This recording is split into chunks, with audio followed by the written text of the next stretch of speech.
John Blake presents Talking with Psychopaths, A Journey into the Evil Mind, written by Christopher Berry-Dee and read by Colin Mace. A letter from Professor Annabel Lee.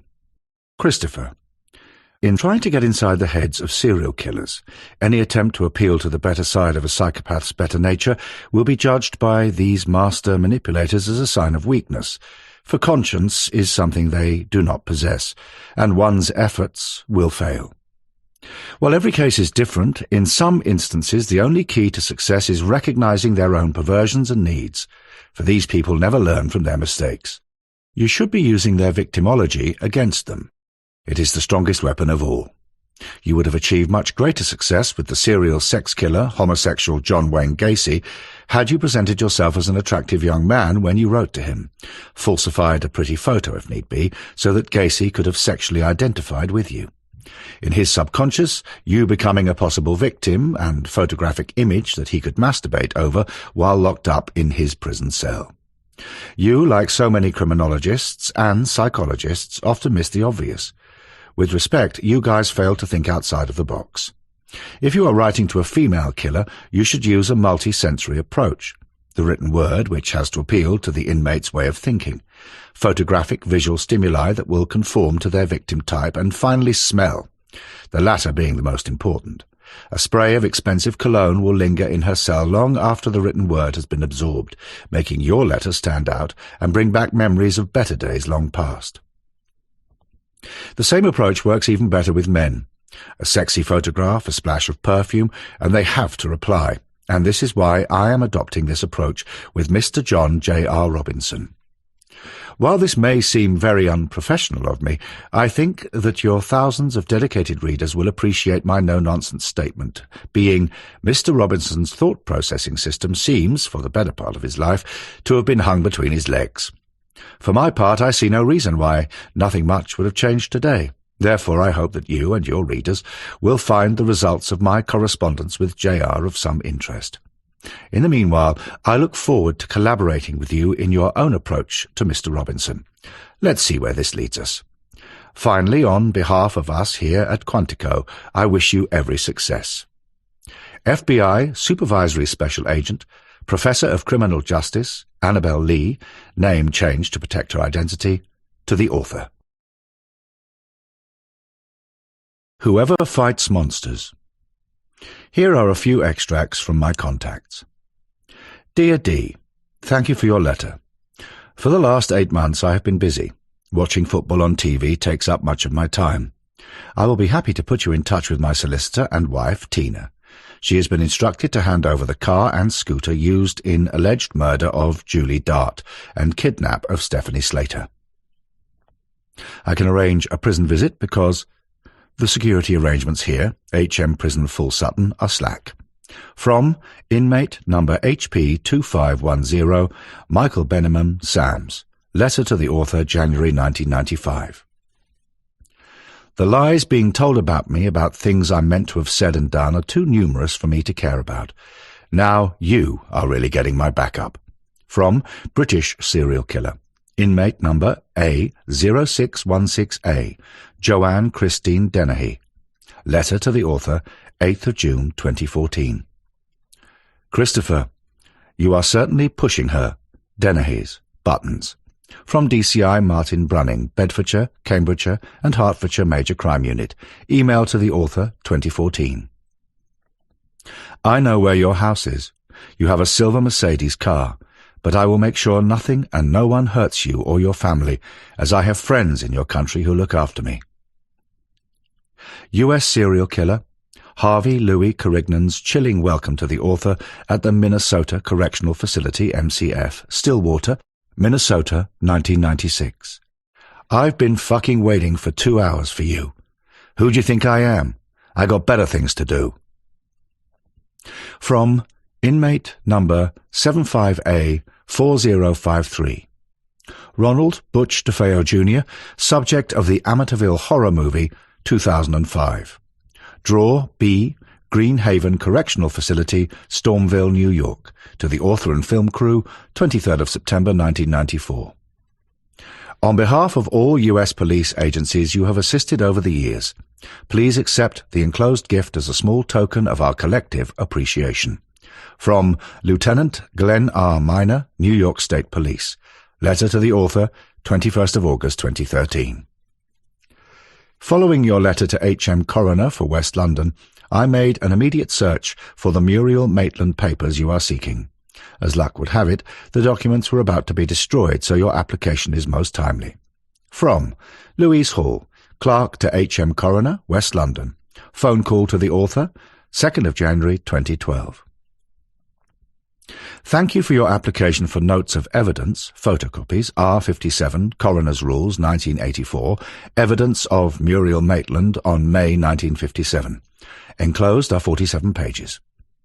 From Louise Hall, Clerk to H.M. Coroner, West London, letter to the author, 5th of January, 2012. I am in receipt of the copies of H.M. Coroner's inquests you have sent to us, which we assumed were now destroyed. I would be very grateful for any other information that you discover during your own research that may assist our cold case review, Muriel Maitland, murdered Cranford Park, London, 1957, of this case. We have assigned a forensic scientist to search for the documents and physical evidence you require.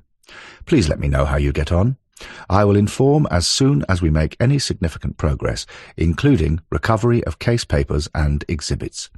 Thank you for all of your assistance and good luck. From Metpol SCDI, Homicide and Serious Crime Command, Special Casework Investigations Team, New Scotland Yard. Correspondence to the author, circa January 2012.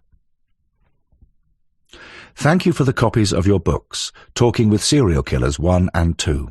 They will go into our students' library. Enclosed are a few items as a gift to you for your kindness. From Gregory M. Vecchi, Ph.D., Unit Chief, FBI, Behavioral Science Unit, Quantico, Virginia, 22135. Letter to the author, 26th of October, 2009. He's a Brit, this author, and he's nuts. I've been working homicide for 20 years, but he scares the crap out of me.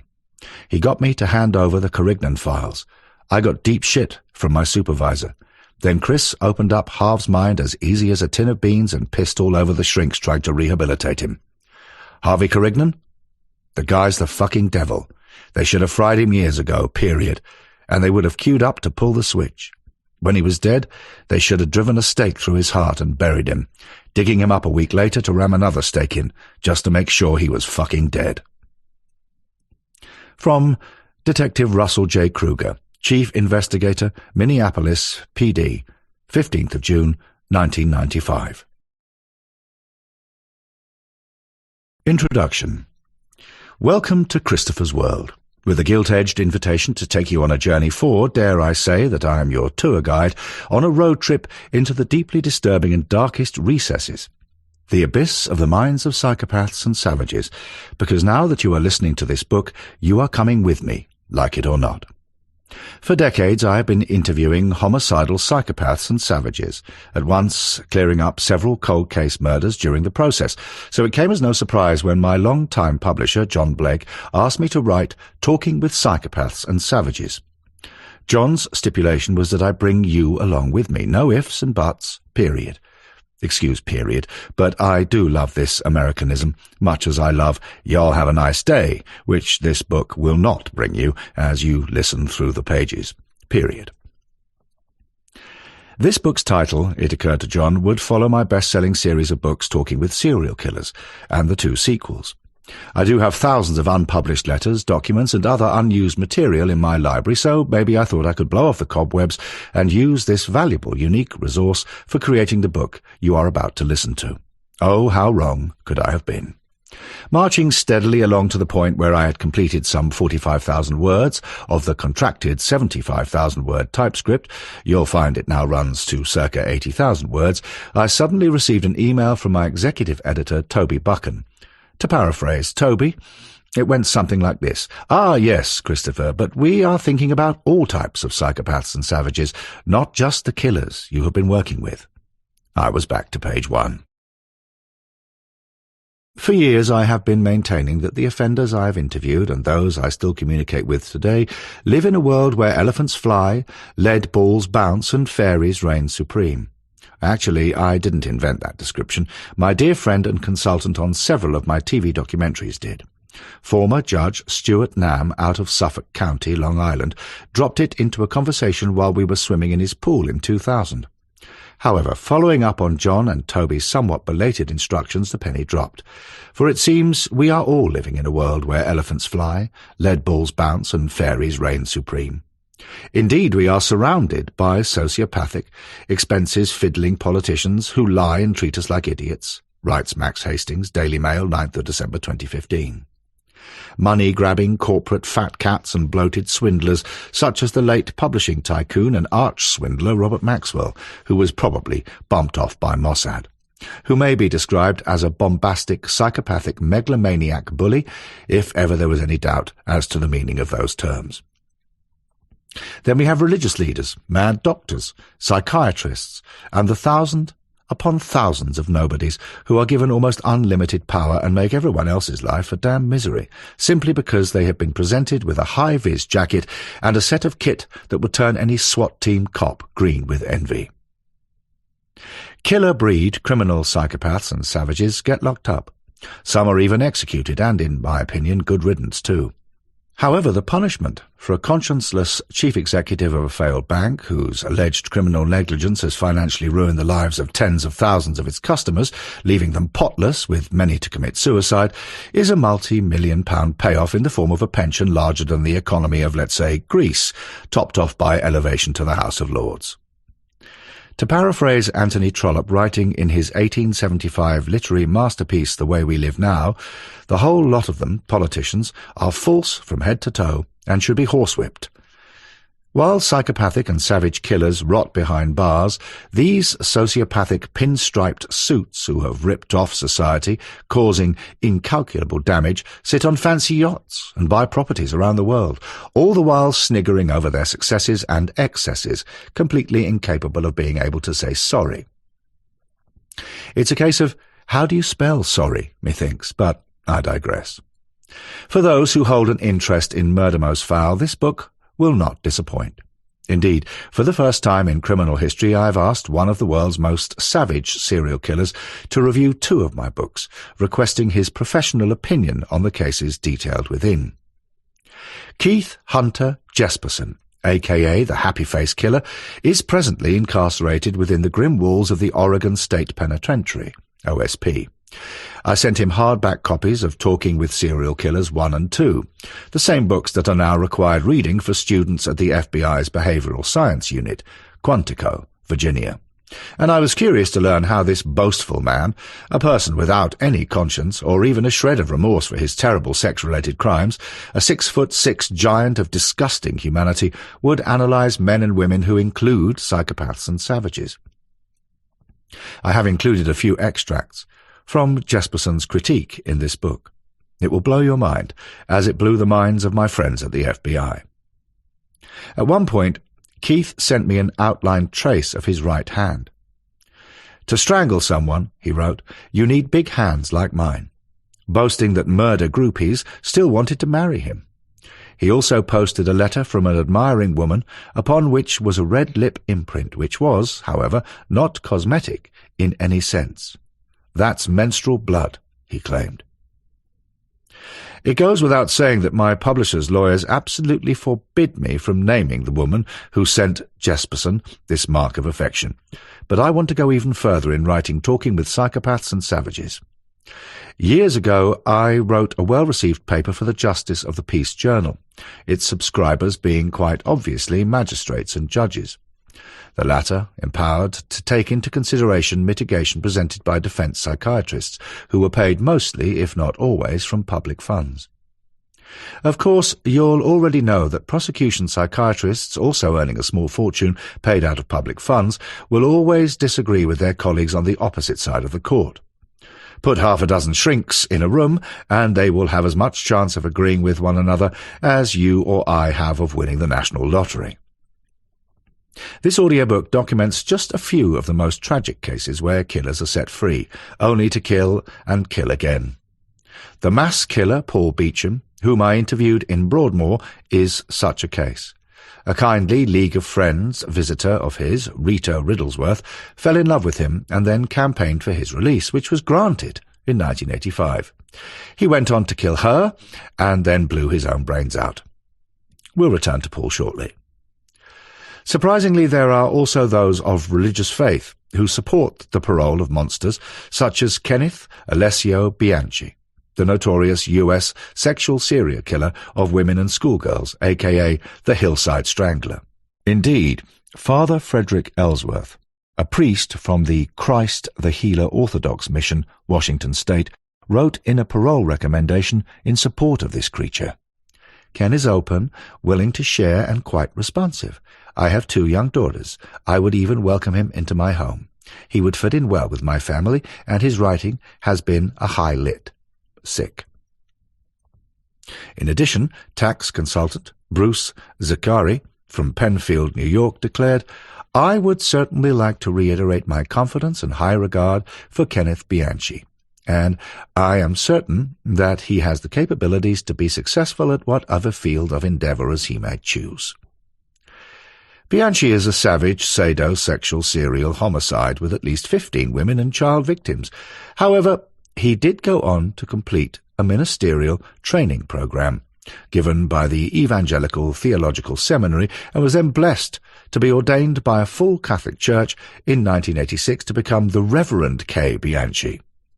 He completed independent studies in Eastern religions, Earth religions, Judaism and biblical archaeology, going on to write a homily entitled Word on the Word, before suing an American playing card company for millions of dollars because they breached my copyright and used my picture in the pack without permission, as he railed in a letter to me in 1995.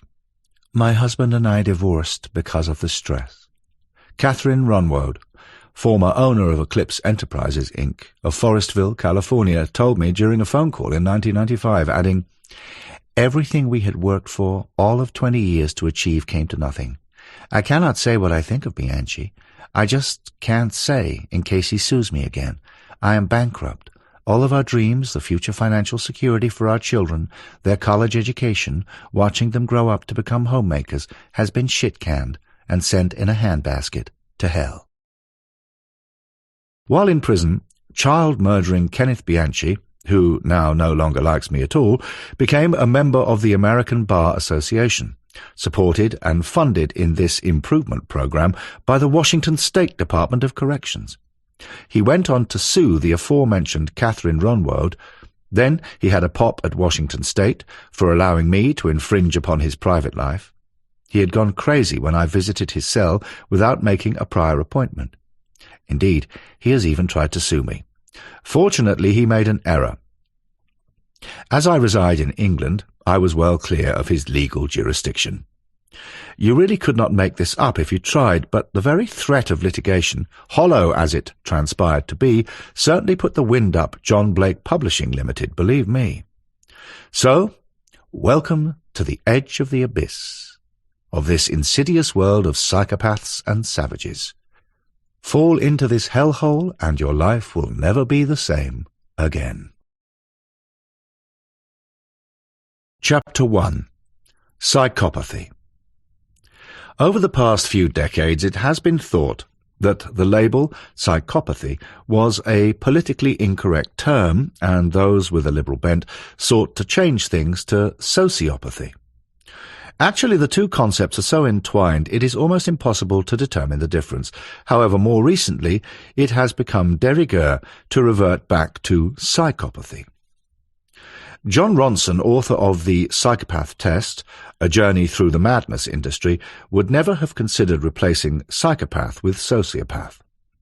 I dare say Channel 5's 3-part series Meet the Psychopaths would have lost thousands of viewers had it been advertised as Meet the Sociopaths, for a very good reason. Sociopath has a clean PC ring about it. It gives a nod to social, meaning living, or preferring to live in a community rather than to live alone, with sociability inferring the subject might be friendly or companionable.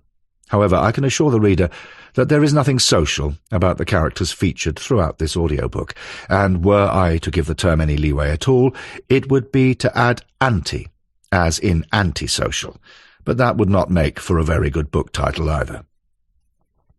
What is good about the label psychopath is that it can be added to and disassembled to one's heart's content.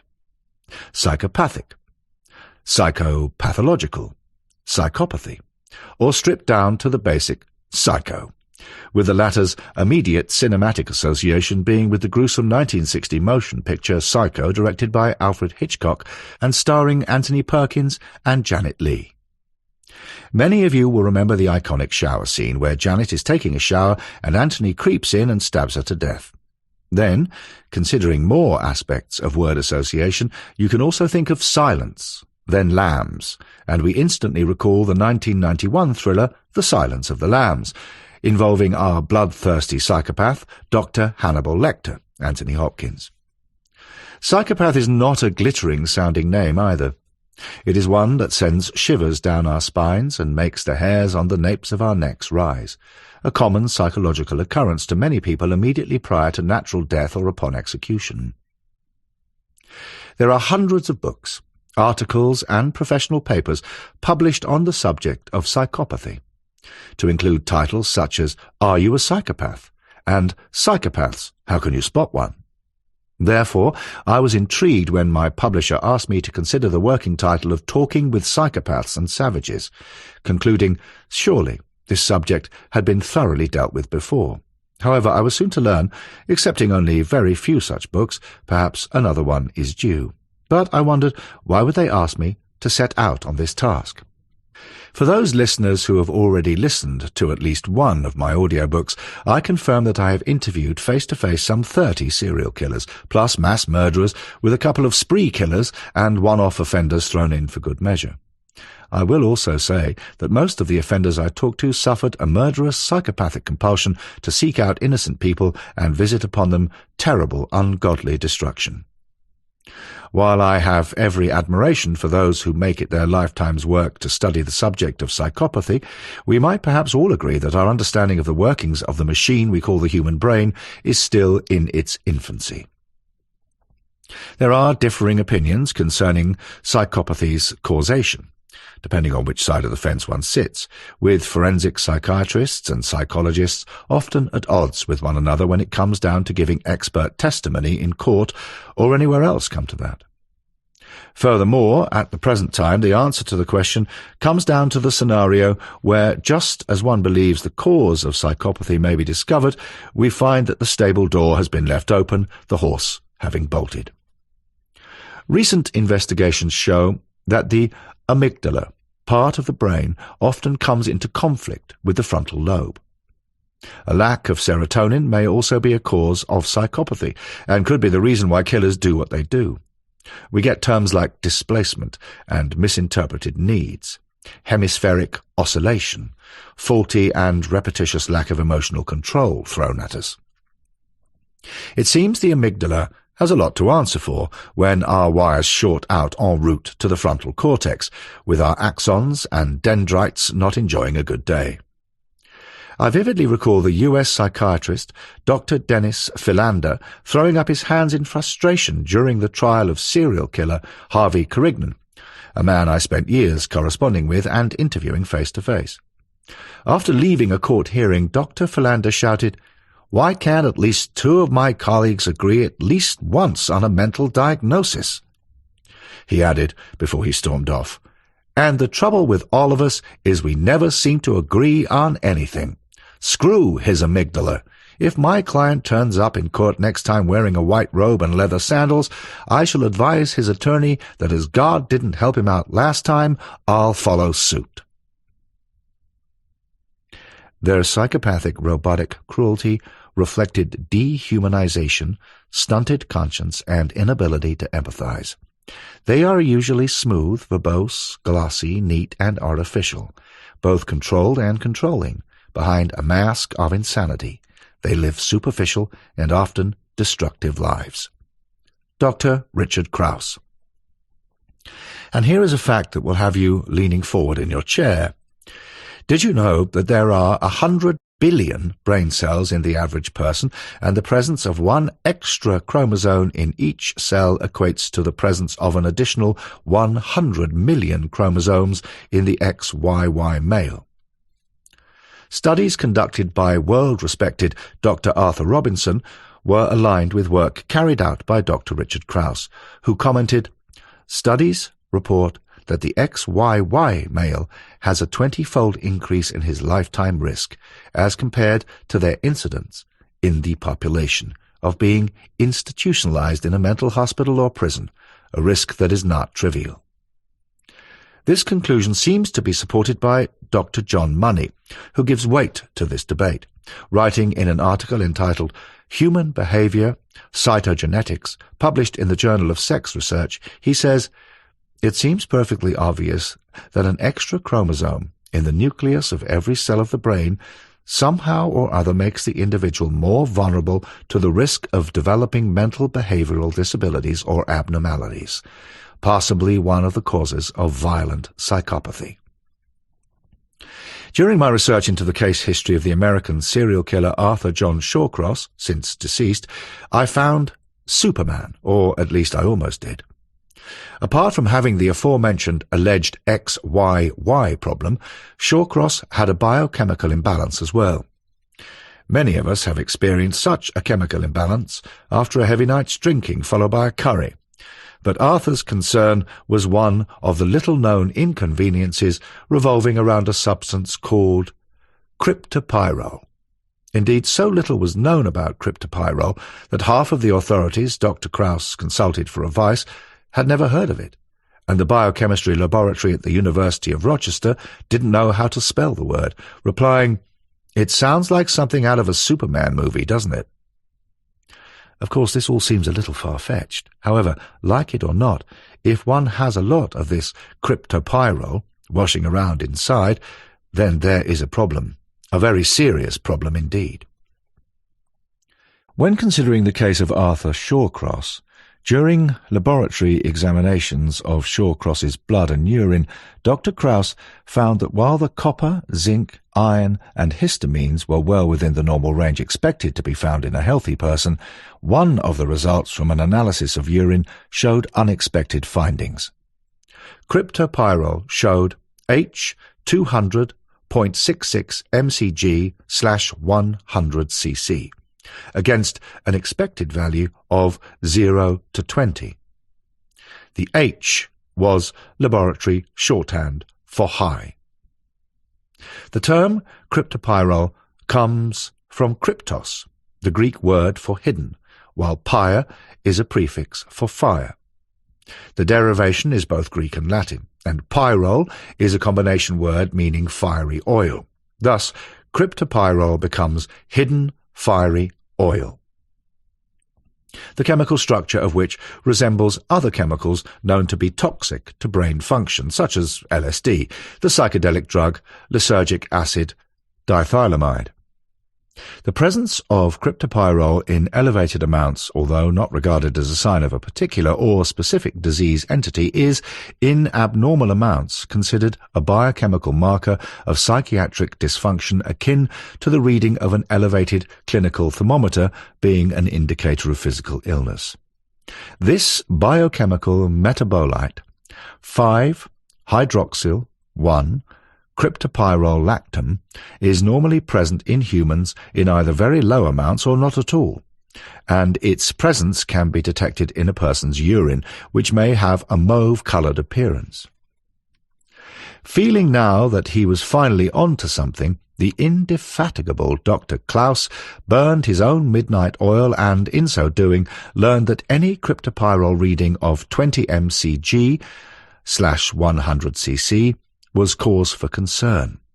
Shawcross's readings were ballistic, at up to 200 mcg/100 cc.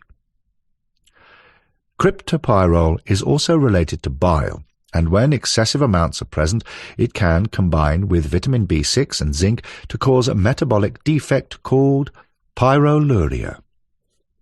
This proved to be another clue to understanding Shawcross's psychopathy. for pyrolyrics function well in controlled settings of low stress, proper diet and predictability. Apart from the initial settling down periods, which are common to all prison inductees, Shawcross, as with most of the serial offenders I have interviewed, was always quite at home within the structured correctional system, where he enjoyed a balanced diet. Conversely, pyrolyrics appear to suffer when living in poorly controlled conditions, such as outside a prison environment. Being unable to control anger, once provoked, these sufferers have mood swings, cannot tolerate sudden loud noises, are sensitive to bright lights, and tend to be night people. They usually skip breakfast, have trouble recalling night dreams, and suffer poor short-term memory, meaning they are likely to be bad liars. Sometimes they lack pigment in the skin and therefore appear unnaturally pale. Their hair is prone to be prematurely grey, and they have a diminished ability to handle stress. As such, they may be very dangerous individuals and can constitute a grave risk to the public. Having myself studied Shawcross over many years and having interviewed him several times, I viewed his personality in an interesting light, for as Dr. Krauss agrees, it seems the symptoms manifested by Arthur Shawcross correlated in every way with those of a person suffering from abnormally elevated levels of this toxic chemical invasion. Having burrowed deep into Shawcross's entire history, literally from cradle to grave, encompassing his parental disorientation, abnormal ECGs, general nervousness, progressive loss of ambition, poor schooling performance, and decreased sexual potency, I found that these problems were all embedded in his past. The abnormality, while being no mitigation for his awful crimes, also correlated with marked irritability, rages, inability to control anger once provoked, mood swings, terrible problems with stress control, violence and psychopathic behavior. All of these characteristics, aligned with the high risk of him becoming violent at the drop of a hat, were evident in this man's behavior. In truth, he was a human time bomb. I have dedicated a full chapter to Shawcross in my best-selling Talking with Serial Killers, published by John Blake. Another of my subjects was Kenneth Alessio Bianchi, who is what I'd describe as evil, by which I mean he has a lack of empathy for anybody else. Indeed, if one were to look up evil in the dictionary, you'd find Bianchi's unblinking, ink-black eyes staring straight back at you.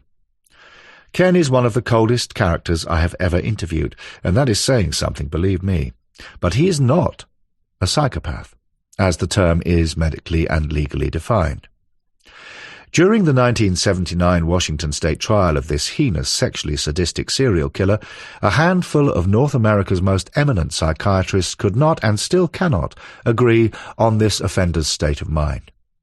One experienced, hard-as-nails detective told me, and his conclusion may appear hard to swallow, "After Lucifer tossed himself off over a shithouse wall, Bianchi hatched out in the sun." It seemed that whenever Ken had a fight with a girlfriend or had a problem, he went out and killed someone.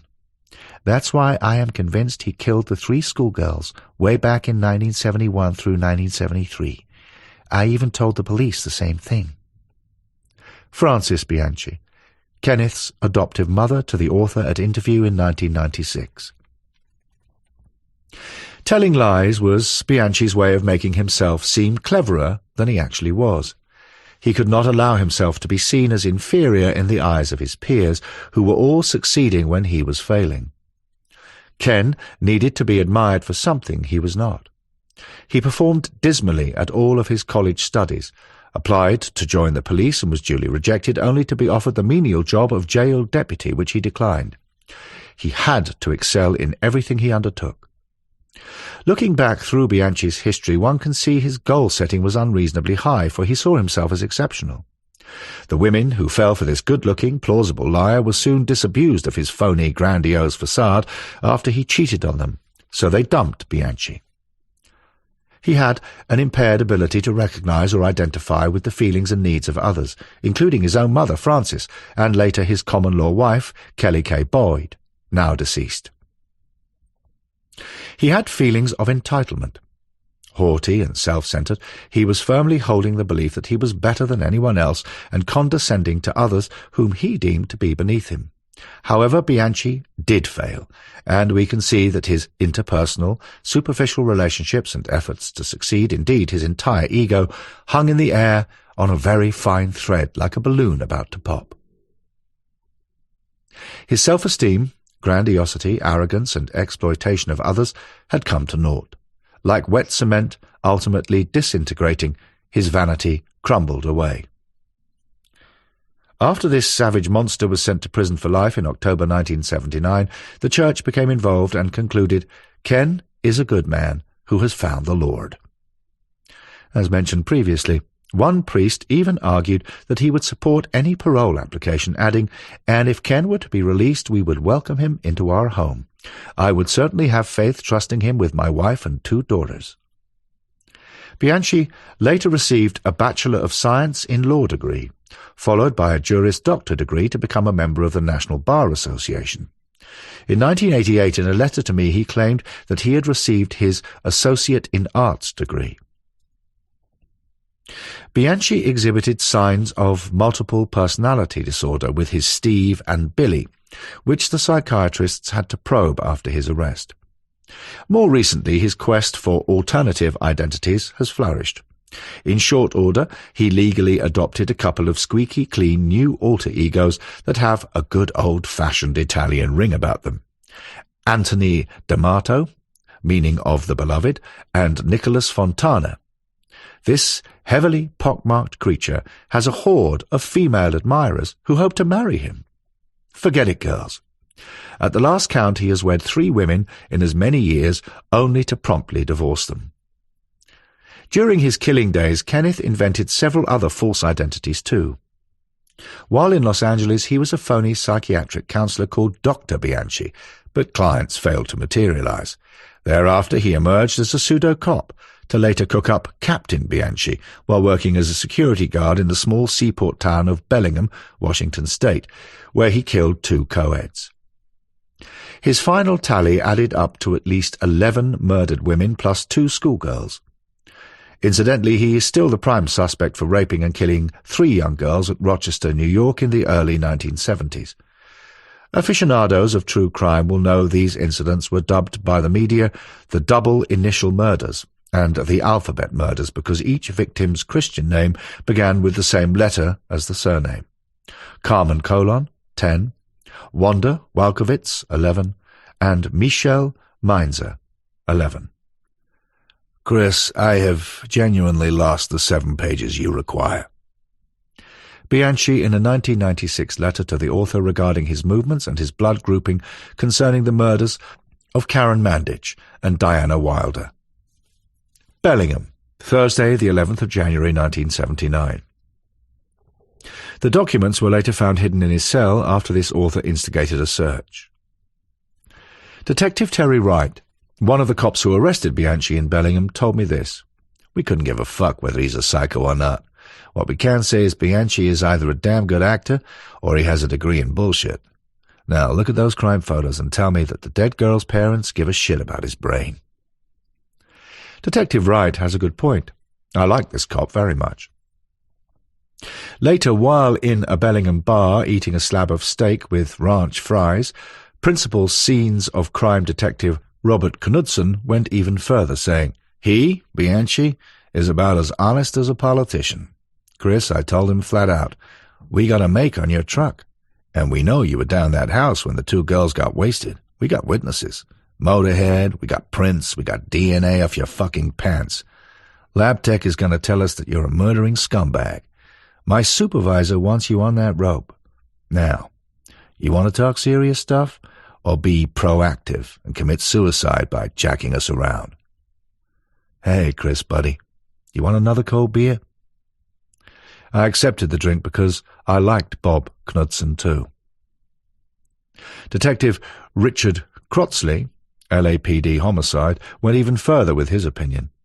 If Bianchi had kept his mouth shut, even a half-wit public defender could have blown enough smoke to have his client back walking the streets within hours. If the judicial train had managed to haul itself into the wrong station, the shrinks would have argued that Bianchi's scrambled brains had been left behind, and, at the very least, It would have taken a fistful of psychiatrists a decade to agree on his state of mind. Then it would be a merry-go-round of appeals, a trip to the state mental institution for more evaluation, back to jail, back to the nut house, and on and on. With the justice system now creaking at the seams, by the time of sentencing, civilization would be eating at Wendy's on Mars. The bastard should hang.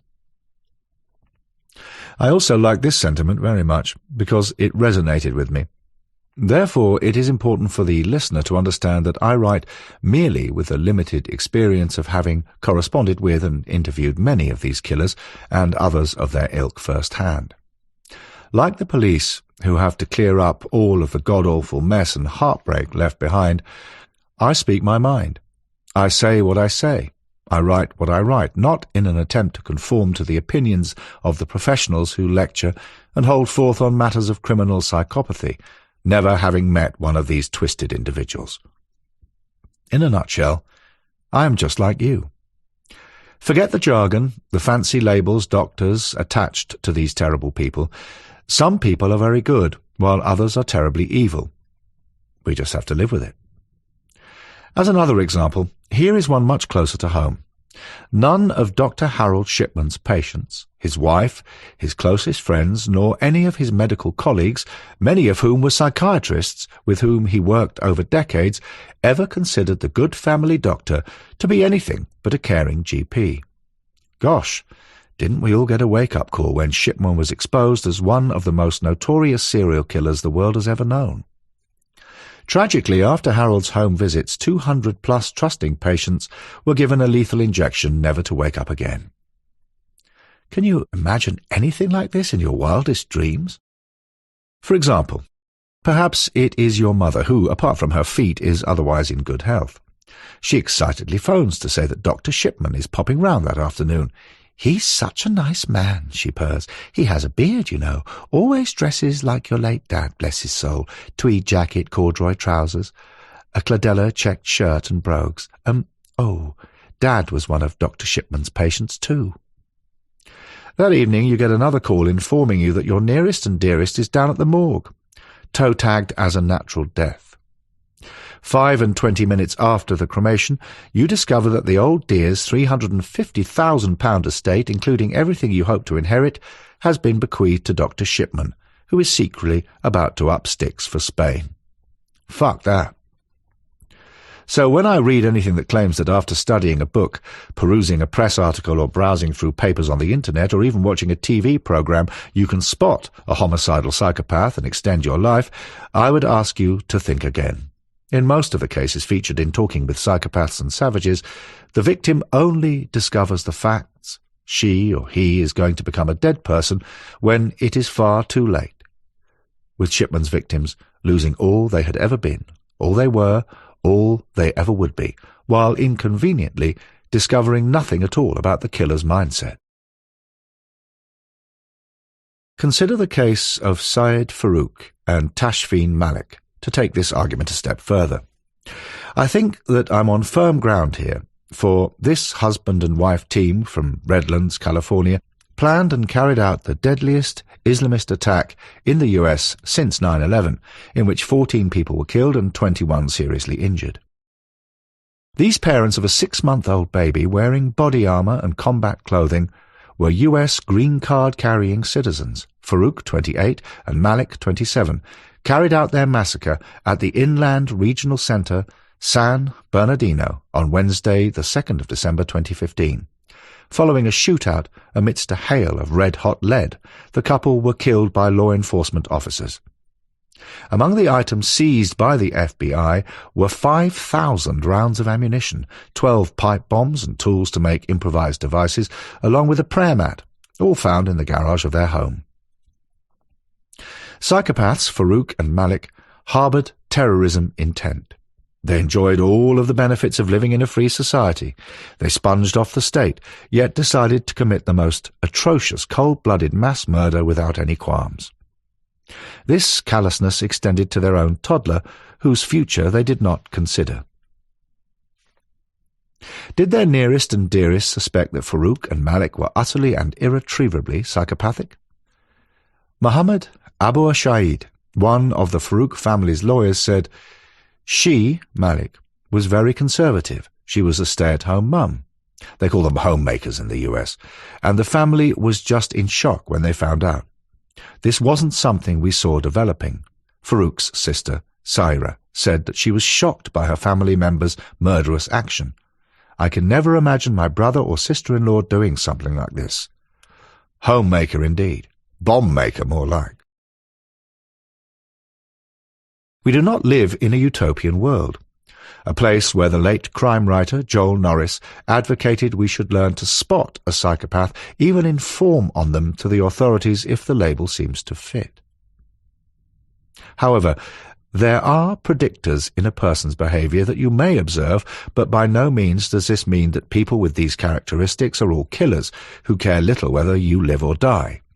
With at least 1% of the population having some form of psychopathic trait, yes, and one of them could be your partner, wife, a dentist, even a gun-toting, power-crazed American cop, you'd be extremely unlucky to fall foul of a psychopathic killer. Society makes rules we should all conform to. Most of us know the rules and abide by them, for the penalty for breaking them can be severe. Sadly, there are those who transgress, and in some U.S. states can face execution. That is their choice, and they have no one else to blame but themselves. Suffolk County, Long Island, District Judge Stuart Nam, talking to the author, 1994. In general, psychopathic murderers on both sides of the Atlantic, or pretty much most places elsewhere for that matter, while they have frequently sought refuge in pleas of insanity, have seldom succeeded. This comes from the understanding that ordinary men and women now have of psychopaths, who demonstrate their apparent normality so graphically in the sense that even those closest to them, family, friends, and workmates, are unaware of their secret and perverted excesses. American legal psychiatrist Dr. Martin Blinder put it succinctly when he wrote in his 1973 book, Psychiatry in the Everyday Practice of Law. The psychopath at first glance seems quite well put together. He went on to enumerate the qualities of personality involved. There are no delusions or hallucinations, no memory loss, and a solid grasp of reality. His defects, the signs of wayward behavior, are chronic inability to conform to social norms, to defer gratification, tolerate frustration, control impulses, or to form relationships. And what motivates the psychopath is the desire to take what he or she wants regardless of the consequences. He is insensitive to all but his own needs. His inability to recognize the needs or rights of others means that he sweeps them casually aside or simply uses them for his own ends. Of course, not all individuals with psychopathic tendencies commit murder, though they may at times be violent or extreme in their behavior as an outlet for bottled-up emotions and inner tensions. Many psychopathic personalities have an essentially antisocial character, usually originating, then developing throughout childhood. A psychopath does not suddenly wake up one morning and find himself metamorphosed into something evil, for there has to be an incubation period before a full-blown murderous psychopathy emerges. In the cases of the sexually motivated serial killers whom I have observed, there is most certainly an incubation process, almost a graduation process, where a person's crimes start with minor crimes, such as becoming a petty thief, then maybe a peeping Tom, from which he gains some sexual gratification. This may evolve into stalking, then a physical sexual assault before a rape, then on to serial rape before stepping over the threshold into murder and on to serial homicide, with all too many of these types of offenders being fantasy-driven by pornography into an increasingly downward spiral into violence from which even they cannot escape. And this is why trying to find love on the internet can also be such a dangerous place for the unwitting. The World Wide Web, its chat rooms and love heart forums, are where thousands of men, like modern-day Neville Heaths, hunt for prey. But don't just take my word for it. Not a month passes when we do not learn that a woman has been fleeced of her life's savings by a merciless conman, a child abducted by a paedophile, or someone has been raped or even murdered by a psychopathic human predator, a wolf in sheep's clothing, who has carefully set his web that one person, maybe several people, innocently fly into. It has also been established that psychopaths suffer feelings of deprivation that led to alienate them from the rest of humanity, and they grow up as individuals without a social conscience. Hence the term psychopath, described by one authority as the supreme con artist, one who acts out of self-interest. The murderous psychopath is characterized by his lack of guilt or remorse and lacking any inhibitions or restraints. Such a person is likely to kill again and again. The mainspring for his killing is not mental disability, but to profit by the sexual gratification from which he gets his kicks. But for all his lack of social conscience, his disregard for the feelings of others, his inability to feel guilt and capacity for violence, the psychopath knows when he is committing a wrongful act. He understands the rules by which society operates, but elects to override them at whatever cost to satisfy his private passions. Perverted but sane, his ethos is, I don't care. I'll have what I want, when I want. So fuck you. On savages and savagery. Throughout this audiobook, I have been at pains to distinguish between true psychopaths, as defined by expert opinion, and savages, so it seems only sensible to attempt a definition of the latter. For while psychopath features heavily in criminal justice systems and relates to clinical concepts, considering a savage is just as important in cases in which no medical diagnosis of psychopathy can be made. Savage is a tricky word, historically loaded with connotations. Its origin is the Latin silvaticus, or of the woods. Through the Old French sauvage, for wild, these origins relate strongly to the Oxford English Dictionary's first definition as 1. A member of a people regarded as primitive and uncivilized. This significance is colonial, and it is one which must be largely ignored in the context of contemporary savages. It is the word that Westerners have historically used for peoples whom they considered less developed, and works on the assumption that Westerners are superior to those they colonize. This has nothing to do with savages as I deal with in this audiobook. More useful in the area of killers is the general and blunt 2, a brutal or violent person. This is undeniable of the killers I discuss in this audiobook, considering the actions for which they were convicted. They might therefore be referred to as savages. But there is one more useful definition in the dictionary: a cruel or fierce person, also one who is destitute of culture or who is ignorant or neglectful of the rules of good behavior. This last element is important in placing the concept of a savage in the context of killers. The idea of savagery has been explored in relation to this lack of good behavior extensively in fiction. For example, William Golding's classic novel from 1954, Lord of the Flies, follows a group of schoolboys who were stranded on an island after a plane crash. The island life means that any lawful interaction between the traditionally civilized boys descends into brutality and violence. 2 of the boys are killed. The first, Simon, in an uncontrolled group frenzy, and the second, Piggy, in a cold, calculated event in which another boy drops a rock on his head from a cliff. The very same Piggy asks of the group before his death, what are we, humans, or animals, or savages? It seems that savage behavior here exists somewhere between humans and animals. In Lord of the Flies, the boys personify this savage behavior in the beast, a shared myth that represents nothing more than the cruel and violent impulses they each have within them as humans. To use a more recent example from pop culture, there is an interesting exploration of the theme in Disney's Academy Award-winning animated film Zootopia. In the film, predatory animals, upstanding citizens of a thriving utopian society, turn savage after being poisoned by the film's villains. They become violent, brutal, and murderous, and are cast out by their fellows, creatures that, in a less idealistic world, would have been their prey. The predators revert to their animalistic instincts of flight or fight, and chaos ensues as a community based on mutual respect, the rule of law, and social framework begins to fall apart. The film's protagonists eventually resolve the issue, and the predators are given back their human characteristics. They revert to controlled, rational and lawful behaviour within their social framework. It is the defiance of the written and the unwritten rules of behaviour that defines them as savages.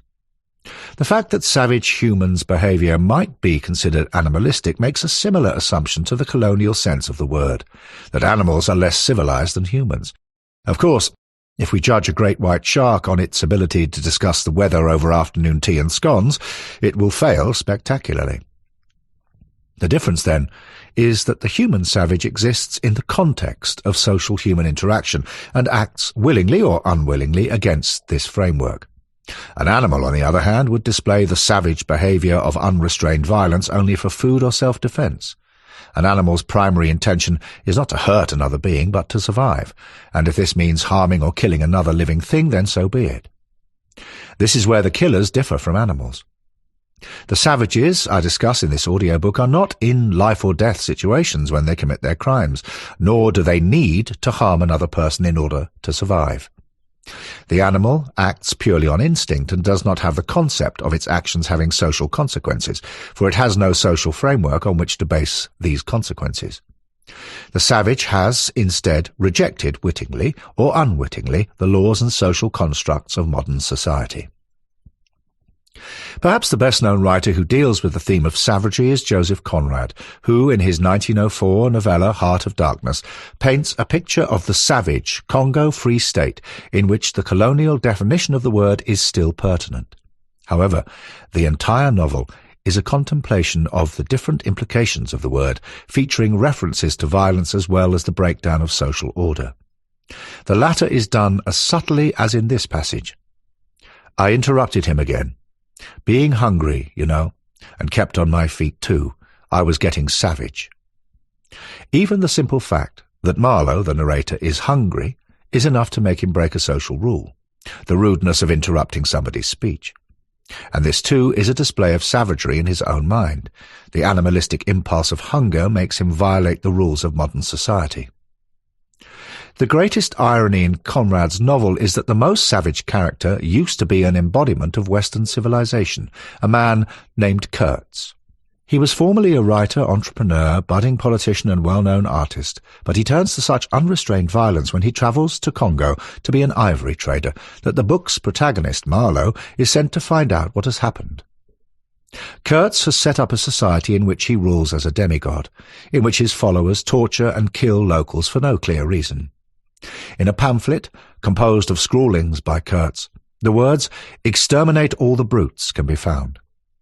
It is a sentiment of indiscriminate violence, and senseless violence at that, and this confirms his savagery. But violence is by no means restricted to fiction. In fact, as the killers discussed in this audiobook demonstrate, humans are very capable of performing the sort of violent acts that writers have imagined. One of the most important and cited experiments on people's capability to carry out acts of unrestrained violence was performed by Stanley Milgram in 1961. Members of the public were asked by Milgram's team to administer an increasingly powerful electric shock to a volunteer each time the volunteer got an answer wrong on a simple multiple-choice test. The volunteer was unseen but audible. 2/3 of the subjects were prepared to deliver the most powerful shock, which, although they were not told that it would kill the volunteer, supposedly caused exactly this result. Of course, what the subjects did not know is that the volunteers were actors, and that their switches delivered no real shocks. It was enough for subjects to receive orders from figures in authority, scientists in lab coats, for them to commit terrible acts of violence. Milgram thus revealed that many more people were capable of violence than had been previously thought. Could all these people be described as savages? I would argue that the difference is that the subjects were acting within the framework that was given to them, that they were following rules. The experiment showed a conflict between two sets of rules. The first, that you should listen to authority figures like scientists, and the second, that you shouldn't kill other human beings. While the experiment proves that people are capable of unrestrained violence in the right contexts, it does not mean that they have abandoned the rules of society in the way that a convicted killer has. These are the two elements that come together to form the modern savage: brutal and unrestrained violence and the incapacity to understand. Overall, a willful transgression of the laws and rules of society. And evidence from the trials of each of the killers that I describe as a savage suggests that they meet both these criteria. For example, Justice Eric Leach, responsible for overturning Oscar Pistorius's manslaughter conviction, converting it to one of murder, highlights the brutal and violent aspect of Reeva Steenkamp's killing. Although he, Pistorius, may have been anxious, it is inconceivable that a rational person could have believed he was entitled to fire at this person with a heavy-caliber firearm without taking even the most elementary precaution of firing a warning shot, which the accused said he elected not to fire as he thought the ricochet might harm him. The judge highlights the violence of the act and therefore Pistorius's savagery. It is also clear that the judge does not consider that Pistorius thought rationally about his actions and their consequences, and this is a clear ignorance of the social rules that govern modern society. Middlesex County Superior Court Judge Frederick de Vesser stated at the end of Melanie Maguire's homicide trial in 2007, while sentencing her to 30 years for first-degree murder, "The depravity of this murder simply shocks the conscience of this court. One who callously destroys a family to accomplish her own selfish ends must face the most severe consequences that the law can provide." The two elements of savagery come together once again: great violence with the word depravity, and total disregard for the laws of what is acceptable. The word conscience is particularly revealing in displaying savagery. The online edition of the Oxford English Dictionary defines it as a moral sense of right and wrong, viewed as acting as a guide to one's behaviour. The incompatibility with the state's idea of good behaviour and Maguire's disregard for these rules points to her savagery. When confirming the death penalty for John Edward J.R. Robinson in 2015, the Kansas Supreme Court ruled that the state presented ample evidence that Robinson lured his victims with promises of financial gain, employment, or travel, exploited them sexually or financially, used similar methods to murder and dispose of their bodies, and used deception to conceal the crimes, including phony letters and emails to victims' friends and family members. The two elements that define a savage reoccur in the judge's statement: the brutality of the killings, further evidenced by the fact that Robinson disposed of the bodies, and the killer's total abandonment of the laws of society. The rules of good behaviour that Robinson broke are not only shown in his murders but also in his forgeries and identity thefts. These additional transgressions further show his incompatibility with modern society. While the majority of humanity is capable of violence, our awareness of the written and unwritten laws of modern society stop us from performing these acts. Likewise, we are all capable of little transgressions of the laws that make society tick, like lying or being rude. It is only those who combine brutal violence with an animalistic disregard for any rules of human behaviour who can be called savages. You will meet many in my conversations with them, and I will explore what brings out their savagery. As I said at the beginning of this chapter, the psychopath is defined by clinical concepts, and therefore may be said to be suffering from a condition that is beyond his overall control. The savage has no such excuse. But first, we must return to psychopathy. Professor Robert Hare, PCL-R checklist. It stuns me as much as it did 40 years ago that it is possible to have people who are so emotionally disconnected that they can function as if other people are objects to be manipulated and destroyed without any concern. Professor Robert Bob D. Hare. Born in 1934 in Calgary, Alberta, Canada, Professor Robert Hare is a researcher in the field of criminal psychology. Among his many notable achievements, he is also the creator of the Psychopathy Checklist, PCL-R, a psychological assessment used to determine whether someone is a psychopath/sociopath. Bob Hare advises the FBI's Child Abduction and Serial Murder Investigative Resources Centre, CASMERC, and acts as a consultant for various British and North American prison services. He is at pains to point out that his is not a test to be applied by non-professionals. In other words, don't try this at home, for it is an eminently dangerous business, as I'll clarify later. 1. Glibness/superficial charm. 2. Grandiose sense of self-worth. 3. Need for stimulation/proneness to boredom. 4. Pathological lying. 5. Cunning/manipulative. 6. Lack of remorse or guilt. 7. Shallow affect. 8. Callous/lack of empathy. 9. Parasitic lifestyle. 10. Poor behavioral controls. 11. Promiscuous sexual behavior. 12. Early behavior problems. 13. Lack of realistic long-term goals. 14. Impulsivity. 15. Irresponsibility. 16. Failure to accept responsibility for own actions. 17. Many short-term marital relationships. 18. Juvenile delinquency. 19. Revocation of conditional release. 20. Criminal versatility. There are many of us who have watched the 2002 sci-fi film Minority Report, in which people who are likely to commit crimes are locked up before they actually step over the line. Debunking Joel Norris, the crime writer, Professor Hare says many people in the population have high levels of psychopathy, about 1%, but not all of them become criminals. In fact, many of them, because of their glibness and charm and willingness to ride roughshod over the people in their way, become quite successful. They become company bosses, professional athletes, soldiers, politicians. Moreover, these people are revered for their courage and their straight talk and their willingness to crush obstacles in their way.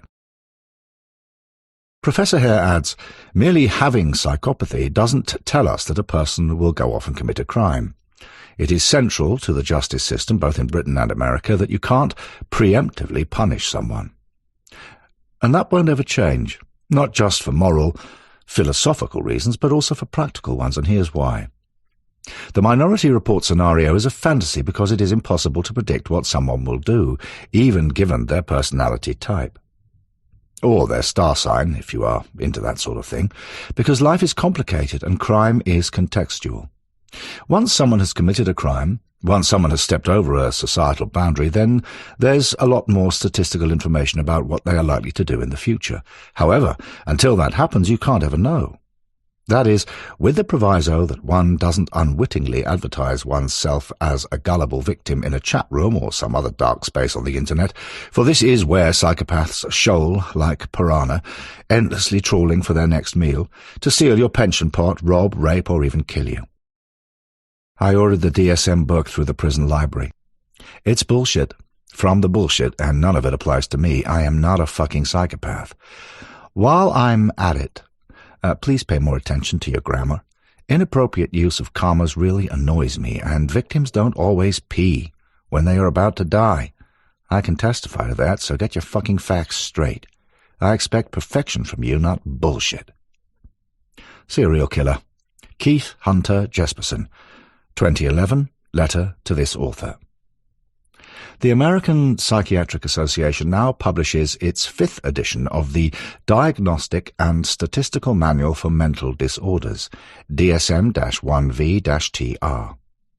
This 886-page textbook is not one for the layperson, and certainly not an easy bedtime read, but if you insist, and you are honest with yourself, you will probably find at least several of the listed 374 mental disorders apply to the reasons for early years enuresis, wetting oneself, insomnia, and why your partner is now slumbering in the spare room with a silver-plated .32 caliber Saturday night special pistol under her pillow.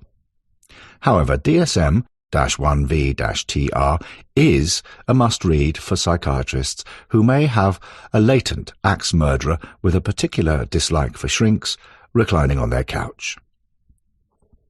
I suggested to Keith Jesperson that he read DSM-1V-TR. My very suggestion to him that he is a sexually motivated serial killer, or even that he is antisocial, was alien to him, with his response being, "Who are you? And any of your doctor pals to judge who is normal and who is not? You sit in London enjoying cream teas. I enjoyed killing. I am just like you. It's just our personal preferences that differ. I was, however, also inclined to refer the American Psychiatric Association's book to, among others, Kenneth Bianchi. However, I thought better of it. Perhaps Dr. R. Joseph's The Right Brain and the Unconscious, Discovering the Stranger Within, might interest Ken, however. With Ken's apparent alter egos and his convincing multiple personality disorders, Dr. Joseph's book might have been something he could have really got his teeth into. I am filing this reference on behalf of Ken. He is a member in good standing of my church. I have baptized Ken myself, and after extensive interviews, I have satisfied my mind as to his sincerity. He is an active member and regular attendee at our services on the prison campus. His attitude and conduct at the present time is exemplary. Letter dated the 17th of December 1958 from Pastor Dick Jewett, State Line Seventh-day Adventist Church, Milton, Freewater, Oregon, supporting Kenneth Bianchi's parole. It is clear to me that Ken lives in a world where elephants fly. However, many of the psychiatrists who visit with Mr. Bianchi today disagree. I have interviewed more heinous psychopathic serial killers, savages, spree killers, mass murderers, and out-and-out nutballs than Stephen King could ever invent. I have heard psychiatric defence mitigation, which has included everything from bad potty training to forced to wear a nappy until the defendant was 16. Other explanations for their behaviour include a bump on the head, or a fall from a playground slide, or maybe, as a toddler, my client was forced to drink green-top milk instead of blue-capped full cream. And that's before our Lord enters the picture. I have lost count of how many times Jesus gets the blame for a killer running amok, abducting young women, torturing them for hours, even days, and for the cutting, the raping, and the killing, as was the case with Harvey the Hammer Carignan. It was God's calling, according to Harvey, much like the defence of former gravedigger Peter Sutcliffe, a.k.a. the Yorkshire Ripper, who self-allegedly received a message while digging a hole in the ground. More often than not, the problem is that psychiatrists, like lawyers, seek to put the best spin on their client's case. Lee Baker, a.k.a. the Bournemouth Crossbow Killer. Way back in 1987, I attended the murder trial held at Winchester Assizes of 20-year-old Lee Baker, whose mental competence, or lack of it, demanded furious debate between psychiatrists employed by both defence and prosecution. The prima facie substance of the murders for which Lee was arraigned was beyond doubt. He had pleaded guilty. Baker was a handsome young man, and it transpired that he had been dating a young woman since October 1983, but they broke up in April 1986, after he broke her nose during a fight. Understandably, the girl's mother, a leader, ordered her daughter to break off the relationship, which she did, and this caused Lee Baker to flip. On Monday the 28th of July 1986, Baker called upon a leader, Johanna Maria Good, at her home at 6 Shelton Road, Bournemouth. There, he decapitated her, placed her body in her bed, shot the family dog, which was cowering under a kitchen table, with a crossbow, and set the place ablaze. Shortly thereafter, Lee spotted his former girlfriend cycling home. "See those fire engines?" he told her. "They're going to your house. Bye." However, Baker was not yet finished. In Castle Lane, he fired a bolt from his crossbow into one Arthur Rattou, and then stabbed him. Rattou managed to stagger to a house where he rang the bell before collapsing on the doorstep. An ambulance was called, and the intended murder victim survived. Lee was arrested the following day, shortly after he visited a petrol station where he filled up several canisters. He was intending to firebomb unspecified targets. By way of mitigation, the defence psychiatrist argued that Baker was of unsound mind when he committed his crimes, and this warranted some form of leniency on behalf of the judge when he considered sentencing. For their part, the prosecution produced 2 psychiatrists who countered this view, stating that the man standing in the dock was completely sane and therefore fully responsible for his actions. They described Baker as a cold-blooded psychopath, a man incapable of any feelings, emotion, nor remorse.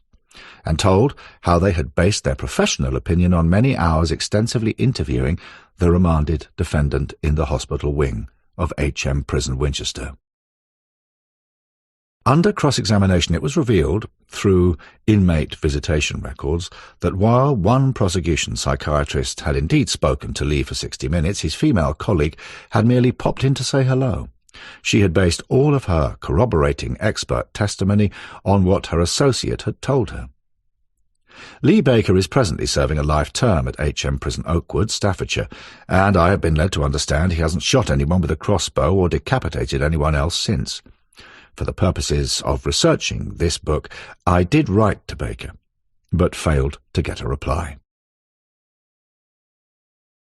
For over 3 decades I have been interviewing sexual psychopaths, many of whom are serial murderers.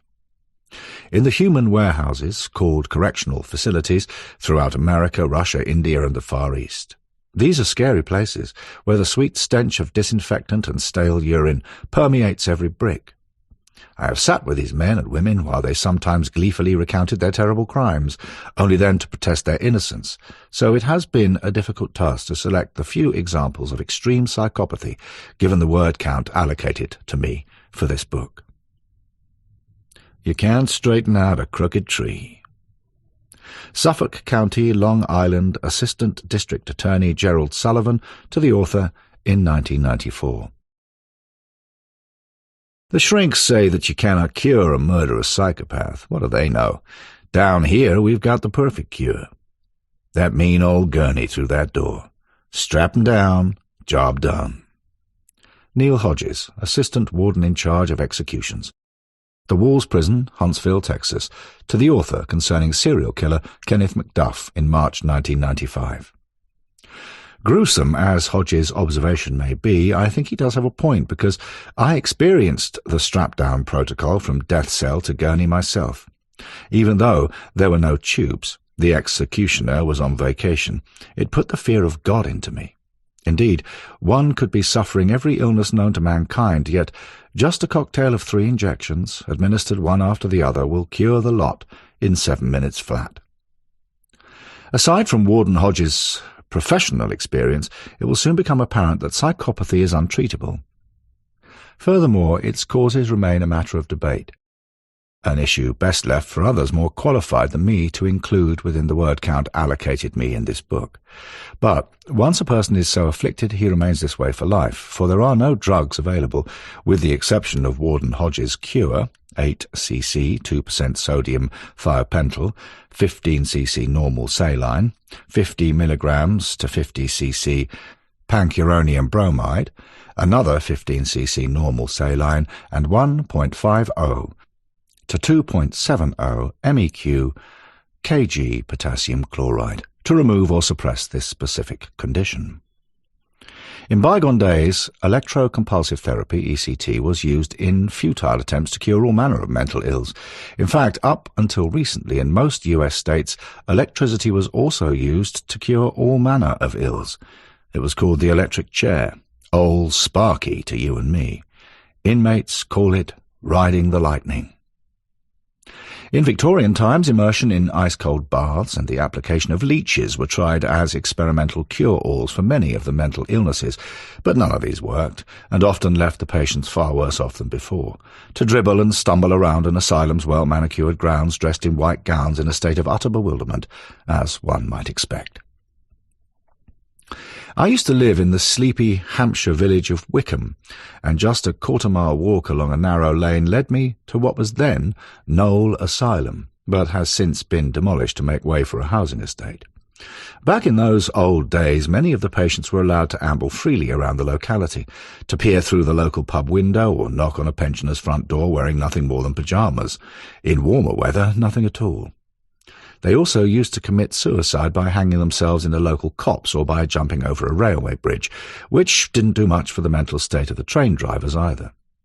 So, if psychopathy is untreatable, why bother to write a large part of this audiobook about psychopaths at all? Well, it occurs to me that there is one solid answer. By studying these incarcerated miscreants, law enforcement can learn how their dysfunctional minds tick. This knowledge is certainly valuable when trying to profile other offenders, who will almost certainly strike again before they are arrested. In a nutshell, this work becomes yet another tool in the homicide investigator's box. One cannot prevent a psychopath from starting his killing career. No one can do that. However, studies of other convicted psychopaths can hopefully nip in the bud another psychopath's killing spree.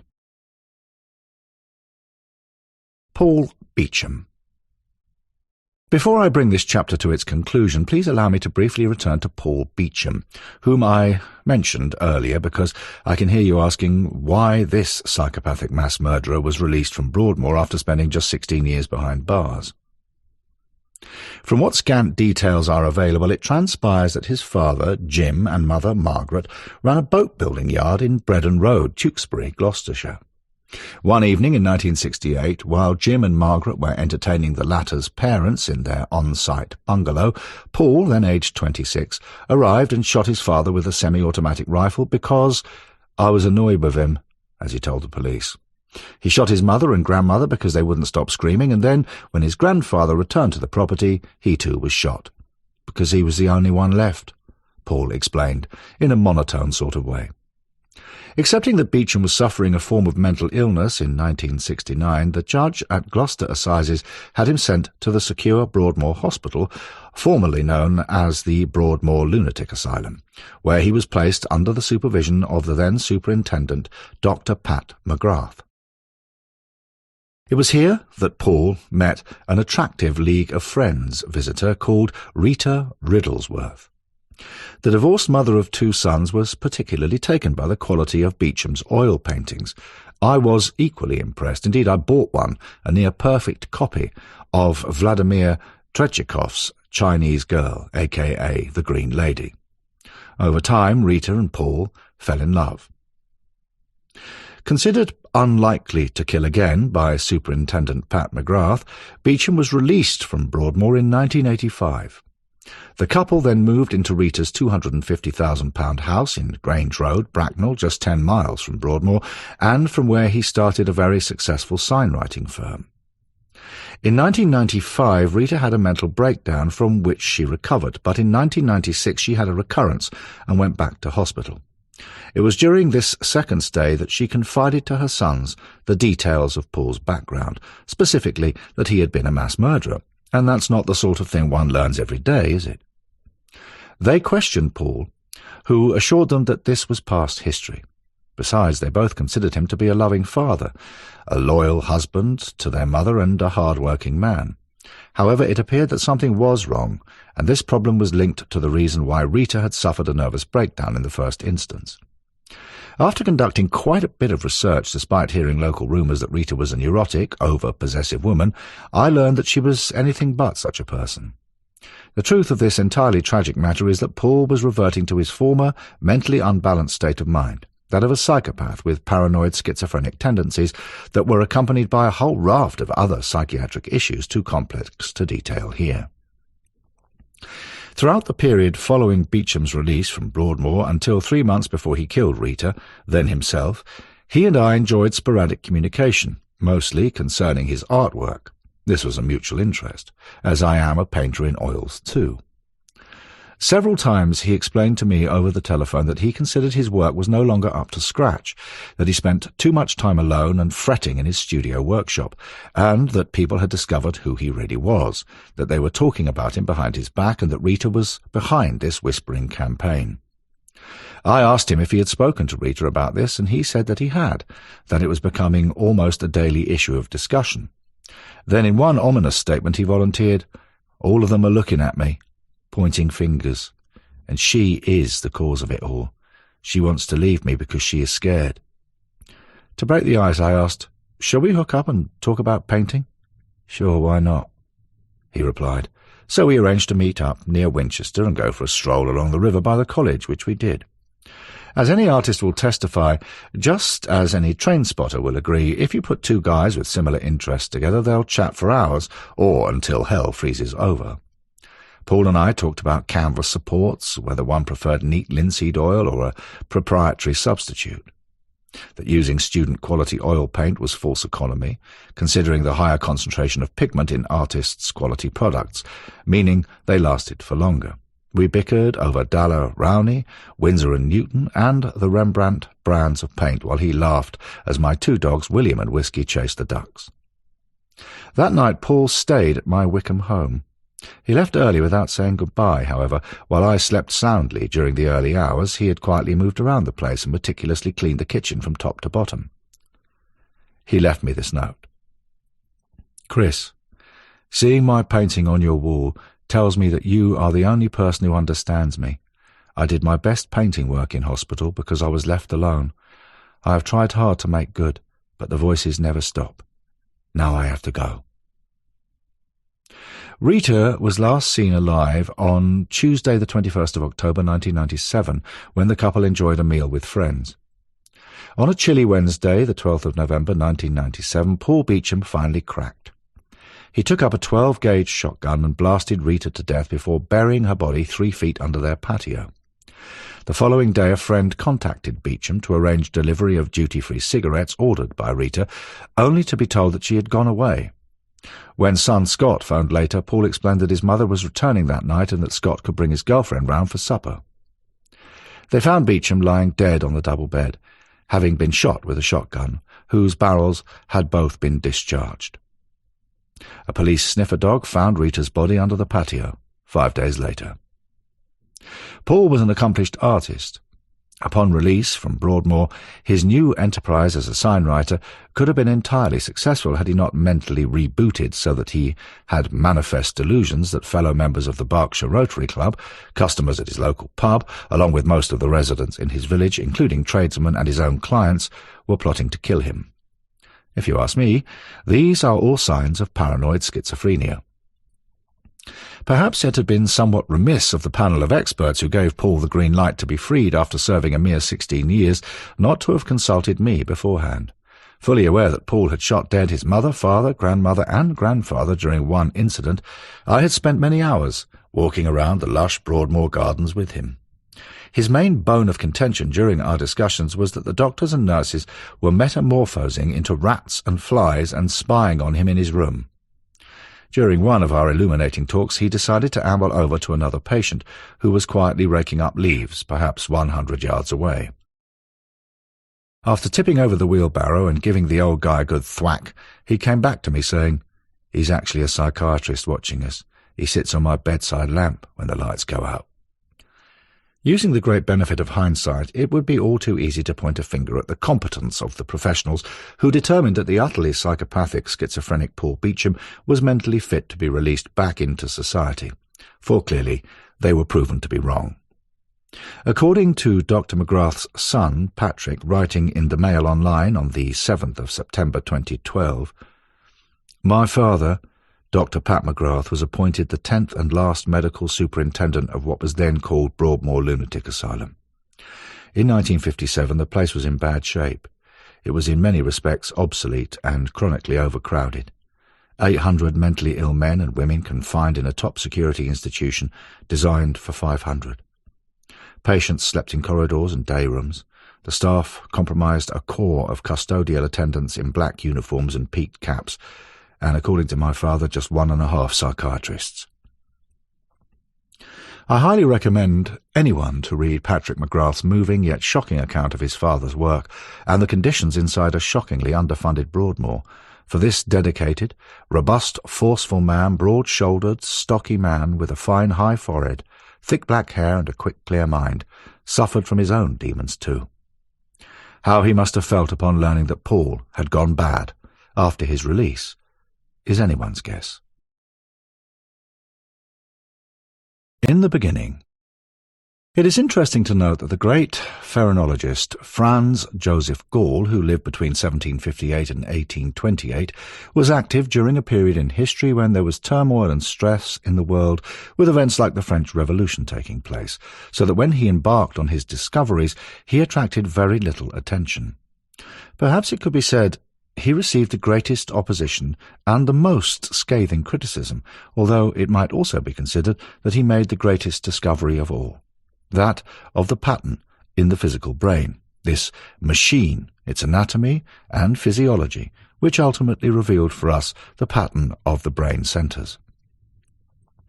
In other words, Gall came to the belief that people's understanding was conditioned by the activity of their own mental faculties, as they manifested through the particular pattern of the brain vis-à-vis what is going on inside their heads, while, as no coincidence, King Louis XVI and Marie Antoinette were about to lose theirs. Around the same time as Gall made his discovery, author John Ronson points out in his remarkable book, The Psychopath Test, that it was the French psychiatrist Philippe Pinel who suggested there was a madness that didn't involve mania or depression or psychosis.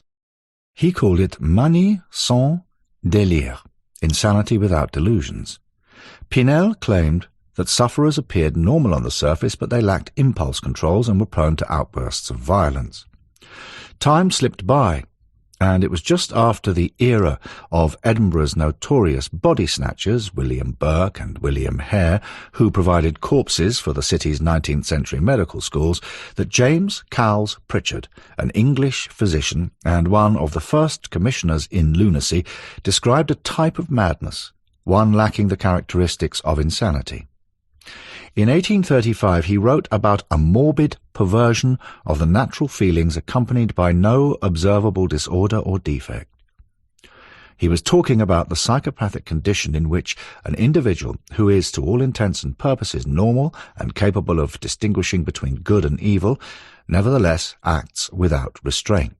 Thereafter, Victorians continued to mutter about moral insanity, a condition that Pritchard acknowledged was as numerous as the modifications of feelings or passion in the human mind, a kind of moral black hole, if you will. Nevertheless, there was a surge of interest in the study of insanity in the 1840s, as gentlemen doctors wearing top hats, tails and spats sought and fought over ways to explain and define the aberrant aspects of human behaviour, often coming to blows when they disagreed. During one lecture, a member of the distinguished audience rose to his feet, rudely shouting, "And you are suggesting, sir, that we are the descendants of apes?" The reply was cutting. "Perhaps, sir, your parents might have been, but not mine," leaving the heckler, a noted, somewhat parsimonious physician, to storm out in a huff. However, it would be a Dr. John Connolly, a London practitioner, who would eventually play a leading role in establishing what was to become, in 1865, the Medico-Psychological Association. Prior to this, doctors who studied and treated mental disorders were known as alienists. John Connolly pioneered a more scientific approach to the subject, describing individuals who were extremely selfish, cruel and alcoholic and prone to indulge in illegal activities such as fraud, forgery and even murder, perpetrated as a sudden homicidal impulse. Connolly understood the significance of a long history of disordered behaviour as a prerequisite for diagnosing what is today called psychopathic disorder, and his use of the term morbidly intense perception was particularly interesting, with psychopaths are unduly vulnerable emotionally and often take unwarranted offence at the words, actions or attitudes of others. Their reactions to stress are frequently exaggerated and abnormal, owing to the strong feelings of inferiority and compensatory arrogance which exist side by side. According to John Ronson in The Psychopath Test, it wasn't until 1891 when the German doctor J.L.A. Koch published his book Die psychopathischen Minderwertigkeiten that psychopathy eventually got its name. During my many years of interviewing murderous psychopaths, I have noted all of them have overinflated egos. They are narcissists, pumped full of self-esteem. But that self-esteem is always hanging by a thread, and once pricked, their egos burst like a balloon. A psychotherapist, Dr. Alice Miller, has written in her book, The Drama of Being a Child, The Search for the True Self, the grandiose person is never really free. First, because he is so excessively dependent on admiration from others, and second, because his self-respect is dependent on qualities, functions, and achievements that can suddenly fail with far-reaching consequences. By the 1880s, a decade that acknowledged murder for sexual motives in the anonymous shape of Jack the Ripper, Doctors began to recognize a condition that was not a psychosis, and neither was it due to insanity. John B. Martin, in his book Break Down the Walls, gave a pen portrait of the psychopath as an individual whose emotions are out of kilter. He is cold, remote, indifferent to the plight of others, hostile even. The American neuroscientist, Professor H. Cleckley, defined this type of personality as one who can perceive consequences, formulate in theory a wise course of conduct, name and phrase what is desirable or admirable, but his disorder is, apparently, such that he does not feel sufficiently about these things to be moved and to act accordingly. Women, they're weak and stupid, basically crooked. That's why they're always attracted to rascals like me. They have the morals of alley cats and minds like sewers. They respond to flattery like a duck responds to water. Put me down as not guilty, old boy. Neville Heath, to his solicitor, Ian Neer, during his 1946 trial. Neville George Cleverly Heath was a murderer whose personality precisely fitted Professor Cleckley and Dr. Alice Miller's definition of a psychopath. He was a 28-year-old former Royal Air Force officer, a sadomasochist who mutilated then murdered 2 women with terrifying brutality. An out-and-out cad. He was a womanizing social misfit, a swindler, and a plausible, intelligent man who disappointed family and friends because of his lack of effort in pursuing a promising career. The police knew Heath, for he enjoyed a criminal and borstal record. Court-martialed twice, as well as being fined for unlawfully wearing a uniform and decorations to which he was not entitled, he was intolerant of discipline and social obligations and developed cruel and antisocial traits that ended up with him committing murder. Well-groomed, he was a snappy dresser, whose appearance gave no hint of the violence and sexual perversion beneath the surface of his apparent true character. When he was tried in September 1946 at the Old Bailey, the Central Criminal Court, London, a defence plea of insanity did not dissuade the jury from finding him guilty, and he was duly hanged by the long-serving Albert Pierpoint at Pentonville Prison on the 16th of October 1946. When asked if he would like the traditional brandy to steady his nerves before he stood on the scaffold, Heath cockily replied, "Come on, boys, let's get on with it. While you're about it, you might make that a double." But it is worth comparing Heath's state of mind with the unravelling mentality of defence psychiatrist Dr. William de Barg Hubert, B.A., MRCS, MRCP, who had diagnosed Heath as suffering from periods of insanity rather than a fully emerged psychopathy. For his part, Dr. Hubert was evidently incompetent, for he was suffering from severe depression caused by an addiction to morphine. Indeed, the doctor's thinking was so befuddled that he badly contradicted himself in the witness box. Anthony Hawke, for the prosecution, required only a few exchanges to destroy Hubert's credibility. A year later, Hubert killed himself by taking a drug overdose. So, it is this outward plausibility, often combined with an impressive personality, that so bewitches the psychopath's victims. Heath literally charmed his prey to death, and a new generation of serial killers has since repeated much of the same formula of techniques. You will find several such criminals featured throughout this audiobook. I felt an inner compulsion to kill a prostitute. I knew from the outset that I didn't want intercourse with her. I just wanted to get rid of her. Peter Sutcliffe, to police after his arrest in January 1981.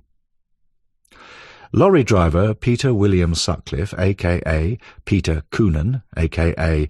the Yorkshire Ripper, who murdered at least 13 women, attempted to kill 7 others and was tried for his crimes in 1981. Unlike Heath, Sutcliffe was a crude, working-class individual with no pretensions above his station in life. He certainly didn't court his victims into their graves, for he targeted prostitutes as well as decent young women out walking during the late hours and stabbed them with a screwdriver or beat them to death with a ball-peen hammer. And, like Harvey Carignan, who blamed some of his crimes on messages from our Lord, Peter also claimed that he heard the word of God. However, the jury roundly rejected Sutcliffe's defence plea of insanity. with Mr. Justice Boreham summing up with, "You will see that insanity is not to be found merely because some conduct might be regarded as so outrageous as to be wholly unexpected from the generality of men. Strong sexual instinct is not of itself insanity. A mere love of bloodshed or mere recklessness are not in themselves insanity. An inability to resist temptation is not itself insanity.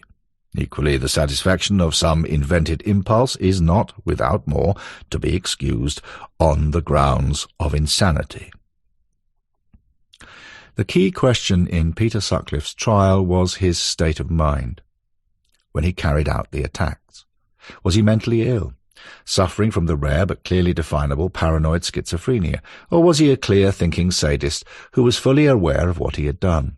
In short, was he mad or sane, and as guilty as sin, with the term psychopath never entering the trial? Sutcliffe's defence, represented by James Chadwin QC, maintained that his client was suffering from paranoid schizophrenia. This diagnosis was based on the evidence of 3 forensic psychiatrists, Dr. Hugo Milne of Bradford, Dr. Malcolm McCulloch of Liverpool, and Dr. Terence Key of Leeds, each of whom had interviewed the defendant. What Doctors Milne, McCulloch and Kay believed to be crucial was Sutcliffe's claim that since the age of 20 he had been following instructions from God. This was the defendant's account to the psychiatrists. Sutcliffe subsequently contradicted himself at trial by saying that he had first heard the voice of God seemingly coming from a gravestone in Bingley Cemetery when he worked there as a gravedigger. The voice, according to Sutcliffe, told him to clean the streets of prostitutes. It seems that God had even helped him by preventing the police from capturing him until his arrest on Friday the 2nd of January 1981. He conceded that he had been planning to do the Lord's work on Olivia Reivers when police, more by fluke than good detective work, took him into custody. But the Crown Prosecution Service, led by the former Attorney General Sir Michael Havers, would have none of it. Havers countered that Sutcliffe's tale of a divine mission was a lie, and that he was a clever, callous murderer who deliberately set out to create a cock-and-bull story to avoid conviction for murder. Firstly, there was the evidence of a prison officer at Armley, West Yorkshire, who had overheard Sutcliffe telling his wife, Sonia, that he was planning to deceive the doctors about his mental state. He had told her that if he could convince people he was mad, he might only get 10 years in the loony bin, aka Broadmoor. This scenario was supported by the fact that during his original interviews with police, Sutcliffe never once mentioned a divine mission. Indeed, he had not mentioned a divine mission until one of his defence psychiatrists innocently asked him if he had ever heard the word of our Lord. "Well, it were me all along. I would have killed and kept on killing. It was a miracle that they didn't apprehend me earlier. They had all the facts, and now even the psychiatrists have got it all wrong." Peter Sutcliffe at trial after his arrest. Source: Murder Casebook, Marshall Cavendish, 1991. Doctors Milne, McCulloch and Kay concluded Sutcliffe was indeed suffering from schizophrenia. He had at least one confirmed personal experience of schizophrenia. According to the professionally written Marshall Cavendish's weekly publication The Murder Casebook Volume 1, 1989, and not legally challenged, the consultants David Jessel, Dr. Susan Blake MB, CHB MRC, Psych, James Morton MA, and Bill Waddell, then curator of the Black Museum, confirmed that in 1971 his wife Sonia had allegedly suffered a nervous breakdown while doing a teacher training course at the Rachel Macmillan College, Greenwich, South East London. That Sonia went off the rails in 1971 mattered little, and the jury's distrust was reinforced when Dr. McCulloch testified that he had taken 30 minutes acquainting himself with Sutcliffe to reach his professional diagnosis, and that he had not interviewed Sutcliffe and looked at Sutcliffe's own statement the day before the trial. Late in the afternoon of Friday, the 22nd of May 1981, Justice Boreham sentenced Peter Sutcliffe to life imprisonment, with a recommendation that he should serve at least 30 years. He was incarcerated in the special top-security wing at HMP Parkhurst on the Isle of Wight after being brought down to Portsmouth under the tightest security for the short ferry crossing. During his stay at Parkhurst, Sutcliffe was attacked by another inmate who slashed his face with a broken coffee jar and caused him to lose his left eye.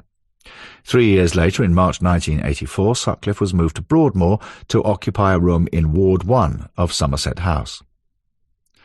Throughout the time that Peter Sutcliffe was being diagnosed by medical staff as totally incoherent, he was typing well-written letters to me about his interest in watercolour painting. Like the late Paul Beichchum, Sutcliffe knows a thing or two about painting, although his artistic skills of dexterity and knowledge do not come close to Beichchum's abilities in any respect. Nevertheless, Sutcliffe's correspondence was without a grammatical error. All of the dots and commas were well placed. His use of English grammar was almost perfect, even controlled. He was courteous without a hint of manipulation, and we did not discuss his crimes. Indeed, his correspondence was lucid and did not support the conclusion that he was totally incoherent.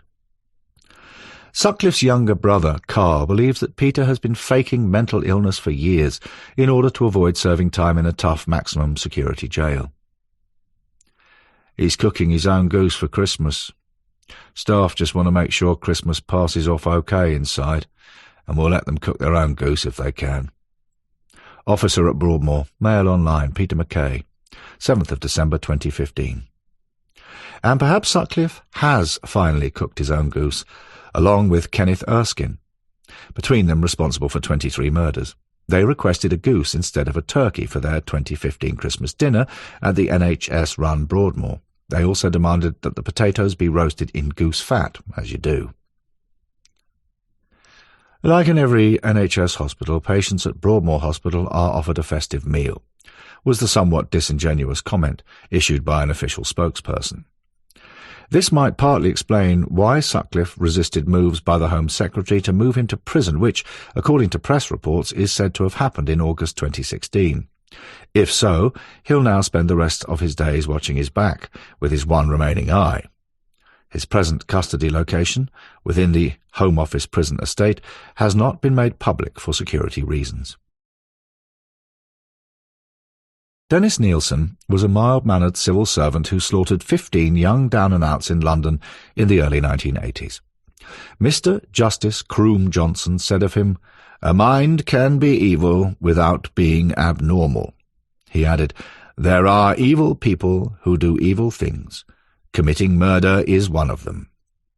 Nielsen, with whom I also corresponded while he was at HM Prison Parkhurst, had been a former Metropolitan Police Special Constable. Like necrophiliac serial killer John Reginald Halliday Christie, who was hanged at HM Prison Pentonville on Wednesday the 15th of July 1953. While he was killing, Nielsen was employed as a local authority social worker. I will amend this to local authority anti-social worker.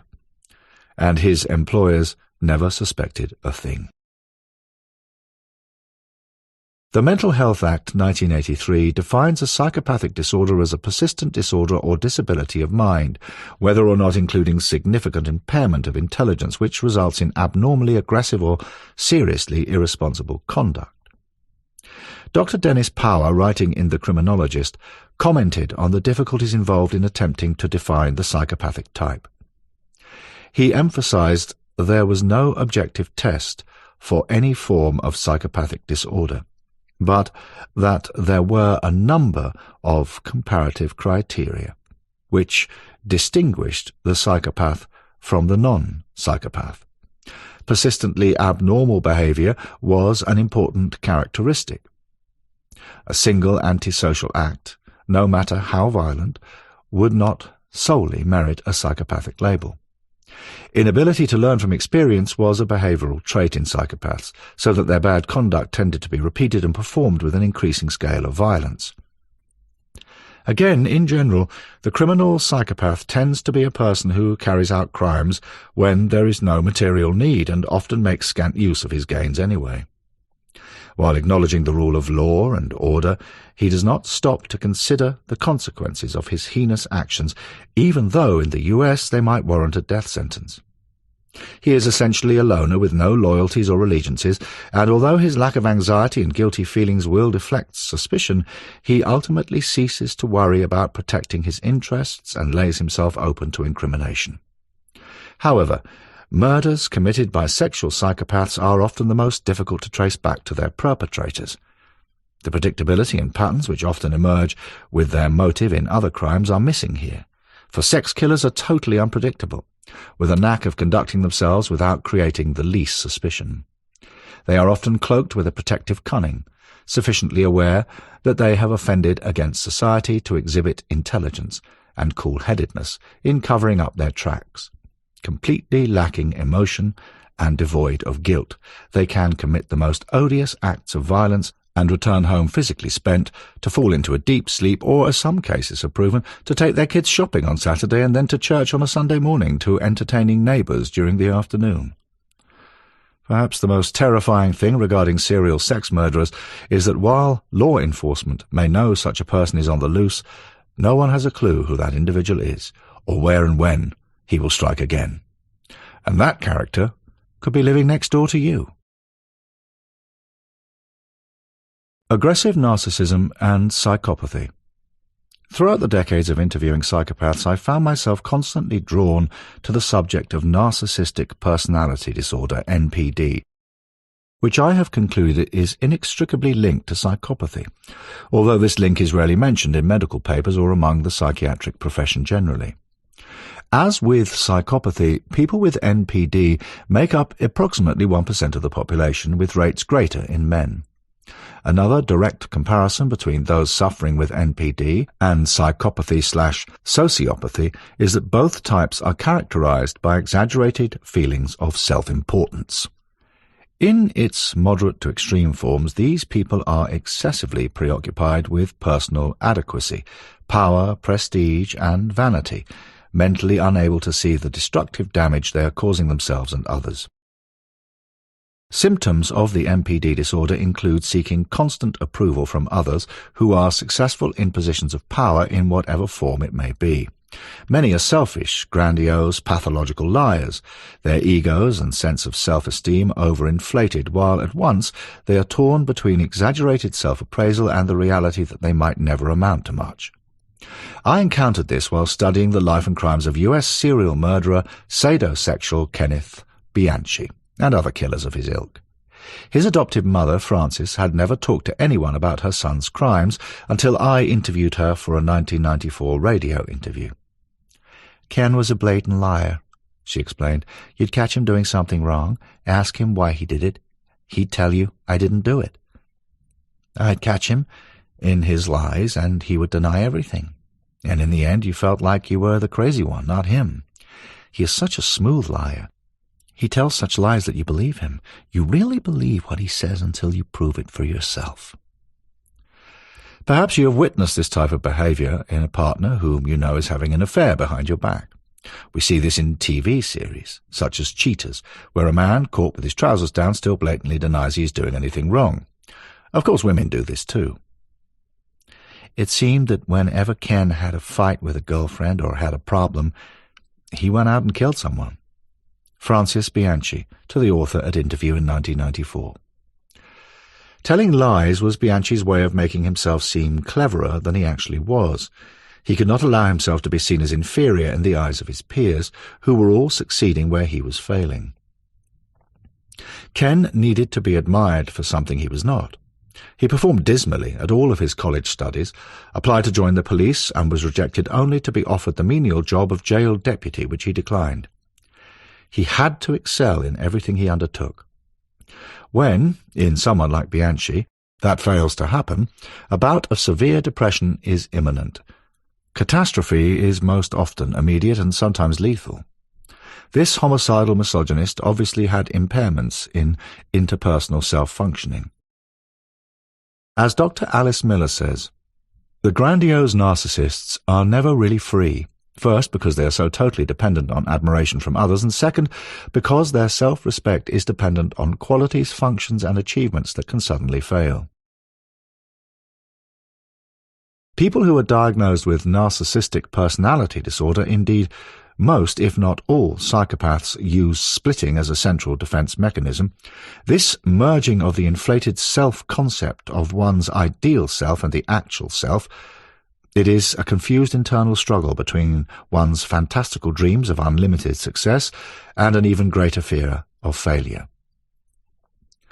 It is this conscious, ever-revolving door of magical dreams and dread that enables people to achieve great things, much in the same way as those who seek to attain great power and influence in politics and in business, ultimately leading them to the self-belief that they are superior to anyone else. Like so many showbiz stars and famous TV personalities, they become preoccupied with dreams of unlimited success, power, brilliance and beauty, and ideal love from a partner or the masses. They come to believe that they have a right to entitlement, favourable treatment, or automatic compliance with his or her expectations and demands. We most often see these psychological traits in the movie business. For instance, where some previously unknown person from an extremely poor upbringing becomes a prima donna, international movie star, or singer, only to treat their entourage, hotel and airline staff like dirt. Can such people now stand criticism? Of course not, for they are obsessively megalomaniac. They are too absorbed with personal adequacy, the power, prestige and vanity and public acclaim, while simultaneously mentally unable to see the destructive damage they are causing to others, and ultimately, themselves. Chapter 1. Case Study. Savage. Oscar Pistorius. Shots in the dark. Scar Leonard Carl Pistorius, a.k.a. Blade Runner, and also dubbed by the media as the fastest man on no legs, requires not much by way of introduction to the listener, for the entire world knows who he is, and that he is now serving a lengthy prison term for the savage murder of his beautiful girlfriend, Reeva Steenkamp, in his Pretoria, South Africa home on Valentine's Day, 2013. Born with fibular hemimelia, congenital absence of the fibula in both legs, which were amputated halfway between his knees and ankles when he was 11 years old, through sheer guts, Oscar Pistorius went on to become one of the greatest, the richest, and publicly feted Paralympic champions to date. Never before has a man with such a dreadful physical disability attained such international fame.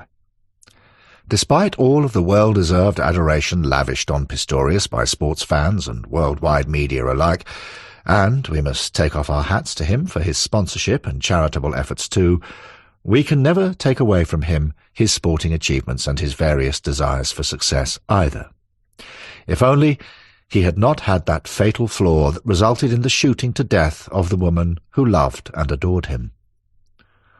The mechanical nuts and bolts in this case of murder are gruesome yet simple to understand. In the early hours of Thursday, the 14th of February 2013, Pistorius shot his girlfriend, young model Reeva Steenkamp, with a heavy-caliber firearm following an argument at his upmarket home in Pretoria. The weapon, a silver-plated 9mm semi-automatic pistol, was loaded with the Black Talon brand of hollow-point bullets, also known as dum-dums, or as Pistorius called them, zombie stoppers. Exiting the muzzle at 280 meters a second, the 4 high-velocity rounds tore into Reeva. The headshot, according to the autopsy report, split her skull in 2. Pistorius's trial began on the 3rd of March 2014. His mitigation was that it was all a terrible mistake. He testified that he believed the person he blasted to death in his tiny bathroom was an intruder, that he thought Reeva was downstairs at the time. He explained that he had heard a noise. He climbed out of the bed he shared with Reeva, and on his stumps, tentatively edged his way along the passage and entered the bathroom before firing through the closed closet door. According to his own testimony, he gave no warning before he discharged the pistol, an admission of guilt that should in any event have warranted a first-degree murder charge under South African law. The trial proceedings were adjourned until the 30th of June to enable Pistorius to undergo psychiatric evaluation to establish whether he was criminally responsible for the death of Miss Steenkamp. Enter the psychiatrists. Once again we find that the learned professionals from both sides could not agree. Psychiatrist Dr. Merrill Vorster appeared for the defence, testifying she had diagnosed Pistorius as suffering from a generalised anxiety disorder, as if that was sufficient mitigation to remove criminal intention for the killing. For the prosecution's part, after consulting with his psychiatrist expert, the tenacious Jerry Nell held that the accused did not suffer from a mental illness or defect that would have rendered him criminally not responsible for the offence charged. Anyone watching the televised proceedings would have seen a bewildering mixture of Oscar Pistorius crying, exhibiting signs of remorse, lying his back teeth out and refusing to give straight answers to straightforward questions put to him by Prosecutor Nell, who at one point was driven almost to distraction. Reva's unwell father, Henke, and her mother, Sheila, stoically witnessed it all in despair. Sitting without a jury, Judge Thokosile Masipa completely accepted the evidence of psychiatrist Merrill Vorster and her assessment of Pistorius's state of mind.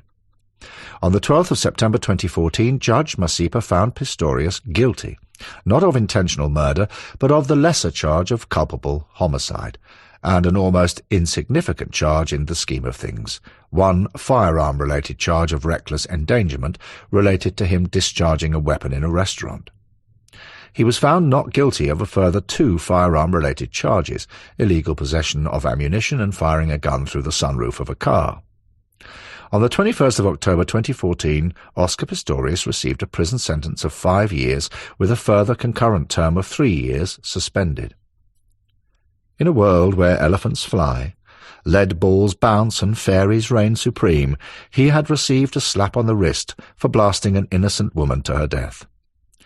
After serving just a handful of months in jail, approximately 1/6 of his sentence, the following August he was released from the Kagozi Mampura II prison under correctional supervision. His release was based on his good behaviour, and that he was not considered a danger to the community, as South African Commissioner of Correction Services Modise told the BBC. This was notwithstanding that Pistorius had spent his short time behind bars lodging complaint after complaint that he did not have a private bathroom, one he had obviously denied Riva Steenkamp, and that he was denied the use of a stool in the communal shower room. He added in his vain way that he was denied the opportunity to advise inmates held in the hospital wing about exercise and was not granted his wish to initiate a prison basketball program. An appeal against the ridiculously light sentence was held on November 2015 in the Supreme Court of Appeal, Bloemfontein. The matter was heard before 5 Supreme Court judges who, by unanimous decision, overturned Pistorius's culpable homicide conviction and found him guilty of first-degree murder. No one will probably ever know exactly why Pistorius became so enraged during the early hours of the 14th of February 2013, but he became so completely out of control that a terrified Riva rushed to the bathroom where she locked the door in fear of her life. The couple had been out for dinner and had returned to Pistorius's home, where, after a short while, Riva started talking to another man on her mobile phone. She was laughing and joking, and then suddenly the Olympian snapped, and a heated argument ensued, one that close neighbours overheard prior to shots being fired. In Pistorius we can see that his entire ego hung in the air on a very fine thread, like a balloon about to pop. When he wrongly imagined that the thoroughly decent and faithful Riva was cheating on him, even though he had frequently cheated on her, he resorted to willful murder. It was revealed at trial that he and Riva had a turbulent relationship. He frequently accused her of being unfaithful, when she was not, while he himself was playing around. She had confided in friends and her parents, who all advised her to distance herself. Had he been a real man, Pistorius would undoubtedly have thrown himself on his sword and the mercy of the court. His mitigation should have been that he simply lost the plot after a heated argument, that a red mist had descended over his eyes, meaning he suffered some form of intermittent explosive disorder, IED, which is characterized by extreme expressions of anger, often to the point of uncontrollable rage, that are disproportionate to the situation at hand. In a nutshell, intermittent explosive disorder is all about someone who exhibits symptoms more commonly found in road rage incidents. Irritability causes an adrenaline rush and increased energy, racing thoughts, in some cases tingling, tremors, palpitations, and chest tightening. The result can be temper tantrums, tirades, heated arguments, shouting, slapping, shoving, pushing, physical fights, property damage, threatening or assaulting people, even killing them, as evidenced by the red mist. the blowing of a fuse, that overcame Oscar Pistorius. Therefore, I am terribly sorry would not have gone amiss, and the court might have looked upon one of the world's greatest sporting achievers' awful crime in a more compassionate light. He now contemplates a much longer prison term in a facility where his former international status will cut no ice at all with his fellow inmates. Note: Oscar Pistorius was released on parole on the 5th of January 2024, with conditions in place until his sentence expires on the 5th of December 2029. Chapter 2. Case Study. Psychopath. Harold Shipman, the Doctor from Hell. Now let's take a look at one of the most prolific serial killers in world history, a family doctor called Harold Shipman. On Thursday, the 31st of January 2000, Dr. Harold Frederick Fred Shipman, dubbed by the media Dr. Death, aka the Angel of Death, was sentenced to natural life imprisonment for 15 murders, with 4 years added to his sentence for forgery. It is believed by police that he probably killed at least 215 of his trusting male and female patients during a medical career that spanned 28 years. This gives a mean average of 8 murders every 12 months. Born on Monday the 14th of January 1946 on Nottingham's Bestwood Council housing estate to lorry driver Harold Frederick Shipman and Vera, née Britton, Fred was the second of 4 siblings. Their parents were devout Methodists and snobs, although, to be fair to them, they wanted the very best for their brood. Young Fred was sent to Nottingham's High Pavement Grammar School and did moderately well in his studies. After he was arrested for serial homicide, several of his former school pals described him as a friendly lad, although he was inclined to remain aloof, often looking down his nose at his contemporaries. After his father died, Fred became very close to his mother, who passed away on Friday the 21st of June 1963. She had suffered lung cancer and had been administered morphine to deaden the pain by her own GP, and the lad, aged just 17, was often present when the doctor called. By now, Shipman was dating a religiously inclined young woman called Primrose Rose May Oxterby. The couple had 4 children, although after the first child was born, Fred coldly remarked to a friend, "Well, I didn't want a child, but she got pregnant, and marrying Rose was the only thing I could do."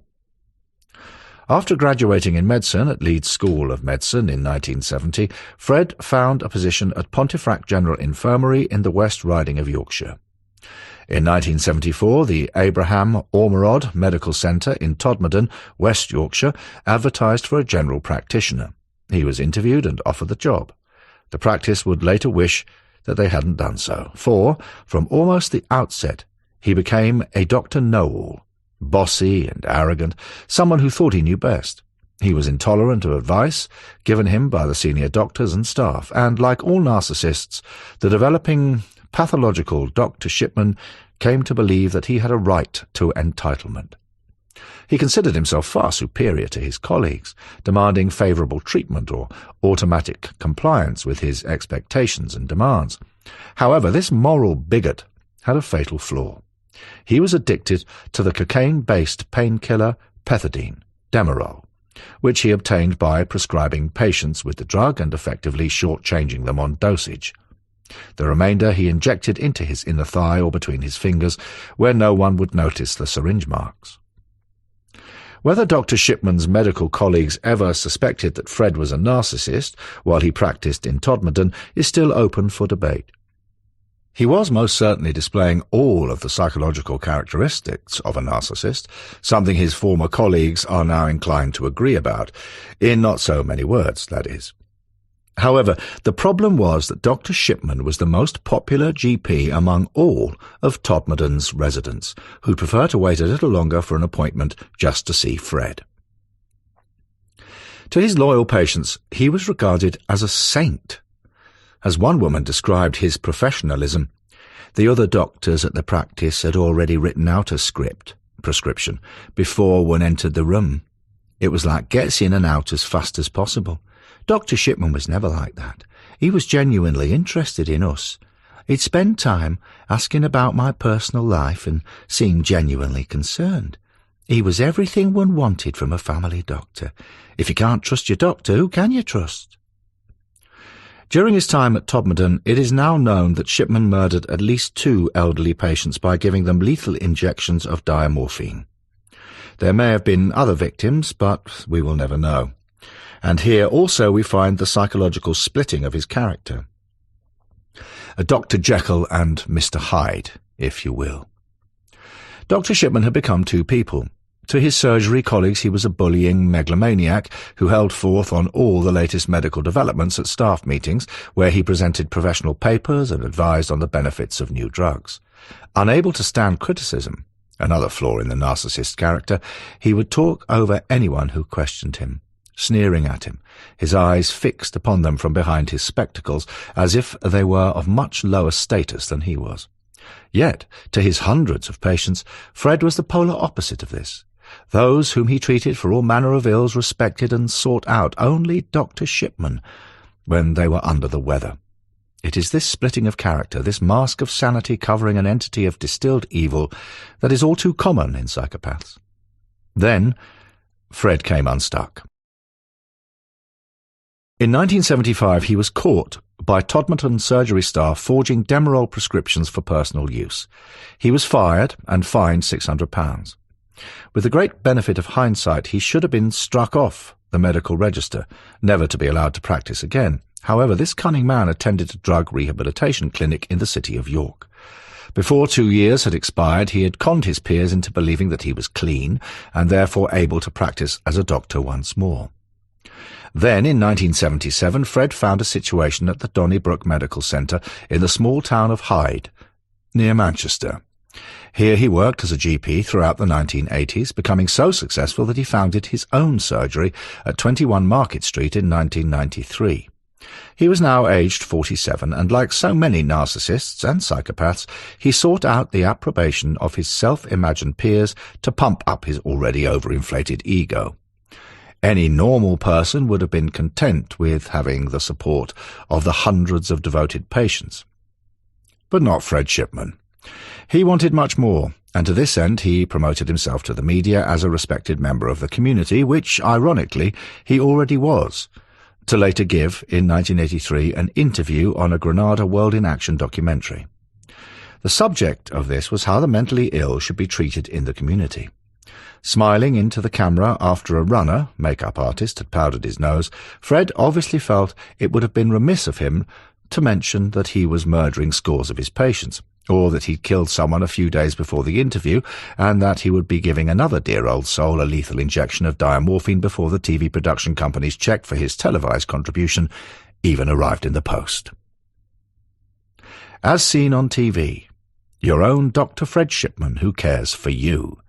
A notice that might as well have been pinned to the wall of Shipman's surgery waiting room.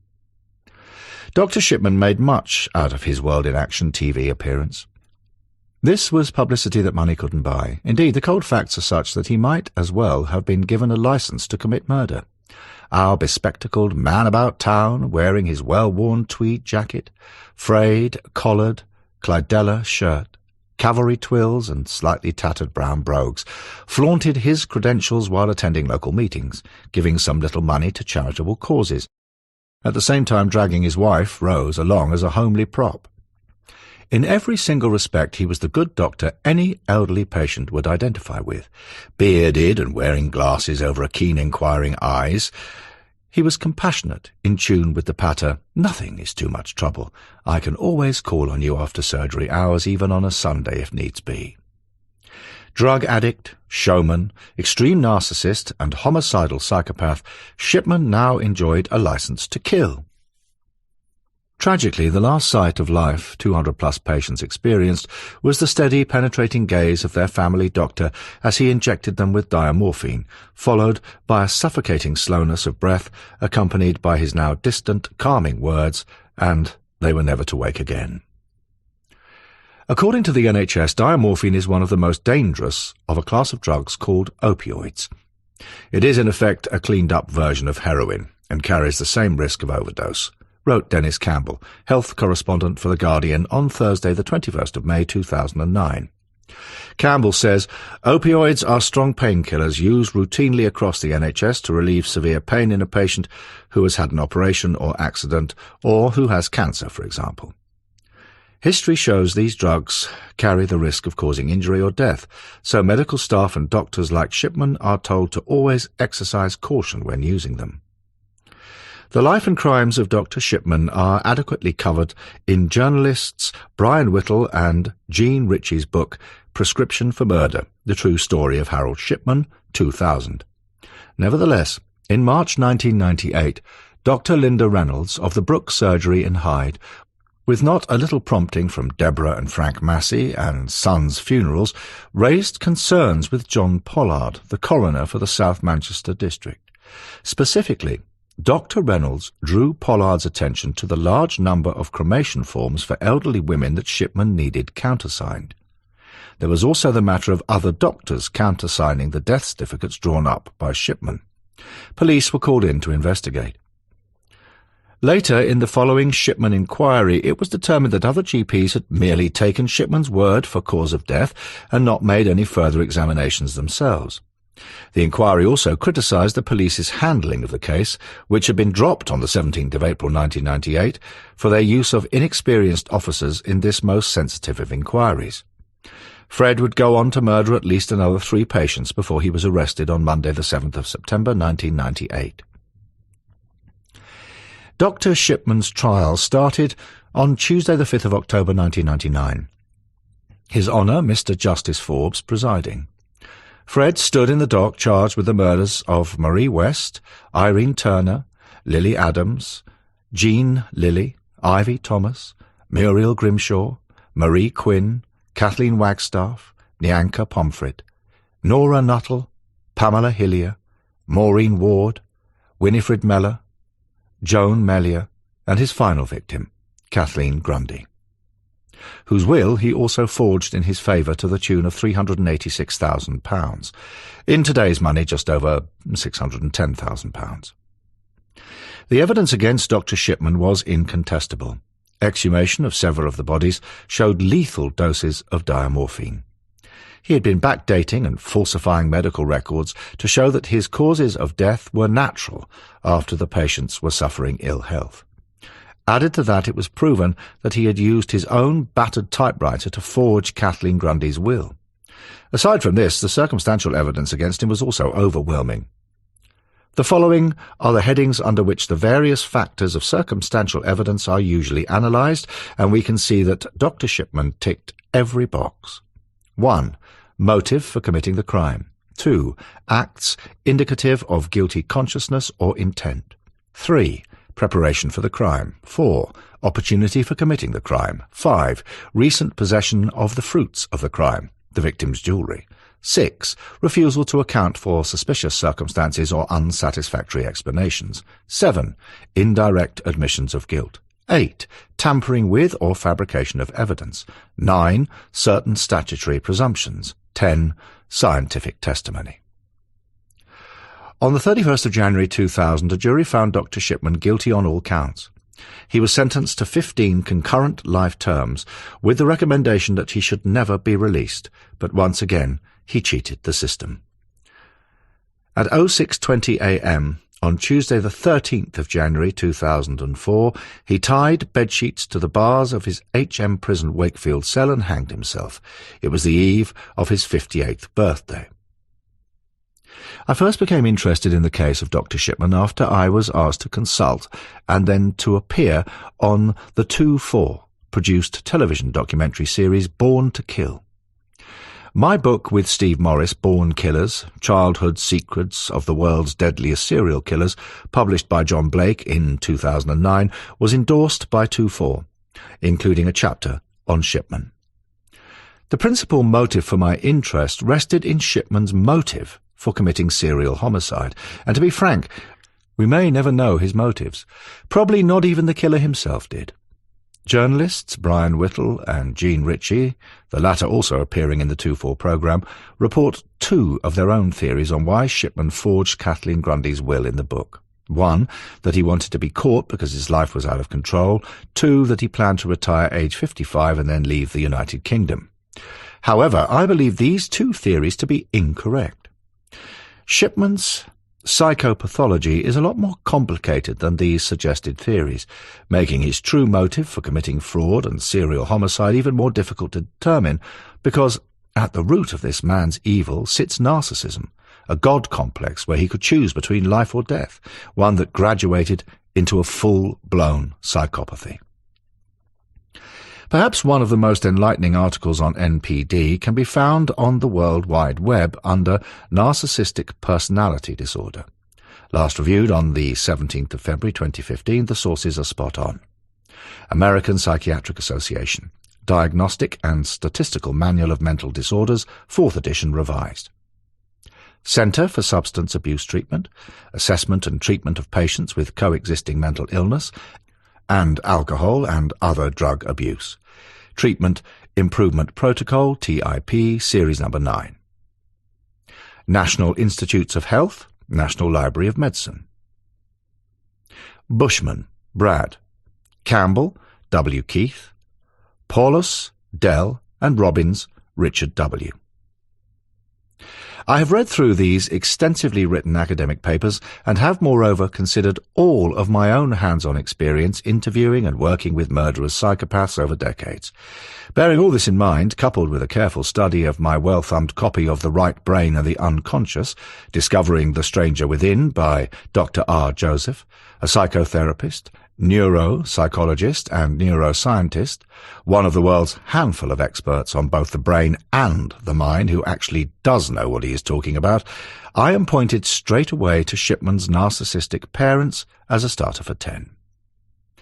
Narcissistic parents, which Frederick Sr. and Vera most certainly were, often demand certain behaviours from their children because they see their offspring as extensions of themselves. This is called mirroring, for parents need to represent their children in a world in ways that meet the parents' emotional needs. In many of the cases I have been involved with, these expectations have gone to the extreme of psychological child abuse. In a nutshell, the parents need their child to be more than they themselves could ever be, the mirror itself being flawed. Of course, generally it is a good thing for parents to want their children to succeed when they themselves have not made their own mark in life. However, I am also mindful of Professor Elliot Layton's observation to me years ago. Christopher, millions of kids have narcissistic parents, even brutal parents, but they don't all go on to commit serial murder, do they? So what? Take it from me, read a few of Layton's books, open the first page of his acclaimed Hunting Humans, The Rise of the Modern Multiple Murderer, and you'll also realize that this chap knows what he is talking about. Then, of course, the question arises as to why Harold Shipman turned out to be the only rotten apple in a basket of 3 other siblings who went on to live perfectly healthy, decent lives. We'll see more of this phenomenon later with other offenders, and we'll see the simplistic answer being that we are not all wired up quite the same. Mentally, we are psychologically different from our siblings, often as different as chalk is to cheese. For my part, I see the young Shipman as being mentally split. It is a well-documented fact that women are the favoured victims of male serial killers such as Fred. They claim to enjoy the company of females while at once hating them with a deep-seated passion. I believe that although Shipman superficially loved his ailing mother, he also detested her for demanding excellence, something she and her husband had never achieved, from him. Putting myself inside Shipman's head, I can see this teenager watching as his mother suffered terrible pain, his mind somewhat detached, like a bystander, watching on as dispassionately as the scientist who studies under the microscope a blowfly preserved in amber, while the good family doctor gave Vera pain-killing relief. I think that this entire process morbidly fascinated Shipman, this fascination being echoed in the remark he made to a school friend the Monday following his mother's death. When Fred, out running, was asked, "Did you have a good weekend?" the cold reply, without a tear in his eye, was, "My mother died." End of conversation. To complicate matters further, Shipman murdered elderly men too, so I am also drawn to the suggested part motive, that of financial gain. Furthermore, what all of us who are interested in motive will agree upon is succinctly documented in 7 murders, first published by William Heinemann, Limited, in 1931, written by Christmas Humphreys, M.A., LL.B. Cantab of the Inner Temple, barrister at law who went on to become one of the greatest judges in British criminal history, who puts the most common motives down to the desire of avenging some real or fancied wrong, getting rid of a rival or an obnoxious connection, of escaping from the pressure of pecuniary or other obligation, obtaining plunder or other coveted objects, preserving reputation, or of gratifying some other selfish or malignant passion. These may be summed up concisely, as Christmas Humphreys says, as money, hatred, and women. The latter term might be entirely unacceptable today, but I see all of these motives combined in Dr. Shipman's reasons for killing. I suggest that Shipman ticks all of the above, for notwithstanding that he had attempted to falsify Kathleen Grundy's will to the tune of £360,000 in 2005, it also came to light that he had stolen some jewellery worth over £10,000 from his victims. The booty was found by detectives in his garage, with Primrose Shipman soon pressing for it to be returned to the victim's next of kin where possible. 66 pieces were returned to Primrose, mainly because the Assets Recovery Agency could not discover provenance, and 33 pieces, which were not hers, were auctioned for charitable causes. The outstanding item, a platinum diamond ring, was returned to a murdered patient's family. Primrose Shipman denied any knowledge of her husband's murderous activity. Serial killers often take trophies from their victims in the form of underwear, jewellery, hair, and even photographs, and make video recordings of their victims as they suffer terrible torment, much in the same way as a big game hunter takes away the head of a shot animal for display on his wall or snaps pictures of his expedition. Many of the murderers I have interviewed kept gruesome mementos of their crimes. Sometimes they take them out, just to relive the events. In many instances, these deviants masturbate over their trophies. Michael Bruce Ross masturbated over his memories of killing. Priapic Ross worked himself off at least 40 times a day, to the degree that he developed sores on his penis. He has since ceased this practice because he has been executed, the auspicious time and date being precisely 2:25 a.m., 13th of May, 2005. There is no suggestion from me that Shipman got a sexual thrill from the act of killing, or from the trophies he took away with him after his victims died, and I strongly dispute the suggested scenario put forward by journalists Whittle and Ritchie that he planned to retire aged 55 and leave the United Kingdom.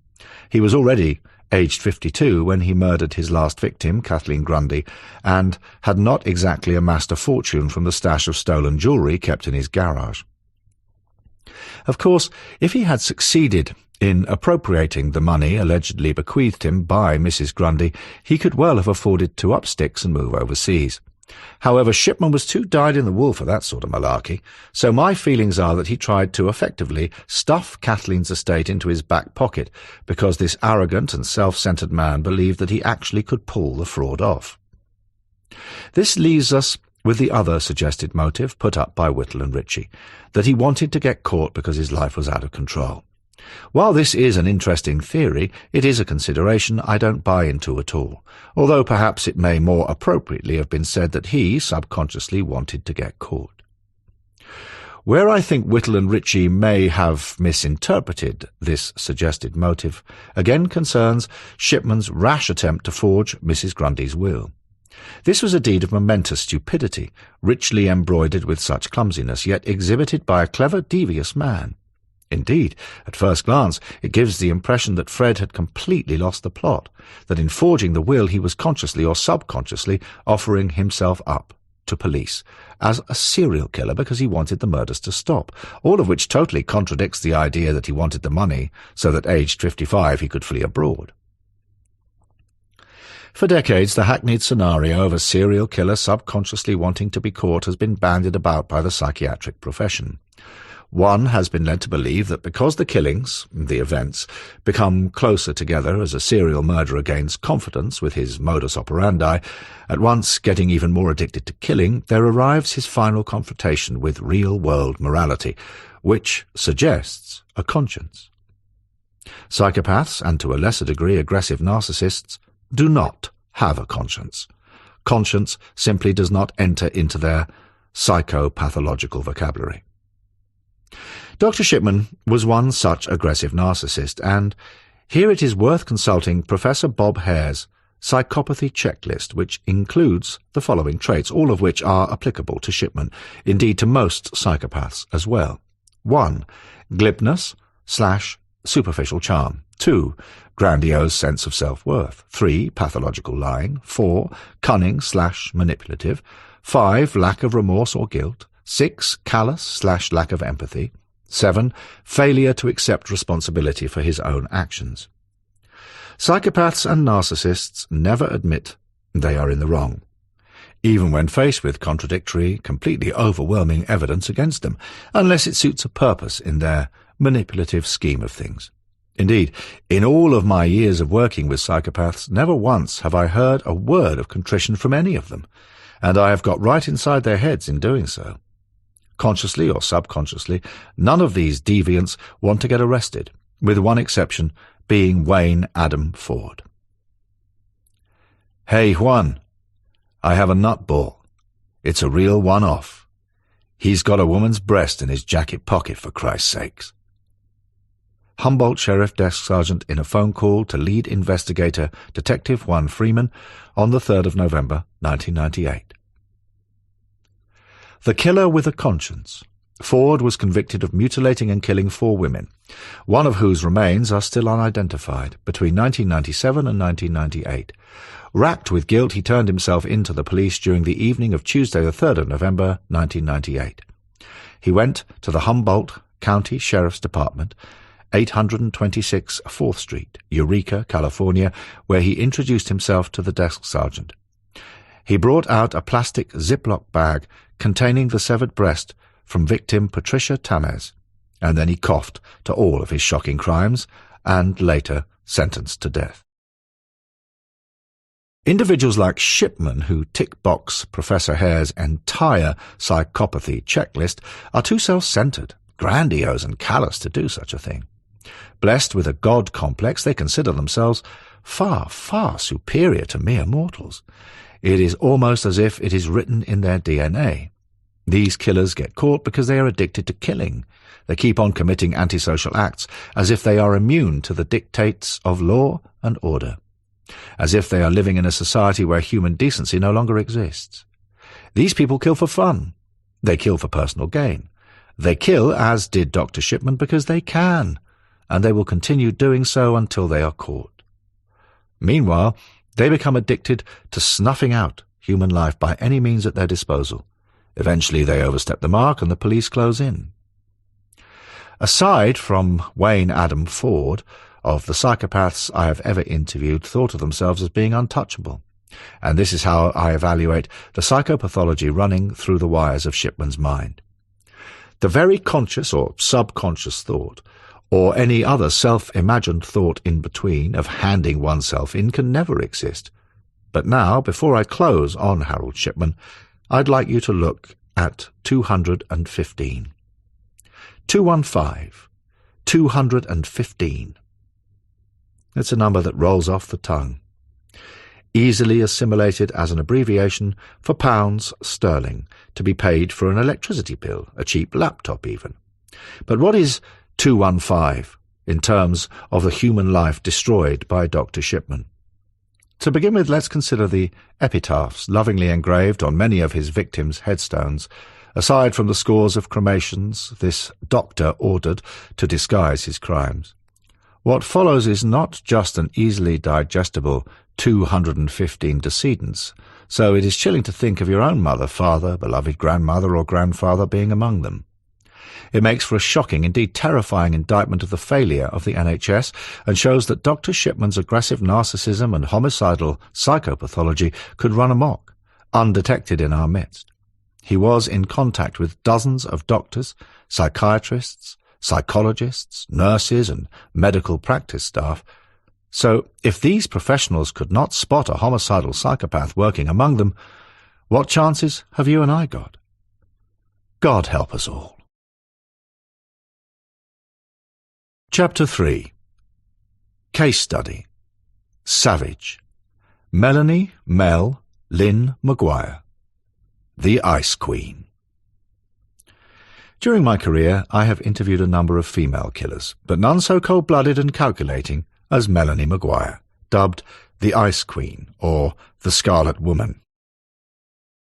The once pretty as a picture 33-year-old slipped her husband a Mickey Finn of chloral hydrate, a powerful but uncommon sedative. She shot him, cut his body into parts, and then placed the remains in 3 suitcases before dumping them off a bridge into the swirling waters of the Chesapeake Bay. This well-educated nurse, a petite mother of 2, came from an upscale lifestyle, but beauty is only skin-deep. She fed 34-year-old William T. Maguire, a computer programmer at the New Jersey Institute of Technology, Newark, to the fishes. Melanie held an unshakable belief, characterized by consistently inflated feelings of personal ability or infallibility, and a capacity for savagery, from which the outcome was shocking. This was a woman I had to make contact with, yet I was on shaky ground. The femme fatale's notorious crime had made headlines across the U.S. Courted by countless true crime writers from the other side of the pond, all of them promised a book, and there were other people with good, perhaps misguided intentions, offering to take up her pleas of innocence and campaign on her behalf. I had no intention of writing a book about Melanie Maguire. A chapter in a book, perhaps, which I did in Dead Men Talking, 2009. Therefore, getting her to make contact with me, being based in England, was to be an uphill struggle, so I tried to put myself inside the woman's head. I needed the right bait. I am a fisherman of sorts, mostly for sea bass when the October-November gales hit the south coast of the UK, and the slipper limpets, seasonally favourite fare for bass, are swept towards shore. One can use all sorts of bait when slinging one's hook, but in November, slipper limpets are good to go, and it is how one presents the bait that is so important, as an angler will know. Why exert oneself, casting 200 yards, when at my special place one merely flips the line into a swirling eddy just yards from the beach? Within a couple of hours my friend Andy and me can reel in 3, 4, and 5-pounders without breaking sweat. I have adopted this fishing technique countless times to catch the attention of psychopaths. It was successful pulling in Peter Sutcliffe and Paul Beichchum with our mutual interest in painting, and it proved to work equally well on the vain and savage Melanie Maguire, but with a twist. I had just one cast using the right bait to hook then reel her in, while others, like in any fishing competition, lined up either side of me, their lines stretched tight. Among Maguire's flaws is vanity, a love of mirrors and a need of praise from others. To my advantage, as I saw another crack in this woman's psyche, being her innate, perhaps ill-founded belief that the British criminal justice system was far more open and honest than the one she self-allegedly didn't enjoy back home in the Garden State, New Jersey. While on remand, she hinted as much to a friend who visited with her. Moreover, Mel considered herself born and bred class, with a capital C. She and her husband had just closed a sale on a $500,000 house in Ashbury, Warren County, New Jersey, to move on and up the social ladder while she was having an affair with her boss, Dr. Bradley Miller. Now, Melanie had determined that husband Bill was no longer fit for purpose. In her mind, his use-by date had expired. Later, her attitude of, "How dare anyone in this hick place accuse me of murder," was indeed Mel's dogmatic mantra to anyone lending an ear. Bill mentally and physically abused me was part of her phony narrative. She then claimed it was an alleged mafia kill because he owed money to the mob, a defence she would put up at her trial. To get inside Melanie Maguire's head meant that I had to identify with her mindset, to understand the latent savagery that had brought her to a natural life sentence at the Edna Mahan Correctional Facility for Women, Hunterdon County, Clinton, New Jersey. Without doubt she had killed William. However, precisely where she had shot him before she dismembered the blood-soaked corpse in their home, not even the most experienced scenes of crime officers using state-of-the-art scientific techniques can figure out to this day, for there wasn't a drop of blood to be found. Using a little lateral thinking, I put pen to paper. I deliberately used high-quality, inlaid, Conqueror cream-coloured paper with a matching envelope, sealed with my family's wax crest, as you do. After completing my homework, I knew she'd appreciate the upscale brand of Chanel Egoiste perfume, which I sprayed onto the letter. I also enclosed a photo of myself. Think about Professor Annabel Lee's letter to me, referenced at the outset of this audiobook. The scent of Chanel was a subliminal trick. Of course it was.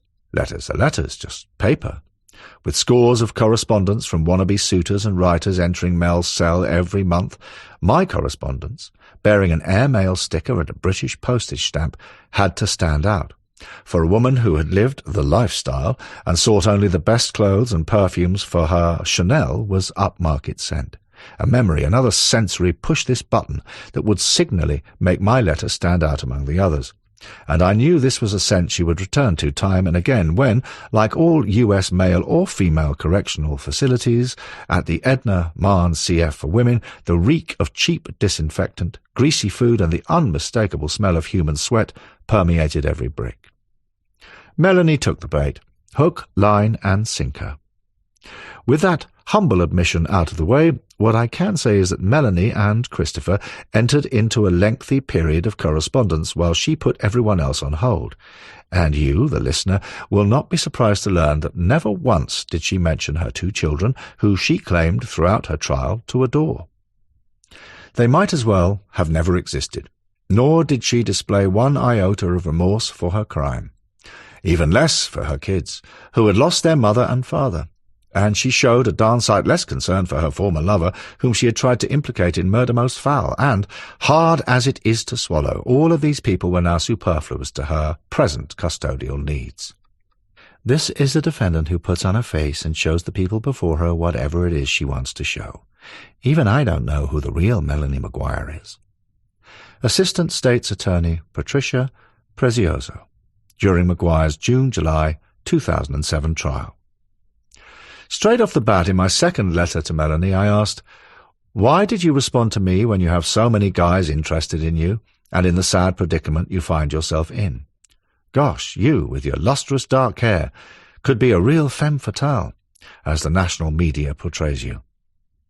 Mel's answer was almost predictable, saying, "Lots of guys write me, but femme fatale, really?" My bait was working perfectly, massaging her ego.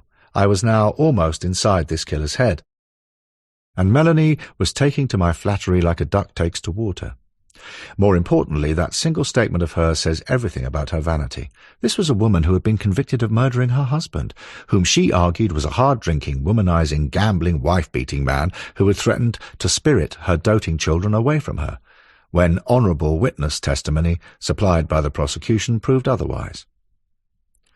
There is an old saying, "One shouldn't judge a book by its cover."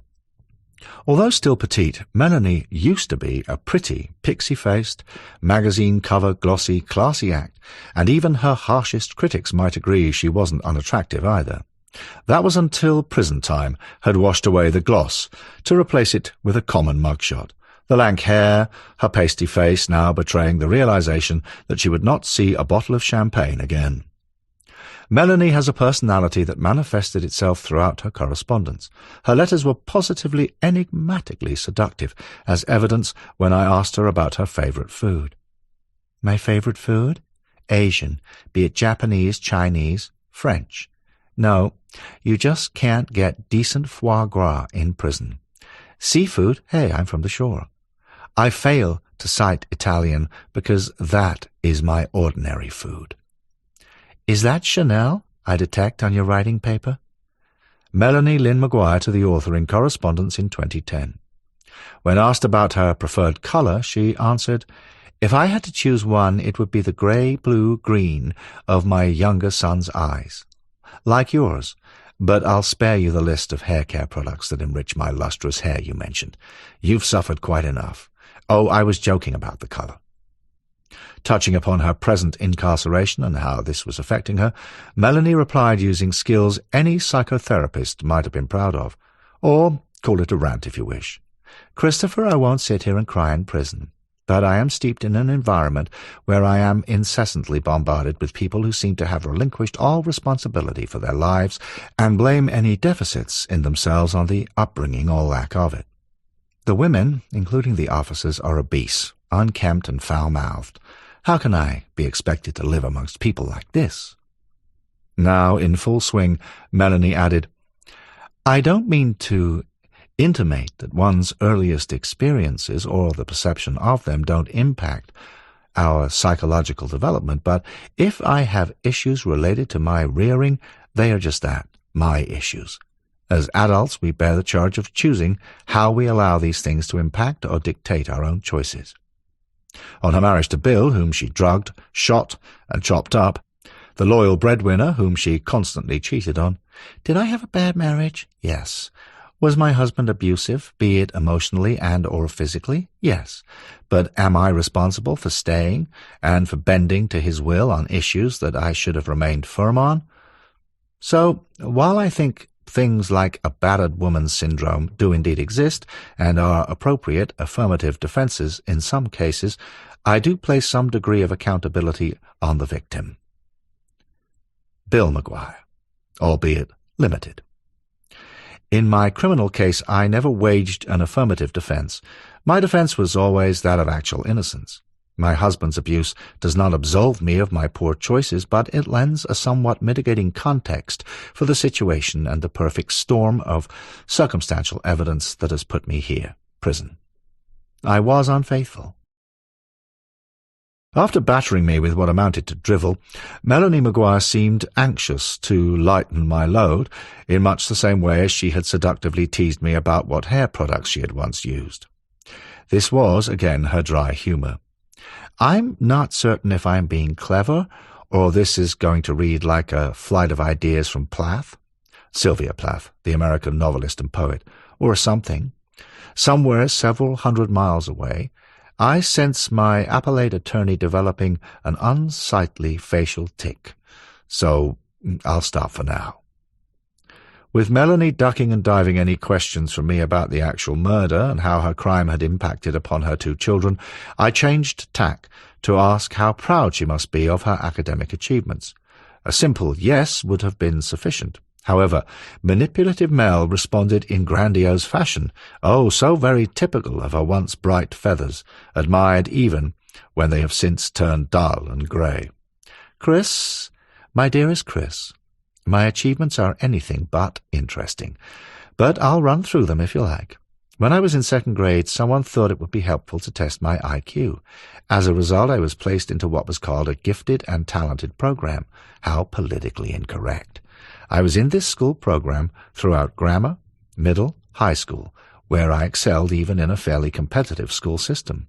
I was a member of both the Spanish Honor Society, I like the word honor, and the National Honor Society, and a drama club.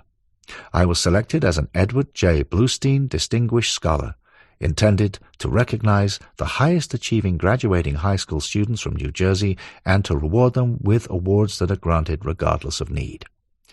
Then I went to Rutgers University and got a 1 GPA, my first semester, to the acute distress of my parents. I discovered unchecked freedom and parties. I think I pulled a 3.0 or better each semester after that. Statistics major, psyche minor, religion mini, but my initial fall from academic grace doomed me to mediocrity. I decided in my senior year that I wanted to pursue nursing, but I didn't have the credentials to switch majors at this point, so I completed my first BA at my parents' insistence. So Melanie Maguire has her feet placed firmly on Mother Earth, and this highly intelligent and self-effacing woman certainly likes her literature too. Her favourite authors are Stephen King, Janet Ivanovich, selected works, she says, and also P.G. Wodehouse, Martin Amis, Haruki Murakami, Hugh Laurie, and Matt Beaumont, whom she described as hilarious.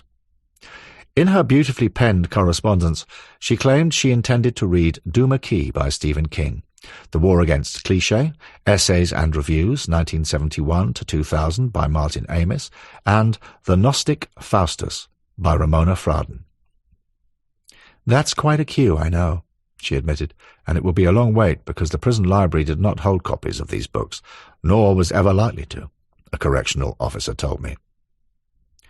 Melanie finished off this letter, adding, "Alas, time for group therapy, so I'll close for now, and before somewhere in D.C., District Court, my appellate attorney has a grand mal seizure. Let the healing begin." Yes, that's sarcasm you smell. This should all be duplicative anyway, as I've channeled to your mailman all I wanted to say, the poor bastard. All of this evidence together leaves you, the jury, no doubt that she participated in this murder. While drinking wine to celebrate his new home, Bill had no idea that the drink was laced with chloral hydrate, and his wife wanted to grow old with her lover, and not him. The next day, the kids out of the way, and at the daycare center, she shot the still sleeping man, a pillow muffling the noise. The dead man is cut up in the bathroom, stuffed into bags and suitcases. She drives to Chesapeake Bridge and tossed the suitcases in the air and into the water. D.A. Patti Prezioso to the jury at trial. The prosecution's case is circumstantial at best. There is no direct evidence that my client killed her husband and no smoking gun. Joseph Tacopina, Maguire's attorney at Summing at trial.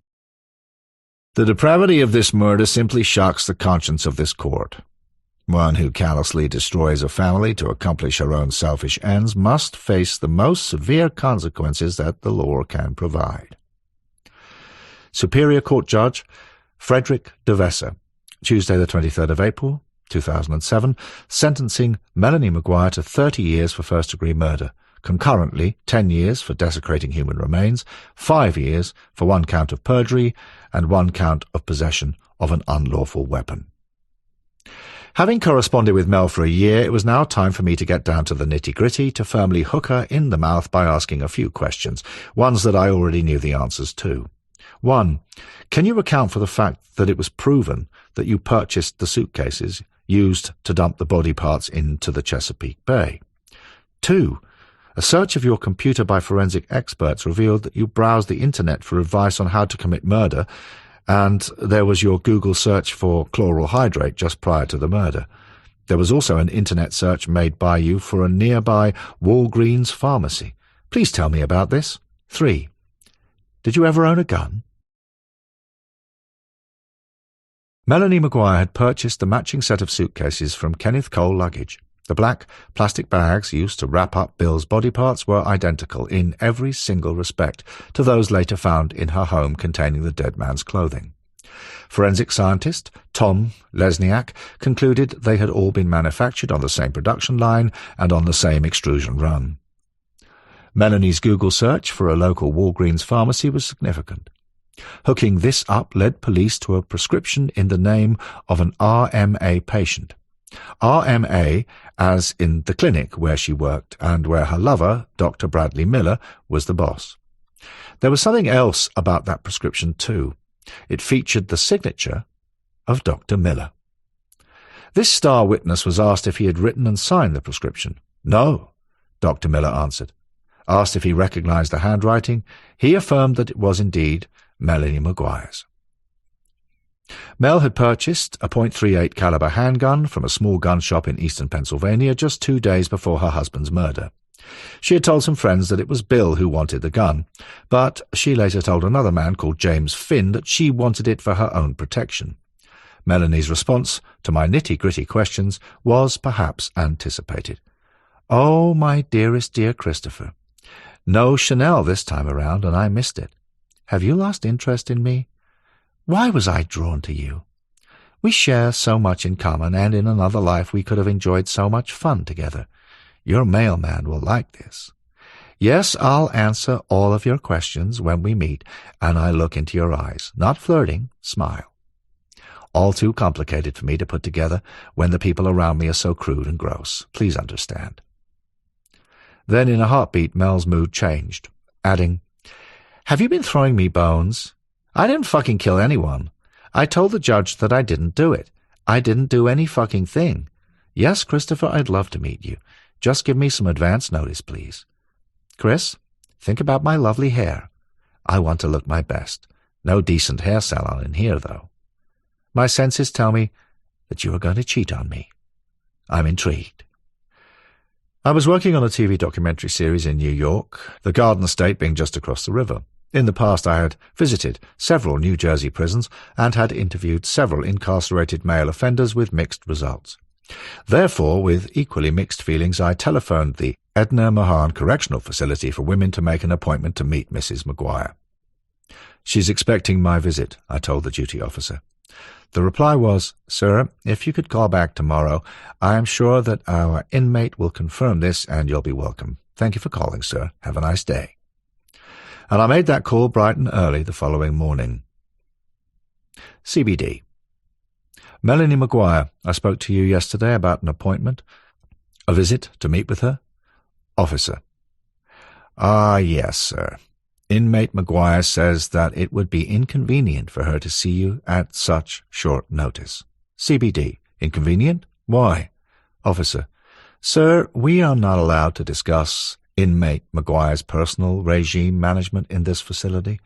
Perhaps if you could reschedule an appointment. CBD.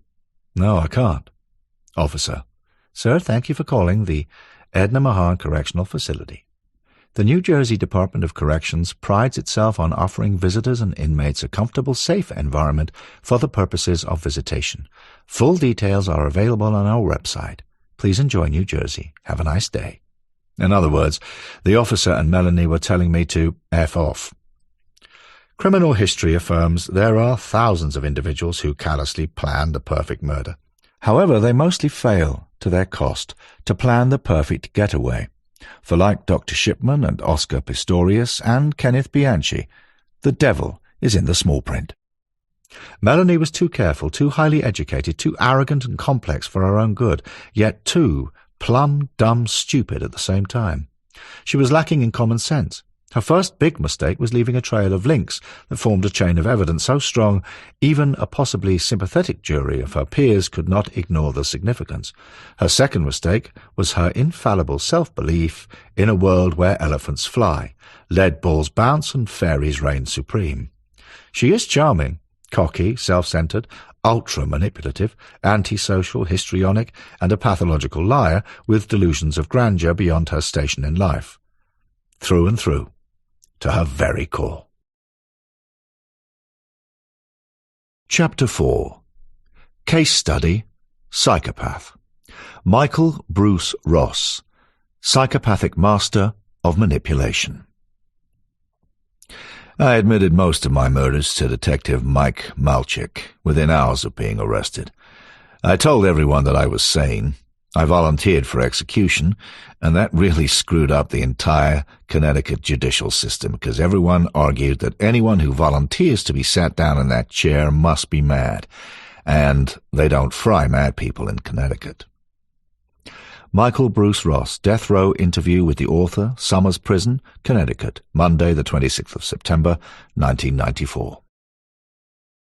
Although I had been corresponding with serial killers for many years, Michael Ross was the first homicidal psychopath I'd ever met in the flesh, and this was long before he trusted me enough to allow myself and a British film crew to catch this killer on camera as one of my 12-part documentary series, The Serial Killers. I have fully documented Ross in Dead Men Talking, the world's worst killers in their own words, first published in hardback by John Blake, 2009. But the audiobook you are listening to now is not so much about his life and crimes. It is about how this highly intelligent former Ivy League Cornell University student, admittedly from an abusive childhood, came to get a kick out of committing sadosexual murders. These offences included the killing of 2 schoolgirls, one of whom he sodomized after death, and how this man went on to run rings around the psychiatric profession, bringing one eminent expert to the point of mental collapse. Taking Michael at face value, I found him quite the most charming, polite, oft-times giggly type of guy. One, who could easily hold his own in any mixed company. With an IQ of 150, intelligent he most certainly was. However, while ticking him off against Professor Hare's checklist, I could find only one item, number 16, failure to accept responsibility for his own actions, absent, for Ross had done quite the opposite. In so doing, effectively he carried out a masterstroke of manipulation, a tour de force deception. He brought a trial judge and later a string of appellate court judges to a position where the state's death penalty statute was held to be unconstitutional. Thanks to Mr. Ross, Connecticut would later consider abolishing execution, most certainly execution using Old Sparky. The electric chair was a gruesome relic. I know, because I once sat in it. Apart from the morality of executing a man in the liberal nutmeg state, there was also a financial cost to consider. Old Sparky had not been used since Joseph Mad Dog Taborski had ridden the lightning on Tuesday, the 17th of May, 1960. Since then, the chair had fallen into disrepair. So, here it was, now unemployed, within a very short walk from Michael's death row cell. There were no cables. Had they even existed, there was not an electrician nor electrocutioner in the entire state who had a clue how to wire things up. Then there were the leather restraints, the redecorating of the witness viewing area, and the death house suite to sort out. Finally, the electrocution protocol manual had been lost along with the moral will of the local electricity company to hook up the juice to kill someone. Now the state of Connecticut found itself in an awful fix. The state prosecutor was demanding that Ross be put to death. He was a serial killer, everyone thought was mad because he had volunteered to die, therefore he should not be executed in any event. Added to which it would cost at least $30,000 in old money, for today one might treble that figure, to make Old Sparky usable again. Hedging their bets, Connecticut opted for the more humane lethal injection method instead. It would cost close to $1 million to refurbish the machinery of death. At least another $5 million went on legal fees, not including the psychiatrist's bills to try and get Michael off the hook, nor the medical profession's bizarre attempts to cure his incurable psychopathy using chemical castration, in one of the most sickening medical experiments carried out on a condemned man in U.S. history. I've always felt that I had to be in control of myself, and even to this day I feel the need to be in control. What scares me the most isn't prison or the death penalty. I'm not afraid of dying. I just don't want to be around when it happens. What I fear most is insanity. I'm scared of losing touch with reality. Sometimes I feel I'm slipping away and I'm losing control. If you are in control, you can handle anything, but if you lose it, you are nothing. Michael Ross at interview with the author, 26th of November 1994. Having admitted most of his crimes to Detective Mike Malchik just 2 hours after his arrest, indeed, he would have coughed up everything within the hour had a cleaner not burst into the interview room to start mopping the floor. Ross was also adamant that he was sane. He made it clear that he had no intention of trying to duck responsibility or ending up in an asylum for the rest of his life. Nevertheless, what he wanted and what he would get were two different things. To his credit, he wanted a quick hearing. The state, however, demanded he enter a not guilty plea. It was not for Mr. Ross to determine his own state of mind, for this was a matter for psychiatric evaluation. Enter the shrinks. It is a rare thing for defense and prosecution psychiatric experts to agree on both a diagnosis and any mitigating ramifications, but the Ross case was unusual, and in this instance there was consensus that he was suffering from sexual sadism, a mental disease that resulted in a compulsion in Ross to perpetrate violent sexual activity in a repetitive way. Unknown to the judge and members of the trial jury, the forensic psychiatrists from both sides had agreed that the crimes committed by Ross were a direct result of the uncontrollable sexual aggressive impulses to which he was prey.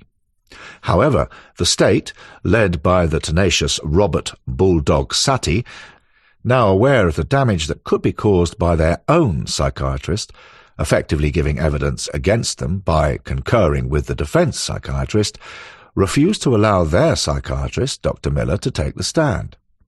This uncomfortable state of affairs, combined with Prosecutor Satie's almost pathological desire to fry Michael Ross, kept the entire court proceedings in the dark as to a possible mitigating factor, one that could have removed the threat of the death penalty from the accused man.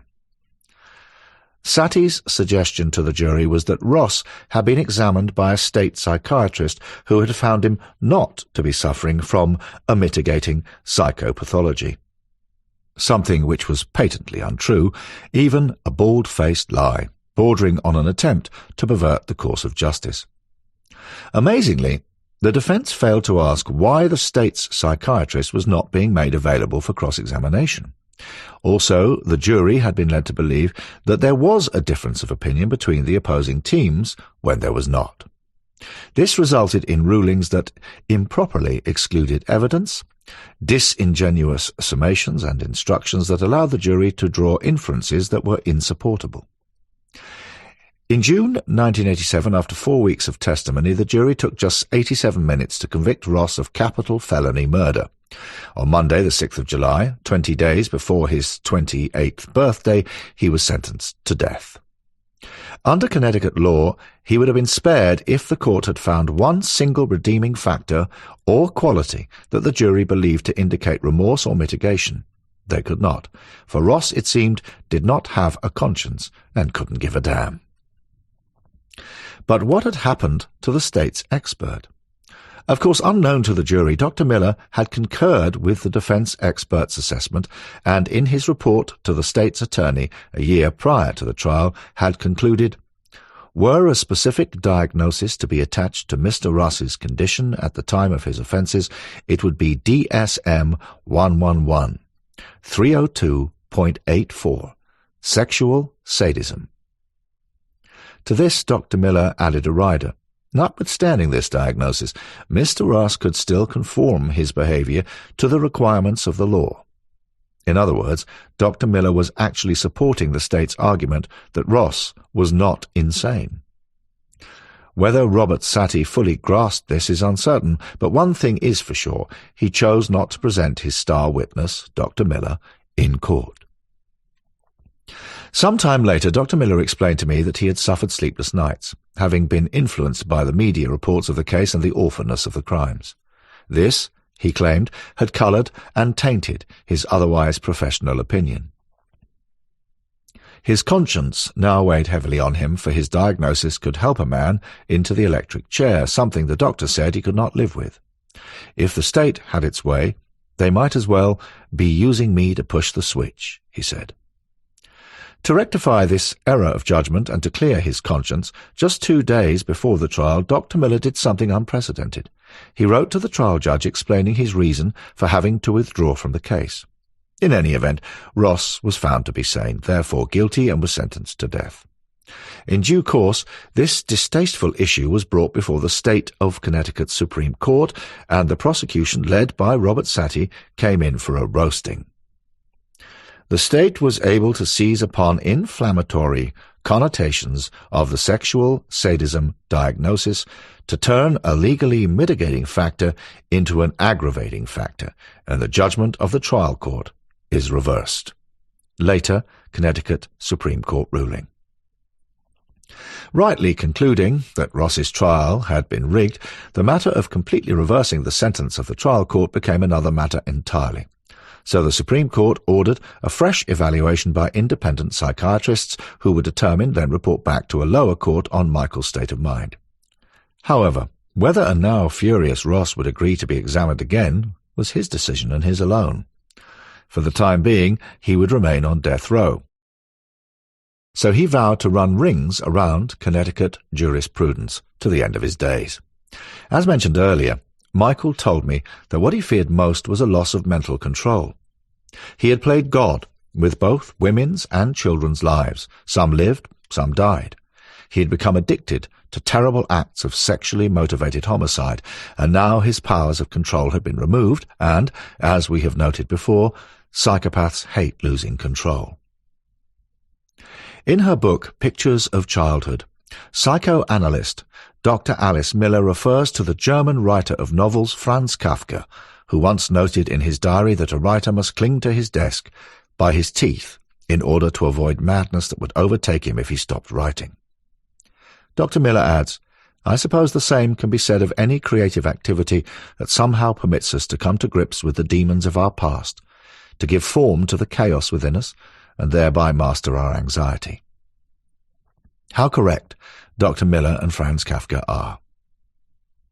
Then, am I being obscene by suggesting, indeed, if I say that most sexually motivated psychopaths regard their crimes as a creative activity? Repugnant as it may seem, the FBI will confirm this, serial killers develop their murderous craft over time. These murderers learn from their mistakes. They learn from experience how to improve their modus operandi. For instance, finding which restraints are best suited to the task, or the continued development of a murder kit, if needs want. Moreover, they learn how their deadly craft affords them better pleasure, an addicted pleasure, through stalking, entrapping, sometimes torturing, and the eventual kill time, and then repeating this process again and again. Undeniably, after he was incarcerated, Michael Ross clung by his teeth in order to avoid the madness that he believed would overtake him. He said this so many times himself without prompting. But, paraphrasing Dr. Miller, was he truly trying to get to grips with the demons of his past, to give form to the chaos within him, thereby mastering his own anxieties? Ross would soon attempt to have us believe that he was trying to understand himself, but as a psychopath, was he truly trying to regain his lost sense of control? I got to know Michael extremely well, and we know that apart from being highly intelligent, he was a cunning games player too. Therefore, I suggest that by playing the I need to understand myself card, which was bound to guarantee great media and medical interest, he was also striving to wrestle back his sense of loss of control.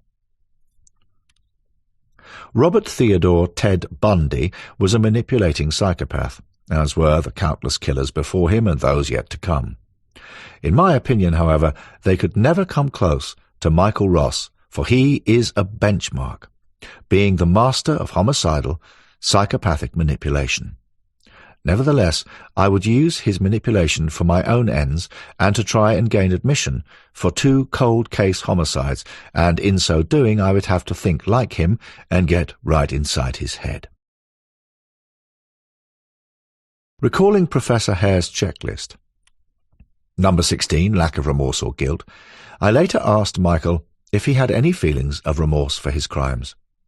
Under normal circumstances, one might reasonably expect some sign of contrition, a little soul-searching, shame, even a bit of conscience-stricken sorrow topped up with a large helping of, I'll never forgive myself, I wish everything could be undone. But there was not much chance of that, and Ross didn't disappoint, telling me, nope, I don't feel anything for them. I really wish I did. I don't feel anything. I feel really bad for the families. I mean, I feel lots of times like I can see Mrs. Shelley, the mother of one of them girls I killed, on the witness stand, and, I can't remember her name, but I can think of another one on the stand describing her daughter. She went to the morgue and saw her at the morgue. But the girls themselves I feel nothing for, and I never have. Having seen all of the crime scene and grim autopsy photographs, I considered numbers 2, grandiose sense of worth, 7, shallow affect, and 8, callous/lack of sympathy. So I asked if he had any detailed memories of the murders. Ross chuckled and said, yes and no. I used to fantasize over the crimes every day and every night.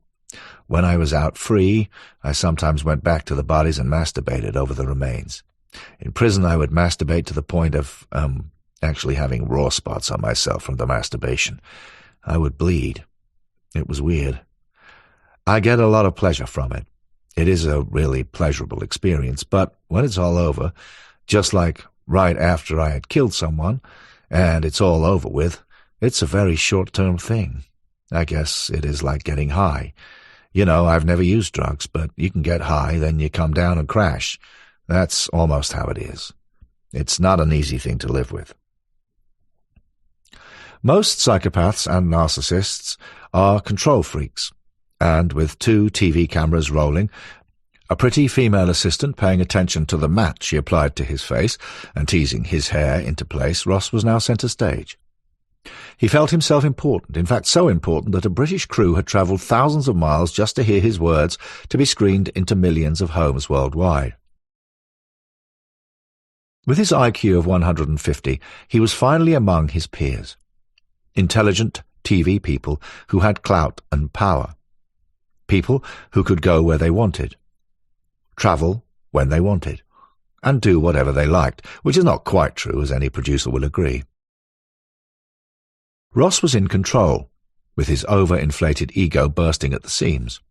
Finally, he felt that he was being internationally regarded as a serial killer bigwig. This was his chance to belittle the psychiatric profession, the cops who had at long last tracked him down, his opportunity to lash out at the criminal justice system and the Connecticut Department of Corrections, whom, in his opinion, were fools. You will remember my previously mentioned fishing method of getting people to talk to me. Unbeknownst to Ross, I was using it now. The master manipulating psychopath was almost hooked. He was also unaware that I had bigger fish to fry. Therefore, an inevitable question was to ask him what had been going through his mind while he was raping and killing. I would like to be able to tell you that he turned cold as a wintry day, but the man sitting unshackled just a couple of feet in front of me didn't budge in his chair. He didn't blink, and unlike many other serial killers I've interviewed at close quarters, he didn't break into a sweat, nor did the colour of his face change when confronted with such a blunt question. Ross paused for a long moment, not to consider what I had asked, but because a tannoy screamed out, "Yard time! Time in the yard!" I recalled Mike Malchik of the Connecticut State Police telling me that Ross's confessions to him had been interrupted when a cleaner burst into the room, mop and bucket in hand. That it had taken Mike 20 or so minutes to get back on track. The clock was ticking, so too was Michael's mind. I could almost see it ticking, hear it ticking. Tick, tick, tick. However, I knew that he was trapped because the clock was also ticking. Our valuable 2 hours together was running out. Then he spoke. I felt nothing. That's what's so weird about this thing. Everybody seems to think, the state's theory that I'm a rapist and I kill them so they can't identify me. Look, most of the time it's broad daylight. Chris, I'm not a stupid person. As sure as hell, if I was going to do something like that, as sure as hell wouldn't do it that way. There was nothing going through my mind until they were already dead. And then it was like stepping through a doorway, and, I remember the very first feeling I had was my heart beating, really pounding. The second feeling I had was that my hands hurt, where I always strangled them with my hands. And the third feeling was, I guess, fear, and the kind of reality set in that there was this dead body in front of me.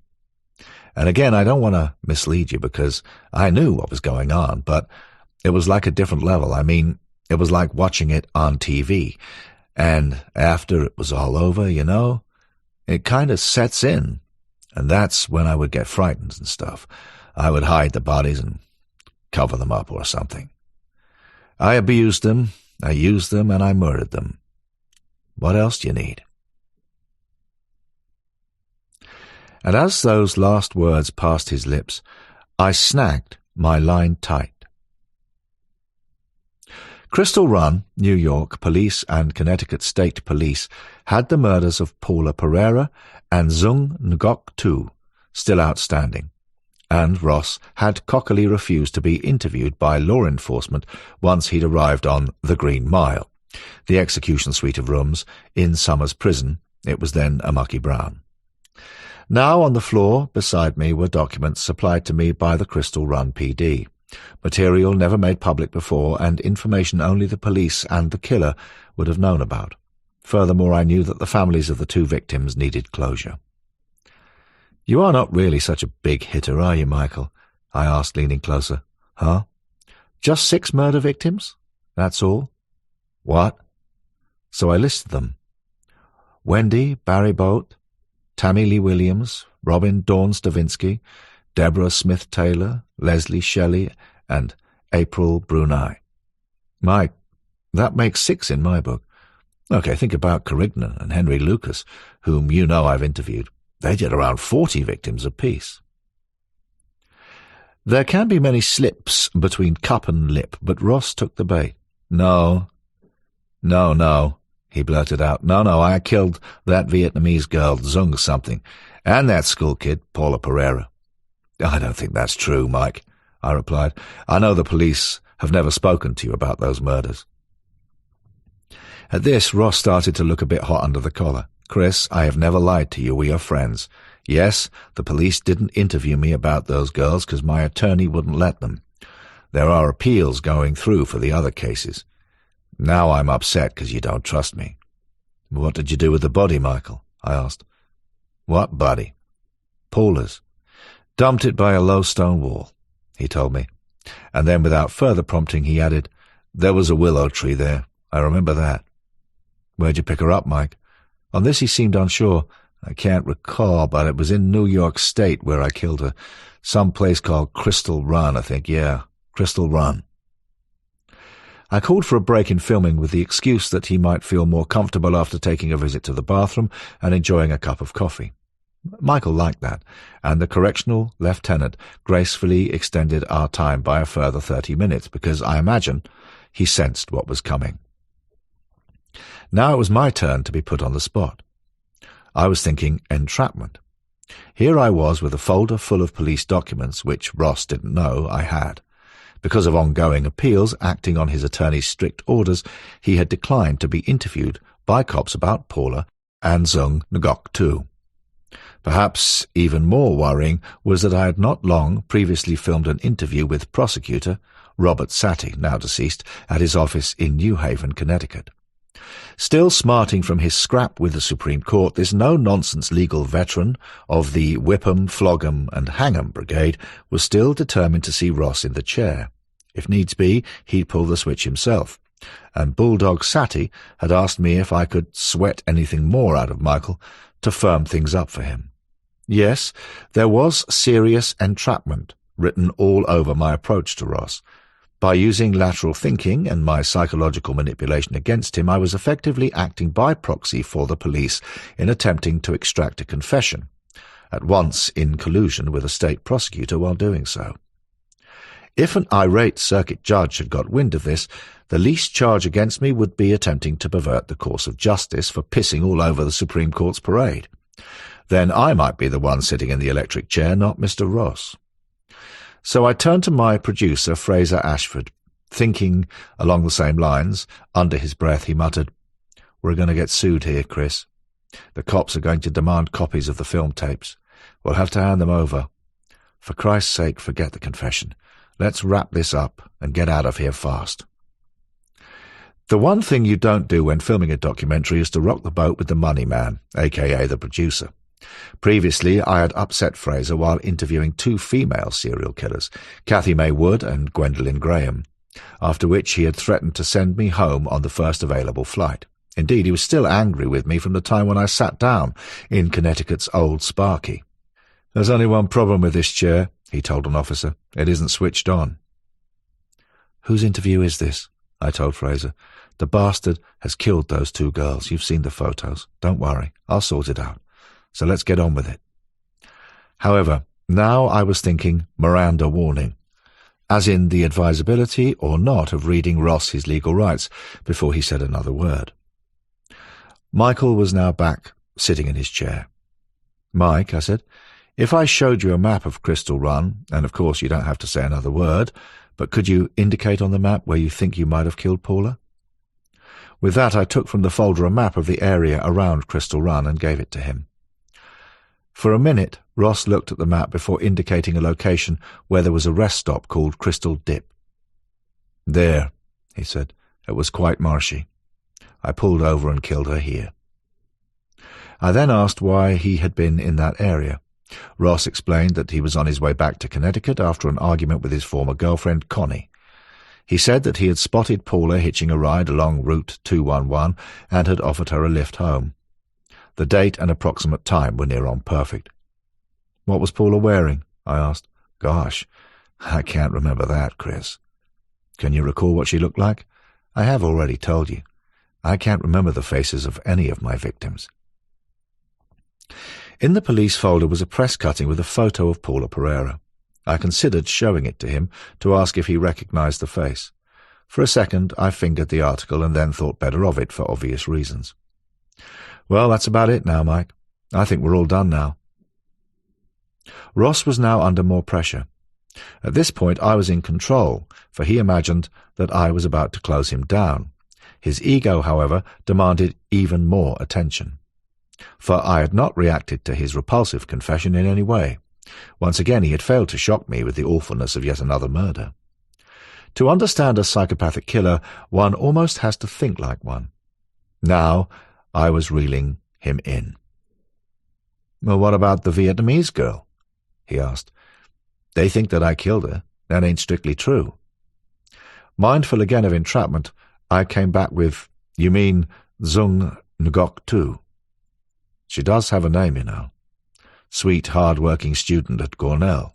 You must remember her. You helped her a couple of times with her classes."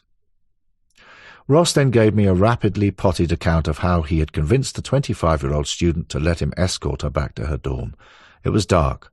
He had explained to her that, as several rapes had recently taken place on the campus, ones that he himself had actually carried out, she would be safe with him. Ross told me that he had raped and strangled Zung Ngoc Tu in a wooded area before throwing her body off a bridge into the swirling waters of Bibi Lake. "Technically, I didn't kill her," he protested. "She drowned." This cold-hearted statement confirmed the autopsy report carried out on Zung Ngoc Tu. She had been alive when she hit the water. It stated cause of death, attempted strangulation, death by drowning. Reflecting on my discussion with Bulldog Sati, with less than 15 minutes before we had to cease filming, after which Ross would be returned to his death row cell, I asked him in passing about 14-year-olds Leslie Shelley and April Brunei, 2 homicides for which he had already been found guilty. As far as I was concerned, he would have nothing more to add. Why would he need to add anything? He had admitted killing the 2 girls, and had given police a verifiable account into the bargain. Then again, one must never underestimate a psychopath, and this monster simply had to have the last say. What follows is taken verbatim from Michael's last words to me.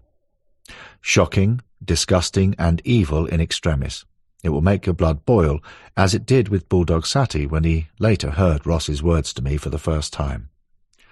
The trial record shows that it was Easter Sunday, 1984. Leslie and April, inseparable friends and neighbours in Griswold, Connecticut, had decided to walk into Jewett City. Their parents had disapproved, but the girls went on regardless, and that decision would cost them their lives. Now darkness had fallen. Leslie and April were getting scared. They phoned their respective parents, pleading for a lift home. Both girls were ordered to walk back as punishment. At 10:30 p.m., when neither girl had returned, their concerned parents called the police, reporting them as runaways, despite the fact that April and Leslie had not long called home and had begged to be picked up by them. Nevertheless, Ross's admission of guilt in this double homicide went more or less as follows. Although he could not recall the exact time he had stopped his car and offered the kids a lift back to their homes, he told me that April was the more assertive of the 2. She had climbed into the front passenger seat, while the petite and fragile Leslie sat behind. Both girls were understandably startled when Ross, now overwhelmed with thoughts of rape and murder, drove right past the end of their street. Despite their protests, he wouldn't stop. April then pulled out a pocket knife with which she planned to threaten their abductor. Ross easily disarmed her. Driving east out on Highway 138, he headed for Voluntown and the nearby beach pond separating Rhode Island from Connecticut. Parking up at a still undetermined location, Ross tore off April's jeans, cutting them into strips with the pocket knife. These he used to bind his victim's hands and feet. He shot Leslie into the trunk of his car and then dragged April a few yards and forced her to her knees. There can be no doubt that Leslie overheard her spirited friend arguing with Ross. As Ross had previously admitted, brave April fought for her life as he raped then strangled her. When asked by police to recall the murder of Leslie Shelley, Ross had clammed up. He had nothing more to say. Indeed, he had remained silent on the matter until my last minutes with him on camera at the Osborne Correctional Institution on the 26th of September 1994. What he told me was intermingled with crocodile tears and occasionally hysterical laughter. Indeed, what he told me was something not even Robert Satie had ever experienced in all of his years as one of the toughest prosecutors in the United States. Leslie had made a great impact on him, Ross said, his voice flat, devoid of any emotion once again. I took her from the trunk. She had wispy blonde hair. She was calm as I talked to her in the car. I told her I didn't want to kill her, and she cried when I told her that her friend was already dead. He paused, then looked into my eyes, perhaps seeking disgust, but there was nothing he could see. Yes, I suppose she started shaking, he added, and she appeared resigned to her fate when I rolled her over. This is what bothers me. I can't remember how I strangled her. With the others it was like someone else did it, and I watched from afar through a fog of unreality. This was real but somehow unreal. It was fantasy but not really fantasy. Her death, Leslie? It wasn't someone else, and for the first time it was me. I watched myself do those things and I couldn't stop it. It was like an invisible barrier was between us. I didn't want to kill her. During those final moments of the interview, Ross showed the first signs of stress, maybe a hint of remorse. He stopped talking, lowered his head, and sucked in a lungful of stale prison air. Behind me, there was movement. One of the guards, a father of 2 young daughters, had quietly been ordered to leave the room. When Ross resumed his sickening account of the murder of Leslie Shelley, there were tears in his eyes. Chris, I couldn't do anything but watch as I murdered her. And you want to know something outrageous? Well, I cried afterwards. You know something else? Well, I don't know, but nobody knows this. There was still no reaction from me, a reaction he so desperately needed, but I was precisely mirroring his coldness, his sickening callousness, and his lack of empathy. And so what? I asked him. There was a long pause. Well, I wanted to have sex with her straight after I raped and killed April, but I couldn't get it up, so I had to sit back with Leslie for an hour just talking and stuff. Then, because she started crying again, saying that she would be in trouble for being late home, I had to kill her. But, I raped her after death to release the tension. You see? Nobody has been told this before. Then he smiled sheepishly before adding, You know, they call me a serial killer, right? Well, I've only killed 8 women, big deal. There are a lot more guys you have met, and they've killed dozens more than me. So you're right. And in that context, I'm a nice guy. I'm such a nice guy, really. With that, he burst into an uncontrollable fit of laughter before telling me that he had dumped the bodies of April and Leslie at another location near Beach Pond, occasionally visiting the site to masturbate over their remains. I just sit there, just to look at their decomposing bodies. Like my childhood fantasies, they were there for me and they gave me pleasure when I needed it, he recalled. Ross took police to the bodies of April and Leslie shortly after his arrest on Tuesday the 28th of June 1984, although the precise location of the murder scene was never established. This was put down to an oversight by the Connecticut State Police and later proved in court to be a deliberate attempt by them to avoid a jurisdictional dispute with Rhode Island law enforcement, who then had to foot the bill for the murder inquiries into the 2 young girls. This proved yet another complication in the legacy of Ross's killing career, one from which he enjoyed much satisfaction at the expense of the police. When Robert Satie learned of Ross's confession to me concerning the post-mortem rape of Leslie Shelley, he flipped. This was yet another very serious charge he could bring against his target. I am gonna fry that sumbitch murdering fucker if it's the last thing I do before I die, he raged. Sadly, Bulldog never got his wish. He passed away before the chair was thrown onto the scrap heap, long before Ross was strapped to the lethal injection gurney at 2 a.m. on Friday the 13th of May 2005. As he had volunteered for execution, he had the topsy-turvy option of saving his own life by changing his mind, right up until the moment the needle went into his arm. He didn't. In Search of the Grail. Of course, I'm not talking about the mystically religious artifact. Maybe the Holy Grail is a heavily bejewelled goblet, or perhaps it's a simple cup carved from cypress wood used by Jesus at the Last Supper, or else it's Christ's blood. Others believe it not to be a physical thing, but something less tangible, yet even more intriguing, a doctrine, being a creed or body of teachings presented by Christian acceptance or belief. No, I'm referring to the Holy Grail of psychopathy, one that psychiatrists and medical people have been struggling to fully understand and find a cure for since the French psychiatrist Philippe Pinel suggested way back in the 19th century that there was a madness that involved mania or depression or psychosis. Our present thinking is that psychopathy is untreatable. Therefore, if a person could find this particular grail, he would become rich beyond the dreams of avarice. And there is no want of trying, for try the experts did when Michael Ross came onto the scene. As soon as the psychiatric profession in the US got wind that the psychopath Michael Ross suffered from sexual sadism with his overpowering uncontrollable urges, which technically mitigated his actions, lights went on and burned throughout long nights in medical clinics and facilities across the country. Doctors everywhere pored over editions of the Diagnostic and Statistical Manual of Mental Disorders, DSM, trying to find a link between sexual sadism and psychopathy, for scores of psychiatrists started to believe that if they could control or even eradicate Ross's uncontrollable sexual desires, then a cure for his psychopathy was just around the corner. On my first visit to Ross's death row cell, he was on top form and eager to point out two huge piles of letters. "Look, Chris," he said, "that lot is from doctors and psychiatrists, and the other pile is from women who want to marry me. Letters everywhere, with almost no place to sleep." Indicating towards the adjoining cell, he laughed. "See in there? Well, they tell me that I am the only condemned man in the U.S. with 2 cells.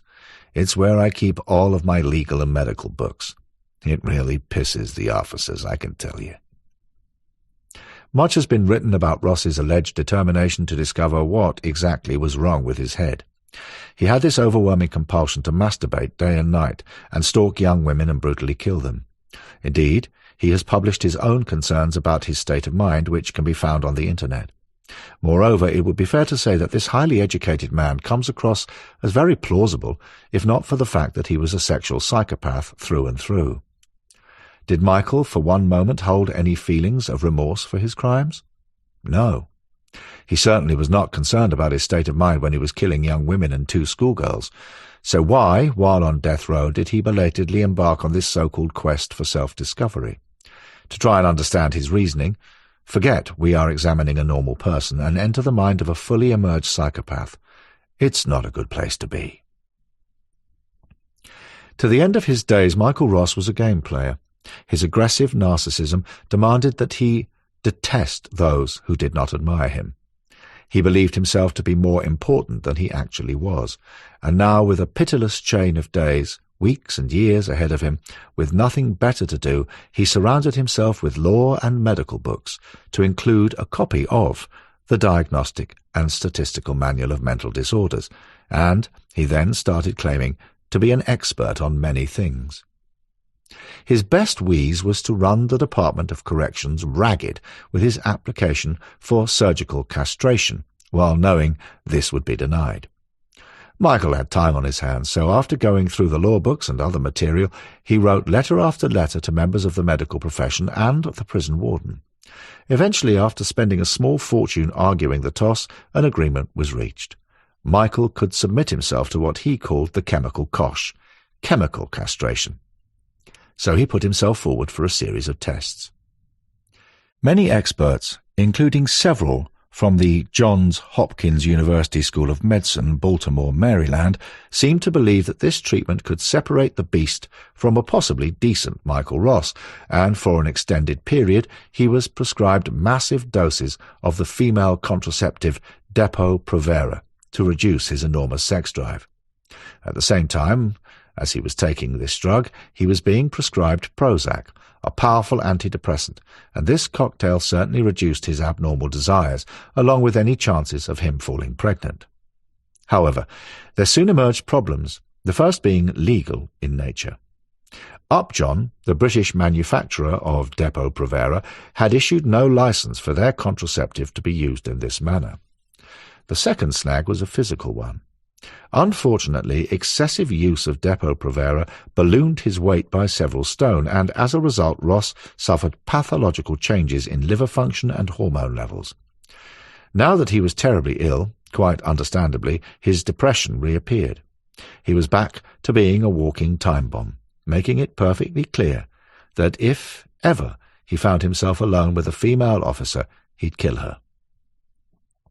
This attempt to cure his overwhelming need for sexual satisfaction by chemical castration had failed dismally.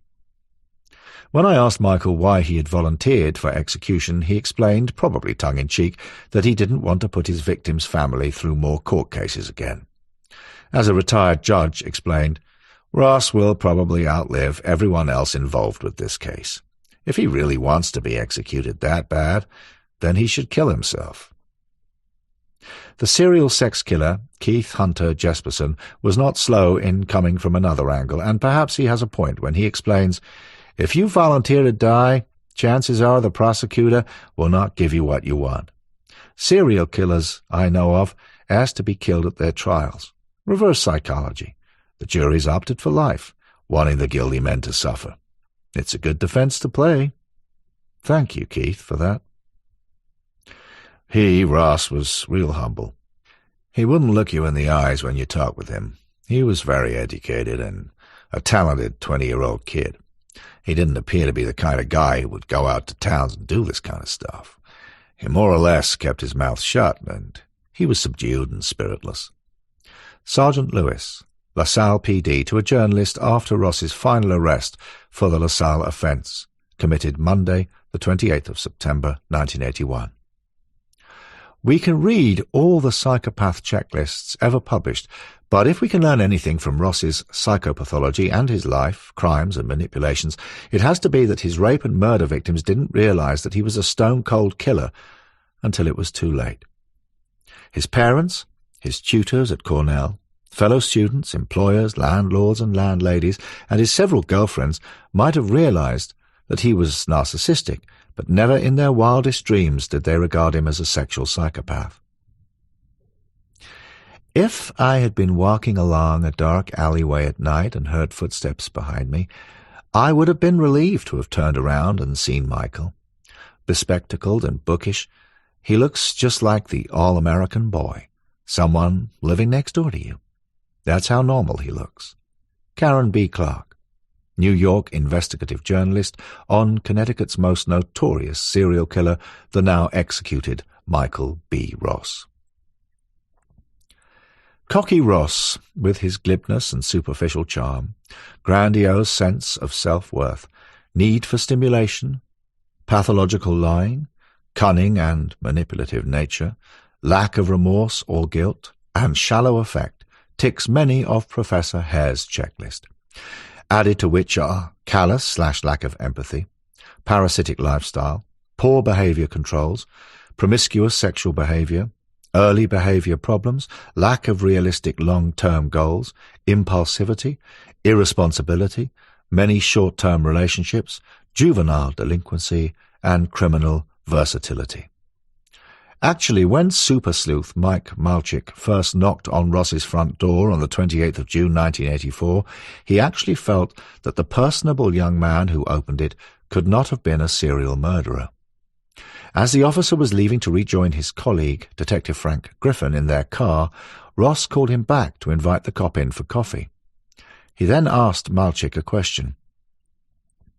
Ross asked if such a killer would be declared insane and thereby escape the electric chair if convicted. It was such a pointed question that it prompted Malchik to return to Ross's sitting room. Although Ross's blue Toyota roughly matched the vehicle that had been seen tearing away from the area close to where Wendy Barrybold was murdered, after a few more minutes of general conversation, Malchik got up to leave for the second time.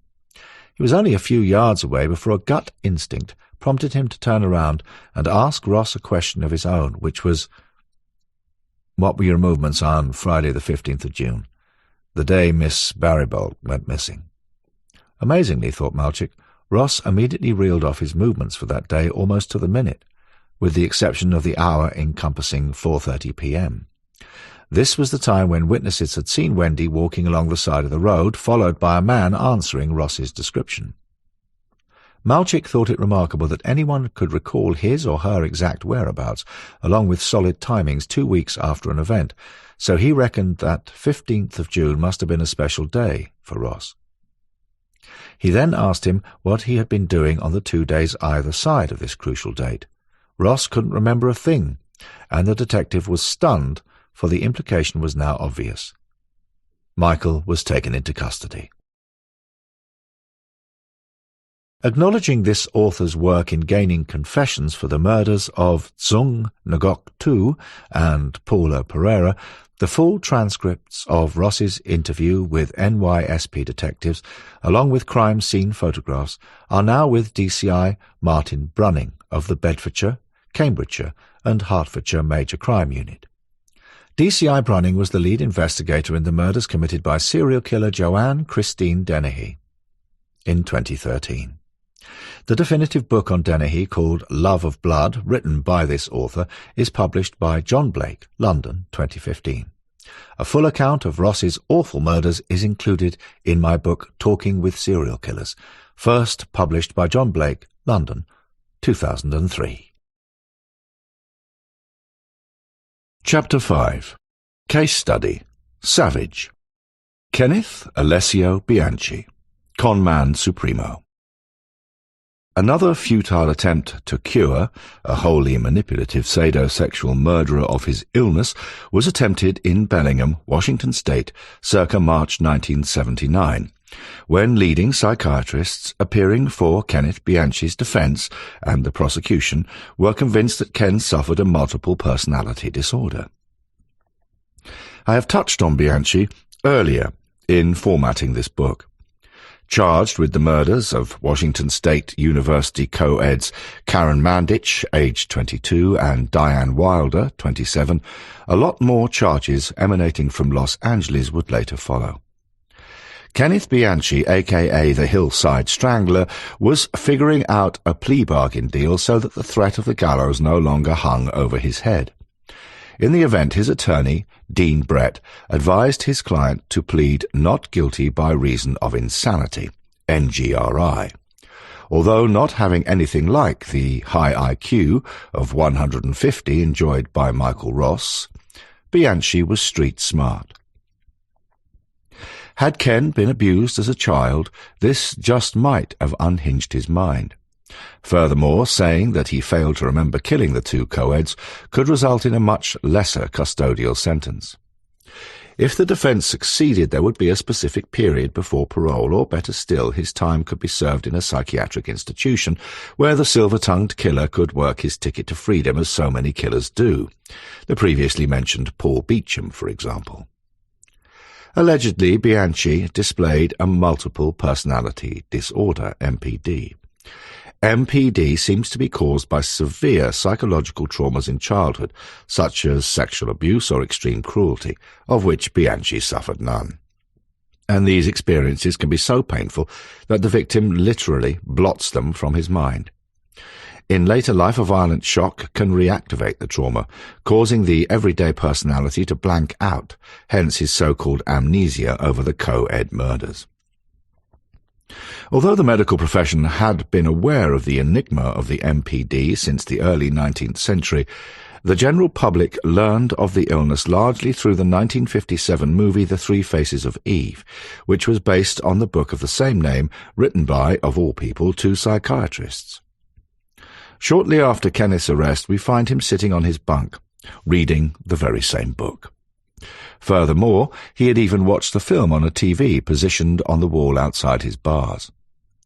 The most remarkable case of MPD in recent years was that of Billy Milligan. In 1977 he was arrested in Columbus, Ohio, for rape.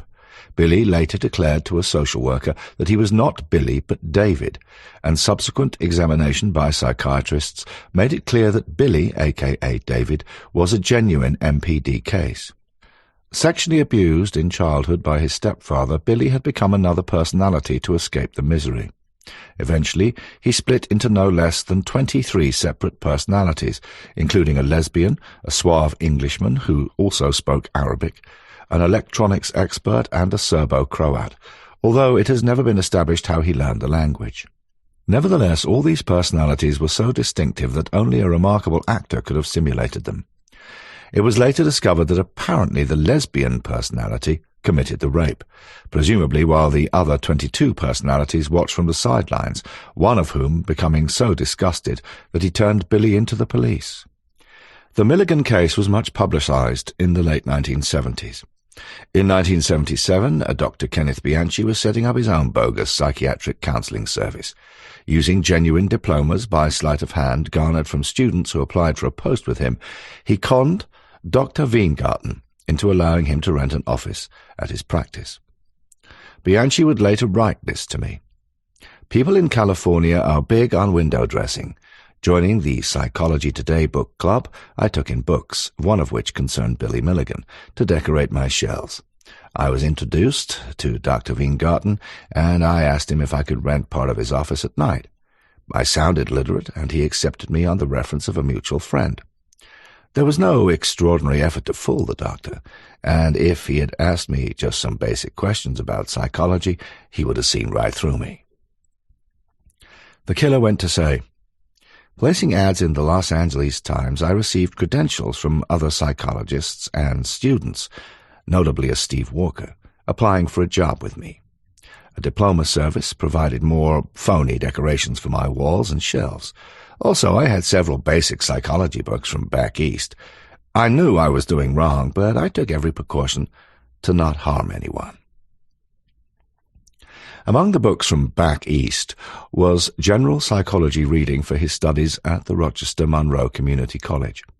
He failed to complete many of the classes, which included psychology, in which he drew incomplete. To add further authenticity to his crooked scheme, our Dr. Bianchi forged letters from well-known institutions who thanked him for his generosity and for the small cash donations, and his valuable time in giving such enlightening lectures. And at the same time he was telling his common-law wife, Kelly Boyd, and his own mother that he had earned his psychology degree way back in Rochester, and that he was helping Dr. Weingarten with his overload of patients. But then, like all of Bianchi's schemes, it fell apart. During a visit to California to see her son, Frances Bianchi could not fail to notice the many fraudulent diplomas he had displayed in his home as well as in his office. Not impressed, she berated Ken, threatening to expose him as a cheat. However, her warning went unheeded, like water off a duck's back. He continued to pour money into advertising until his limited funds dried up. Indeed, even patients dried up, because, most fortunately for them, particularly so for potential patients who also happened to be pretty young women, no one failed to materialize. It is also known from Bianchi's Bellingham custody records that he had watched the 1976 miniseries Sybil, which concerned another multiple personality disorder. His attorney duly arranged the first of many hypnosis sessions. Forensic psychiatrist Professor Donald T. Lund recommended that Ken should accept a course of hypnosis under the expert supervision of a Dr. John Watkins. Dr. Lund, M.A., M.D., is a clinical associate professor of psychiatry and behavioral science and lecturer at Stanford University. He is also the author of 2 excellent books: The Die Song, A Journey into the Mind of a Mass Murderer, and Murder and Madness, as well as co-author with Herent A. Kachadorian of Fundamentals of Human Sexuality. Dr. Lund is also a member of the American Academy of Psychiatry and the Law, and eminently qualified to assess accurately Kenneth Bianchi's state of mind. If anyone could pronounce on a genuine case of an MPD, then it had to be Dr. Watkins, whom Professor Lund recommended.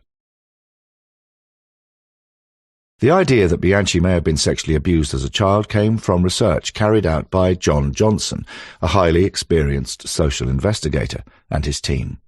However, Johnson didn't interview Kenneth's adoptive mother, Frances, although he did unearth a report dating back to 1960 when the 9-year-old child was seen briefly at the Strong Memorial Hospital Clinic in Rochester, New York. Ken's appointment was prompted by a complaint from the New York Society for the Prevention of Cruelty to Children. In a nutshell, this issue was based on school and adoption agency evidence, suggesting the lad was not being properly cared for, and, of course, at face value, there was every reason to believe this was the case. The report published below followed Ken's visit. Kenneth is a very anxious lad who has many phobias and counterphobias. He uses repression and reaction formation. He is very dependent on his mother. She has dominated him and indulged him in terms of her own needs. He is anxious, protective, and this clinging control has made him ambivalent. But he represses his hostile aggression and is increasingly dependent upon her. When I asked serial killer Keith Hunter Jesperson to respond to this in 2014, he didn't mince words, saying, "So what? She is his mother by all rights, an only child considering the circumstances surrounding his father. What else could she do but be protective and indulge her boy? Days full of each other alone in the house." Jesperson has a point. Kenneth's adoptive father, Nicholas Bianchi, was an inveterate gambler who spent the better part of his wages at the bookies. Loan sharks were constantly hammering on the front door, threatening Francis, chasing Nicholas for his gambling debts. The result being the family had to move home several times, with Ken changing schools almost as often as he changed his socks. It got so bad that in 1953 the Bianchis were forced to flee their home on Saratoga Avenue in Rochester, New York, and move to Glide Street, where the loan sharks soon tracked them down. So they upped sticks again for Los Angeles, where they stayed with Francis's sister, Jennifer Buono, whose son, Angelo, would later become Ken's accomplice in serial murder most foul. However, the defense of NGRI was solely based on John Johnson's report. Professor Lund was not informed about Kenneth's phony psychiatric counseling service back in Los Angeles, and could not have known that Bianchi was soon to be arrested for at least 12 murders committed in L.A. between 1997 and 1978, or that as a teenager he had been sexually abusing girls as young as 9 years old. Dr. Lund had no knowledge that Bianchi was, and still is, the prime suspect for the 3 alphabet murders committed in Rochester between 1971 and 1973. That he and his half-cousin, Angelo Buono, previously ran a call-out prostitution service in L.A., or that he had raped, tortured, and strangled to death Sonia Johnson, aged 14, and Dolores Dolly Capeda, 12, on Sunday, the 13th of November 1977, after which he and Buono dumped their naked bodies on a garbage tip at Lander and Stadium Way. The professor recommended that Dr. Watkins should hypnotize Kenneth in an effort to hunt down a multiple personality. On Wednesday, the 23rd of March 1979, Dr. Watkins, a specialist in multiple personalities and hypnosis from the University of Montana, arrived at the jailhouse in Bellingham to perform the first of many sessions with Ken.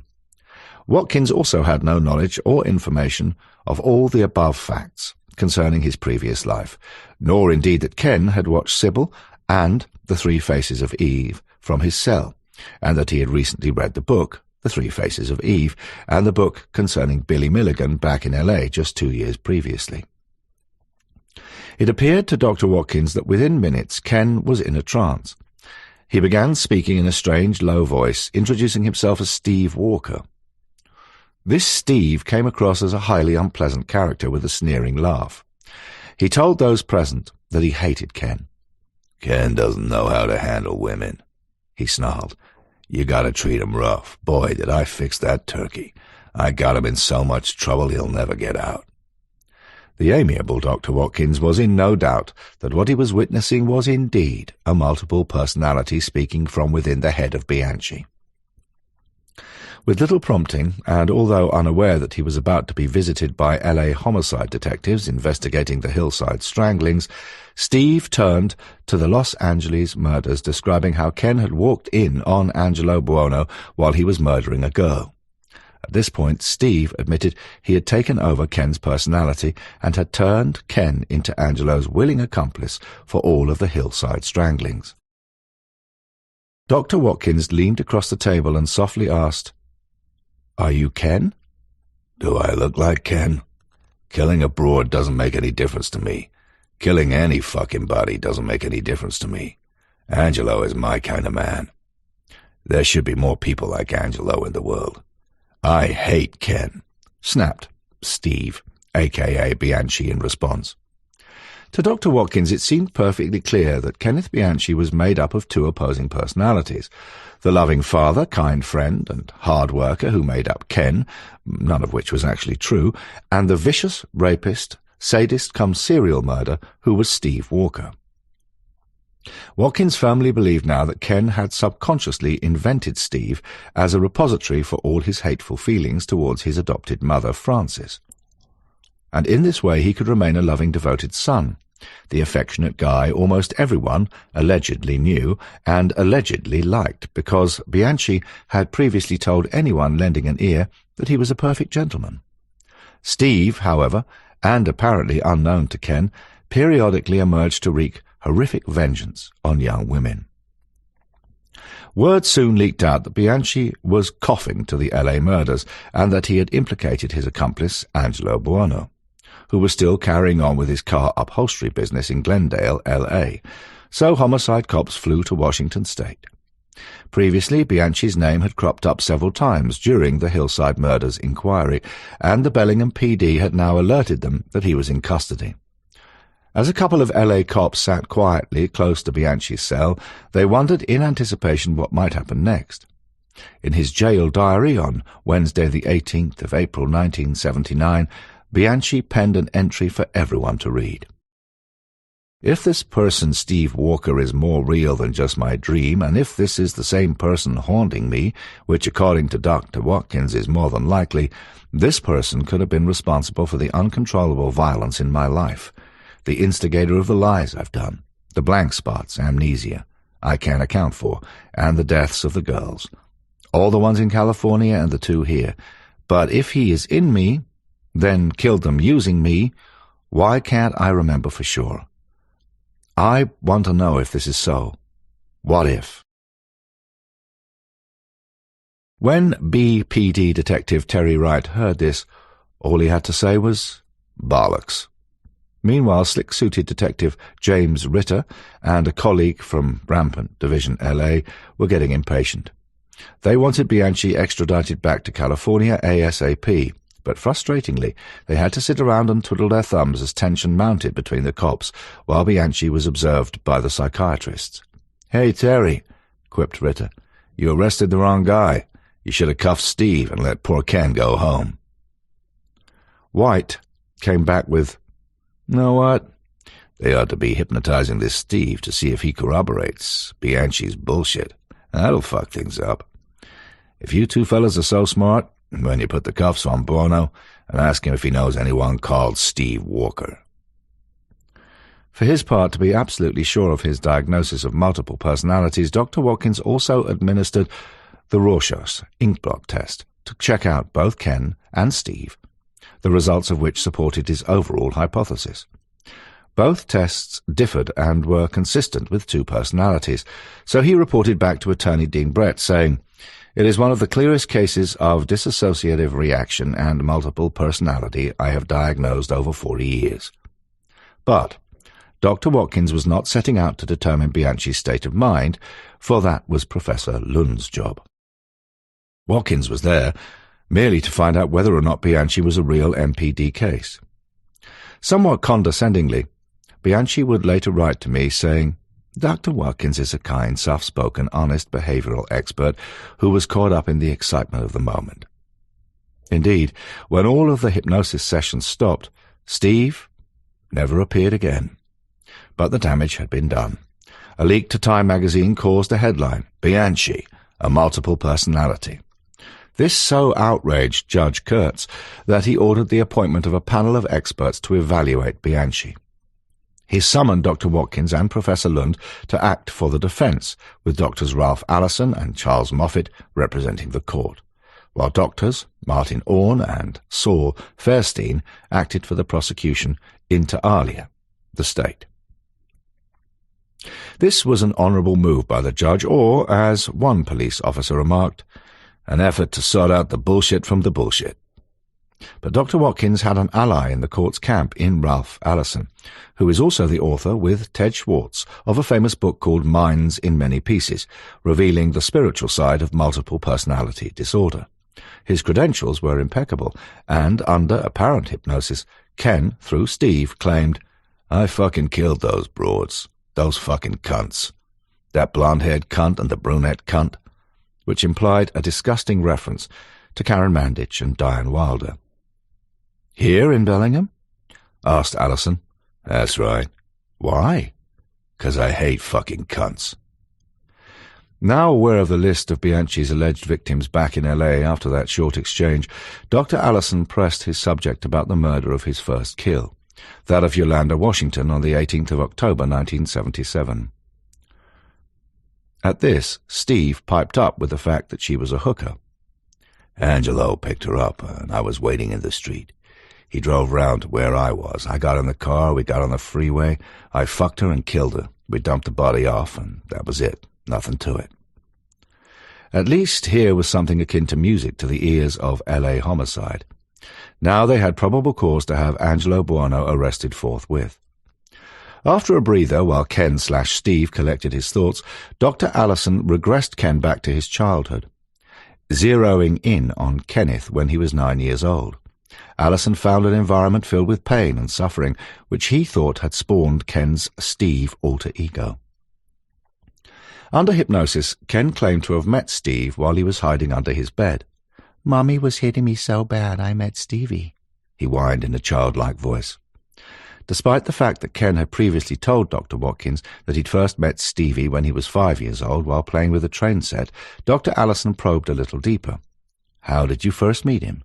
he asked, quietly. "I closed my eyes. I was crying so hard," Bianchi whimpered. "All of a sudden he was there. He said hi to me. He told me I was his friend. I told him, if Mummy finds out you're here, I'll be in a lot of trouble. I felt good that I had a friend to talk to." Professor Lund began his report, dated Monday the 23rd of July 1979, by explaining how he had formed his evaluation and upon what sources he was intending to base his diagnosis of Bianchi. By his own testimony, this boiled down to a 4-month study including 3 short sessions with Ken, which took place on the 11th, 12th, and 13th of July 1979. Lund had read some 3,000 pages of police documents, witness statements, medical and psychiatric reports, and school records. The professor also gained access to the information compiled by attorney Dean Brett, social investigator John Johnson, and, somewhat remarkably, the district attorney's office. He reviewed the audiotape and videotape interviews conducted by Dr. Watkins and read transcripts of examinations performed by his colleagues. Donald Lund also interviewed Bianchi's common-law wife, Kelly Boyd, a state witness, along with dozens of other people who knew Bianchi. Francis Bianchi had refused to speak to him.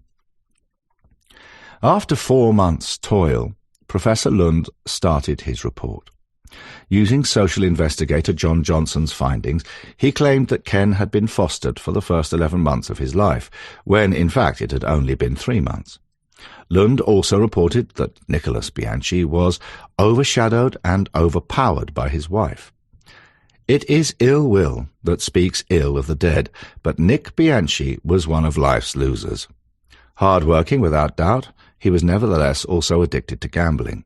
As soon as the whistle blew at the end of his shift at the factory, he was off to the bookies or ducking and diving from his long list of creditors. In reality, he made France's life a misery. Relying on John Johnson's information, Lund gave the wrong dates for Kenneth's schooling. He concluded that Ken's bedwetting, enuresis, problems were psychosomatic. Finally, Professor Lund suggested that Bianchi's mental condition was of a dissociative reaction with extreme stress bordering on psychosis. In his report, the professor wrote, "This condition, dissociative reaction, has been present since at least the age of 9 years, and is manifested by periods during which the defendant acts without awareness of his actions, and for which he subsequently has amnesia. During some of these periods, the incredible amount of unconscious, repressed hostility towards women present in this man surfaces. The best demonstration of what I have described is seen in some of the videotapes, which were made while Bianchi was under hypnosis, and emerged as a quite different personality, calling himself Steve Walker." Professor Lund did say that it was debatable whether Bianchi represented a true case of multiple personality. Watkins, the doctor he had brought in, had reported back with, "It is one of the clearest cases of dissociative reaction and multiple personality I have diagnosed over 40 years. Lund felt that Bianchi could have been faking his symptoms. He concluded that Bianchi is not psychologically sophisticated enough, nor is he intelligent enough to have constructed such an elaborate history which gives him the mental defense if he was subsequently charged with a crime." The professor wrote next, "Furthermore, one would have to assume that Bianchi began plotting his strategy for these crimes and his defense at about age 9, since this is when the first documented symptoms of his mental disturbance occurred." Dr. Watkins had reported that it was at around the age of 5, and Watkins had based age 5 on social investigator John Johnson interviewing Ken in the first instance. In ending his report to defense attorney Dean Brett, Professor Lund stated that Bianchi was mentally competent to stand trial in Bellingham, while agreeing with Dr. Watkins that Ken was indeed suffering from a dissociative reaction. Dissociative reaction has affected him in such a manner that he would have been unable to perceive the nature and quality of his acts with which he has been charged. It is my opinion that the defendant did not have a moral sense of right and wrong, but was aware that what he was doing was against the law, and for this reason precautions were taken to avoid incriminating evidence. So Professor Lund believed that Bianchi was only taken over by Steve when he needed to rape and murder, and at no other time, which would be first-class mitigation for a defendant who could face the death penalty. Enter Dr. Charles Moffat, who represented the court. Having studied the case file and having interviewed Bianchi for some 8 hours, Dr. Moffat concluded that Bianchi was psychotic and probably schizophrenic. 3 eminent psychiatrists, having found that Bianchi was suffering from multiple personality disorder, the 4th leaned towards a different diagnosis altogether. Dr. Moffat, like Lund and Watkins, firmly believed that Ken had been hypnotized, but found that Steve was the result of an ego or an identity split rather than the different personality which his colleagues agreed upon. Moffat added, "Is this so different from a patient hearing the voice of Satan and struggle against alien control?" Dr. Moffat diagnosed Bianchi was suffering from delusional grandiosity and added, "Ken lives on the brink of regressed and infantile terror. He literally wakens in his cell at night, hiding under his bed in nameless terror." Ken did wake from his sleep, and he did hide under his cell bunk. Several times it was noted in the custody log that Bianchi was crying, simpering and begging Steve to leave him alone. Dr. Moffat eventually concluded in his summary to Judge Kurtz, "He, Bianchi, intellectually knows right from wrong. The combination of his grandiose alter ego and his disassociation and his lack of awareness of the violent aspects of his own being would not permit him to effectively control and govern his actions." But then the shit hit the proverbial fan. When Dr. Orne from the Department of Psychiatry at the Pennsylvania Medical School arrived in Bellingham, almost immediately he fired a single salvo in what can only be described as a flash of pure brilliance. Aware of the benefits to Bianchi of a diagnosis of a multiple personality disorder, Dr. Orne decided to analyze not so much Ken's personality, but the assumption of multiple personality itself. And this is why I suggest that Judge Kurtz, quite the most fair and impartial of legal referees, had decided to seek a perfectly sound, independent opinion from him. Dr. Orne's unique move was a lateral test to determine whether Bianchi had really been hypnotized at all.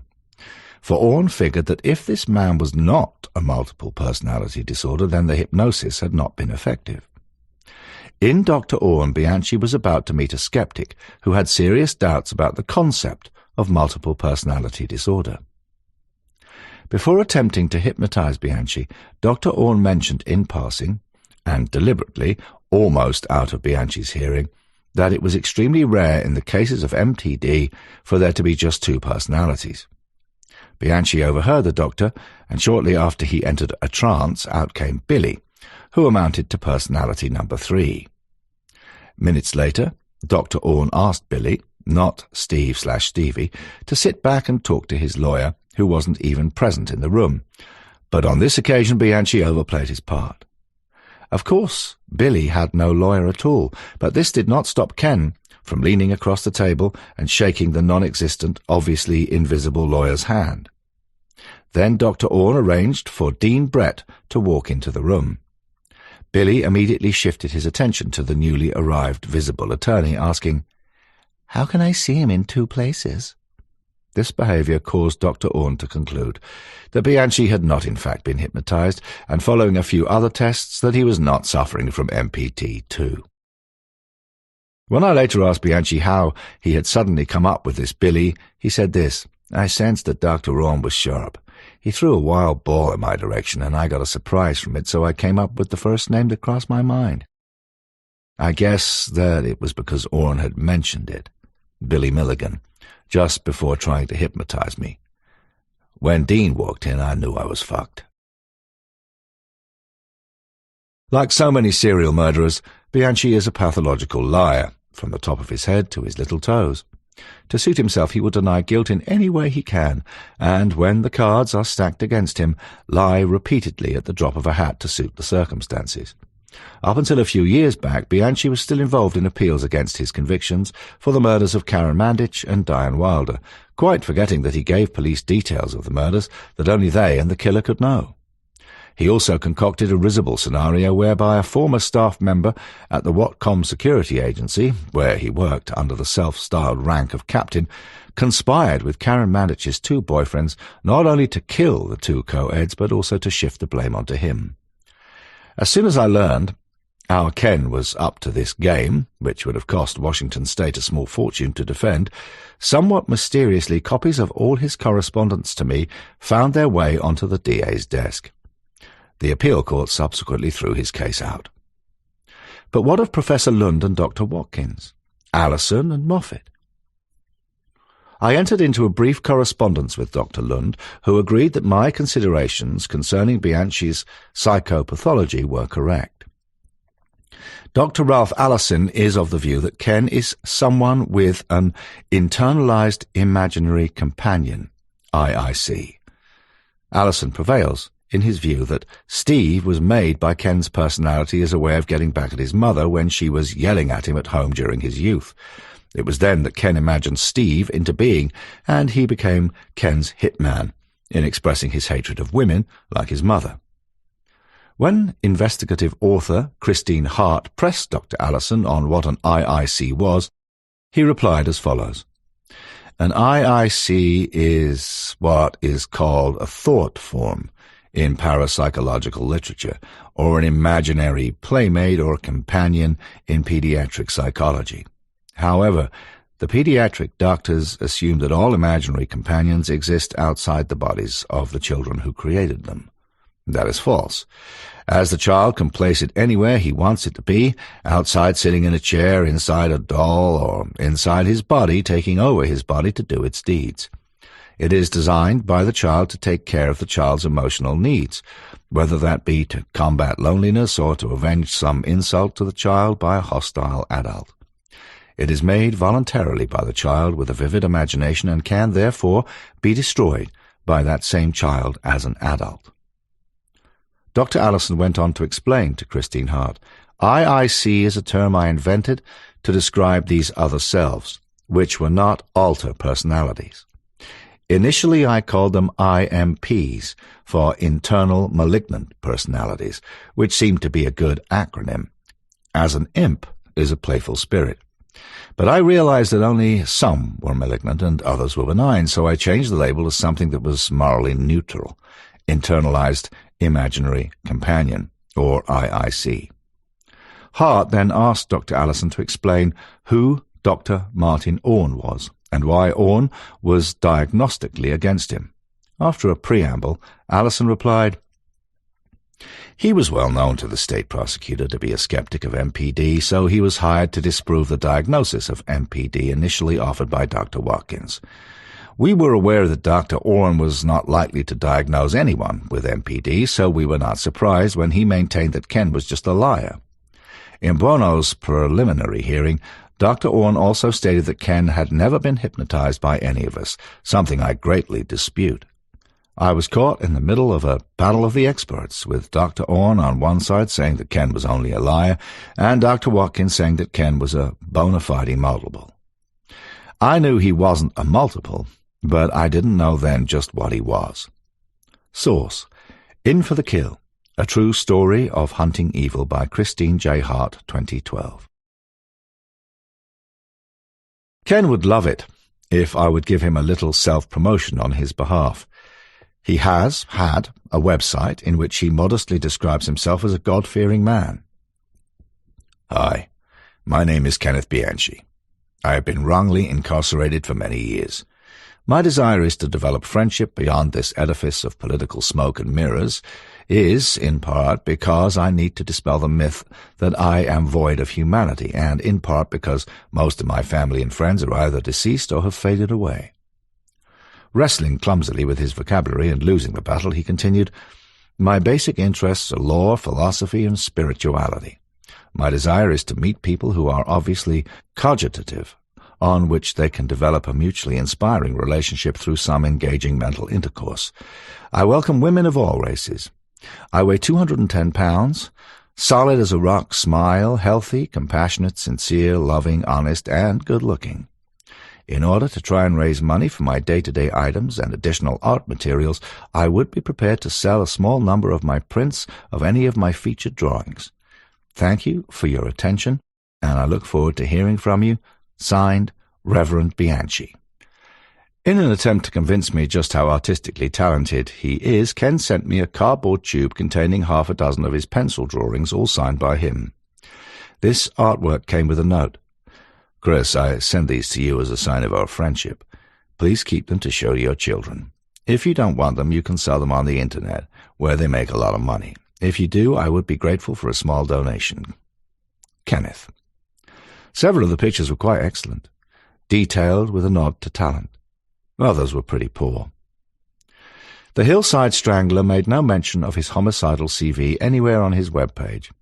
Maybe this can be put down to a slight oversight on his behalf, for we do have to remember that he is a very busy man with his legal studies and immersed in his deep interest in philosophy and spirituality. Kenneth Bianchi later went on to plead guilty to 7 of the LA Hillside stranglings and gave evidence against his accomplice, Angelo Buono. He is now serving a life sentence at the Washington State Penitentiary at Walla Walla. If the reader feels inclined to write to Bianchi, one can find his full details and address by looking up the Department of Corrections website. Only please say that you have been recommended by me. He'll like that, I don't think. But don't bother with Angelo. He died from a heart condition at the Calipatria State Prison on Saturday the 21st of September 2002. He was 64. As for Stevie and Billy, well, their current status is unknown, at least to me. Chapter 6. Case Study. Psychopath. The Shawcross Confession. The law isn't justice. It's a very imperfect mechanism. If you press exactly the right button and are also lucky, justice may also turn up in the answer. Raymond Chandler. The Long Goodbye, 1953. The U.S. criminal justice system was perhaps fortunate that soon after his arrest in Bellingham, savage sexual killer Kenneth Bianchi pleaded guilty to the murders of co-eds Diane Wilder and Karen Mandich, so there was no need for him to stand trial, nor to have his fate determined by a jury. It must appear bizarre to the listener to learn that Michael Bruce Ross managed to run rings around psychiatrists and manipulated Connecticut's criminal justice system for several decades. It was frankly shocking that homicidal schizophrenic mass murderer Paul Beichchum was released from Broadmoor Hospital, having served a mere 16 years in custody, only for him to kill again after it was determined that he no longer posed a risk to society by Dr. Pat McGrath, one of the UK's leading psychiatrists. Let's move on to the case of Arthur Art John Shawcross, dubbed by the media as the Monster of the Rivers.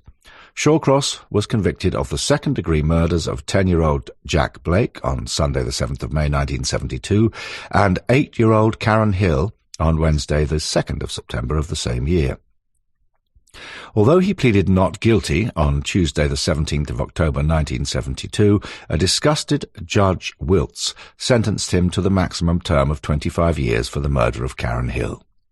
The murder of Jack Blake was more or less put on the back burner, and Shawcross only gave the details of this crime to me when I interviewed him in 1994. Shawcross served just over 14 years in prison, where he experienced a rough time from other inmates whose brotherly admiration for each other's offences did not extend to the rape and murder of children. The beatings and abuse started on his admission to Attica, and this treatment followed him through the penal system until he arrived at the notoriously tough Greenhaven Correctional Facility at Stormville, New York State. Incidentally, it was at the Greenhaven CF that I later interviewed Ronald Butch DeFeo Jr. of the Amityville horror movie fame. Set in rugged hill country between the Hudson River and the Connecticut border some 40 miles north of New York City, this penitentiary houses many of the state's most evil criminals, where, at the time of writing, at least 33% of the inmates are rapists and savage killers. However, for Shawcross, even Greenhaven was still not the safest place to be. After being given exclusive access to Shawcross's medical files, I learned that prison psychiatrists had diagnosed him as a dangerous schizophrenic paedophile, suffering from an intermittent explosive personality, and it was noted that he heard voices when he was depressed or engaged in fantasy as a source of satisfaction, leading one doctor to add, he also has an oral erotic fixation for the need of material protection. The same prison record shows that Shawcross was placed in the A1 Protective Segregation Unit for his own good. Kenneth Bianchi lives on such a unit today. Art's custody file shows that he was a troublesome inmate in the unit of 41 men. For the greater part of his sentence, he continually faked illness or psychiatric problems to gain attention. However, like so many psychopathic personalities, Shawcross was nobody's fool. He started to behave himself and became a model prisoner, earning his high school equivalency certificate and qualified in carpentry. Many years later he would write the still unpublished A Cannibal's Cookbook, of which I have the only copy of the manuscript. Nevertheless, now well into his sentence, Arthur was found to be exhibiting all the welcome behavioral traits of a reformed man. He figured it was better to accept responsibility for the murder of Karen Hill and also started attending the religious services where he found Our Lord and obtained a counselor's job in the prison's mental health unit. There you have it in one. The prison psychiatrist has a convicted child killer and cold-blooded psychopath counselling other inmates, who were probably all as crazy as one another. Nevertheless, and this will come as no surprise either, while there, Arthur educated himself in the language of psychiatry and psychology, and in so doing he eventually gained the support of a 3-man state parole panel, who granted his freedom.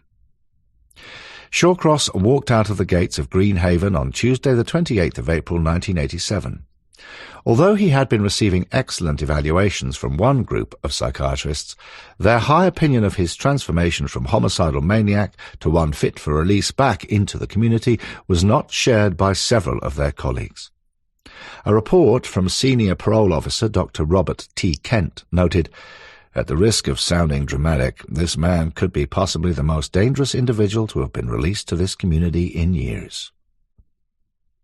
Greenhaven prison psychiatrist Dr. Y.A. Haviwala concurred, adding, "Mr. Shawcross is a grave parole risk. He has an antisocial personality disorder, sociopath/psychopathic, and schizoid personality disorder with psychosexual tendencies. This monster was released 10 years before his full 25-year tariff had been served.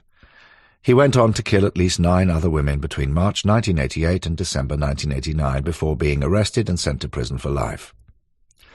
Although I interviewed Drs. Kent and Hare during the research for a TV documentary, The Monster of the Rivers, and for my book, Talking with Serial Killers, The Most Evil People in the World Tell Their Own Stories, I also popped in to see Edwin Elwin, then director of the State Division of Paroles.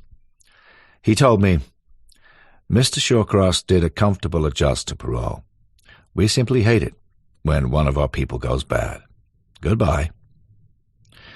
The trial judge for the later Rochester homicides was His Honor Donald J. Weisner, who is one of the nicest and most self-effacing men one could meet. In a meeting with him during a court recess during which he was trying a murder case where a man had pushed his girlfriend under a moving train, he told me upon reflection, the prosecution should have pressed a first-degree murder charge against Shawcross for the 2 earlier murders, Jack Blake and Karen Hill, when they had the opportunity. Indeed, the prosecution could have gone even further and pressed for an aggravated charge, which would have ensured that he would never have been released again.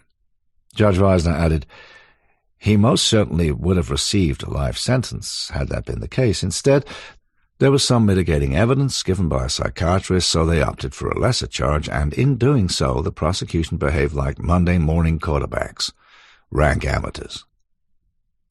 Bearing in mind that Shawcross actually ate the penis and the heart of Jack Blake, and what he did to Karen Hill is almost indescribable, I think that any right-minded person would have to agree with Judge Weisner. The state prosecutor for the later string of Rochester homicides felt exactly the same way in supporting Judge Weisner's sentiments to the hilt. Charles Chuck Siragusa, later to become a justice of the Supreme Court, told me that he was disgusted that Shawcross was released from prison after 14.5 years, only to kill again and again. My position dictates that I keep all of my personal thoughts and emotions about Mr. Shawcross to myself. Please understand this, Christopher, he said. I think that the state of New York has much to answer for here. It was an institutionalized mess. During my time in Rochester, New York, I was granted a grace and favor interview with Arthur's then-girlfriend. Clara Neal transpired to be an extremely large woman, aged 58 in 1994. She already had 10 children of her own, plus 17 grandchildren. She had known Art for several years before his conviction for the Rochester murders, and her love for him knew no bounds. He used to borrow her cars, either a small metallic blue Dodge Omni Saloon or a grey Chevrolet, using them for day outings or to go fishing, she told me. These were vehicles also used by Shawcross to transport his victims to his killing ground alongside the banks of the slow-moving Genesee River. "You know, Chris," she said, "I love Arthur, and he has told me that you might be the best man at our wedding. I have spoken to a psychiatrist, and he's told me that if Art were to be released from jail, he would prescribe drugs to make him better." Clara, but he returned to many of the rotting bodies to masturbate over them, to discuss his life with them. I suggested. "I don't believe a word of this," she said confidently. "He has always been a perfect gentleman to me. I really love him. He is just such a wonderfully gentle man." All of the above proves, at least to me, that we are living in a world where elephants fly, lead balls bounce, and fairies reign supreme. As a tailpiece, and gross and unprofessional as it appears, yes, it is true that Arthur Shawcross has asked me to be his best man at his upcoming marriage to the buxom Clara. It is true that I had, tongue-in-cheek, agreed, and for a very good reason. I needed to manipulate this heinous man into giving me a full confession to the murder of Jack Blake. Prior to interviewing Shawcross at the Sullivan Correctional Facility, New York, I had visited Mary Blake, Jack's mother, in her home on the outskirts of Watertown. She was terminally ill with cancer, yet knowing I was coming with a film crew, she obviously had made a great effort to tidy the place up. She'd been to the hairdressers, too.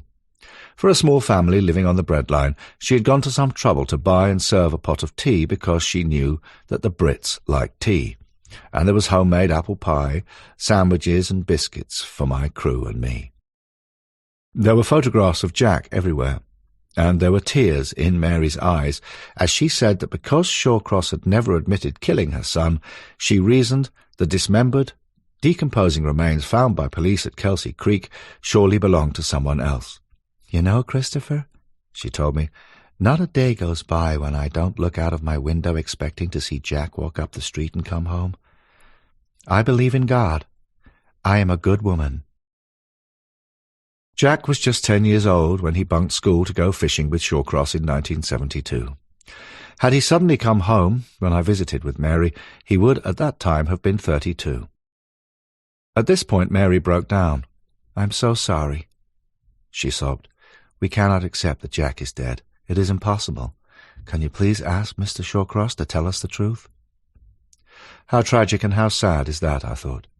So I vowed to myself that I would get that confession if it was the last thing I would do, period, and I would use my friendship with Clara and the promise of being Arthur Shawcross's best man at the wedding to do just that. Prior to my interviews with Shawcross, correctional officers had warned me that he was still considered to be a highly dangerous and formidable killing machine. "He can revert to type within milliseconds if you upset him," they told me.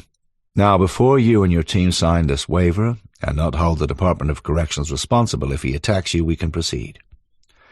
Then the officer gave us another word of advice. "My officers will not be in the room during your interviews. We have to wait outside. Should his features whiten, then tighten up, or should he break into a sweat, then get out of his way as fast as you can. He is strong enough to rip your head right off. If he loses it, it will take us at least 15 seconds to get to him. By then it will be too late." At this juncture, the listener might wish to acquaint himself with Mr. Shawcross by watching one of the recorded TV interviews with Arthur that followed mine, for I was the first to talk to him on camera. You can locate these programs on the internet, or you can obtain a copy of my interviews by ordering it online. The TV series is called The Serial Killers. And no, I don't receive any royalties from the sales. Okay. Having watched Art, you may think that he looks harmless enough, but in the flesh he weighed in at around 20 stone and is about 5 foot 11 inches tall, with a potato-shaped head topped with thin, silvery hair, a bulbous nose, and small, black, ever-watery porcine eyes set close together. He is quite an intimidating sight when one is sitting just 6 feet away from this unshackled piece of disgusting humanity. Massive arms hang from immensely strong sloping shoulders, his chest merging into a pot belly which sags in folds over his belt. From the waist down, the shape of Shawcross is reversed. From the rolls of fat circumnavigating his middle, he has short, stumpy legs, terminating in very small feet. All in all, I got the impression that he was top-heavy and could topple over, like 2 inverted cones or like some cartoon character, at any minute, but guards had also informed me that Mr. Shawcross can manage a good turn of speed when the situation demanded. Possibly these short bursts of speed had been needed to react to his experiences way back at Greenhaven, when large black gangsters chased him round the exercise yard with the intention of running a shiv into his fat arse for raping and killing a little girl. But it was Arthur's hands that fascinated me. They constantly fidgeted, as if he was suffering some kind of nervous condition. During one interview, I had been locked alone in a small cubicle with Art while he was engrossed in eating his lunch. As he greedily stuffed the food in his mouth, his eyes were furtive, darting around as if someone was about to snatch the meal away. After he wiped the grease and food particles away from his face, I asked him why he had eaten some of the intimate body parts, including a vagina, from several of his victims. Shawcross smiled and said, "Yes, sir, I have. The human meat, well, it tastes like pork. I eat meat, uncooked meat, and it's like that. I eat hamburgers raw, I eat steak raw, and I eat pork raw. I don't know why I ate parts of people, but it just did." For a long moment he fell silent. Podgy fingers fiddled nervously with a styrofoam cup. His eyes scanned the room as if searching for an invisible fly. Then he added, "Yeah, and I ate another one, vagina, with the bone." I just remembered that. God, I thought, how can someone just remember that? From the outset, Shawcross had made it perfectly clear that he would not, under any circumstances, discuss the murder of Jack Blake. Arthur was by no means an intelligent man, but he possessed a certain animal cunning and could smell a rat a mile away, so I knew that broaching the subject would not be an easy task. It was to be my last interview with the monster of the rivers, and I had on my mind Mary's desperate plea to get the truth about the murder of her son. To warm things up a bit, I made reference to the 14.5 years he'd previously spent at Greenhaven. I put it to him that for me to document his life thoroughly, as indeed he wished, just rubbing those years out as if they had never existed was simply not good enough. What follows is taken verbatim from my TV interview, which was edited somewhat for public consumption so as not to upset anyone of a delicate disposition. Arthur Shawcross. So what do you want to know about it? Christopher Berry-Dee. 14 years prison time, Art. How do we deal with this? A.S. We don't. You ain't taking me there, so don't fucking try. Don't fucking go there. C.B.D. Okay, so I take out an eraser and out goes 14 years, right? A.S. Yes, sir. C.B.D. What about Jack Blake? By asking this question, I knew that I was treading on thin ice, because if the prison population at Sullivan CF heard in the past Shawcross had raped and murdered 2 small children, then his problems with other inmates who would try and kill him at the drop of a hat could resurface. Within a blink of an eye, Shawcross's expression changed. His skin tightened like bat skin, taut as fabric over a biplane's wing, and a curious paleness washed over his face. Beads of perspiration formed across his brow to run in glistening rivulets, staining the collar of his prison-issue shirt. Just a moment before, a smug smile had masked his simmering fury. Now that mask of apparent sanity slipped for the first time, and the fire of homicidal insanity flared in his eyes as he struggled to get his head around the fix in which he now found himself, and to overcome the murderous emotions boiling within.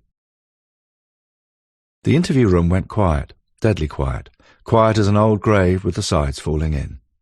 Then in anger, he suddenly reached out and grabbed my arm in a vice-like grip. "You don't know who you're dealing with, fuckface," he snarled. "You don't know who I am or what I am." Since this interview took place, I have often been asked, "Did Arthur scare you when he flipped?" My answer is always a categorical nope, because Shawcross was only capable of raping and killing children, and sometimes ordinary women or prostitutes down on their luck. Just like Bianchi, when he went berserk at me, all alpha male bravado comes to naught when they are face down, for they are bullies and cowards at heart. "You don't need to do this, Arthur," I responded. "Okay, you have a problem with Jack, and now you have a problem with me. Hey, and you'll have an even bigger fucking problem with Clara. You mess up this interview and Clara's going to climb the fucking wall, pal. We all had dinner with her last evening. She's a good person, Art. She's waiting for us outside right now." At the very mention of Clara's name, it was as if something had flicked a switch inside his head. Shawcross's expression reverted to normal, and he released his grip to let his hand fall away. Now he looked very confused. Shaking his head negatively from side to side, he started to mumble a form of apology. As he shifted back into his chair, I moved forward. Now I could see right into the abyss that was this man's psychopathic mind. Tick, tick, tick. Clara, Clara, Clara, best man at my wedding, my friend who had come so far to talk and understand me. Tick, tick, tick. TV interview. Tick, tick. Clara's waiting outside. Tick, tick. Then came my coup de grace. I got up, close to his ear, and did what he had just done to me, moments beforehand. A physical touch, a comforting grip even to his wrist. I was now in his space and inside his head, so I whispered, "Arthur, Clara loves you so much. Don't let her down." "Okay," he said, his voice shaking. Then he screwed his eyes up. They were watery. His facial expression looked as if his mind was chewing on wood. A pause, a glance around the room, then, "Yeah, I killed him." "Okay. I told him, Jack, to go home, and he wouldn't. And then I got kind of mad at him. Yeah, I killed him. And I buried his body under the dirt and went fishing. It was his fault he died. It ain't got nothing to do with me. I'm sorry." CBD. "And the clothes, Arthur? What about Jack's clothes?" AS. "He took 'em off, and I told him, just fold 'em up and stuff." CBD. "Why?" AS. "Dunno. Maybe to keep him shut up, you know? Let him think that he's gonna put 'em on again. Stuff like that. I dunno. Just went back to him and did stuff to him the next day." CBD. "What did you do with the body, Art?" AS. "I ain't going there." CBD. "Why?" Again I reminded him that if I walked out of the interview, Clara would be furious with him because she was expecting him to be totally honest with me. Then, letting him off the hook for a moment, I asked Arthur about Karen Hill. CBD. "What about little Karen Hill? Why did you murder her?" AS. "Same reason, you know. She kind of wanted it, you know. Sex and stuff like that. Then I get started and she starts crying and wants her mom, so I suffocated her. Not with my hands, covered her mouth with dirt and stuff." CBD. "But you did have sex with her? Vaginally and anally, Arthur." AS. "Yeah, but that was after she was dead. Then I went home."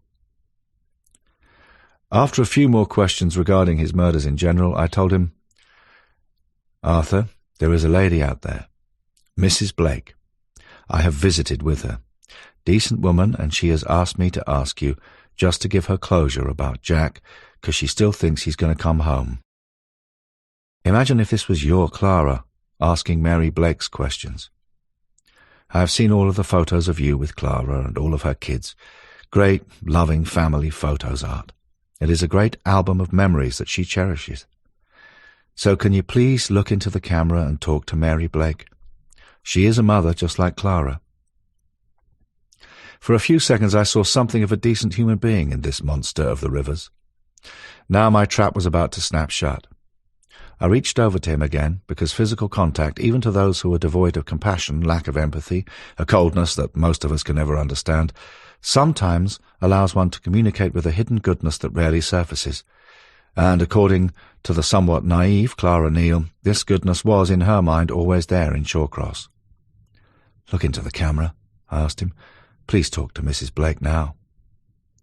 By God, did Shawcross struggle to get the words out. Then he cracked. "Mrs. Blake, I am so sorry," he murmured. "Christopher has asked me if I killed your son." "Yes, I did. It was not my fault, but I killed your son. He won't be coming home. I'm sorry." "Chris, we got to tell you that Mr. Shawcross is now down in the hole. Punishment segregation. After he got back to the dorm, he was bragging about you becoming the best man at his wedding. Then they all saw you being interviewed straight after by that Rochester TV station. He is really pissed with you."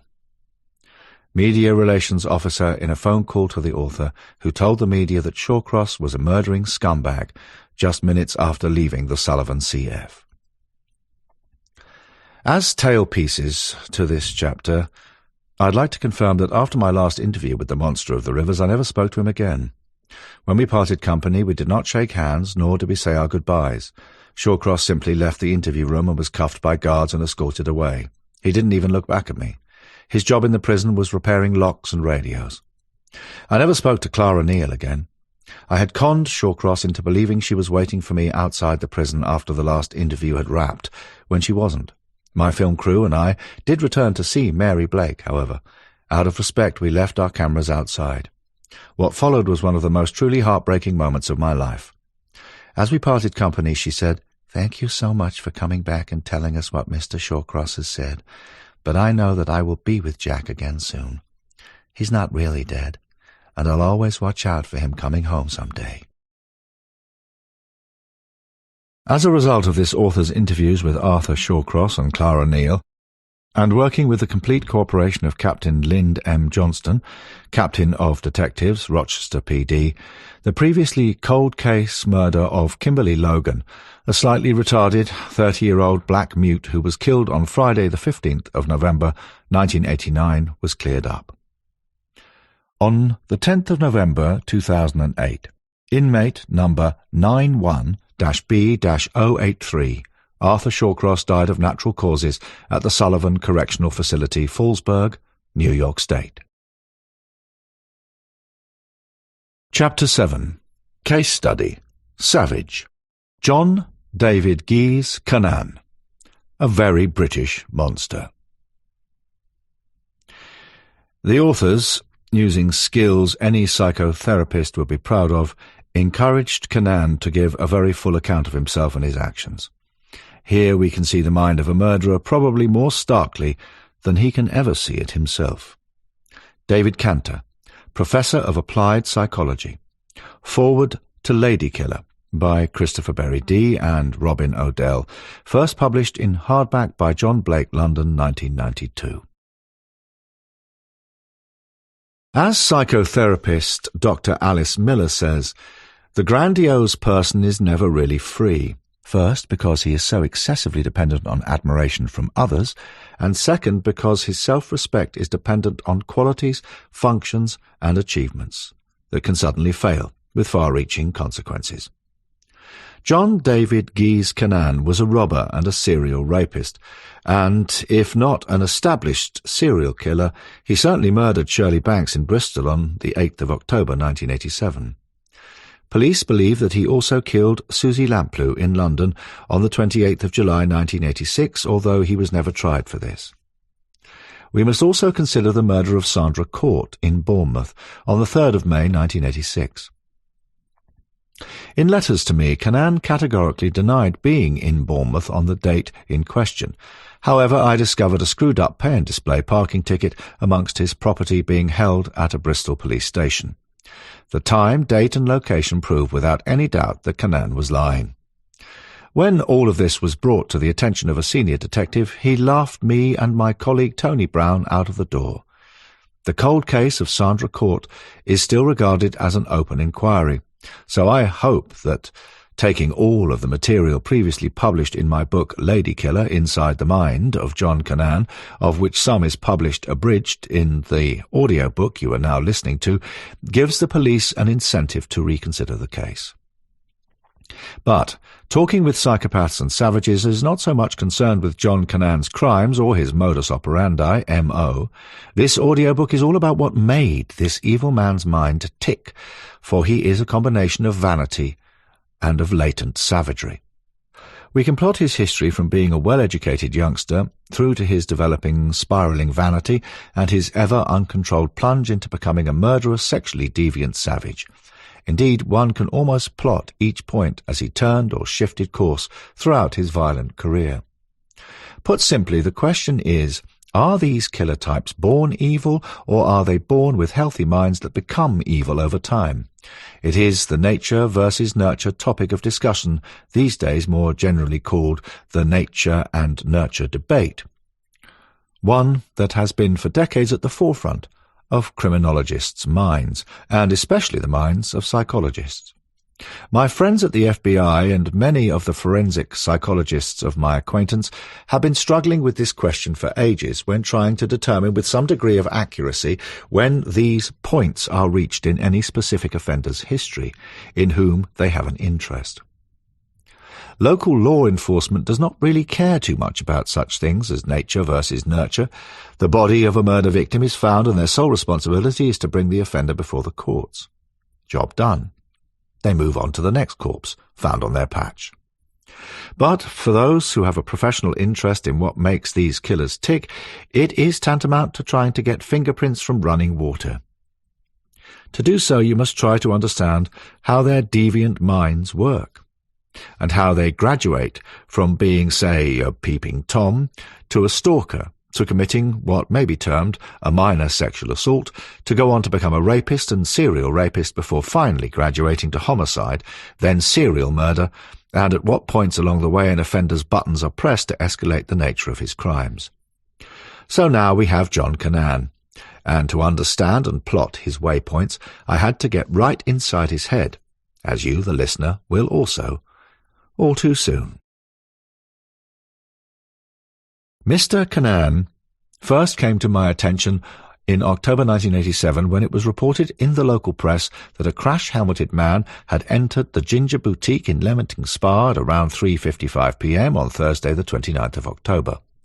After closing the door of 20A Regent Street, he browsed through a clothes rail before producing an orange-handled serrated knife which he used to threaten the owner, Carmel Cleary, and her assistant, Jane Child.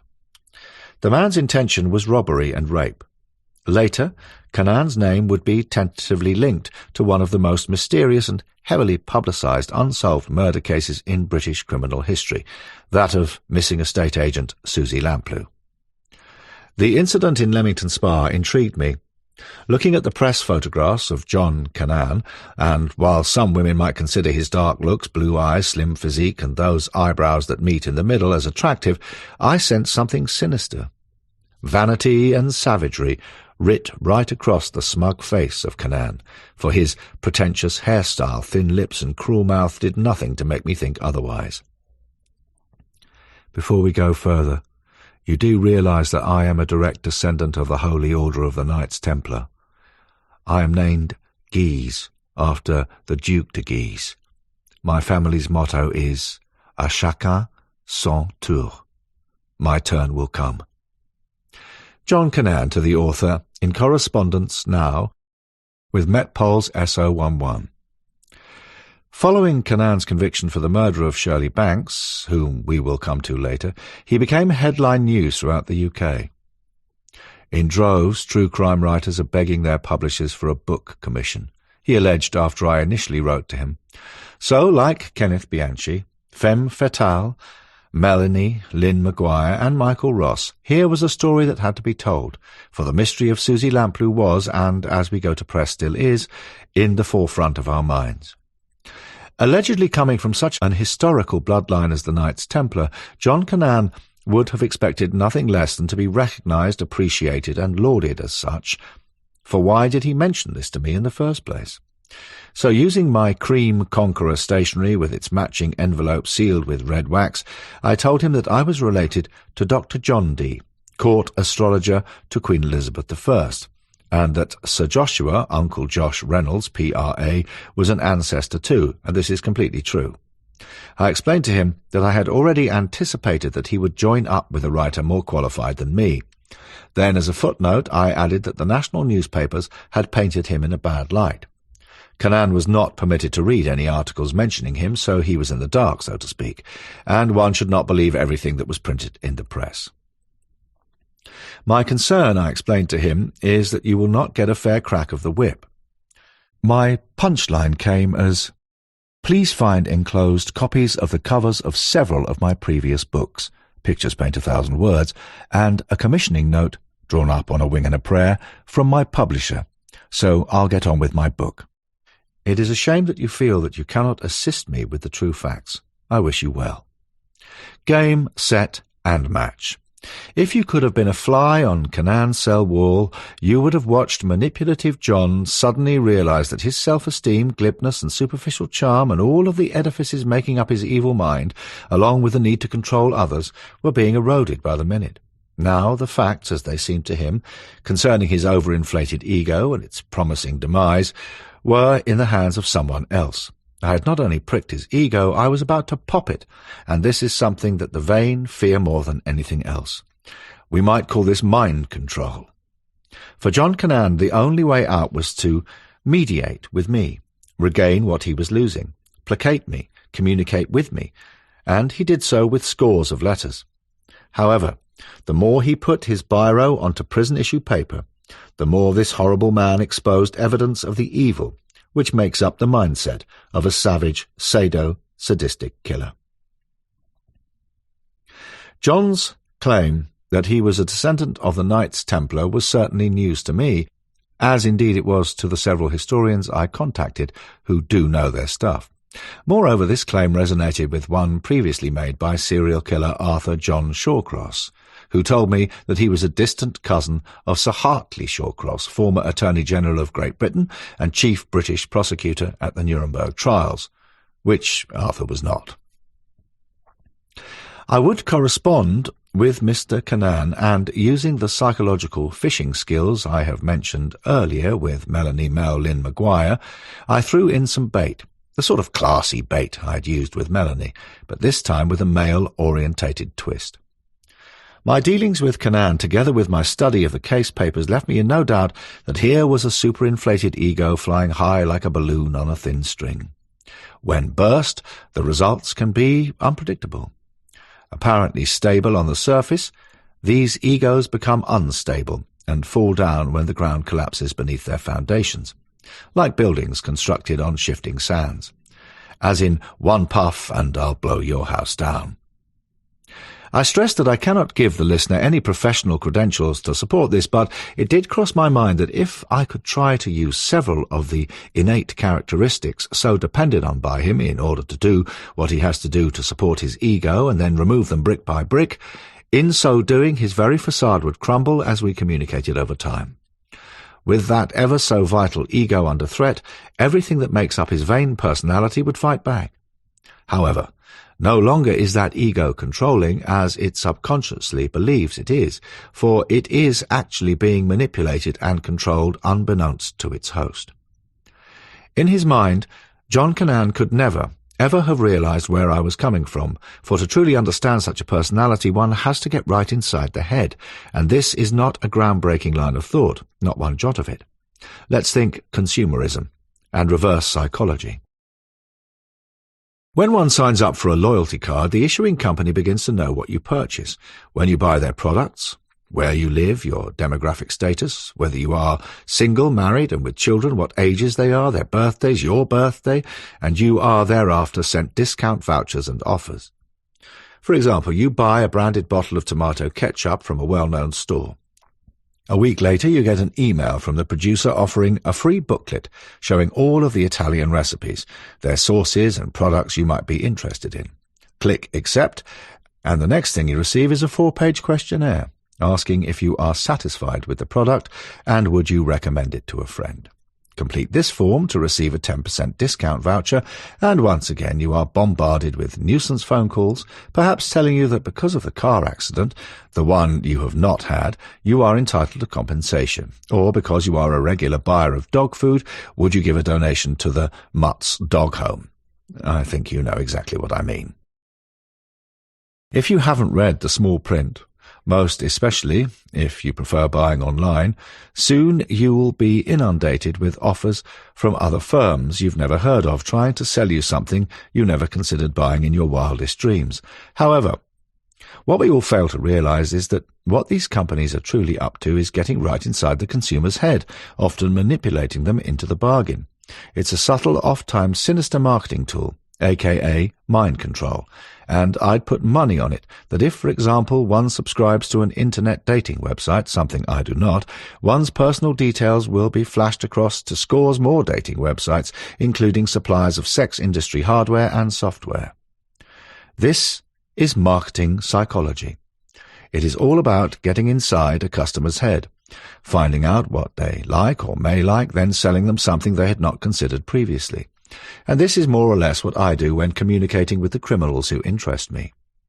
I spend time learning about my target, getting to know what he likes or would like to have. It's about interpersonal relationships, non-threatening issues where I encourage them to talk about themselves and their lives. All overblown egos take to this form of attention, this ego massaging. They hugely enjoy having their feathers preened, being admired, feted, and recognized, for it supports their fundamental nature. Next, close your eyes, for you are now keen to fully understand John Cannan. Let's imagine that you have him standing on a plinth in front of you right now. If you study photos of him, you'll know what he looks like. There he is, stationary, akin to a mute Madame Tussauds wax figure. Please walk around him. The dark hair is well groomed. Examine his face, his mouth, the way his eyebrows meet over the bridge of his nose, and his slim athletic build. What is he wearing? A spotlessly white shirt, cufflinks, wide kipper-style tie, a smart, well-cut dark suit, and highly polished shoes. He is dressed immaculately. Now push the button on the control panel next to this Mr. Cannan and hear a recording of him talking.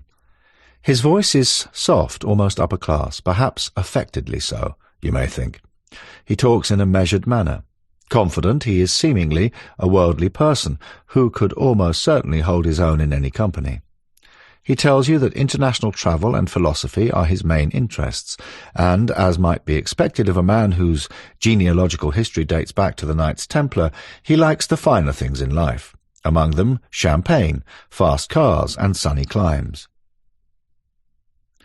But none of this is materialistically important to me, he adds with conviction. I am seeking a decent woman of good faith, with whom I can share my theological interests. If she is divorced with children, I would make the perfect husband and dad. This is precisely what he alluded to when interviewed on camera during his application for a dating site. So far so good, for there is nothing to worry about in what you see in John, is there? But buyer beware, because what he portrays is a mask, when everything behind it can be demonstrably monstrous. He is like a fake Rolex watch, all shiny and false. Then, when you rewind it, the spring breaks and savagery is unleashed. Actually, and this can be great fun, you can try this off-the-wall exercise with anyone you do or don't like, or indeed have some reservations about. It could be a potential adult partner, or the guy you bring home to meet your parents for the first time. "Look, Dad, he's brought me some flowers," says the enamoured daughter. "He's got a smart car parked outside. He's an executive." Dad, however, might have noted that the sleeves on the guy's suit are too long, with no cuff visible. His shirt collar is frayed. His shoes are not leather, and he hasn't even cleaned the welts. His offspring's potential suitor's hair is lank and cheaply cut. Actually, more pertinent to this subject is that Dad is subconsciously already starting to look inside the young man's head, because Pop knows all that glitters is not gold. Do you catch my drift? With the killers I have an interest in, I also walk around them and examine their facades. I go through their life's history without them knowing it before even meeting with them, which is often in the flesh in prison. Then and only then do I compare fact with the inevitable fiction, or might I say bullshit, coming from their lips. Overly vain characters and those of their ilk do love to be flattered. Well-educated psychopaths even more so. The more you stroke their feathers and ask their advice on issues that they consider themselves to be experts in, the more they respond and the more they talk, and therefore the more you learn. However, what they do not realize, because their nature will not allow it, is that I can ladle out bullshit to them like the Chinese ladle out rice. Here's an example. John Cannan considered himself the expert on high-end cars, so I sought his expert advice on whether I should go for a 5.3-litre V12 XJS or an Aston Martin V8. I suggested that fire engine red was my choice for the Jag, perhaps with cream Connolly hide interior and the additional extra footplates in polished aluminium. John's reply covered 6 sides of prison-issue notepaper, among other technical drivel such as red is far too flashy, the birds don't go for red, opt for what I strongly recommend, silver, before adding, an Aston has always been my favourite driving machine. At one time I owned a green DB6. It echoed understatement and my character, all very low-key. Of course, I already knew that John had never sat in an Aston Martin in his life. I was merely acknowledging his vain belief in his own self-importance. It was my honey trap. When you were on day release from Wormwood Scrubs prison, when you were visiting car auctions in the West Country, you didn't have an Aston then. How did you get about? I wanted to know. Oh, yes, I borrowed the prison hostel's red Ford Sierra, he volunteered, not quite to my liking, but it was acceptable for me to drive at the time. The amazing significance of his mention of a red Ford Sierra will shortly become apparent, but I digress. Returning to Leamington Spa with great presence of mind, Carmel Cleary dashed across to the front door of the shop and ran out into the street screaming, "Help! Help! There's a man in my shop with a knife!" Her desperate screams attracted the immediate attention of Andrew Riley, a builder who had just entered Regent Street from Portland Street. He ran towards her, asking, "What's up?" "He's got a knife," the boutique owner gasped. As they spoke, the attacker ran out of the shop, turned left and ran down Portland Street. "I decided to chase him," Riley later recalled, "and almost immediately I was joined by another man, Robert Filer, and the two of us ran down Portland Street after him." By now, the hue and cry was up. Police, including PC George Sears and PC Robert Calvert, raced to the scene. A police dog handler arrived, and with Riley and Filer's assistance, Sears and Calvert soon stopped a man near the Smithfield garage. They took him around the side of the Regal Cinema to question him away from the curious gaze of bystanders who had begun to gather around. After failing to say very much, the man was arrested on suspicion of attempted robbery and conveyed to Leamington Spa Police Station. On arrival, the man was identified as John David Gies Cannan, whose address was Flat 2, Foy House, Bridge Road, Lee Woods, Bristol. While in the charge room, he cockily denied everything. Using his effective upper-class accent, he also demanded to speak to a solicitor and asked for a pack of cigarettes. He was placed in a cell. PC Sears' attention had also been drawn to, as they say in police parlance, a black BMW car parked in Dorner Place. The vehicle, index number A936FJU, was about 50 yards from the boutique. A police national computer, PNC, check of the plate by personal radio revealed that the registered keeper was John Cannan. Further information showed that the owner was Mercantile Credit, a finance house selling the vehicle on a hire purchase agreement to Cannan. It also transpired that John Cannan was a convicted robber and serial rapist who had already spent a lengthy time behind bars. Now, like his car, he was about to be taken apart by the seams. Shortly thereafter, the BMW was towed to the police garage. Inspector Robert Kitchen briefly searched the vehicle and found a replica .38 Smith & Wesson revolver in the glove box. When confronted with the imitation firearm and asked if there was anything else in the car that might be of police interest, Cannan retorted, "No, nothing contentious." Asked if he owned a crash helmet, Cannan again demanded to speak to a lawyer. Pressed on whether he had entered a ladies' dress shop at any time that day, he responded with, "I did not go into a ladies' dress shop as far as I can remember." Following this, he replied, "No comment," to every other question put to him.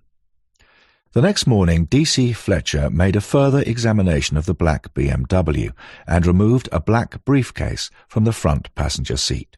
When Peter Ablett, a forensic scientist, summoned to Leamington, arrived, the two men donned protective anti-contamination suits and began a systematic examination of the car inside and out. Most people's cars become an extension of their homes and, in many cases, translate into a subconscious repository for all manner of miscellany. Cannan's car was no exception. Although externally all shiny and black, this was merely a Series 3 1.6-litre first-entry model with skinny wheels and tyres, but the boot was full of clutter and junk. There was clothing, toiletries, and personal documents. Items included a blazer, a man's jacket, and an overcoat, a pair of trousers, a pair of jeans, 2 ties, a shirt, a pair of socks, slippers, and a pink blanket. There were 3 coat hangers, and, for a rainy day, 2 umbrellas. One a lady's, the other a gent's. The documents in the car included a Woolwich Building Society account book with almost zero funds in it, and a Lloyd's Bank chequebook personalised to J.D.G. Cannan. Subsequent inquiries proved that Mr. Cannan was extremely overdrawn. Among the bric-a-brac were a bottle of Paco Rabanne aftershave lotion, a can of air freshener, a disposable razor, chewing gum, sundry parking tickets, a number of newspapers, a brochure featuring kitchen units, plus a solitary champagne cork. Other items of more sinister interest were found to include a length of rope, discovered in the glove box, and a clothesline still in its package. A pair of handcuffs were found in the jack well of the boot, along with a British visitor's passport in Cannan's name, a driving licence and a vehicle excise licence disc in respect of an Austin vehicle registration number HWL 507N, which did not belong to Cannan. This car belonged to a missing woman called Shirley Banks, who had left her home to go shopping in Bristol on Thursday the 8th of October 1987 and was never seen alive by her husband Richard again. The flashy exterior of the bottom-of-the-range entry-model BMW aligned with the cocky facade of the well-spoken Cannan, completely contradicted the junk-filled, untidy interior of his car. It was as if it was all shop front window display, with only rubbish inside. This sort of attention to detail tells forensic psychologists more about a suspected offender, the workings of his mind, than most things.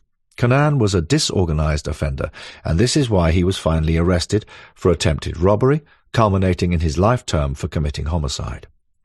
And that is why one should never believe a word that a handsome, allegedly highly decorated U.S. Marine sergeant serving in Afghanistan spiels out to Miss needing love and companionship on an internet dating agency website.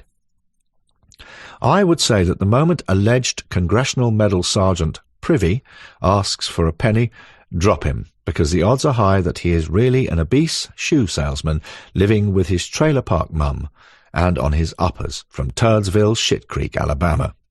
Trust me.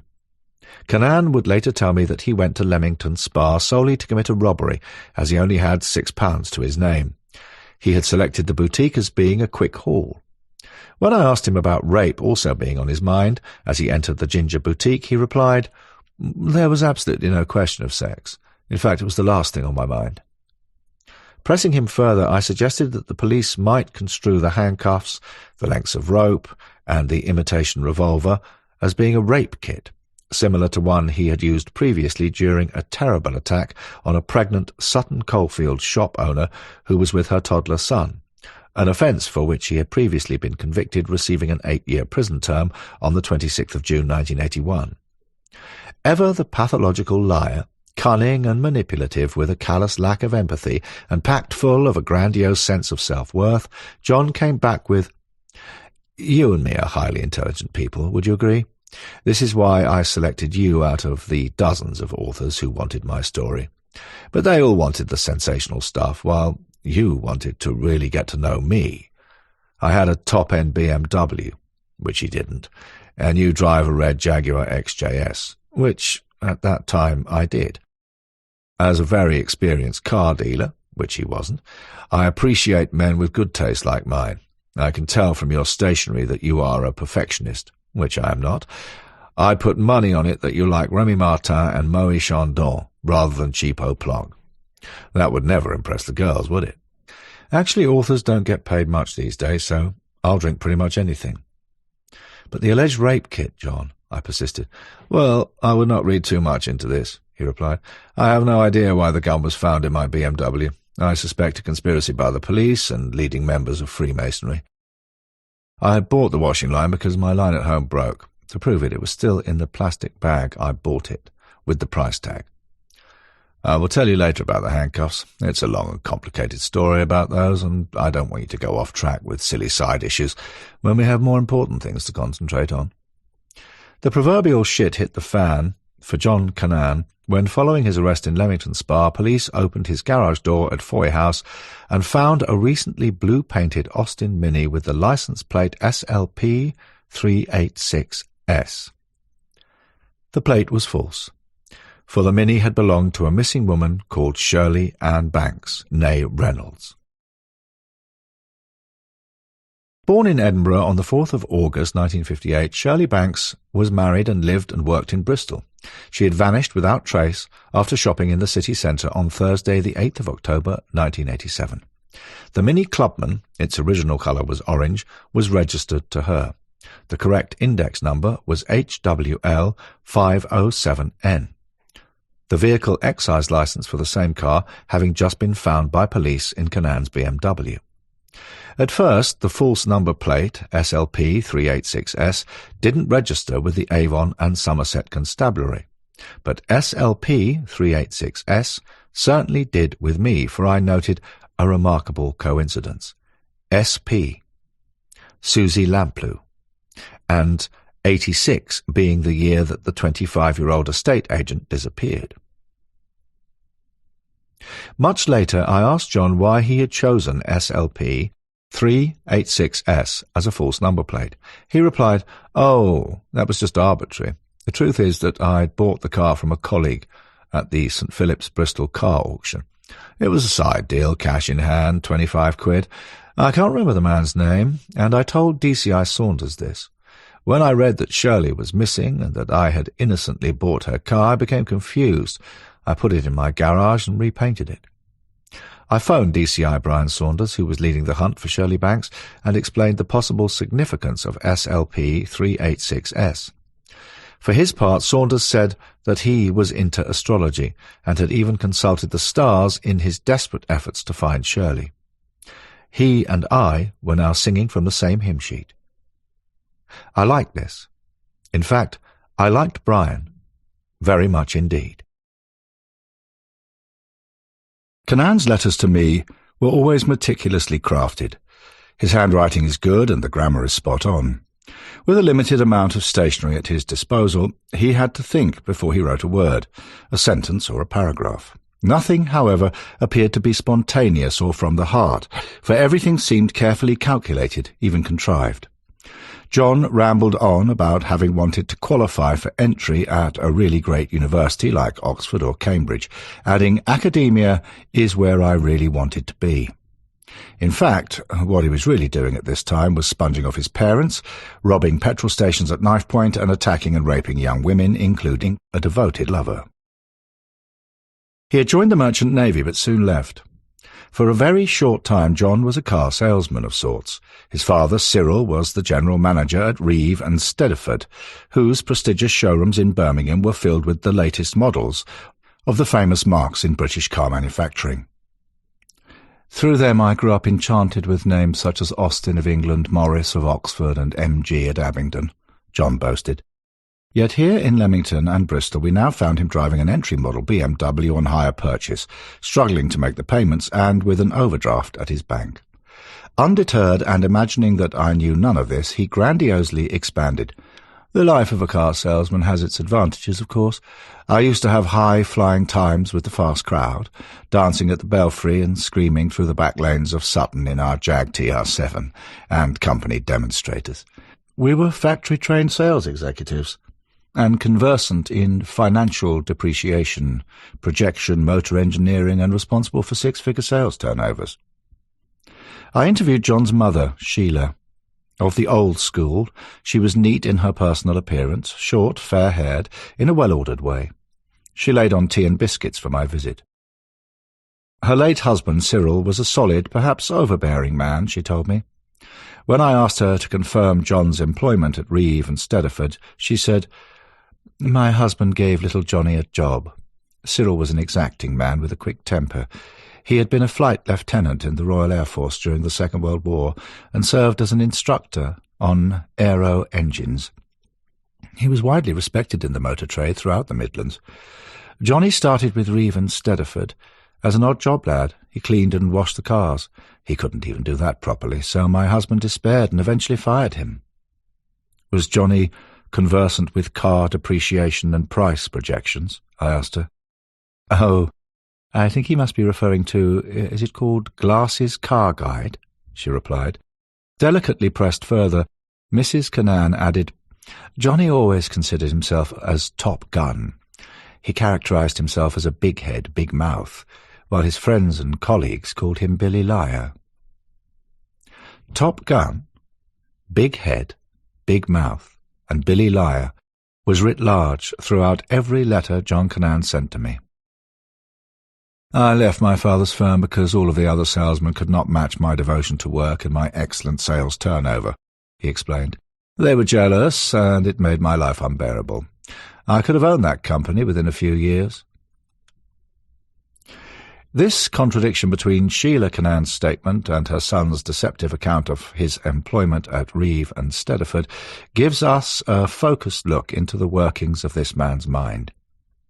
For even way back in the early 1970s, and while, to give him due credit, he worked hard to further educate himself, he was becoming increasingly vain, detesting those who did not admire him, pretending to be more important than he really was, exaggerating his achievements and claiming to be an expert in all things concerning the motor trade.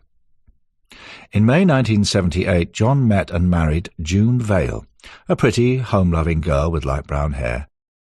She worked at an off-licence near his father's garage. According to Cannan, she was his one and only girlfriend, and their engagement lasted for 7 years. This was false, for he cheated on June at every opportunity. He told me that June had other boyfriends before committing herself to marriage, and that he was very popular among men. The truth is that he was a loner, with few, if any, pals at all, as Paul Scott, a former salesman at the showrooms, confirmed. "John Cannan," Paul told me. "Did he have a large chip on his shoulder or what? Because his father was the boss, John thought that he deserved special treatment amongst the sales staff. He treated the workshop mechanics like dirt. His dad had told him that he had to start at the bottom and work his way up like anyone else Cyril employed, so he had to clean the cars, make the coffee and these sorts of things. John hated it. A Mr. Know-all, know-nothing, and we didn't like him. Did he use a Jaguar demonstrator? What? No. He was never allowed to drive our demonstrators. He had to use a bus to get to and from work." And Scott's testimony stands up. When John married June at Four Oaks Methodist Church, Birmingham, his younger brother Anthony was best man. John had the customary stag night celebration, but those who attended were mainly Anthony's friends, not his. "My marriage was motor trade blessed," John told me, with 2 beautiful dark blue Rolls-Royce Shadows provided by the company. Apart from the 2 rollers which only existed in John's imagination, it was such a blessing that no one from the motor trade attended his stag night either. Cannan would later blame his parents for rushing him into marriage. With the benefit of hindsight, he claimed, "I never would have married her, but everybody was trying to hassle me into it, her side especially." The couple didn't have a home of their own, so they stayed with his parents, and then June fell pregnant. "I really could have done without all that extra trouble," he later wrote to me from prison, adding, "That ruined all those previous years of happiness and success." From a spiritual point of view, things got on top of me at that point, and I began to slide downhill. We can now add more traits to his character: an obvious self-focus in interpersonal relationships and problems in sustaining satisfying relationships. By 1980, at the age of 26, John Cannan was practically an alcoholic. He had effectively deserted June and their small daughter by the end of 1979. In February 1980, he met Sharon Major. Her name has been changed to protect her identity. Aged 32, Sharon was a vivacious woman with an open, trusting face framed by longish fair hair, and she was on the verge of a divorce.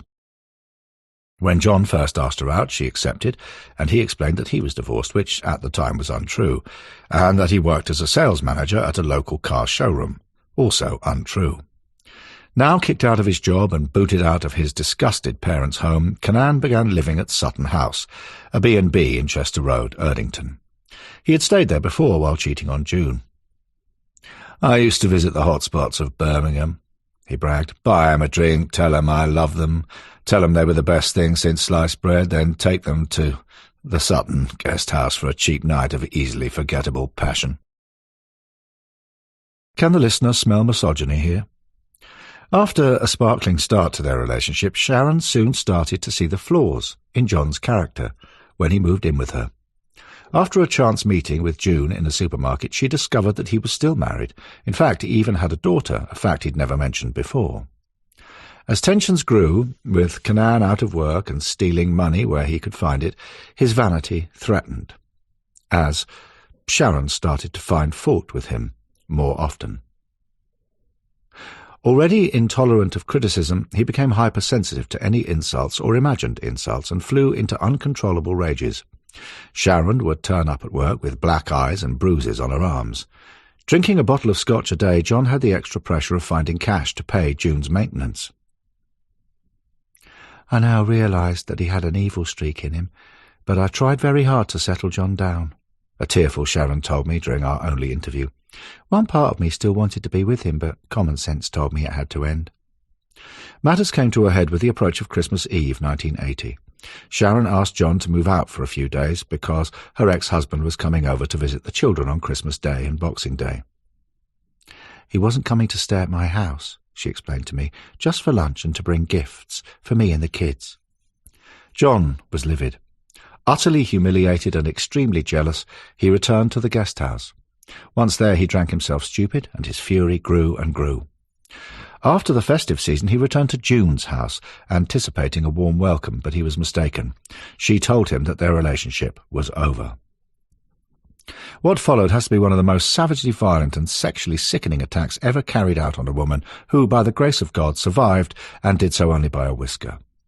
Amazingly, following his arrest, Cannan was released without charge. It would be over 6 years before he was questioned again about the assault on Sharon Major, when he was taken to Bristol and held in custody on suspicion of the murder of Shirley Banks.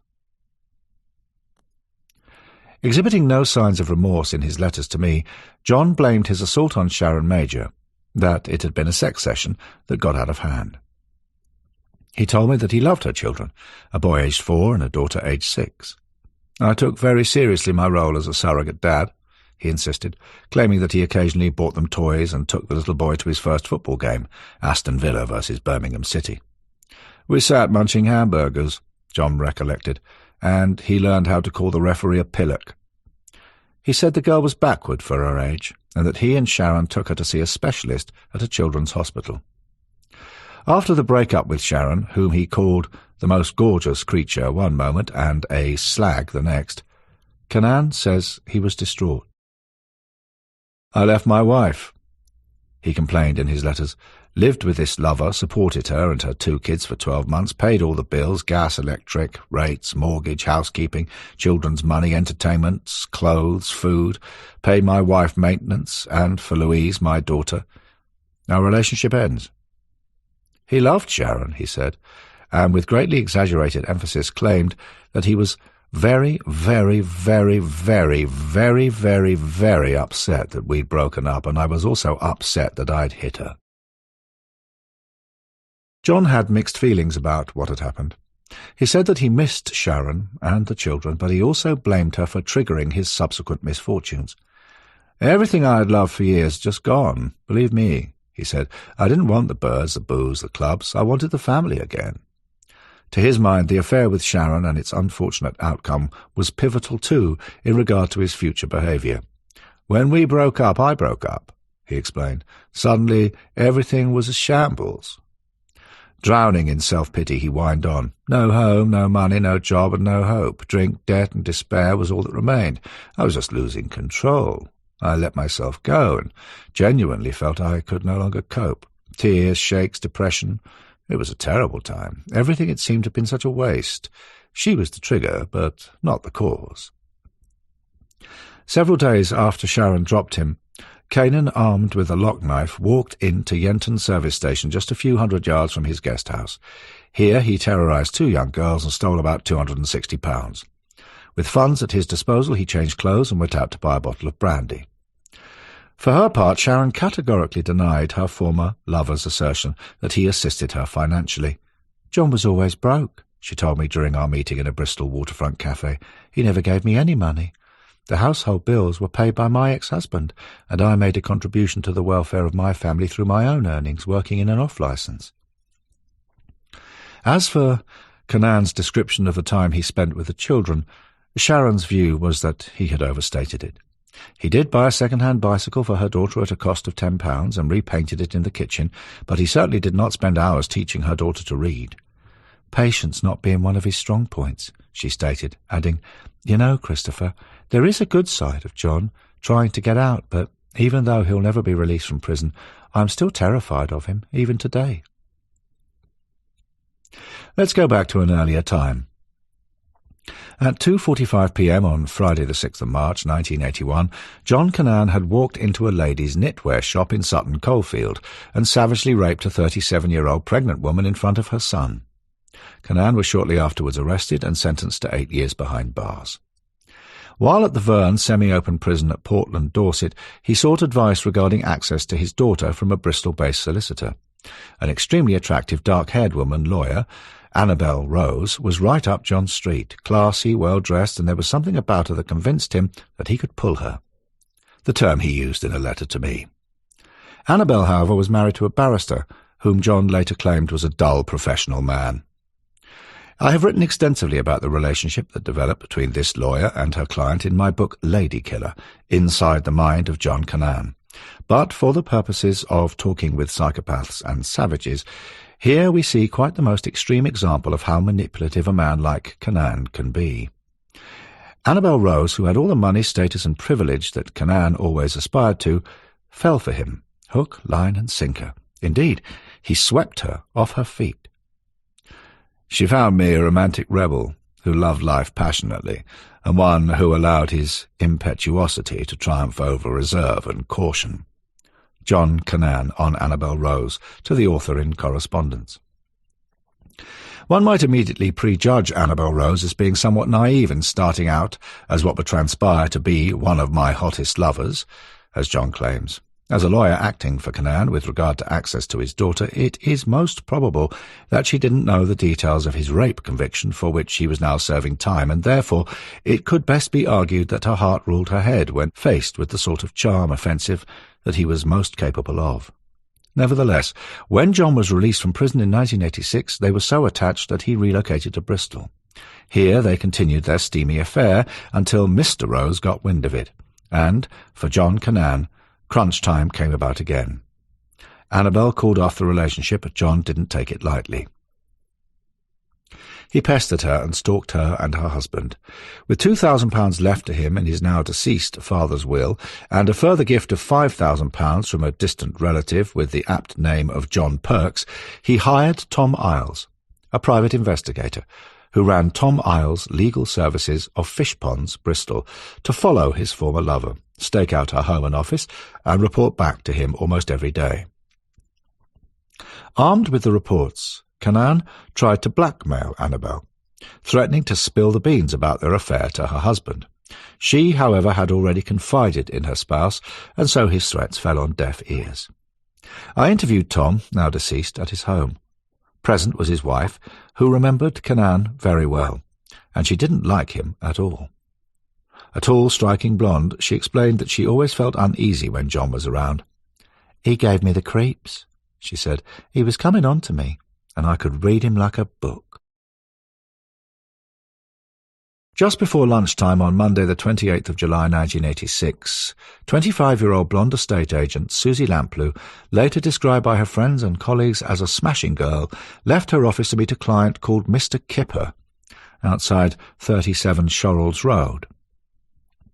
This is confirmed by her diary entry, which recorded the essential details of the address with the annotation 12:45 p.m. OS, outside.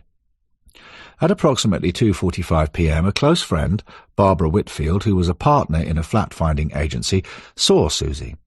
Barbara was riding her bicycle along the Fulham Palace Road. "I waved at her," she later told police, "but she didn't see me.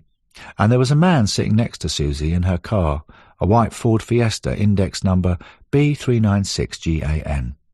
I was absolutely certain it was her. She looked scared. I had known her for about 5 months. We would go and look at flats together. She was one of my best contacts." Susie Lamplugh was never seen alive again. Various witnesses passing 37 Shorrolds Road recalled seeing a man, whom police believed to be John Cannan, talking to a pretty young, well-dressed young woman. Susie's car was later found abandoned in Stevenage Road, close to Fulham Football Ground.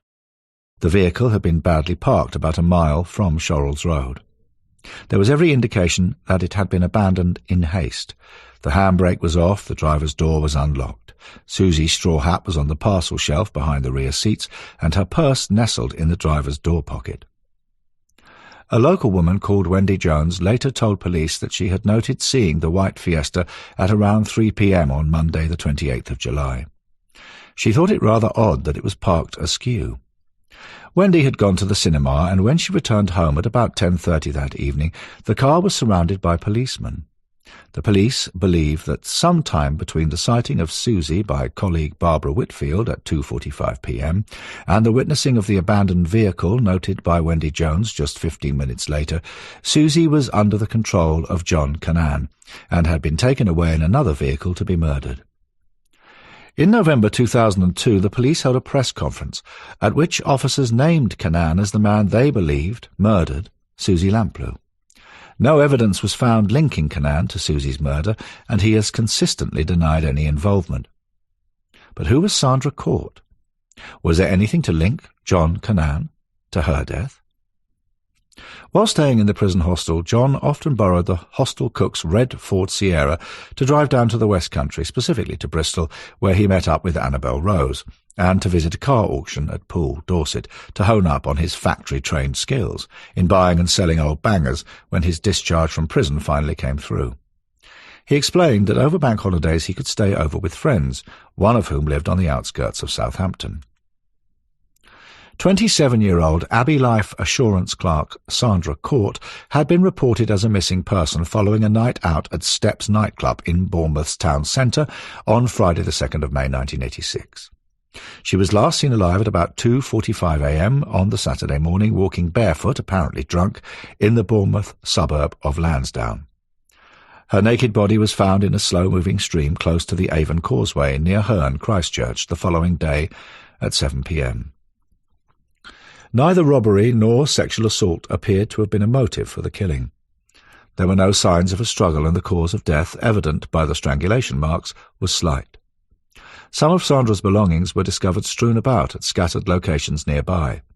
A shoe found by the side of the A31 near Picket Post had possibly been thrown from a car heading for Southampton.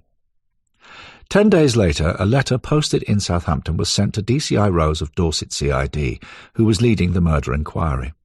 Its content suggested the death of Sandra was an accident and that the killer was truly sorry. Examination of this note reveals that the writer, although right-handed, completed it with a left hand in an effort to disguise authorship. The envelope was postmarked Southampton. Although I also know the New Forest like the back of my hand, it is vital in my work to visit crime scenes and associated locations where possible. This I did in the company of my colleague Tony Brown, who never misses a thing, and we started off at the Poole car auction, then to Lansdowne, where Sandra Court had last been seen alive staggering home, now just a few hundred yards away. Our next task was to inspect the shallow stream where Sandra's corpse was found. It is along a quiet lane, much quieter in the dead of night. The stream runs under the road. There is a small bridge. Kids out riding cycles had spotted the body. The police had been summoned. Using a police map, Tony and I located all of the places where items belonging to Sandra, including her purse and handbag, had been found. Finally, we arrived at the very place where her shoe had been discovered, along the eastbound carriageway of the A31 near Picket Post leading to Southampton. Other bits and pieces had also been thrown from a moving car along the same route. We decided that it was Tony's job to have the note examined by several independent experts. He would then have them compare the handwriting with known samples belonging to John Cannan. Although obviously disguised by the writer using the left hand instead of the right hand, there were over 25 similarities. There appeared to be a very strong link between both sets of script, style and spacing. As John Cannan had never been considered a possible suspect in the court case, Tony and I thought this warranted a fuller investigation by the police. While this was going on, I wrote to Cannan on general matters, to include asking him if he had ever visited Poole over the bank holiday in question. He denied travelling to Poole over any weekend, but then he corrected himself, saying, "Once in September or October of 1986, I was with Gilly Page, the former Olympic ice skater. I'm not sure. I forget these things." In fact, he had dated Gilly for a short while. On their last date, he had driven her to an isolated spot, put his hands around her throat and started to strangle her.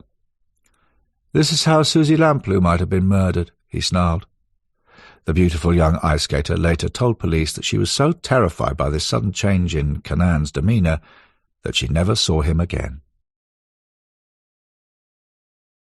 Now serving life at HMP Wakefield for the murder of Shirley Banks, whose naked body, like that of Sandra Court's, was also discovered in a remote stream, John Cannan had managed to get hold of a copy of Ladykiller, my book about him. The foreword was written by Professor of Applied Psychology David Cantor. At the time he was based at the University of Surrey. On reading it, John flipped and he wrote to police saying my book was rubbish. Furthermore, that my quotes from his letters were all made up by me, he argued, adding that some of the letters I had mentioned he had never written at all. This, of course, piqued the interest of SO2 Met Pol, who also had a copy of the book. Then one afternoon I received a call from the police. It was a detective asking if I still had all of Cannan's letters in my possession. Yes, I told him I did. Sir, we would very much like those letters, if possible, the officer asked, as polite as can be. You most certainly can, on the proviso that you copy them and return those copies back to me, I replied. Thank you, sir, came the response. I'll drive down to Portsmouth and pick them up this afternoon. 2 weeks later I was invited up to Buckingham Palace Road Police Station to meet with DCI Jim Dickey and DI Stuart Alt. To be fair to these police officers, they really didn't have the time to wade through the scores of Cannan's lengthy and wandering correspondence, looking for something that might not even exist that would help pin him down for Susie's apparent murder. However, to my delight, they confirmed that everything I had written in Ladykiller seemed to be correct. Cannan had, indeed, given me the material he was now denying knowledge of. Billy Liar was up to his old tricks again.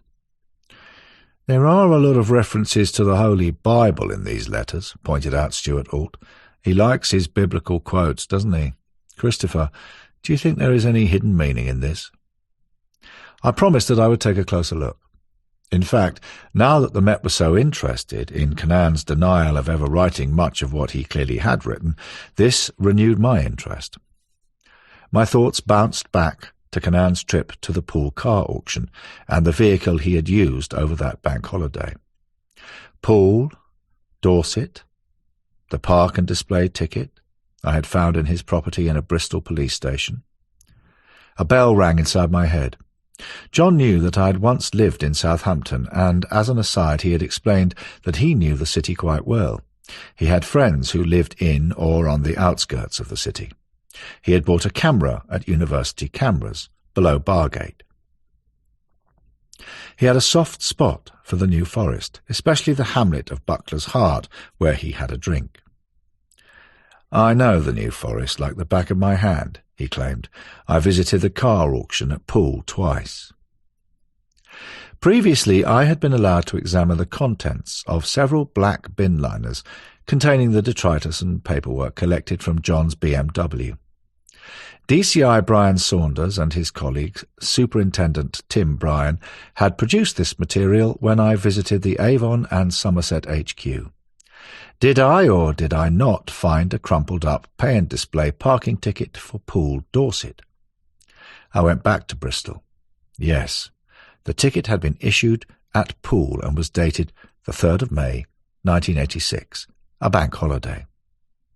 For years, police had tried to figure out specifically what car Susie Lamplu's abductor and killer had used to convey the young woman to his killing ground and body disposal site, still unknown. It could not have been Susie's white Ford Fiesta, for Wendy Jones first saw it abandoned in Stevenage Road just an hour after Susie's appointment with the mysterious Mr. Kipper.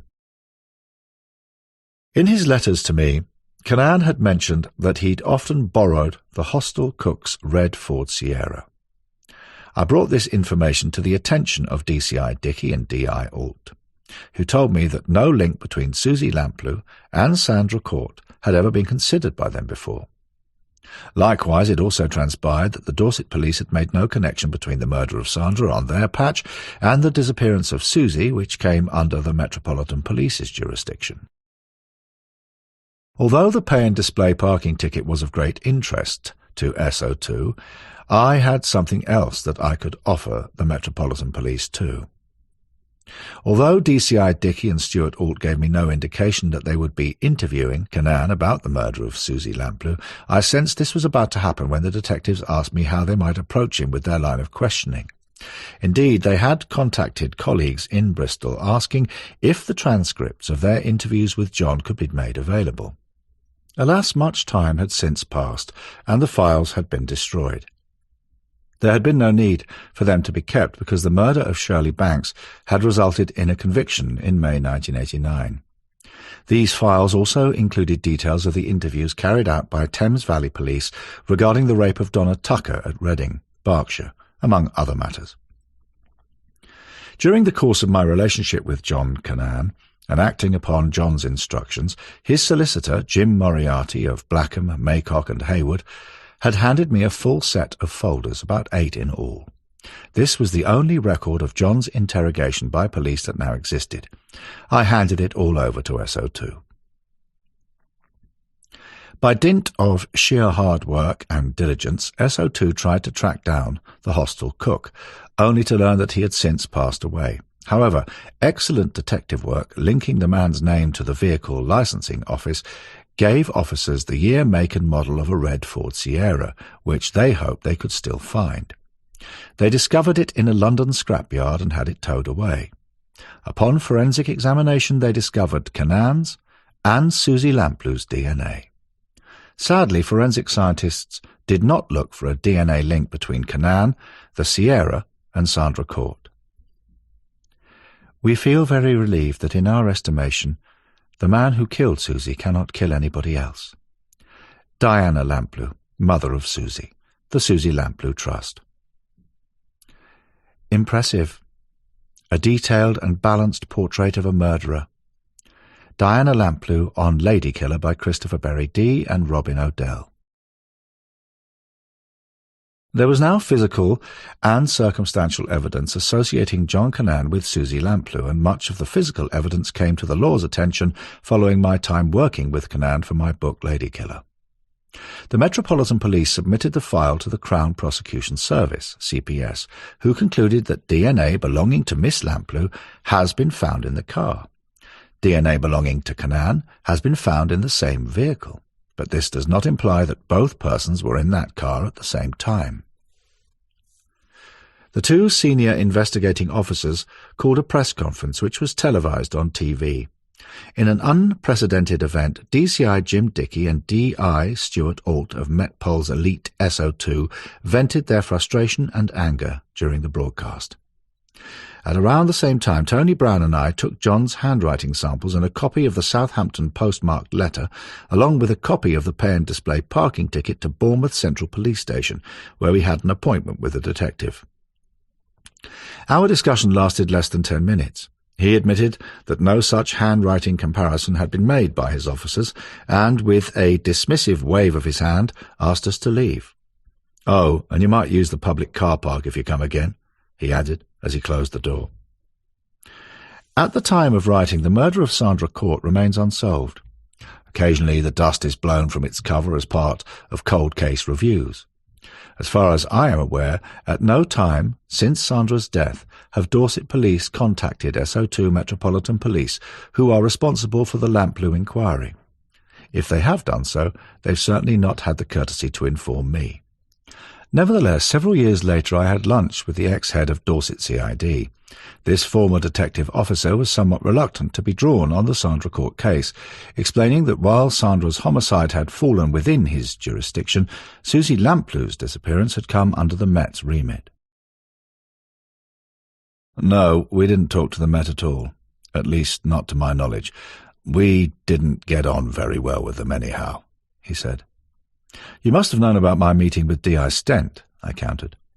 He looked me straight in the eye, saying, "Nope. As I've just explained, the Lamplu case was of no concern to me." Perhaps what galls me most is that the Dorset police appear not to have followed up the initiative taken by SO2, whom, upon learning of John Cannan's use of the red Ford Sierra, arrested him at HMP Wakefield and had him brought down to Buckingham Palace Road Police Station for further questioning. Cannan denied everything in his usual fuck you manner, but here was a golden opportunity for detectives to also ask him to account for his movements during his trip to Poole over the bank holiday of the 2nd and 3rd of May 1986. John may well have told them to go to hell, but explaining away the pay and display parking ticket would have certainly proved a point of interest, for I had handed this vital item of evidence along with the handwriting comparisons to the police on a plate. And did they even consider asking the Met if their own forensic officers could examine the Red Sierra for any possible DNA links to Sandra Court? At 1 p.m. on Monday the 6th of October 1986, an attempt was made to abduct a young woman in White Ladies Road, Bristol. Although never charged with this offence, a photo fit of the abductor bore a remarkable likeness to John Cannan. Moreover, his bank statement revealed that at 1:31 p.m. that day he withdrew £25 from an ATM at Lloyd's Bank in Clifton. This placed him close to the scene of the offence and within 30 minutes of its time of occurrence. I'm sorry about this. Do you have any children? John Cannan to Donna Tucker, following the 1986 rape. Later that same day, and we know this from another ATM withdrawal, Cannan was in the Berkshire town of Reading. 30-year-old Donna Tucker had had a minor tiff with her husband and had driven off to park up and read a book, allowing a cooling off of tempers. It was late and a man approached her car, asking for directions, saying, "Can you tell me the way to Balfour Drive, please?" Almost instantly, Donna was threatened with a knife, and then driven in her Vauxhall Cavalier to the Thiel Industrial Estate where she was raped. Afterwards, John drove her to Reading Railway Station, where he left her and caught the earliest train back to Bristol. By the grace of God, Donna survived, for she could easily have ended up dead. Following the rape, which she reported immediately, officers at Reading Police Station asked her to hand over the clothing she had worn when assaulted. The yellow sweater, blue skirt, slip, shoes, bra and panties were sealed in clear plastic crime bags. Her panties, labelled Exhibit AJB/6, a pair of M&S white knickers, were later destined to become a crucial item of evidence. Donna had also given detectives several tissues, one of which she had used to wipe her vagina and anus. These too were sealed in a bag labelled AJB/7. At the scene of the attack, police also found several cigarette butts. When months later Donna was shown a lineup of photos, she identified Cannan in a heartbeat. His DNA was extracted from the intimate items, with the chances of the unique profile belonging to anyone other than him being several millions to one. When interviewed by the police, he consistently denied this offence. Because this DNA evidence was so overwhelming, I didn't even bother asking him about Donna Tucker. It would have been a waste of my time, and as John would smugly have agreed, a waste of his valuable time too. For almost a year, we heard not much more from Cannan until he killed Shirley Banks in Bristol on the 9th of October 1987. He was arrested at Leamington Spa 20 days later. With the word count allocated to me in this book, I have tried to give the listener just a brief insight into John Cannan's MO and his mind. So what do we find? Ever mobile, Cannan was always out on the hunt, trawling for attractive young women whom he might charm into bed, yet he was also a savage predator and a vain and violent personality. Oddly enough, although at a superficial level being a romantic, John is also a misogynist who harbours an underlying hatred and dislike of women. In his letters to me he makes much of his love of women, how he courted them, swept them off their feet with flowers, champagne and fine dining, and how they responded to his flattery, handsome looks and good taste. Remember also his crass remark, "Buy 'em a drink, tell 'em I love 'em, tell 'em they were the best thing since sliced bread, then take them for a cheap night of easily forgettable passion." This was yet another unintentional boast that echoes a comment made to me by Michael Ross. "I used them, abused them, killed them, and dumped them like so much trash."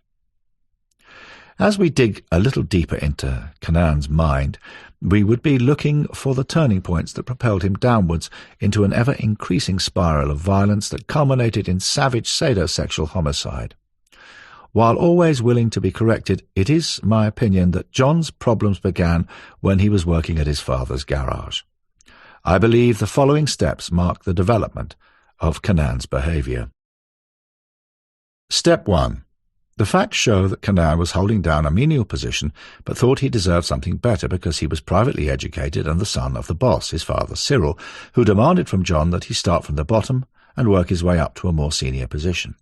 However, John took this badly, and his attitude reflected on the staff, who regarded him as an obnoxious young upstart whom they could not bear to be around. John knew best, because he actually believed he was better than anyone else, so here we find his vanity and self-delusion. To be fair to Cannan, I have no doubt that he really wanted to become an achiever in his overbearing father's eyes. Although he frequently played truant from school, academically he had done rather well, and with admirable self-motivation spent hours in public libraries learning about things that interested him. As the listener might agree, others have indulged this kind of random education, which can create specialist knowledge, but often at the expense of structured learning. Therefore, I truly believe that he started out in life with good intentions. There was a decent guy in John, but his developing vanity and self-delusion demanded even more of him, more than he was capable of resisting. As I write this, I recall the words of Sharon Major, whose relationship with Cannan almost came to a fatal end. She told me, "I know what John did to me was wicked, but there is a good side to John, which is desperately trying to get out." Lord Lane, former Lord Chief Justice of England, now deceased, assisted me in my book Lady Killer and sent me a signed photograph of him in his judicial robes. Lord Lane said, "The prospect of a young man spending the rest of his life in prison is appalling. It is a pity that there seems to be no humane alternative. There is good in the worst of us." Then we have to consider the words of Michael Bruce Ross to me during an interview. "You know, I was like a spider, climbing up a pane of slippery glass. Every time I almost reached the top, I fell down again." Step 2. This came about during Cannan's marriage to June, which he said was forced upon him by both sets of parents because she was pregnant. What did he say? "I would never have married her, but everyone was trying to hassle me into it, on her side especially." Later, writing to me from prison in November 1989, he says that the marriage ruined all those previous years of happiness and success. I began to slide downhill. So, as we enter John's head, you can see him already trying to apportion blame for the mess in which he unfortunately found himself. This was a pattern of behaviour he would repeat time and again when struggling to formulate a defence for later crimes he says he did not commit. When Sharon Major realised that John was not all he claimed to be, for she was now beginning to understand him a little better, she thought it was best for her to leave him, if only for the sake of her children. How did John react? He violently assaulted her. Step 3. This was instigated when Cannan entered the ladies' knitwear shop in Sutton Coldfield on Friday the 6th of March 1981. He was wearing a crash helmet. Because he was flat broke, his initial intention was robbery, with the savage rape of the pretty woman also in mind. That she pleaded that she was pregnant meant nothing to John. He was soon arrested and sentenced to a prison term of 8 years. He would serve just 5. The modus operandi, of wearing a crash helmet when committing an almost identical offence would be later used at the Ginger Boutique in Leamington Spa. Step 4. Step 4 was triggered when, while in prison, Cannan asked solicitor Annabel Rose to act for him in gaining access to his daughter. Like the women before her, Annabel fell for John's charms, and, like many of his other conquests, she failed to see behind the plausible mask of normalcy that hid the emerging sadosexual savagery. I believe that Annabel knew nothing of John's criminal antecedent history, making her seem as naive as she may appear to others, but Cannan was extremely charming and manipulative too. The affair with Annabel continued for some time after Cannan was sent to Wormwood Scrubs. Prior to his final release, he was allowed to spend the remainder of his sentence at the prison hostel in Duquesne Road. While here, he borrowed the cook's red Ford Sierra, frequently travelling to visit Annabel in Bristol, until her husband finally learned of his wife's infidelity, and she finished with Cannan. Step 5. This came about when Cannan realised that Annabel's ardour was cooling. Just like Sharon Major, this attractive lady solicitor wanted to let John down lightly. He sensed this when she started making excuses as to why she could not spend as much time with him as he would have wished. I also believe that his pie in the sky, elephants fly, lead balls bounce and fairies reign supreme ambitions of success in the car sales industry were just that, as in bullshit. This way of selling himself as a high-flying executive was a repeat of his spiel to Sharon Major 5 years previously, and incidentally also to me in Correspondence. Following his disintegrating and hopeless dreams of settling down with classy Annabelle, John's ego was being pricked. Step 6.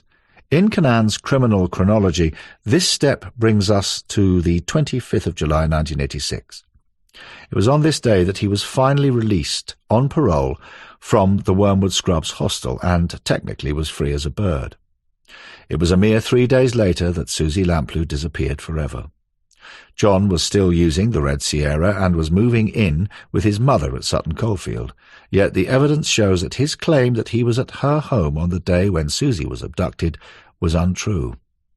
Sheila Cannan told me, "No, John said that he was in London on the 25th of July. He was driving a red car, but he returned later that evening for his dinner." Steps 7 and 8.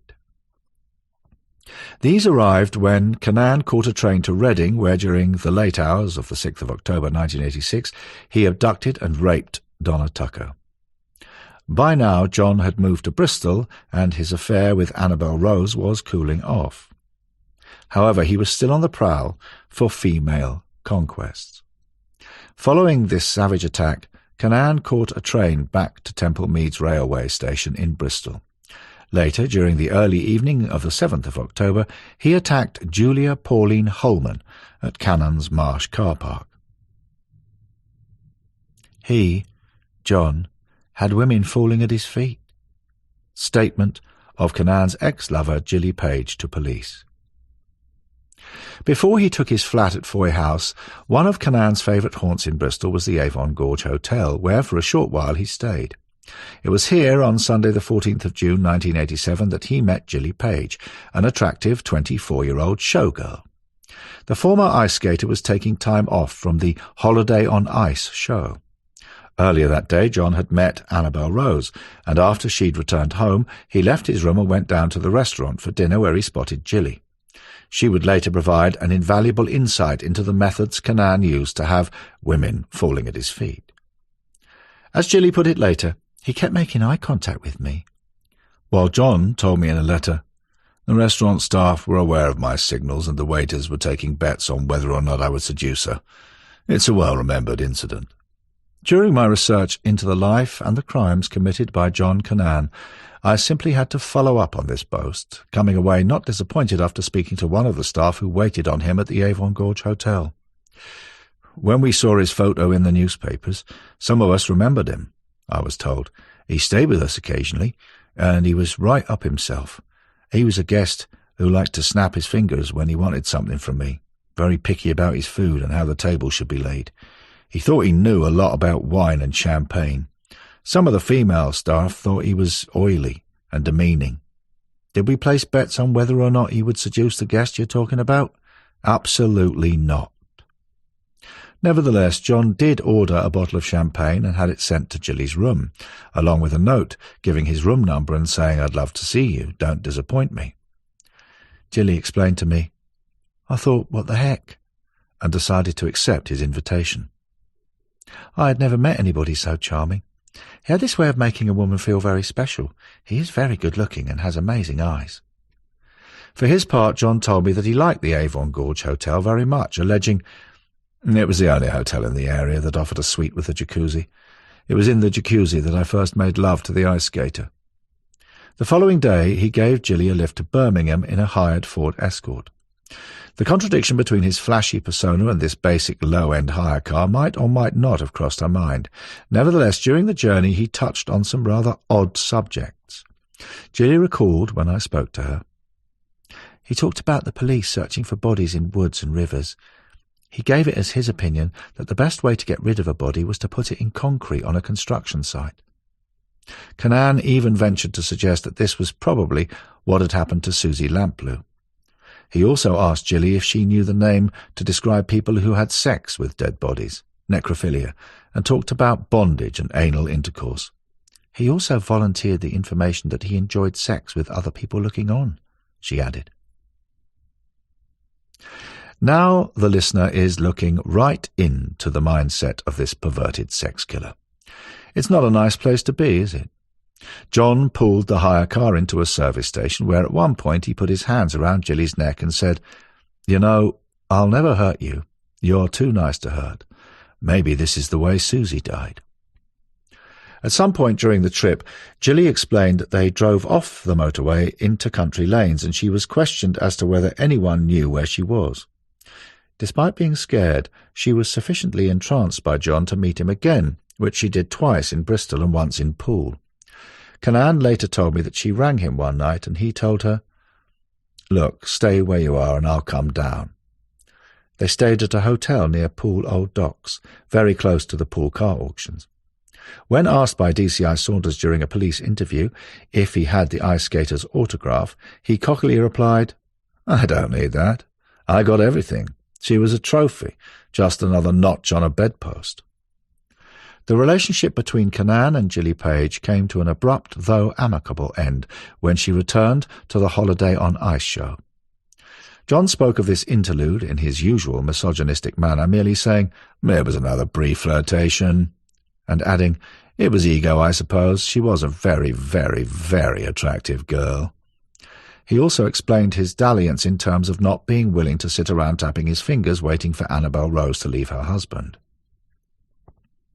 All this being said, one might have expected that Jilly would have dropped John like a hot brick, but such was his hold over her, just as with Annabel, that 6 weeks later Jilly wrote to him from France, inviting him to fly out to see her in Grenoble. John prevaricated. All he wanted was fast and cheaply obtained sex. To him, the alleged session with Jilly in the Avon Gorge Hotel was a free bonus, costing him nothing more than a bottle of champagne. The very idea of flying to Grenoble to get between the sheets with an already established conquest was the last thing on his mind when there were easy pickings to be found in Bristol. He politely declined the offer, claiming that he was short of money because he was moving into a new flat at Foy House and was planning a pilgrimage to India and the West Indies. The trips, of course, were a complete figment of his overblown ego and grandiose imagination. Under that veneer of charm, there lies a most evil, violent, and horrible side to your character. You should never again be at liberty outside of prison walls. Mr. Justice Drake, to John Cannan, Exeter Crown Court, 28th of April 1989. After Cannan's conviction at Exeter Crown Court, the Sun carried an interview with Jilly Page, whom the newspaper described as an ice show beauty, which indeed she was. She talked about her encounter with John and of her nightmares in which she was haunted by his hypnotic eyes. She told a reporter that during her car ride to Birmingham with John, he spoke of his interest in buying property and his insistence on being shown around by a woman. Further echoes of Susie Lamplugh here. In relation to Susie Lamplugh, he said that the police were looking for someone called Mr. Kipper. Cannan was well known for wearing wide, Kipper-type ties. Jilly added that John's opinion was that Mr. Kipper had got rid of the body by putting it in concrete. "It gave me the creeps," she added. Having spent more time inside John Cannan's head than might be deemed a healthy way to pass the time of day, I do not think for one moment that John had buried anyone under concrete. Perhaps he had been watching too many mafia movies, or had read up on something concerning the Cray twins. However, notwithstanding this, in a letter to me he completely denied the remarks attributed to him by Jilly and called her a liar and an opportunist. Venomously, never short of a theory, Cannan later told police that she was a bit of a moody girl, and put this down to her unhappy upbringing. Throughout the summer months of 1987, Cannan kept fairly mobile. In his letters he bragged about pulling a girl in Paynton while staying at the Commodore Hotel, which he put down to a dirty weekend. When pressed for his companion's name, he told detectives to mind your own business. John enjoyed the company of other conquests, including Liz, surname deleted to protect her identity, a successful businesswoman in the West Midlands whom he described as a gem. Rising to the occasion, he bragged of many other one-night stands with girls I picked up at Rack's, the wine bar at the Avon Gorge Hotel. Occasionally you talk to somebody and occasionally, these things happen. Rationalizing his amorous intentions, he added, and why not? I wasn't married nor engaged to be, and I was always hot and cold on forming a permanent future with Annabel anyway. Step 9. This occurred on Wednesday the 7th of October 1987. The location was Cannan's Marsh Car Park, a short distance from the watershed in Bristol. Julia Pauline Holman, a recruitment administrator for Arthur Anderson & Co., whose offices were in Broad Key House, had just finished work. She was drinking with 3 colleagues in the Colonial Bar, where I later interviewed Sharon Major, and then at 6:50 p.m. she decided to leave, completely unaware that the suited and booted John Cannan had zeroed in on her. It was dark as she walked alongside the harbour for a short distance and through an alleyway to reach Cannan's Road. Using a gap in the fence, she entered the open-air parking lot and strolled towards her blue Ford Fiesta. Cannan was now an arm's length away. She placed a key in the car's ignition, and then he struck first by wrenching the door open. He produced what appeared to her to be a handgun, probably the same imitation firearm found in the glove box of his BMW after his arrest in Leamington Spa. "If you do what I say," he demanded, "you won't get hurt." With great presence of mind, Julia swung her legs round to the right and kicked out at him, at the same time pushing him off balance with her hands. She also shouted at him and let out a loud scream. As he straightened up, she slammed the car door shut and drove rapidly away, noticing his assailant walking casually off in the direction of Bristol's city centre. Julia immediately reported all of this to the police. She gave a description of the man which fitted with Cannan precisely, even to his eyebrows meeting over the bridge of his nose. When subsequently questioned about this matter, John described Julia Holman's account as a highly original little statement. He did not know where Cannan's Marsh Car Park was. When D.I. Brian Saunders pointed out its location on a map of Bristol, Cannan, in one of his characteristic attempts to preempt the police, asked, "And are you going to say, where were you at 7 o'clock on that day?" "Well, I am ultimately," replied Saunders. "I'm having everything thrown at me, aren't I?" was John's rejoinder. Step 10. The above step arrived on Thursday the 8th of October 1987 when Shirley Ann Banks, born Edinburgh, Monday the 4th of August 1958, went shopping at a Debenhams store in Broadmead, Bristol. She drove to the store car park in her orange Austin Mini, registration number HWL 507N, and was last seen at around 7 p.m. by a close friend called Jeannie Duvivier. Shirley was browsing through the Topshop outlet, where, for £24, she bought a full-length navy and white dress, which she had held up to herself, asking, "What do you think of it?" Jeannie was complimentary as they parted company, with Shirley saying, "See you tomorrow." She did not see her then. A till roll recording transaction number 1053 and the item code, all time-stamped 1926, were later produced to police by 17-year-old Nicola Wiltshire, who worked part-time at Debenhams, and it became a crucial piece of evidence after John Cannan was arrested for Shirley's murder. Shirley's decomposing naked corpse was found on Easter Sunday, the 3rd of April 1988, by Basil Hooper and his wife Jill, who were taking their niece and 2 teenage children for a walk along a forest trail in the Quantock Hills in Somerset. Walking through a 2,000-acre conifer plantation known as Great Wood, they saw what appeared to be a human body lying in a slow-moving stream, ironically already known locally as Dead Woman's Ditch. They stopped a Land Rover driven by a man called Kevin Morley, and police were called to the scene. Following a post-mortem examination carried out by Professor Bernard Knight, who also carried out examinations on the remains unearthed during the Fred and Rose West inquiries, it was determined through dental records that the body was of the now presumed missing Shirley Banks. Indeed, a button found close by was positively identified as having come from the Topshop dress she had bought at Debenhams. Step 11. The final step was John Cannan's arrest for attempted robbery at Leamington Spa on the 29th of October 1987, just a few weeks after he murdered Shirley Banks. Shirley was a slim, vivacious blonde who almost certainly turned many heads. She was also known to have frequented Rack's Wine Bar at the Avon Gorge Hotel, a favourite watering hole used by John Cannan. In his letters to me, correspondence I passed on to the Metropolitan Police, he states quite categorically that he had known Shirley for some time. He explained that she had become unwittingly involved in dodgy dealings concerning crooked solicitors in a massive fraud connected with mortgages and conveyancing, and that she feared for her life. It is true that such a major conveyancing fraud had been taking place, following which several men were convicted and sent to prison for a term. John also alleged that he had known Susie Lamplugh, who confided in him regarding the same matter, and to be fair to him, what he claimed to know about this mortgage fraud, which stretched from Bristol to London, bears more than a resemblance to the truth. I can also confirm that what Cannan told me during his lengthy correspondence could not have been gleaned from any media reports at that time. I will merely say that he obtained this information through pillow talk. But who would believe this Billy liar anyway?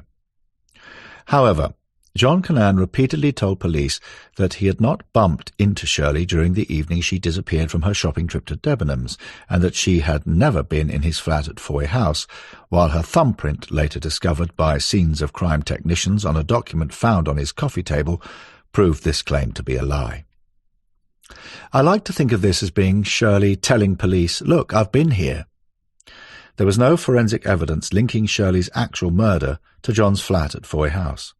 2 elderly witnesses did see a man apparently hitting a woman in nearby woods the next day, but that evidence is a little obscure.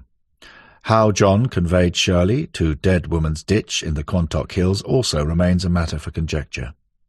John Cannan was found guilty on all of the following 16 charges. He remains in prison today. The charges John Cannan was found guilty of: for that you, on the 30th of December 1980 at Sutton Coldfield in the city of Birmingham, had sexual intercourse with Sharon Major, name changed, without her consent, contrary to Section 1, brackets 1, of the Sexual Offences Act 1956. On the 30th of December 1980 at Sutton Coldfield in the city of Birmingham, did attempt to commit buggery with Sharon Major, a woman, contrary to Section 1, brackets 1 of the Criminal Attempts Act 1981. For that you, on the 30th of December 1980 at Sutton Coldfield in the city of Birmingham, did make an indecent assault on a woman called Sharon Major, contrary to Section 14, brackets 1 of the Sexual Offences Act 1956. For that you, on the 30th of December 1980 at Sutton Coldfield in the city of Birmingham, did unlawfully and maliciously cause grievous bodily harm upon Sharon Major, contrary to Section 20 of the Offences Against the Persons Act 1861. On the 6th of October 1986 at Reading in the county of Berkshire, did rape Donna Tucker, contrary to Section 1, brackets 1 of the Sexual Offences Act 1956. On the 6th of October 1986 at Reading in the county of Berkshire, did commit buggery with Donna Tucker, a woman, contrary to Section 12, brackets 1 of the Sexual Offences Act 1956. On the 6th of October 1986 at Reading in the county of Berkshire, did indecently assault Donna Tucker, a woman, contrary to Section 14, brackets 1 of the Sexual Offences Act 1956. On the 6th of October 1986 at Reading in the county of Berkshire, did take away Donna Tucker against her will and by force with the intention she would have unlawful sexual intercourse with you, contrary to Section 17, brackets 1 of the Sexual Offences Act 1956. For that you, on the 7th of October at Cannon's Road car park in the city of Bristol, did attempt to forcibly abduct and to carry away Julia Pauline Holman against the will of the said Julia Pauline Holman, contrary to Section 1 of the Criminal Attempts Act 1981 and common law. On the 7th of October 1987 in the city of Bristol, did attempt to take away Julia Pauline Holman against her will, and by force with the intention that she would have unlawful sexual intercourse with you, contrary to Section 1, brackets 1 of the Criminal Attempts Act 1981. For that you, between the 7th of October and the 31st of October 1987 in the city of Bristol, did steal a motor vehicle, namely a Mini Clubman saloon, registration number HWL507N, to the value of £175, the property of Shirley Ann Banks, contrary to Sections 1 and 7 of the Theft Act 1968. For that you, on the 8th of October 1987 in the city of Bristol or elsewhere, did forcibly abduct and carry away Shirley Ann Banks against the will of the said Shirley Ann Banks, contrary to common law. On the 8th of October 1987 in the city of Bristol did take away Shirley Ann Banks against her will and by force with the intention that she should have unlawful sexual intercourse with you, contrary to Section 17, brackets 1 of the Sexual Offences Act 1956. For that you, between the 7th and 30th of October 1987 in the city of Bristol or elsewhere, did murder Shirley Ann Banks, contrary to common law. On the 29th of October 1987 at Leamington Spa, in the county of Warwickshire, did assault Carmel Clearly with intent to rob, contrary to Section 8 of the Theft Act, 1968. On the 29th of October at Leamington Spa in the county of Warwickshire, did detain Carmel Cleary against her will and by force with the intention that she should have unlawful sexual intercourse with you, contrary to Section 17, brackets 1 of the Sexual Offences Act, 1956. Upon casual glance, Cannan seems a contradiction. At face value, he appears to be a romanticist. His track record for charming countless women into bed is without fault, as Gilly Page confirmed. John had women falling at his feet. During my journey into his life and crimes, I met numerous very attractive women who testified that Cannan was the most romantic man they had ever encountered. Slim of build, he was tall, some may say handsome. He dazzled the girls with his smart line of chat.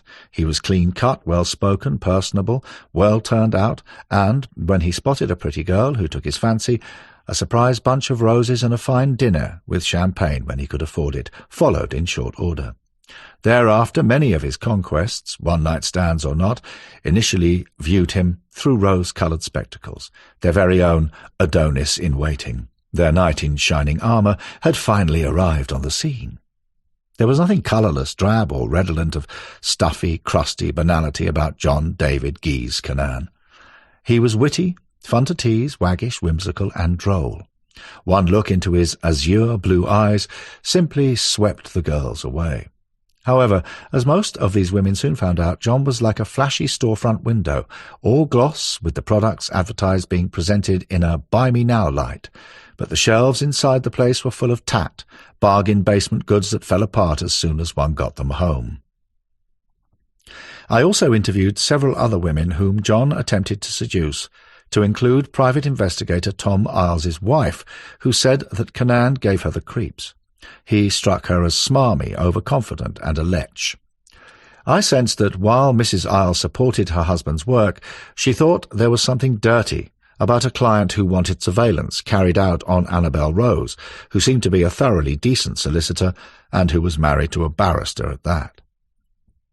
Louise, surname removed to protect her identity, recalled Cannan coming into her furniture shop and ordering a coffee table and 2 armchairs for his flat at Foy House. He paid for them and wanted these items to be delivered, at once asking Louise if she could call round because he wanted her design expertise for other decorations and the like. However, Louise smelt a rat, unsettled by the way he had been looking her up and down. The smell grew even stronger when she turned up at his flat where a chilled bottle of champagne was waiting for her, along with an expensive box of gift-wrapped Swiss chocolates. Despite the fact that Louise wore a wedding ring, Cannan was undeterred. Almost immediately he asked her about the state of her marriage. Was she happy, he wanted to know. "I can put a lot of business your way," he went on, quickly adding, "How about I treat you to dinner at the Avon Gorge Hotel to discuss working together?" Louise told me that John had boasted that he had his own permanently reserved table at the hotel. "He talked about the important motor trade clients he entertained there," she recalled, adding, "He said that he always picked up the bill and that they often used the jacuzzi, where they cemented any deals." "Christopher," Louise continued, "I threw the flowers and chocolates away as soon as I left Foy House, and I told my husband about John's proposition. My husband was very concerned. He told me never to speak to John again. John pestered me for several days, and when I didn't respond, he threatened to have the furniture sent back to us as being totally unsuitable. His calls were spiteful, very hurtful. It seemed that his mood had changed on a sixpence." I asked Louise if Cannan had ever returned the furniture. She told me, "No, my husband intervened. He is a former rugby player. He told Cannan that if there was a problem, then he should take it up with him. I was not privy to that telephone call, but Mr. Cannan never troubled me again." As to John's contradiction in terms, even his motive for savagely committing rape and homicide, perhaps one might wish to add moral bigotry and misogyny to his characteristics. When one reads about the above offences for which this love of mirrors man was charged and sentenced to life in prison with the possibility of parole, it does not take a psychiatrist to inform us that hideous Cannan consciously or subconsciously hated women with a passion. He used women, abused women. To him they were utterly disposable, only there to satisfy his perversions before being dumped like so much trash. What more can I say? Note: in September 2023, Cannan faced a parole hearing after serving his minimum term of 33 years and 214 days. On the 9th of October 2023, the parole board refused to release him and refused to move him from his current Category A prison to open conditions, which would have seen him downgraded to a Category D facility. Chapter 8. Case Study, Psychopath. Kenneth Allen McDuff, Big Mac. I have been digging up the dirt roads around Waco for years. Every night I go out looking for my daughter, Regenia Deanne Moore. Please ask McDuff where she is, so's I can give her a decent burial, just like Mrs. Duff would want for her son. Barbara Carpenter, mother of Regenia, to the author during a tearful 1995 TV filmed interview in Waco, Texas. Following my interviews with Kenneth Allen McDuff, Death Row, Ellis Unit, Texas, McDuff was cajoled by me into revealing where he had disposed of 17-year-old Regenia Tina Deanne Moore, plus several other bodies. I cannot claim sole credit for the remarkable results, for these were as a result of the sum total of efforts by dedicated law enforcement, U.S. Marshals Service, Texas Rangers, Waco and Austin PD, the DA's office, with me being the man in the middle who gained exclusive access to the psychopathic mind of Kenneth McDuff. I was merely the facilitator, if you will. Bizarrely enough, it was Kenneth's own mother, the pistol-packing momma, Adie McDuff, whom I visited at her isolated Belton ranch. She had bought in Earl Grey tea especially for my visit, and it was this now frail old lady who led her son up the garden path to the final recovery of bodies that were almost long forgotten. Christopher, I love Kenneth dearly. I have lost 2 of my children, and I'm on my own now. Some say Kenneth was born on the wrong side of the tracks. He was always a pain to police. I tried my best for him. We didn't take kindly to folk meddling with us McDuffs. No, I cannot take the money, $500, but I will sign a letter to say that I have if it helps you. Kenneth need know nothing else. Adie McDuff to the author, Belton, Texas. During the dark hours of Tuesday the 15th of October 1991, at a bridge traversing Tawakana Creek alongside Highway 6 northeast of Waco, Texas, Kenneth McDuff had pulled off the road onto a very steep embankment down to the edge of a creek where he drove under the bridge. Passing motorists could not have seen his car. The road here is a freeway. Vehicles rushing overhead easily made enough noise to drown out any screams that part-time hooker, 17-year-old Regenia Deanne Moore, might have made. A forensic team recovered Regenia's body from a sinkhole on Wednesday the 29th of September 1998. She had been hog-tied by her pantyhose in such a way as to allow her to hobble to the spot where she was killed. After being missing for 7 years, Regenia was finally going home to her mother. I have serious health problems. They don't give vital medication to us, so if you want me to give up a body, you give my mom $500 so as I can get treatment. Get her to sign for it so as I can prove she has the money. Now fuck off. Kenneth McDuff to the author and a film crew, Death Row, Ellis Unit, Texas, 1995. Frequently I'm asked who was the worst serial killer I have interviewed over the decades, but they are all evil, believe me. However, McDuff stands out as being among the top 5 by miles. In the flesh he was tall, dour, icy-eyed, rangy, muscular, and brutish. Certainly not a man to meet at any time of the day. He was callous, a dopehead, a heavy drinker, a man who boasted and bragged about his sexual prowess to any of the half-wits who looked up to him, either as a result of gross stupidity or fear. Kenneth Allen McDuff was born in Paris, Texas, on Sunday the 3rd of March 1946, and grew up at 201 Linden Street in the small central Texas hamlet of Rosebud, Falls County. He was one of 4 children born to A.D. L. McDuff and John Allen J.A. McDuff. A hard-working, tough, no-nonsense man, J.A. did farm, masonry, and concrete work. Way back then, A.D. was a hefty, domineering woman who ran a run-down laundromat. She ruled the family roost with an iron fist and was known as the pistol-packing mama, on account of her violent temper coupled with the habit of carrying a sidearm in her handbag, with which she would threaten anyone who crossed her or her children.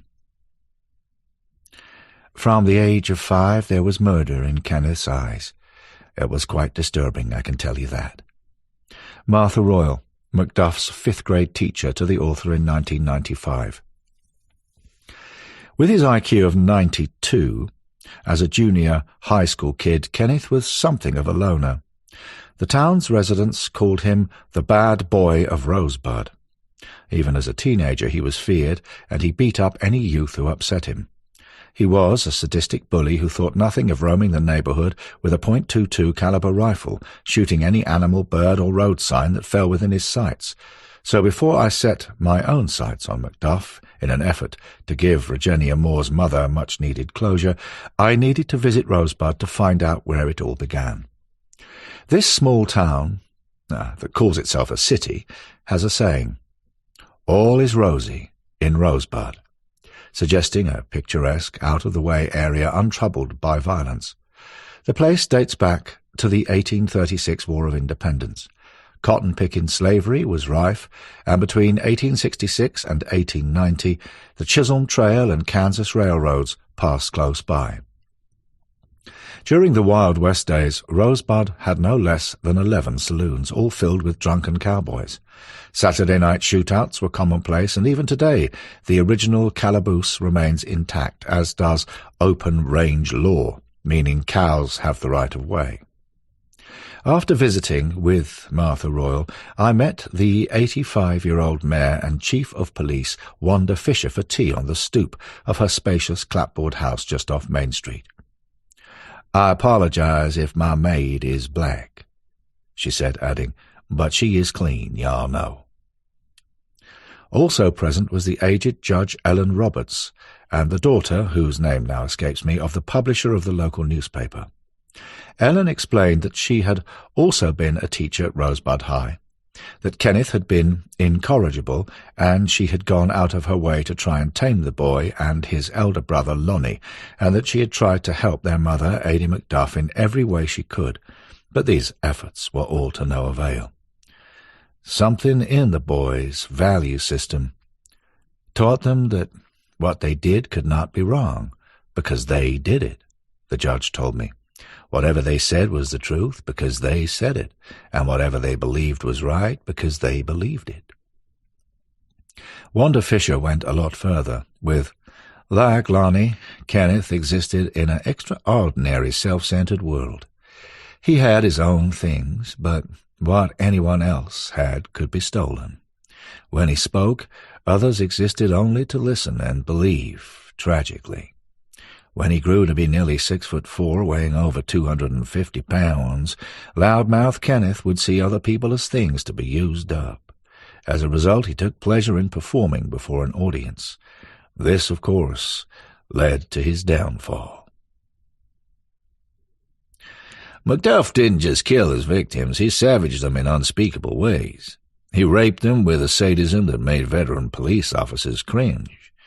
This killer blew off his victims' faces at point-blank range. He slashed and stabbed with knives and bludgeoned with clubs. He crushed one victim's neck with a broomstick. Sheriff Larry Pamplin to the author at interview in June 1997. Falls County Sheriff Larry Pamplin told me that McDuff had always been in trouble. In his teens he had been involved in robberies with his brother Lonnie, and more than once, Larry said, that he had tried to shoot their police car tyres out, but they always got clean away. And Kenneth McDuff hated Pamplin with a passion. Armed with this knowledge, I had another tool to be later used to get inside McDuff's head. Although incomplete, Texas Department of Correction records obtained by me show that what did matter was a string of robberies that 18-year-old Kenneth and other boys began committing in the spring of 1964. In March, he and an accomplice burgled Lott's store in Falls County after cutting a bolt from the front door. They stole about $500 and checks from the safe. In April, in Milham County, he did the same thing in 3 stores, taking assorted shotgun ammunition and 2 bars of ice cream. With yet another accomplice, he ripped off a coin changer, taking about $20. Later that same month, he broke into a machine shop in Bell County and stole a saw and tools. That very same night, he broke into a 7-Eleven store, but he could not open the safe and just took a handful of .22 caliber bullets. Kenneth and Lonnie tried to enter a boathouse near Temple, but they could not get in, so they had to leave empty-handed. Moving north to the little town of Troy, they broke into 3 more business premises. On Friday, the 17th of April, 1964, the cops finally rounded up Kenneth and his cronies. On the 29th of January the following year, he was sentenced to a total of 52 years in prison. 4 years each for 13 offences, but each of the 4-year sentences ran concurrently, meaning that for all practical purposes he was merely sentenced to 4 years behind bars. On Wednesday, the 10th of March, 1965, inmate number 182279 McDuff was delivered to the Ferguson unit of the Texas Department of Criminal Justice. Somewhat remarkably, after serving just 9 months and 2 weeks behind bars, on Wednesday the 29th of December 1965, Kenneth Allen McDuff was paroled for the first time. Exactly 26 years later, he committed one of his most heinous crimes, at least as far as we know. Nevertheless, McDuff's accomplice in the murder of 2 schoolboys and a girl was Roy Dale Green. So it was this man I needed to interview next if I were to try to understand what made McDuff's psychopathic mind tick. Sheriff Larry Pamplin has since fallen from grace, sacked and then prosecuted for misappropriating his jail's inmate food allowance. With several hundred prisoners in his custody, this amounted to a not inconsiderable amount, and he deposited $23,574 into his back pocket. However, while still holding office, Larry drove me and my TV producer, Fraser Ashford, in his beat-up car to visit with Roy Dale Green, and this was a ride one could never forget. His car appeared to lack suspension as it screamed along the dusty dirt roads with shotgun ammunition rolling around the footwells, and the sheriff flicking up a finger of acknowledgement to every driver that passed us en route. Mr. Green was not too pleased to see his local sheriff standing at the front door of his lice-infested home. For a few seconds he blustered before Larry barged his way in. "Y'all just shut the fuck up," Pamplin ordered. "You sit the fuck down and hear what this Englishman has to say. He has got questions for you, so fucking sit down, dickweed. You are going to tell him how you and McDuff killed those kids." What follows is a short summary of the Saturday the 6th of August 1966 killing of 3 teenagers. Robert Brand, 18, his cousin Marcus Mark Dunham, 16, and Robert's girlfriend, vivacious 16-year-old Edna Louise Sullivan, all of them pupils from Everman High School. The kids were on their knees, begging him, McDuff, not to shoot them. I saw the fire come out of the gun on the first shot. He shot 6 times into the boys, now in the trunk of the car. He shot one twice in the head, and he shot the other boy 4 times in the head. A bullet went through the boy's arm as he tried to stop the fire. He raped the girl, then he told her to get out of the car. He made her sit down on the gravel road, and he took about a 3-foot piece of broomstick from his car and forced her head back until it was on the ground. He started choking her with the piece of broomstick. He mashed down hard, and she started waving her arms and kicking her legs. Then he snapped her neck with a cracking noise. We threw the body over a fence. He choked her some more. We put her in some kind of bushes there. Extracted from Roy Dale Green's statement given to Detective Grady Height on Monday the 8th of August 1966, and confirmed to this author during a 1997 interview. To try and give the reader some perspective, Edna Louise Sullivan was a popular girl who was about to begin her junior year at the end of August 1966. She liked basketball and played on Everman's team, but participated in little else because she had to work extra hard to keep up with some of her grades. At 5'2" and weighing 110 pounds, she was a small girl. Her shoulder-length hair resembled the style of the time, parted to one side and curled inward at the ends. With her family she attended the First Baptist Church in Everman. Here Edna, known to everyone as Louise, volunteered to help in the nursery. Around June or early July 1966, she started dating Robert Brand, who hailed from Alvarado, Mexico. Robert was a handsome young man who loved music. He worked at various jobs, which paid for his guitar, and he played with a group of friends at clubs for teenagers. That summer, his younger cousin from California, Marcus Dunham, was staying with the Brand family in Alvarado. Marcus liked to play the drums, and he too performed in informal teenage groups. He wanted to be a machinist in the Navy. At about 7 p.m. on Saturday, the 6th of August, 1966, Louise left her Everman home with Robert and Marcus.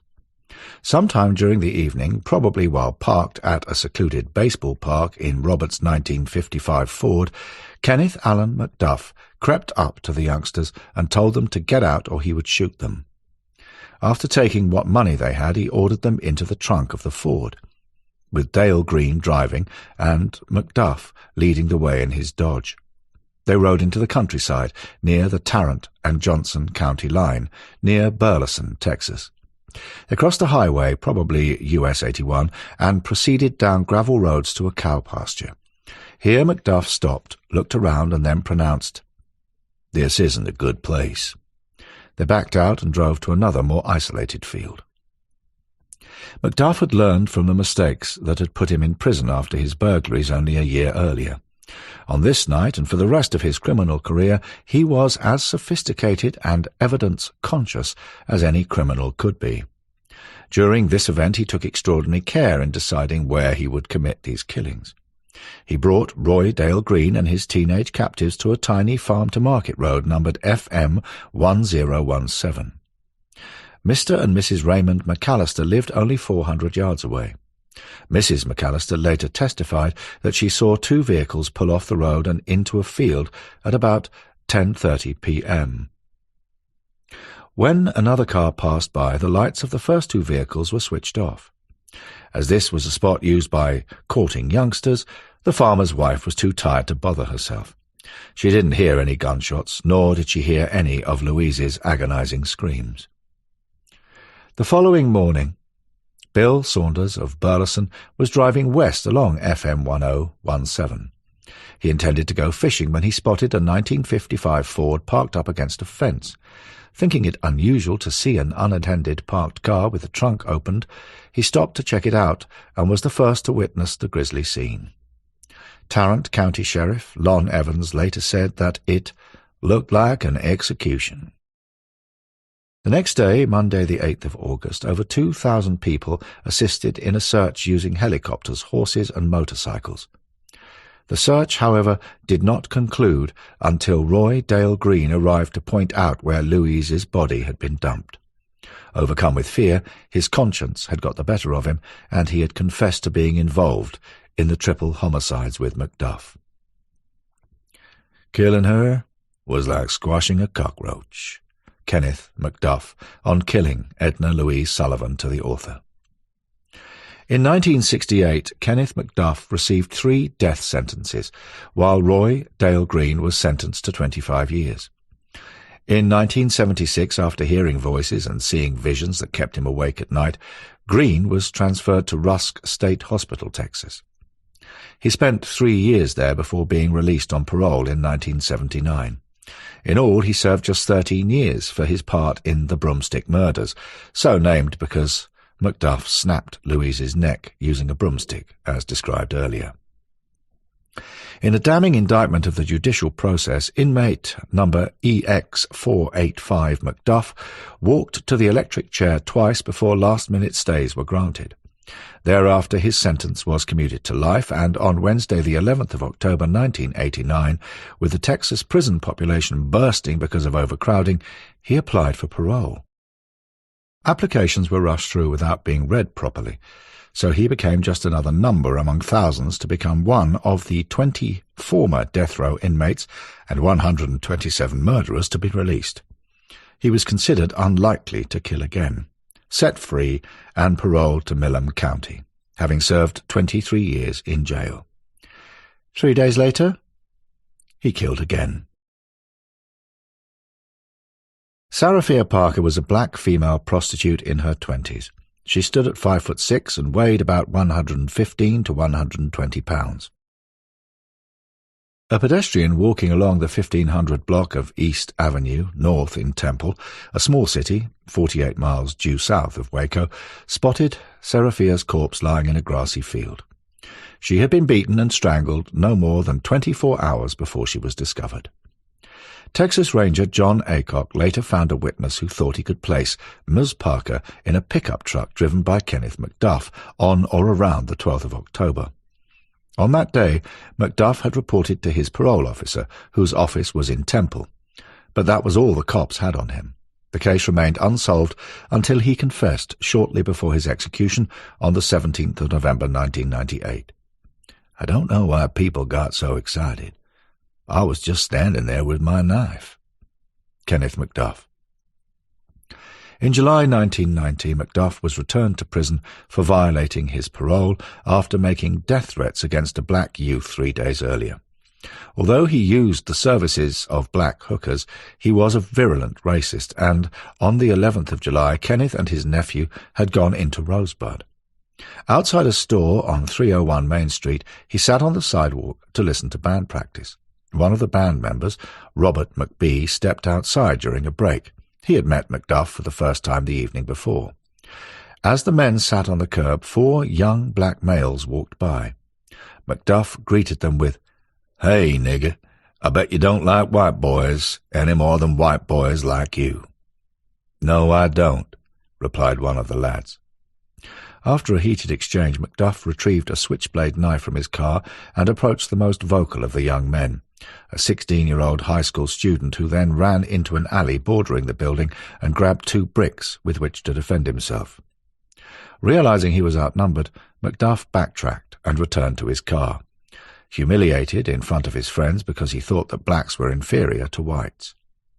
He regarded himself as one of the few whites who had the courage to confront blacks, a skill he had learned in prison. In his car he carried what most people would call a tire thumper, which is a long piece of round wood with a metal cap on one end and a leather wrist strap at the other. McDuff, however, called it his nigger thumper. He also carried a hunting knife under the seat of his car. "Yes, I bribed anyone who wanted to lock up my Kenneth. They all took my money, including Larry Pamplin," A.D. McDuff to the author at interview in 1997. Later on during the evening of the racial confrontation, the black teenagers who had been accosted by McDuff, accompanied by one of their fathers, contacted the Justice of the Peace, Judge Ellen Roberts, and a complaint was drawn up. Never a man to turn down a bribe, especially from the wealthy McDuff family, the next day Sheriff Larry Pamplin called the judge, asking her if she might drop her complaint in favor of a lesser county court complaint and warrant. However, McDuff was arrested on the 18th of July and held in the Bell County Jail pending a hearing, then a trial.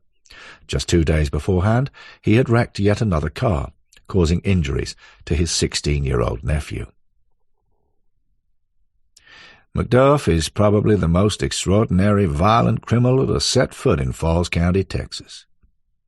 Falls County District Attorney Thomas Sahon, September 1990. Letter to the Texas Department of Criminal Justice. On the 11th of September 1990, an administrative release revocation hearing took place at the Bell County Jail, and this psychopathic criminal did precisely what Ted Bundy had insisted on doing, testifying on his own behalf. The official record of his testimony reads as follows. Releasee McDuff essentially testified to being in Roseburg, Texas on the night of the alleged incident. Releasee was at the building where the band practices, listening. Releasee walked out of the building and bumped into a black male. The black male stated to the releasee, "Watch where you're going, Peckerwood." Releasee said the same back to the black male. Releasee went to his car and returned to the building where he listened to the band some more. Releasee walked out of the building at the intermission. A black male with a white woman came by and spoke to the releasee. There were no threats exchanged. While outside, a black kid came jitterbugging by speaking in slang. After passing by releasee, the black kid was some distance away when turned and assumed a fighting position. Releasee walked to the edge of the building where two black males were waiting with large pieces of debris in their hands. Releasee turned and went to the car where Releasee retrieved a knife. With a knife at his side, Releasee asked the two men what they had in mind. Had McDuff stopped there, his testimony might have worked in his favor. As this was more of a civil matter, Sheriff Pamplin was not required to turn up to give his evidence. The four men who had made the complaint failed to materialize. The only evidence came from Robert McBee, and his was hearsay at best. For a few moments it seemed like McDuff would beat the rap and walk free, but he could not shut up. He had to pontificate, in the process revealing the depths of his racism, and in so doing dug his own grave. "Everywhere people go, blacks intimidate whites," he raged. At this point in the testimony, McDuff's attorney had to shout at his client in order to stop him testifying, but he refused and went on to make more wild assertions as to how different racial groups react in social situations and how he was intimidated by black people. The hearing ended at 1:10 p.m. and McDuff, now tagged inmate number 227123, returned to the state prison system exactly 1 year after he had been released. 2 months later, on Tuesday the 18th of December, he was out on parole yet again. The year 1991 found the ever-mobile 45-year-old McDuff frequently changing work and his locations. At the start of the year, under the initial supervision of his Temple parole officer, he was assigned to the Dallas district because he had found employment as a warehouse forklift operator in that area. 2 weeks later, he was fired. McDuff returned to Temple, where he tried to move back in with his parents, but they would have none of it. However, they did fund his stay in the Jean Motel. Then McDuff cottoned on to another wheeze. He discovered that he could have access to a private room, eat 3 square meals a day in a cafeteria, receive money for subsistence even during the holidays, and receive an education. All he had to do was enroll at college under Project RIO, Reintegration of Offenders, a course intended to turn untrained, uneducated ex-convicts into employable workers. He started this program at the Texas State Technical Institute, TSTI, Waco, on Monday the 21st of January 1991. Now McDuff was in his element, on a campus where women outnumbered men by nearly 4 to 1. It was the ideal setup. A nearly maintenance-free room, someone to cook for him, access to young men, some of whom were mightily impressed or afraid of his 250-pound frame, plenty of vulnerable and gullible women, the opportunity to deal in drugs, and the location being remote, all of which suited him perfectly. Living in room number 118 at Sabine Hall, he entertained a string of prostitutes, planned heists and burglaries, threatened other students, attacked people on and off the college grounds, and stole anything not nailed down. It got to the point where none of the residents wanted anything more to do with him. They hid when he was around. He was dangerous, downright crazy, yet it seemed no one had the courage to alert the authorities to the madman living on the campus. At 5'5" and weighing a mere 115 pounds, Brenda K. Thompson, aged 37, looking more like 50, was a 2-star hooker living on Delano Street in Waco. She plied her nocturnal trade on The Cut, and the Strip, Highway 77 or the old Dallas Highway. Not exactly Miss Apple Pie, emaciated Brenda, with her missing teeth and a birthmark on the back of her neck, had more tattoos than a fairground worker and a criminal rap sheet as long as time itself. There were bench warrants out for her failure to answer bail for perjury. She had a federal record for taking stolen autos across a state line. There was larceny, violence, moving traffic violations, trespassing charges, and numerous counts of forgery. If the U.S. Marshals didn't seize her soon, she'd kick up dust and disappear. Like cheap guinea perfume, Brenda had interstate flight plastered all over her worn-out face. At 11:10 p.m. on Friday the 6th of September 1991, Brenda had been arrested on the Strip for offering sex to an undercover vice cop, and she was taken to the McLennan County Jail. Within hours she was bailed. 5 weeks later she climbed into McDuff's red pickup truck in Waco. Records show that on Wednesday the 9th of October 1991, Waco police had set up a driver's license and insurance checkpoint near the junction of Miller Street and Faulkner Lane. But the cops had another ploy in mind, to discourage Johns, punters looking for prostitutes, from visiting the cut. At 9:30 p.m, officers stopped a car in which Brenda, wearing red polyester pants, was a passenger. She was arrested and at 12:32 a.m. booked into the jail, only to secure her release 8 minutes later through a bail bond service.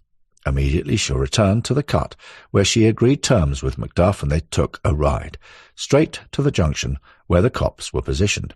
So they tried to flag him down. With the red and blue strobes lighting up his cab, he stopped some 50 feet from the barrier. An officer walked towards the truck, shining a flashlight into McDuff's face. Suddenly Brenda began screaming and kicking. To the cop it appeared that she had her hands tied behind her back. She lay back and started kicking out the windscreen with such force it shattered the glass, and she continued to kick and struggle. Almost immediately McDuff floored the accelerator. He drove straight at the officers, who moved quickly to get out of the way. Scrambling to their cars, they sped after him south down Miller Street towards Waco Drive, where he turned off his lights to disappear into the darkness, taking Brenda Thompson with him. Using skills developed decades earlier when outrunning Sheriff Larry Pamplin, he eluded police by going the wrong way along one-way streets. He turned west on US 84 towards Gatesville, then north on Golson Road for 8 miles until he arrived at a wooded area. Knowing what a terrible temper McDuff had, and in the knowledge that his prey had wrecked his windscreen, Brenda undoubtedly suffered a tortuous and excruciating death. Just a month before his execution, McDuff told police where to find the body. It was discovered near Golson Road on Saturday the 3rd of October 1998. Although much younger and more reckless than Brenda Thompson, Regenia Gina Deanne Moore was certainly cut from the same cloth. Aged 21, she was even smaller, at 5'4" in height, weighing a mere 110 pounds. She already had 3 children, who had been adopted by relatives. Like Brenda, Tattoo Gina had a crack habit. She was also a heavy drinker with a history of forgery and would steal money from her clients in a dangerous practice known as clipping. However, while her teeth were perfect, her blonde hair streaked with red and well-kempt, already it was apparent that she was physically somewhat decrepit, and her face bore testimony to this. Her blue eyes sparkled, but like Thompson's, they were sunken into sockets surrounded by bags, and she had a ruddy complexion that seemed to be the mark of working the streets, where booze, drugs, beatings, venereal disease, and a poor diet all took their toll. Somewhat coincidentally, Gina's last arrest had taken place on the same night that Brenda was pulled in, the 9th of October, by the very same police who would later chase McDuff in his red pickup. She was found to be in possession of rocks of cocaine. Taken to the McLennan County Jail, she too was quickly bailed, only to return to the cut. Gina was last seen alive and apparently arguing with McDuff at around 11:30 p.m. on Tuesday the 15th of October 1991. She was sitting in his truck at the corner of Faulkner and US 77, within sight of a fast food joint called the Chicken Shack and the Inn 7 Motel before they drove off. Her body, as has been described at the start of this chapter, was discovered on Wednesday the 29th of September 1998, shortly before McDuff's execution. It was like McDuff saying, "Okay, Regenia's gone, big deal." ATF Special Agent Charles Meyer. Regenia's mother, Barbara, had become convinced that McDuff was responsible for her daughter's disappearance, even more so because it was now the talk of the cut. But the courageous mother persisted in tackling him. Visiting him at Sabine Hall on the 19th of October, she accused him of killing her daughter. He reacted, shouting, "I dropped the bitch off. I didn't even fuck her."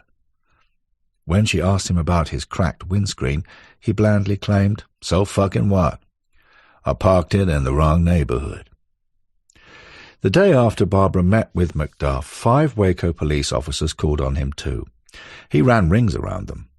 One of the cops actually recognized him as being the driver who had tried to run him down. Outside in the parking lot, another Waco officer, who'd been at the checkpoint, spotted McDuff's red pickup truck with the smashed windscreen, which had been kicked from the inside out and shattered. However, the inside of the vehicle had been washed clean. McDuff claimed that he had picked Gina up at the corner of Faulkner and the Loop. He agreed that he picked up prostitutes regularly down at the Cut, and stated that after they had done the business, he had dropped her off. 8 days later, on the 28th of October, despite the fact that they knew he was a former death row inmate who had killed 3 times previously, that he had a history of extreme violence against young men and women, and that he was a hardened criminal, the police dropped the matter of aggravated assault against McDuff because the officers had not been placed in fear of their lives. Life went on at the Cut as if nothing had ever happened to Regenia Moore and Brenda Thompson, and the police's attitude was one of, "The girls behaved in a way that almost invited death," as a U.S. Marshal explained to me during my time in Waco.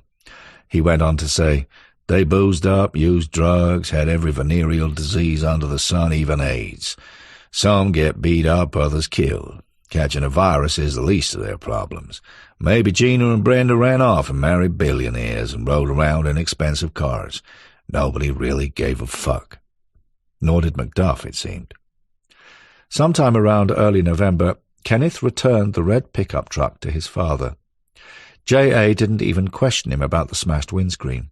Even more remarkably, although the WPD had run the license tag back to J.A., they had not even bothered to visit McDuff Sr. Without wheels, the overconfident Kenneth McDuff came up with yet another scam. He borrowed a 1985 two-door Ford Thunderbird from one of his sisters.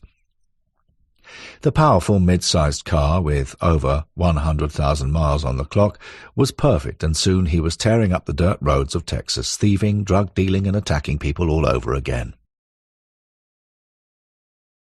In Austin, way back in 1990-91, a drive-through car wash existed on the corner of West Lynn and West 5th Street, and here, on Sunday, the 29th of December 1991, 28-year-old Colleen Reed met Kenneth Allen McDuff for the first and last time. Standing at 5'3" and weighing 115 pounds, with dark brown hair and brown eyes, she was petite, hard-working, and a scrupulously honest woman.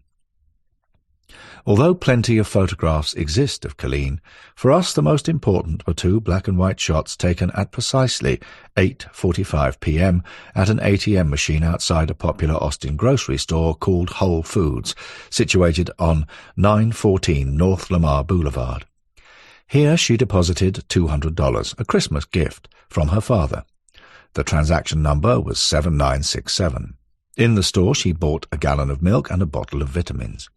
She paid the $3.12 bill in cash and left the premises to get into her Miata car at 8:59 p.m. The car needed a wash. The car wash address on Google Maps will show the listener the exact location. What the map will not portray, and the police photos will, is that the stalls were painted various shades of brown, covered in parts with sheet metal and with white cinder block walls. In those days it was a ramshackle joint. On the periphery were oak trees that still stand witness today. Across the street were the offices of the Travis County Democratic Party. To the west, across the street from West Lynn, was Don's Depot, a piano bar and saloon with an outside stoop, with 2 old railroad cars out back. Colleen parked her car in the 3rd stall. McDuff, along with a 34-year-old convict called Alva Frank Worley, had already been drinking from a 6-pack as they cruised around Austin before they spotted Colleen with a wet sponge in her hand. She was wearing gold-rimmed glasses, blue jeans, a T-shirt and a black and white Nike jacket. Seconds later, witnesses heard a short scream, a car door being slammed shut, and they watched in amazement as a light-coloured car screeched away along Powell Street, leaving a cloud of exhaust smoke in its wake. I heard an all-out serious scream. I'm from New York, and I know what a real scream sounds like. Mike Goins, witness to Colleen Reed's abduction. What follows is an horrific account of abduction, torture, rape and murder most foul. It is no Stephen King invention either, for it illustrates how a sadosexual psychopath's mind truly works, and this is how the tragic events unfolded as related to police, and this sequence was confirmed to me when I interviewed McDuff on death row, after which he finally gave up and told of the place where Colleen took her last precious breath. After his arrest, according to Alva Frank Worley, McDuff had picked him up in the Thunderbird at around, as he said, 6 or 7 that night.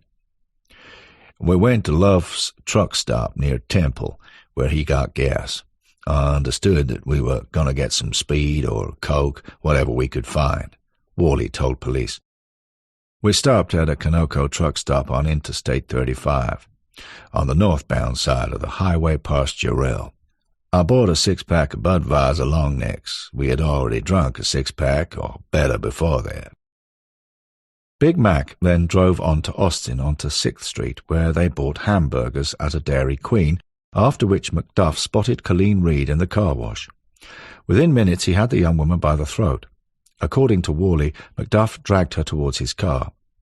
She was shouting like hell, he later told Tim Steglich of the Bell County Sheriff's Department, adding, she was screaming, not me, please let me go.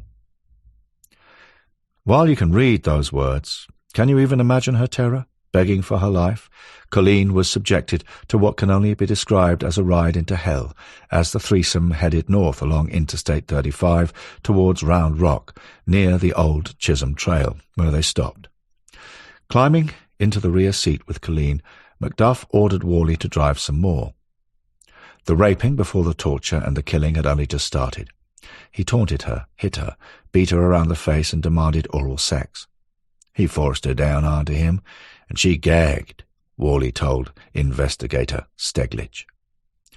Colleen Reed met her dreadful end on an old abandoned road within scream shot of J.A. and 80s Ranch on the corner of 317 and Cedar Creek Road. A track almost overgrown with bushes, trees bordering both sides. I visited this place with Tim Steglich and a TV film crew. As Tim recounted the murder, he said on camera, "You know, Chris, I often drive past this track. I always remember that poor girl." And he had tears in his eyes, adding, "What a terrible place to die."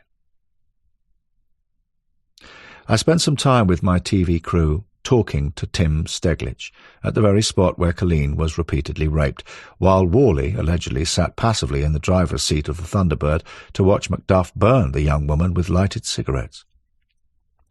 By that time, Worley explained, she was passive, just sobbing, which made Mac madder than hell before he snapped her neck. He threw her like a sack of potatoes into the trunk of his car. "You want a body? You want Colleen's body? That's going to cost you $500. Kenneth McDuff, filmed interview with the author. Death Row, Ellis Unit, Texas. Worley was later charged with rape and murder after he confessed to a relative. A manhunt for McDuff was launched, but not before he had killed twice more. The body of Colleen Reed was recovered shortly before his execution. Kay was a street person, but a sweet woman who loved children.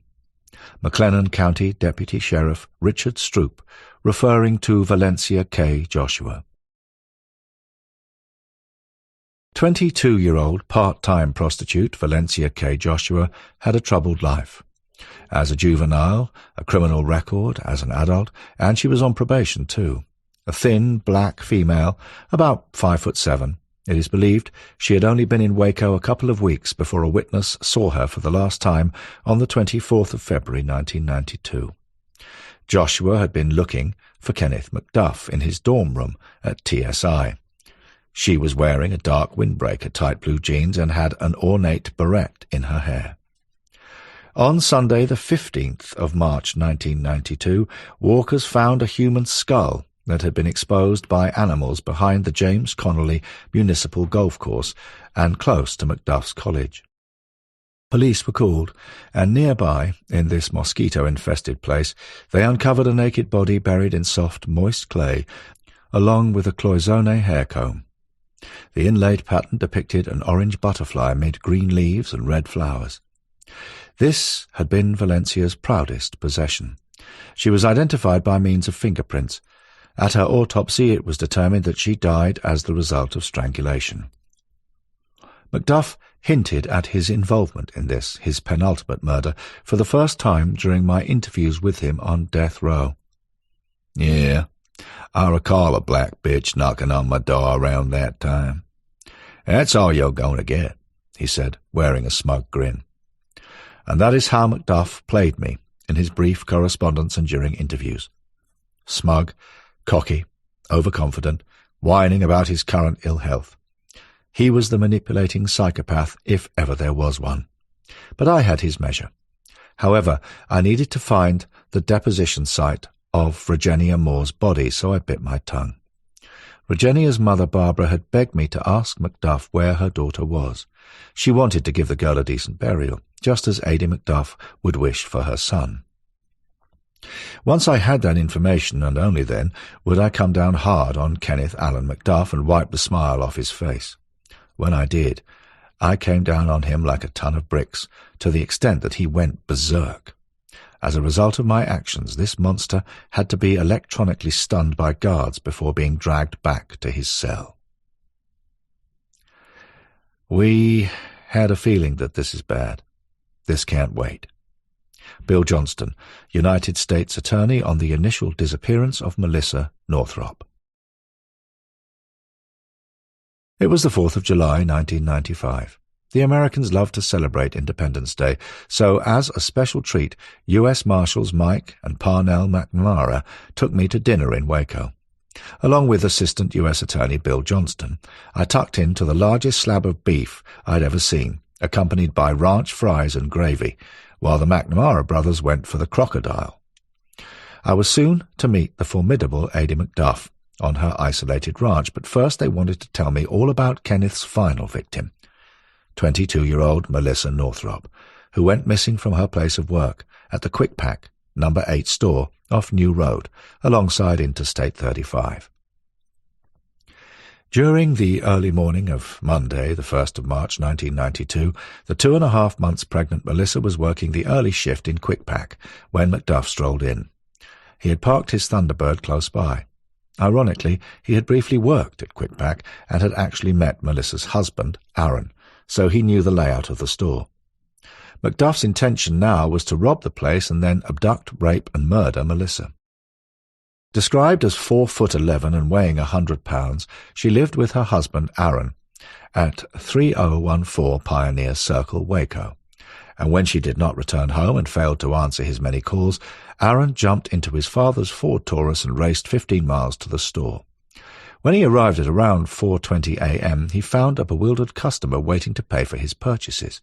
When asked where Melissa was, the man gestured as if to say he didn't know.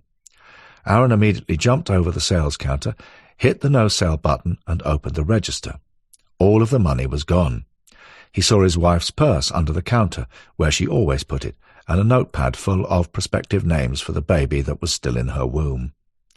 Rushing outside, he frantically searched the entire area, but her heavily used orange Buick Regal with a white top, license tag TX-LP287XHV, was not there. At precisely 4:47 a.m., he dialed 911. Police arrived on the scene within minutes and reckoned that $250 had gone missing from the register. The cops then woke up several drivers who were sleeping in their cars nearby. No one had seen or heard anything. Nobody had witnessed Melissa's abduction at all. Or had they? Richard Bannister and his wife Ollie were staying at the New Road Inn. They had been at a bar called Misty's until it closed at 2 a.m. After putting his heavily intoxicated wife to bed, Richard decided to take in some fresh air and walk his cocker spaniel, which had been locked in their motel room for several hours. Out in the gravel-covered lot, Bannister saw a man answering McDuff's description trying to jumpstart, a burnt orange Buick Regal with a Ford Thunderbird. He offered to help, but the man yelled, "Nope, I got it." Giving a further description to police, the witness recalled the man was wearing a short-sleeved shirt, and that one of the sleeves was dirty. He also had a cut under his right eye. Bannister had not seen a woman, but someone else had. Louis Bailey, who was on his route delivering issues of the Dallas Morning News, drove past Quickpack when he spotted a car parked across the access road. The driver's side door was open and the interior light was on. He looked towards Quickpack, but saw no one.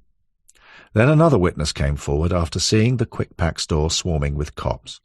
A local man who knew Melissa saw her car heading north on Interstate 35 at around 4:15 a.m. She was in the front passenger seat and looked frightened. But what of McDuff's Thunderbird? Police soon located the locked car parked close up to a truck in the lot.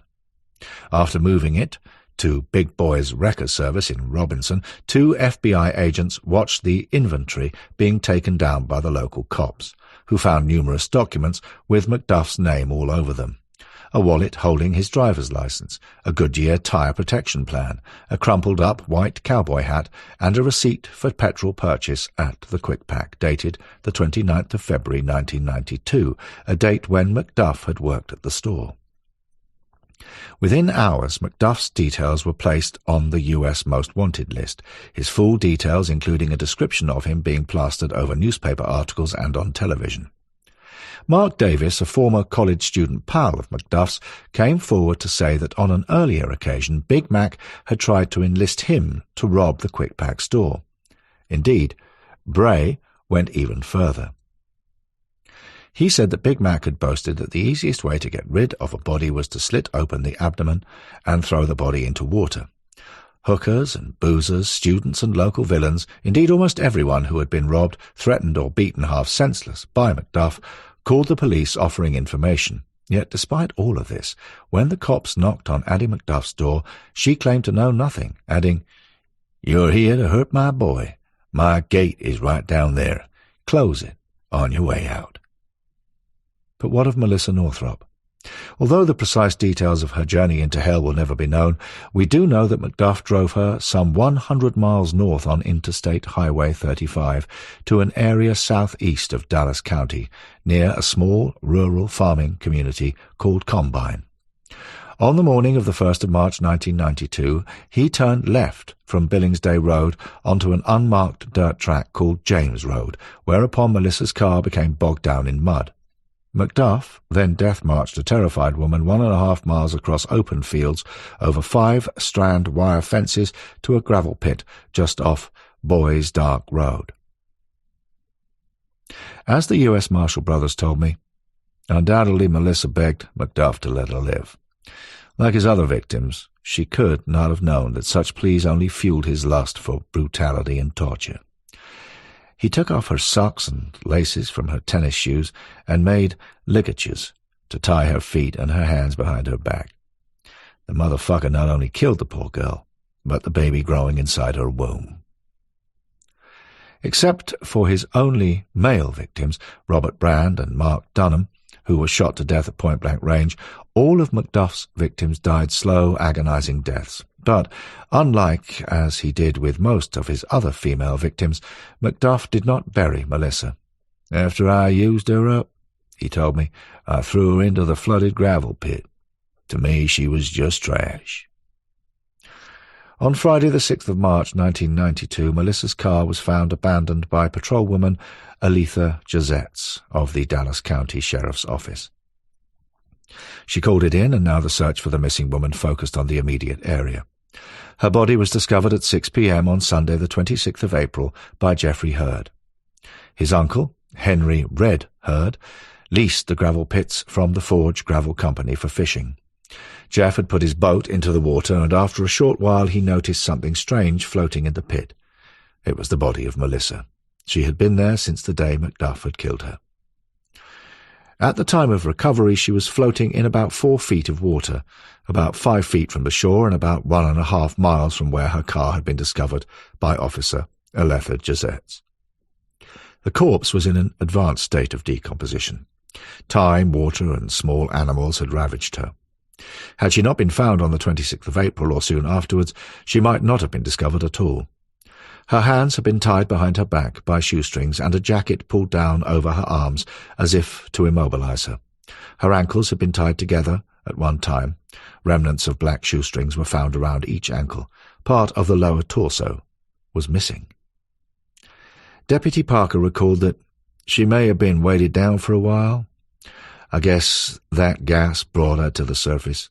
Her bra was still in place, but there was no clothing from the waist down. Nearby, someone spotted a black high-top tennis shoe bobbing in the water. It was a size 6 shoe with no laces, belonging to Melissa Northrop. Holy fucking shit. This guy's a ringer for Richie Fowler, Kenneth McDuff. He's been in my fucking truck. Gary Smithy, employee of the Longview Trash Disposal Systems. McDuff's days were now numbered. 8 days, to be precise. While he ate his supper, a dumpster driver called Gary Smithy would soon collect the $5,000 reward for locating the monster after watching a video recording of America's Most Wanted on TV. Only the day before, Big Mac had been in Smithy's truck. 36-year-old Smithy arrived home on Friday the 1st of May 1992 and settled down to watch a recording of America's Most Wanted. Within moments he put down his beer and peered closely, then even closer towards the screen. The man he saw as being one of the most wanted killers in the U.S. was looking right back at him.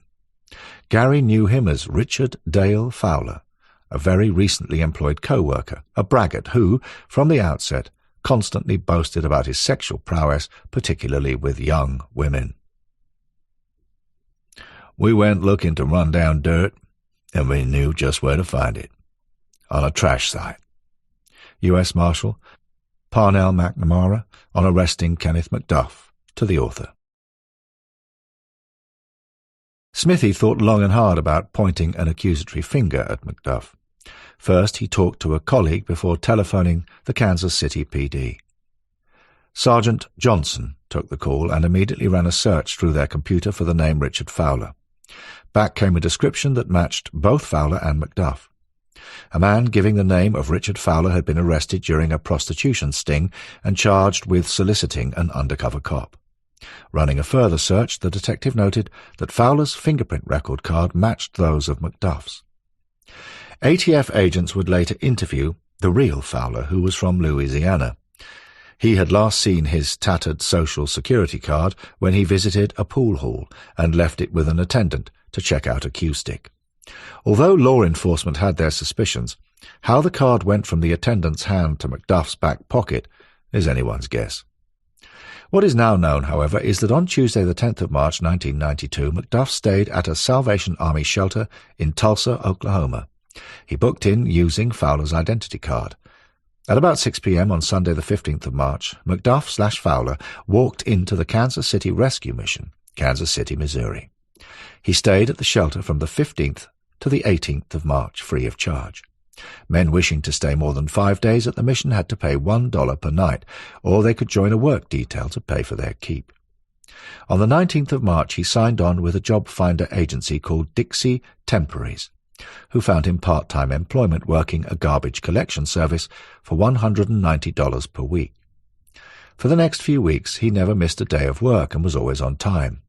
McDuff then acquired a flat at Clyde Manor Apartments in Kansas City. He shared the place with a fellow sanitation worker called Francis, and by all accounts both men, who were of equal size and weight, got on very well. Although he talked a lot of bullshit, Francis later told the police. Following Gary Smithy's telephone call in anticipation of collecting the $5,000 reward on the fugitive's head, time was now running out for McDuff. Sergeant Johnson learned from Longview trash disposal systems which vehicle he would be driving in and determined the route it would take on Monday the 4th of May. It was going to a landfill site on 85th Street and Hickman Mills, south of Kansas City, between 1 p.m. and 2 p.m. The police set up a 7-man surveillance team working under the guise of a commercial vehicle stop at 85th and Prospect. We wanted to make sure the location we picked was isolated in the event of trouble, Sergeant Johnson explained to me. McDuff was reported to be armed and dangerous. The site we picked was the type where some vehicles were routinely stopped and there were no people around. To lend further authenticity to their plans, the police borrowed a car that Kansas City engineers used for their routine truck inspections. When the vehicle, number 103, in which Duff was riding, approached at 1:32 p.m., a lone officer waved it to the checkpoint. Instantly smelling a rat, McDuff attempted to get out and make a run for it, but with sawn-off shotgun muzzles rammed into each ear, one officer screamed, "Move, and you're fucking dead in stereo." So McDuff stopped, dead in his tracks, and immediately clammed up, like a captured crocodile with its jaw tied shut. My initial interest in Kenneth Allen McDuff sprang from a meeting with 2 FBI agents in Oregon. They suggested that if I wanted to get to grips with a savage homicidal psychopath, then I should travel south and hook up with the McNamara brothers, 2 legendary U.S. Marshals based in Waco. They mentioned McDuff, that he was without doubt the worst of his kind in the Lone Star State's history, and that they could make a call and smooth the way for me. Arriving first in Dallas-Fort Worth, then staying at motels around Texas, I networked town, county, state, and federal law enforcement to meet some of the toughest and sometimes the dumbest cops one can imagine. And this networking also enabled me to interview another heinous killer, the infamous Henry Lee Lucas, who at that time was also on Texas death row at Ellis 1 unit, now closed. Getting to interview Kenneth McDuff was the easy part for me. As he was a psychopath, I knew that he would have a massive ego and would want to talk to a guy and a British film crew who had come all the way across the pond to see him. I would be a mug he could manipulate. This would be his brief moment, one where he could bathe in the limelight, and as the camera rolled, all he could do was complain that he had been wrongly convicted and unjustly treated. "I am seriously ill. I need medication, and I can't pay for it," he moaned. "I can tell you a lot more," he added, "and $500 would get me the medication I need." So I allowed him to have his say, with the occasional nod of phony sympathetic agreement from me. However, for my part, I now had a more serious task in mind, to try and help Regenia Moore's mother, Barbara, get closure and be able to find her dead daughter and give her a decent burial. I explained to McDuff that perhaps I could raise the money he needed, but in doing so there would have to be a trade-off. "You know, Ken," I said, "but I'm looking at Regenia Moore. Maybe we can work on that." On my second visit to Ellis 1 unit, McDuff was a little more aggressive towards me, but I now had his measure. I could see right inside his head, and I could see this criminal's mind working, perhaps better than he knew himself. "Ken, you are a dead cert for the murder of Melissa Northrop, because I have been through the evidence against you with a fine-tooth comb. I have met most of the cops involved, and that murder is down to you," I said, all matter of fact. "I have seen the forensics, Ken. Your hairs were found in Melissa's car. I have been through your history, and leaving aside all the other stuff, if you want the $500, it's in my back pocket right now." And I flashed the bills, the bait. McDuff's expression was one of descending blackness. He stared right through me. My very mention that I had been talking with cops, lots of cops, including Sheriff Larry Pamplin, along with Roy Dale Green and his other weak-willed cohort Worley, was infuriating him, for he realized that he no longer had control. People like the McDuffs of this world are cowards. I had learned that when he was faced up to by a male of equal size or by a group of black men whom he hated with a passion, he always backed down.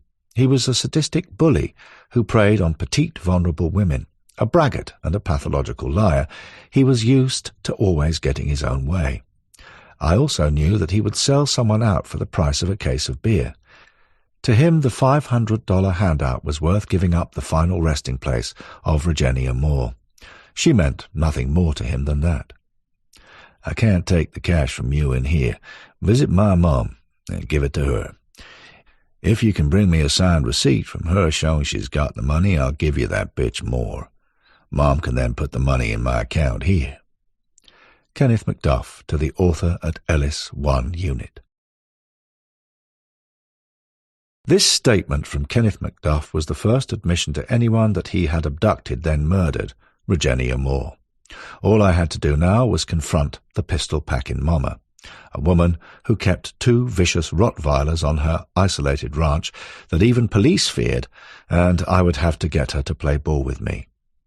Here was a mother who once told police, "Junior ain't never done anything wrong in all his life," and I had to walk up her long driveway alone. Adie, now deceased, was a protective mother, despite her son's evil deeds. She gave me an hour of her time, during which she rooted through boxes, digging out old photos and other material that might have interested me. I mentioned Kenneth's request for $500, and would she accept it on his behalf and give me a note as a receipt. She refused the money, but signed a receipt anyway, bless her. We had both conned McDuff, but he didn't know it just yet. Later, I asked McDuff why he had not settled down and started some form of meaningful relationship with a woman. "I feel very old and tired, Chris," he replied, looking extremely sorry for himself.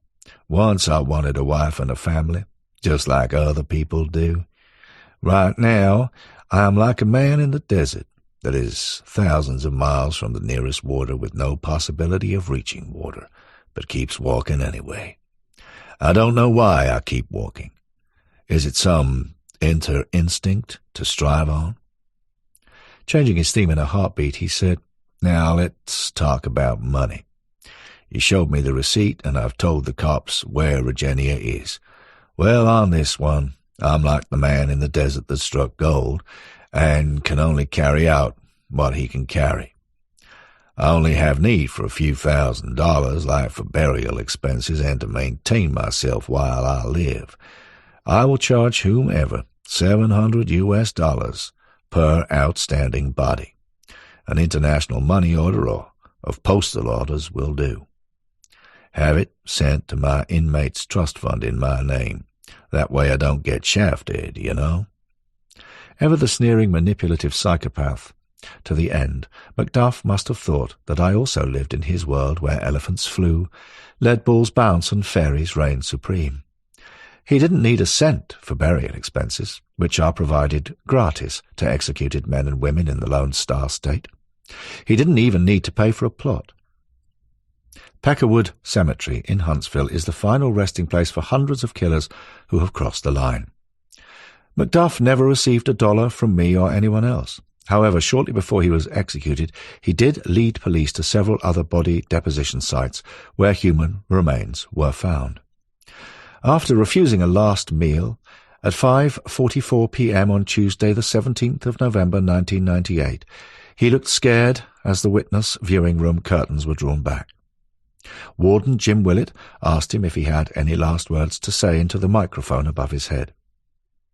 McDuff simply replied, "I'm ready to be released. Release me." U.S. Marshal Parnell McNamara gently placed his hand on the shoulder of 74-year-old Jack Brand. "I've been waiting for this for 32 years, said the father of Robert Brand, who was murdered by McDuff in 1966.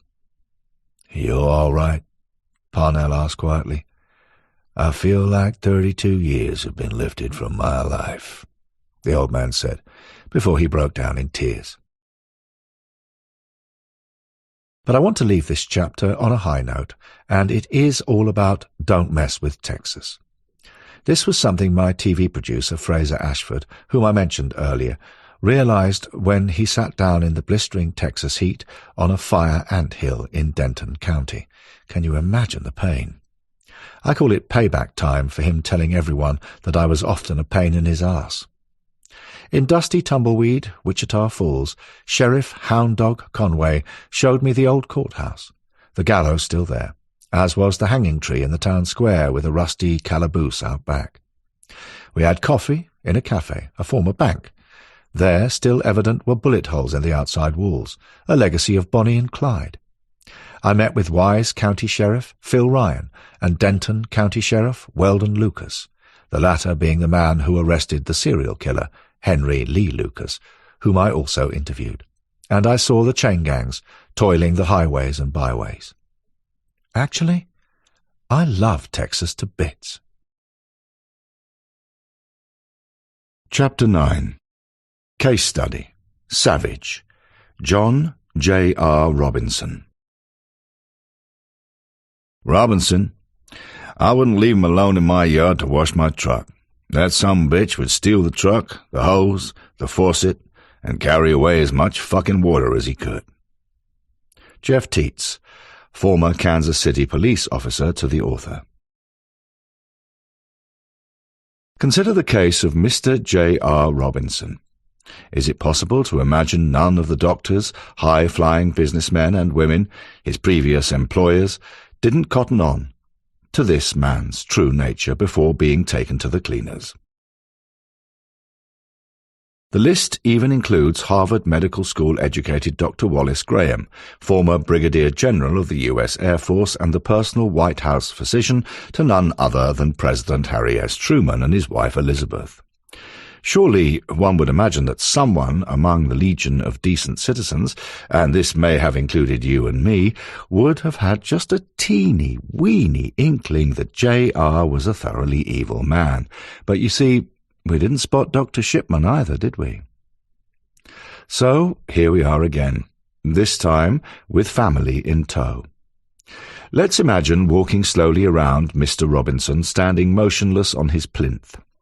Reading the pamphlet on the table next to him, we learned that J.R. was born on Monday, the 27th of December, 1943, in Cicero, Illinois, a working-class suburb of Chicago.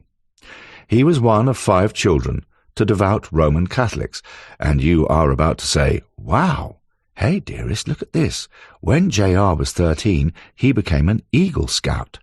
Gosh, he was chosen as the leader of 120 scouts who flew to London to appear before Queen Elizabeth II and the Duke of Edinburgh at a Royal Command performance at the London Palladium. Yes, on the 18th of November 1957. Wow! He even chatted backstage to Judy Garland and told actress Gracie Fields that he planned to study for the priesthood. Taking a few steps back, we can see that J.R. looks every inch an average, honest businessman, certainly no different to the thousands of well-suited gents who pour through London's train station turnstiles morning, noon and night. Precisely 5'9", he weighs 167 pounds, with green eyes, and is balding with partially grey hair.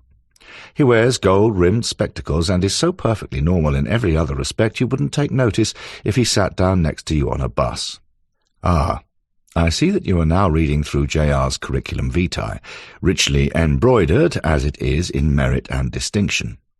A freshman at Quigley Preparatory Seminary in downtown Chicago, he married Nancy Jo Lynch in 1964. "We were together for 41 years, says he. I shared some of the best days of my life. She loved me, and we were always a happy couple." Moving down the first page of J.R.'s CV, we learn that he attended a trade school in Kansas City, Missouri. Here he learned the radiology profession, earning numerous diplomas. He was just 21 at the time. Nancy gave birth to a daughter, name deleted to protect her identity, and J.R. applied for a job as a lab technician and office manager.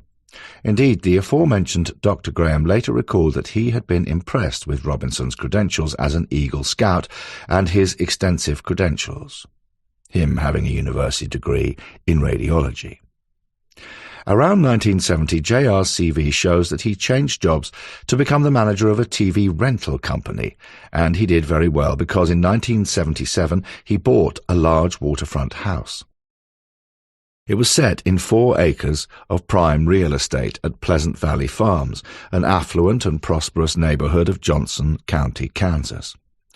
By now he and Nancy had 4 children, and it was here in picturesque rural surroundings that J.R. formed a company called Hydro Grow, Inc. According to him, the firm dealt in hydroponics, a method of growing plants using mineral solutions, heat, and instead of soil, a hell of a lot of water. In the CV folder you'll see a glossy 64-page brochure promoting Hydro Grow, Inc. It states that John is a sought-after lecturer, author, and pioneer in hydroponics. Indeed, he truly was appointed to the board of governors of a workshop for disabled people to be awarded the distinction of becoming Man of the Year for his work with the handicapped. Indeed, as the press cuttings prove, amid the glare of much publicity, the Kansas City Times proclaimed Robinson's virtues, and at a special dinner and presentation ceremony, he was given a grandiose gesture of approbation in the form of a certificate signed by the mayor and the Missouri State Senator. We also learn from his CV that in 1980, J.R. was given the position of Director of Personnel with the Mobile Corporation. Then he moved on to add yet another firm, EquiPlus, to his impressive portfolio.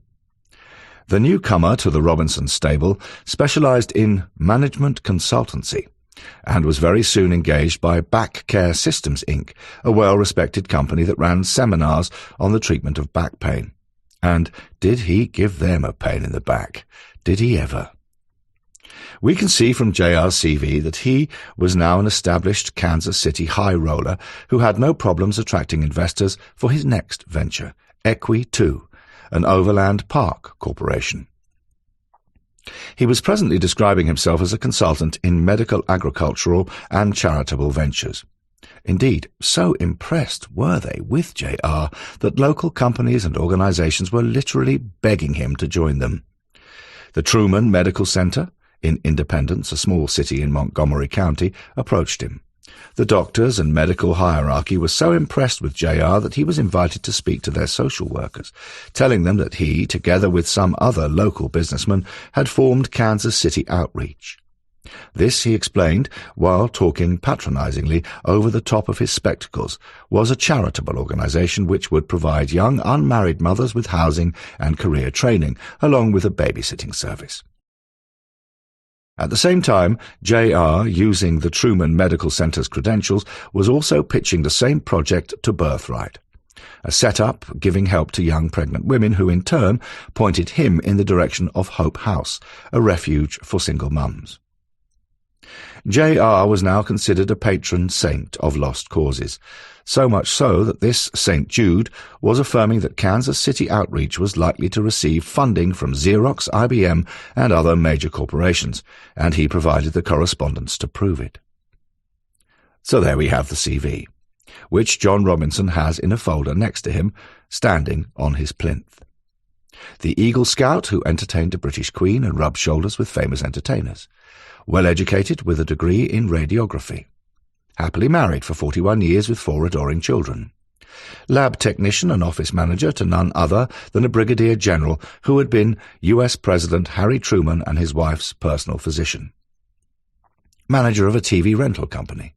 Founder and CEO of Hydro Grow, Inc. Sought-after lecturer and author. Kansas City Man of the Year. Director of Personnel with the Mobile Corporation.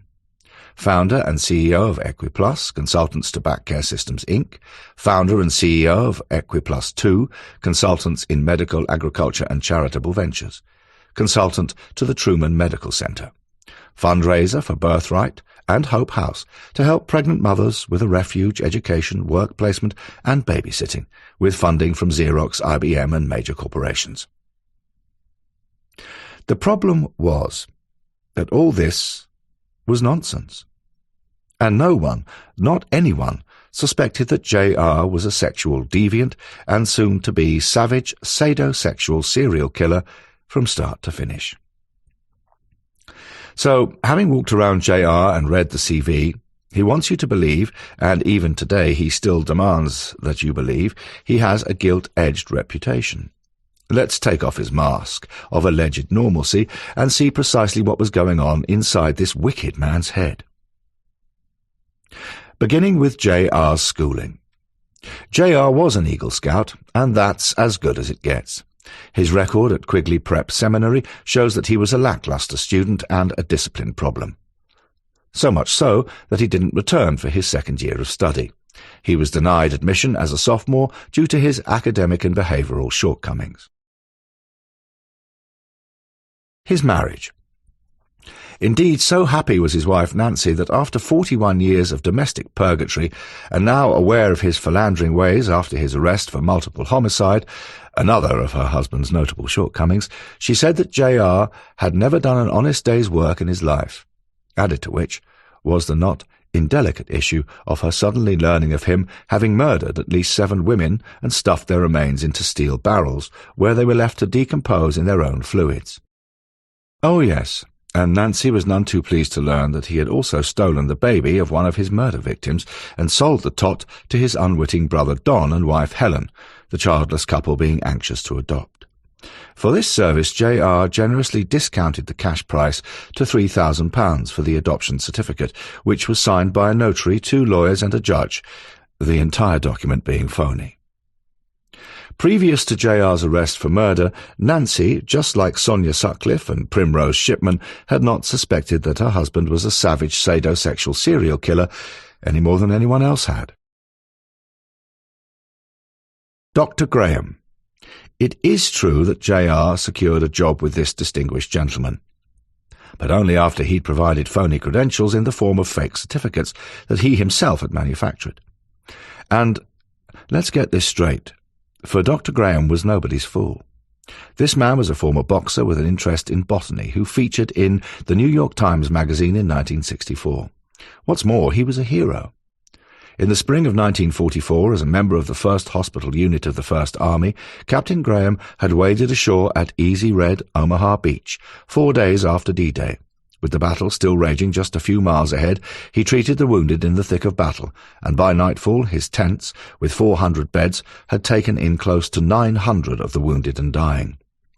Moving across France and Belgium, then into Germany, his unit saw some of the war's bitterest engagements, including the Battle of the Bulge, where he was wounded. He was awarded the Bronze Star, among other decorations, as well as medals from France, Britain, the Netherlands and Belgium. So how did J.R. repay Dr. Graham? He embezzled $33,000 from the then 57-year-old, engaged in sexual liaisons with both office staff and patients, persuading one patient in the X-ray lab to have sex with him by pretending his wife Nancy was terminally ill and unable to satisfy him sexually. Just 6 months after he was taken on at the medical practice, J.R. was able to buy a new house. He had drained the practice's bank account to such an extent that a bewildered and intractably confused Dr. Graham was unable to pay Christmas bonuses to his staff. In 1969, Robinson was convicted of this theft. Because it was his first offence, and pledging restitution, a Jackson County judge exercised leniency, sentencing J.R. to 3 years probation. Dr. Graham never saw a cent of the money that J.R. had stolen from him, and died a highly disillusioned man. A brigadier general, later a major general of the U.S. Air Force, who was also a medical doctor and clearly exceptional in terms of intelligence, decency, honour, ability and experience of life, was defenceless against J.R.'s cunning. TV salesman. It is true that J.R. next found employment with a TV rental company. He soon tuned in to stealing merchandise from this employer too. When his crime was eventually exposed, the firm did not prosecute, but sack him they most certainly did. His boss later said, "He gave a very good impression. Well-dressed, nice-looking, seemed to know a lot, very glib and a good speaker. You know, he went on to defraud tens of thousands of dollars from various companies to help him on his way." Hydro Grow Inc. Giving credit where credit is due. If J.R. was anything, he was persistent and remarkably evasive. For the next 20 years, he bounced from job to job, managing to evade custodial sentences by crossing his fingers and jurisdictional boundaries, at the same time convincing employers not to press charges whenever he was found out. Claiming to be a sought-after lecturer, author and pioneer in hydroponics, the latter assertion would have certainly come as a surprise to the ancients, as the Hanging Gardens of Babylon, the Aztecs' Floating Gardens of Mexico, and those of the Chinese are far earlier examples of hydroponic culture than J.R. could have pioneered.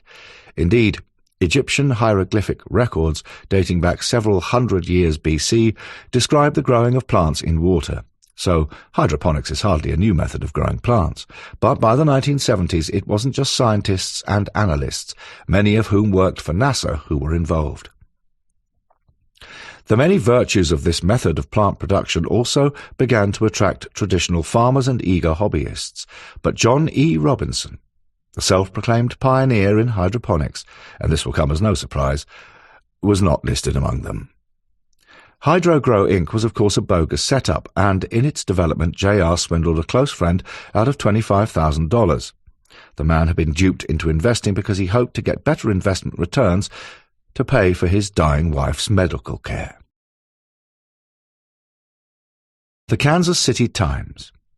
Here we celebrate not only the gullibility of the reporters who covered J.R.'s elevation to Man of the Year award, but also the crass stupidity of scores more sensible business people right up to City Hall, the mayor and the state governor, for now we find J.R. using his remarkable skill in deception to run rings around the lot of them. I mean, you could not make this up if you tried, for not a single person took the trouble to check the veracity of J.R.'s phony credentials, least of all if he had ever been in trouble with the police or the judicial system, which he most certainly had. J.R. did, however, come unstuck. A short time after receiving his Man of the Year award, which, according to him, came as a complete surprise, and telling me in a letter that I had no idea that the city would be honouring me, it turned out this meritorious award had been obtained fraudulently. It transpired that it had been granted as a result of fake letters of commendation received at City Hall, all written by none other than the Man of the Year himself, John E. Robinson, Sr. Things now went from bad to worse for J.R. When the city fathers, whose names had been forged on the letters of recommendation, read about the event in the local press, one man was outraged because on his alleged letter supporting Robinson, his name had even been spelt incorrectly. The Kansas City Times, stung by the scam, took its revenge by exposing J.R. as a fraud. His children were ridiculed at school, and his wife was reluctant to show her face in public. But how did J.R. react? One might have thought that if he had possessed the right moral ingredients, then he would have concocted a potion to make himself invisible. The truth, however, was that J.R., a fake who was as genuine as a hooker's smile, couldn't have cared less, and continued to sail on regardless. Director of Personnel at the Mobile Corporation. He, J.R., had no real employment, unless you consider figuring out ways of scamming people out of their money to be real employment. District Attorney Paul Morrison. Robinson's murder, 2002 trial. When J.R. worked for Mobile, he soon honed in like a heat-seeking missile on the company's checkbook to divert the not insubstantial sum of $40,000 plus $300 in postage stamps into PSA, a paper company that he owned. Once again he found himself on probation, this time for 5 years. Between 1969 and 1991, John Robinson was convicted 4 times for embezzlement and theft, earning himself another notable distinction, that of being barred for life by the Securities and Exchange Commission from engaging in any kind of involvement in business. So did this bring an end to the man's criminal versatility? Not a chance. Equiplus. Christopher, you asked me to describe Mr. John Robinson. In hindsight, I don't think that we carried out due diligence very well when we took on Equiplus. Actually, we did meet with John Osborne, J.R.'s alias, from time to time, and we were very satisfied with the credentials Equiplus provided. We were conned. He took us for something like $40,000. Former CEO of Backcare Systems to the author in 2012. Avoiding financial castration by the skin of his teeth and using a whole raft of aliases to include John Osborne, J.R. soldiered on, unfettered and undeterred, to start up Equiplus. Engaged by Back Care Systems, an honourable company that ran seminars on the treatment of back pain, he would soon give the firm a pain in the backside, while Robinson was in his element. To keep this brief, Equiplus, owned by John Robinson, a.k.a. John Osborne, was awarded a lucrative contract to prepare a package that included a marketing plan, printed publicity material and promotional videos advising the public on how to successfully resolve back pain. However, what Equiplus actually provided was a string of inflated, in most cases bogus invoices, and very little else. Once again, a criminal investigation was started into the business activities of the energetic J.R., who responded by producing a series of faked affidavits, all of which attested to the legitimacy of the invoices submitted to Back Care Systems. Equi 2.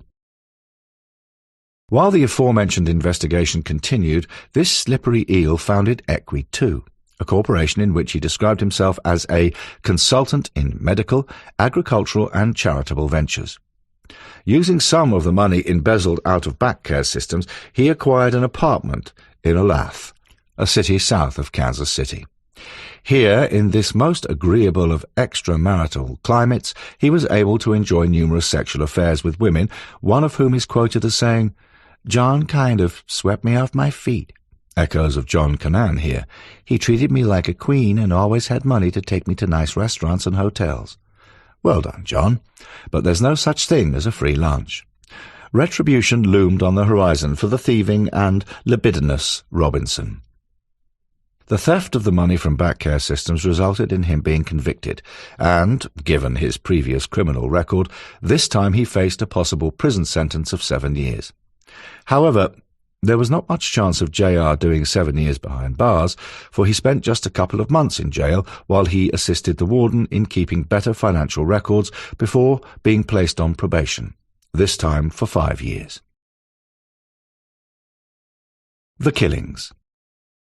Sadly, I am obliged to explain to the listener of this audiobook that my allocated 75,000 word count for talking with psychopaths and savages is all but expired at this point, and please understand why this restriction prevents me from detailing J.R.'s murders in any detail.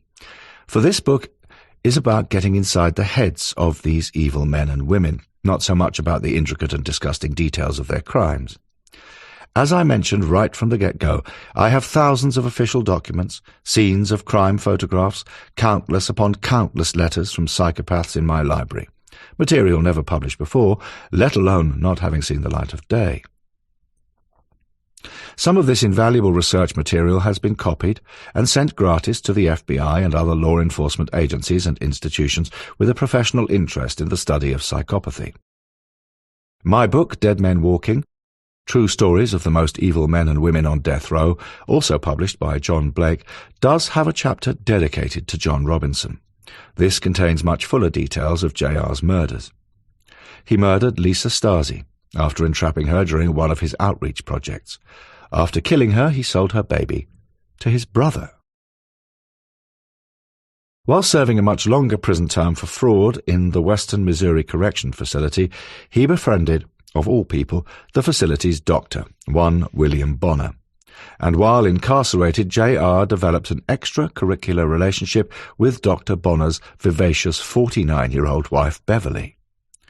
With echoes of John Cannan's relationship with solicitor Annabel Rose in mind, it's interesting to note that Beverly was the prison librarian, and J.R. soon inveigled his way into a job looking after her in every sense, to include caring for her financially. After his release from prison, he employed the utterly besotted and now divorced Beverly as a director of Hydro Grow. Then he murdered her, continuing to claim her alimony payments, which were directed to a post office box number used by him. No one would ever have guessed that Beverly Jean Bonner, who upon inquiries from her husband was told by J.R. that she had gone to Australia, was now rotting inside a steel barrel in locker number E2, next to two other 55-gallon barrels containing the remains of Sheila Dale Faith and her handicapped daughter Debbie, whose government checks also continued to supplement Robinson's income. No one could ever have imagined in a million years that former Man of the Year J.R. was indeed the slave master who combed through the darkest corners of the World Wide Web and its BDSM sites, trawling for victims whom he could lure into his own lethal web to savagely rape, abuse, treat like trash, torture, kill, and dump in barrels too. Did any of these women ever consider doing what I have suggested previously in this book and in Murder.com? Namely, to take a step back, walk around the person who currently charms you, entrances you, and at least use a little common sense before jumping in. No? This audiobook is about talking with psychopaths and savages. At least this is the brief from my publisher John Blake. Professor Lee, name and date changed to protect her identity, and I decided that we would both approach John Robinson, each using our own particular skills. For her part, she would entice him with the pretty female fisherman's lure of BDSM. Some of how he responded to her is published exclusively in Dead Man Talking. Shocking stuff, believe me. The remainder, of course, is not for our eyes, as this is FBI-generated material. While Lee would use sex as a lure, for my part I would approach avaricious Mr. Robinson using the bait of financial gain, and as a result all of his overblown vanity would be turned upside down. Effectively, to get the ever-manipulative John Robinson to thoroughly expose the man behind the mask. Professor Lee and I would collectively use mind control, and when we had what we needed, we would pull his plug. To begin with, J.R. demanded $500 from me for details of his Eagle Scout appearance at the 1957 Royal Command performance in front of H.M. Queen Elizabeth II. Notwithstanding this information can be readily found on the Internet, John wrote to me saying, "I have never discussed this with anyone before, and I will not discuss it with you now. This is very valuable information to me. Your British readers would be very interested in my appearing before the Queen. If you send me $500, I will give you the exclusive story, which you can sell to the media and make a lot of money." I then wrote to him saying that I wanted to write a fair and honest account of his life and of the fix he now found himself in. That perhaps the media had it about right, that he was addicted to sexual exploitation. His reply of the 4th of March 2008 was, "Your unwarranted accusation of attempted manipulation and flim-flam, as written, much says it all. Don't blow smoke. I don't have time for meaningless delays. I don't have the funds to play games." At once readily immersing himself in sexual BDSM fantasies with Lee, J.R. then demanded that myself and a TV production company should dig deeper and should follow his every whim because he is also a totally innocent man, bearing in mind he had already pleaded guilty to avoid the death sentence. He then had this to say, "I was represented by a court-appointed attorney who did no investigation, hired no experts, tested nothing, and admitted in court a day prior to my trial they had not read Discovery." John E. Robinson, Letter to the Author, 14th of January, 2008. This was an untrue statement because the case against J.R. was so overwhelming that his attorney advised his client that he should either plead guilty and receive a natural life term or face the death sentence. Robinson opted for the former, but now, sensing the international acclaim he had always sought was within reach, J.R. continued with, "Next time we will proceed to the expert phase. First to examine and evaluate documents, photos, and testing. Then to complete the necessary testing that has never been done before. Each step of the way we will evaluate and adjust our investigation or approach as required. The proposed budget is fairly simple at this point, but may have to be adjusted depending on need. Database, $100,000. Investigators, $150. Travel, $20. Experts, $60,000. Attorney, $50,000. Communication, copies, supplies at $10. Equipment, $8. Miscellaneous, $2,000. With this proviso that my attorney would control all information and distribution of funds. Nothing will begin until there is a form, written agreement in place. In short order, J.R. followed this up with, "My letter to you was clear about the possibilities available to you, yet you responded with a request for information about my formative years, assuming it would be no threat to my present and future legal status. Unfortunately, that is not the case. When I win a new trial, it will be necessary to prepare a mitigation case containing the very information you now seek. My attorneys did not provide any mitigation evidence at my first trial for murder. I did offer you a smidgen of palpable research material right there in England. In November of 1957, I was a 13-year-old Boy Scout who travelled to London to appear in the command performance for the Queen. No one has yet recovered the newspaper articles of that trip." "Oh, yes, we have, John. As you see, everything is tied together."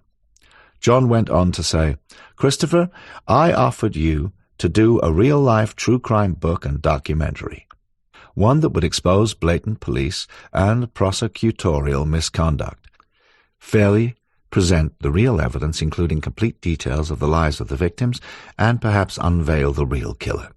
You could, of course, simply go for titillating, sensationalized products based on fiction already out there.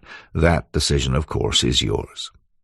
J.R. rambled on and on to me, despite the fact that he was also writing about extreme S&M practices which included slave contracts, bondage, beating, mutually acceptable rape, another use for bananas, extracurricular activities called scat and golden rain, and total submission to the master, to my colleague Annabel Lee. He wrote to me with, "Determined to either prove my innocence or die before trying, I began writing letters to anyone and everyone I could think of for both the UK portion of my case as well as those who might possible help on this side of the pond. I wrote to Alan Hayling, head of documentaries at the BBC, in March 2007 and received not even a courtesy reply. I recently wrote to Mr. Felix Dennis, owner of Maxim magazine, who lives in Stratford-upon-Avon, and have no word yet. My basic offer has been very simple. If they would provide funding, the previous $400,000, for the investigation and testing and the equipment necessary, I would give them access to the results no matter the outcome, as long as everyone agrees that nothing would be made public until my attorney authorized release." Nevertheless, moving up a gear from second to third, J.R. put his boot to the metal, working up lather, with hardly a breath in between. He wrote, "The cost of putting all discovery information onto a searchable interactive database, investigating, testing, travel, and equipment will be about $400,000, and will require at least 12 months to complete. The investigator will need some specialized equipment, video and digital recorders capable of 2 concurrent recordings. All funds would be disbursed to my attorney. I would receive nothing but an allocation to cover supplies and postage. As a bonus for you, I have lots of criminology students who write to me, and we can add them to our research team for a small cost to cover their expenses." He then added, "We are starting from scratch with a thorough, methodical investigation of everything. I have studied the several book covers you sent to me. One of your books is published by Virgin. In fact, I have already written to Richard Branson, and I am anticipating a favorable reply, so maybe you and Mr. Branson can work together. Every document, every photo, every video, every witness, testing every item and utilizing acknowledged experts to evaluate, to calculate every person or object, as written." As the listener may now imagine, I was rapidly losing the will to live with all this drivel pouring through my letterbox. Even my postman Pat, ever the discreet sort of guy who wears Royal Mail issue shorts in the most inclement weather, remarked, "And here you are, sir. Another lot of crap from Mr. Robinson today." We started removing bodies from the front of locker E2. After less than 10 minutes, there was a very foul odor that, with my past experience, I associated with a dead body. Douglas Borchering, Overland PF officer shortly after Robinson's arrest on Friday the 2nd of June 2000. "Ah, yes, John," I replied. "That sounds just fine. But what about the 5 decomposing bodies found in barrels on your property and in your unit at the storage unit? If you could provide me with the name, address, and zip code of your attorney, I can contact him." Completely ignoring my questions, Robinson replied, "To facilitate this investigation, we, the non-existent attorney, have obtained every page of material connected to my case, some 300,000 more or less. Here is how we anticipate proceedings. A database will be designed with unlimited search capabilities. All documents will be scanned, cross-referenced with new documents added as developed. B, a full-time investigator will be hired under the supervision of my attorney. She will complete the legwork required to secure records and documents previously ignored and conduct video interviews with all witnesses. My attorney has taken on a very able researcher called Miss, name supplied. Her fees will be negotiable, and all financial transactions between Miss will be conducted through me personally. I think that $5,000 per week will be acceptable to her and my attorney, John. I may be able to up the ante for you. For several years I have been in contact with a person who befriended Dennis Rader, the confessed BTK killer of 10.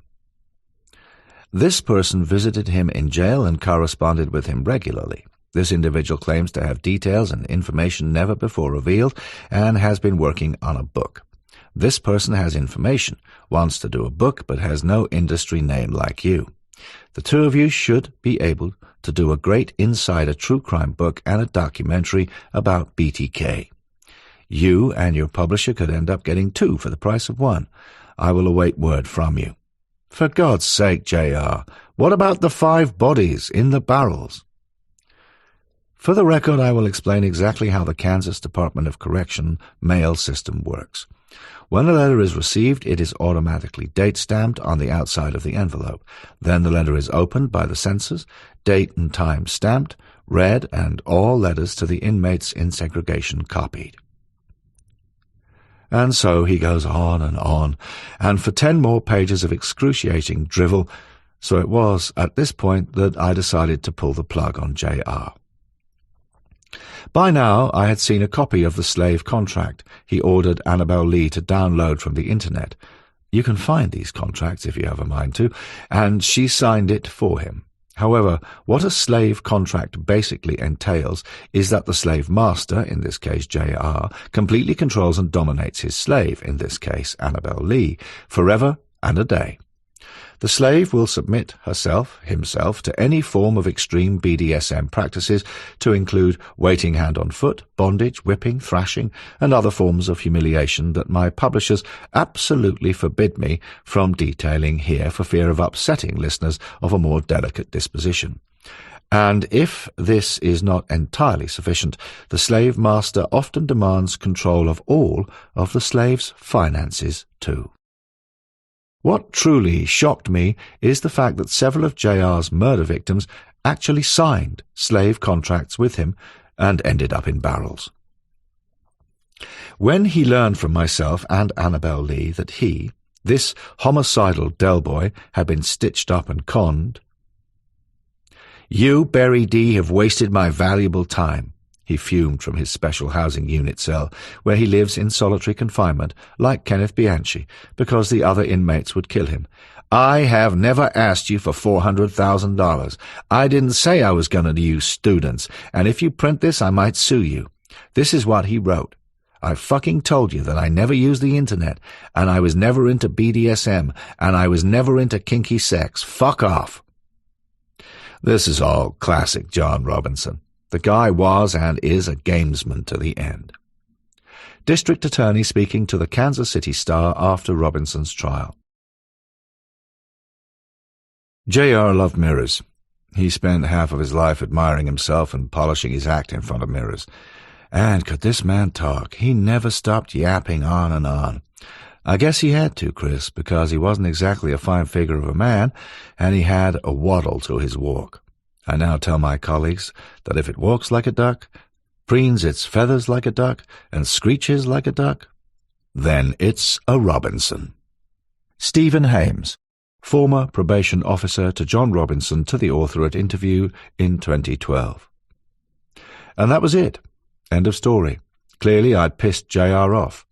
If John Robinson wasn't such a deadly dangerous man, one could read his letters and have a damn good rib-tickling laugh. But was this really the end of my work with JR?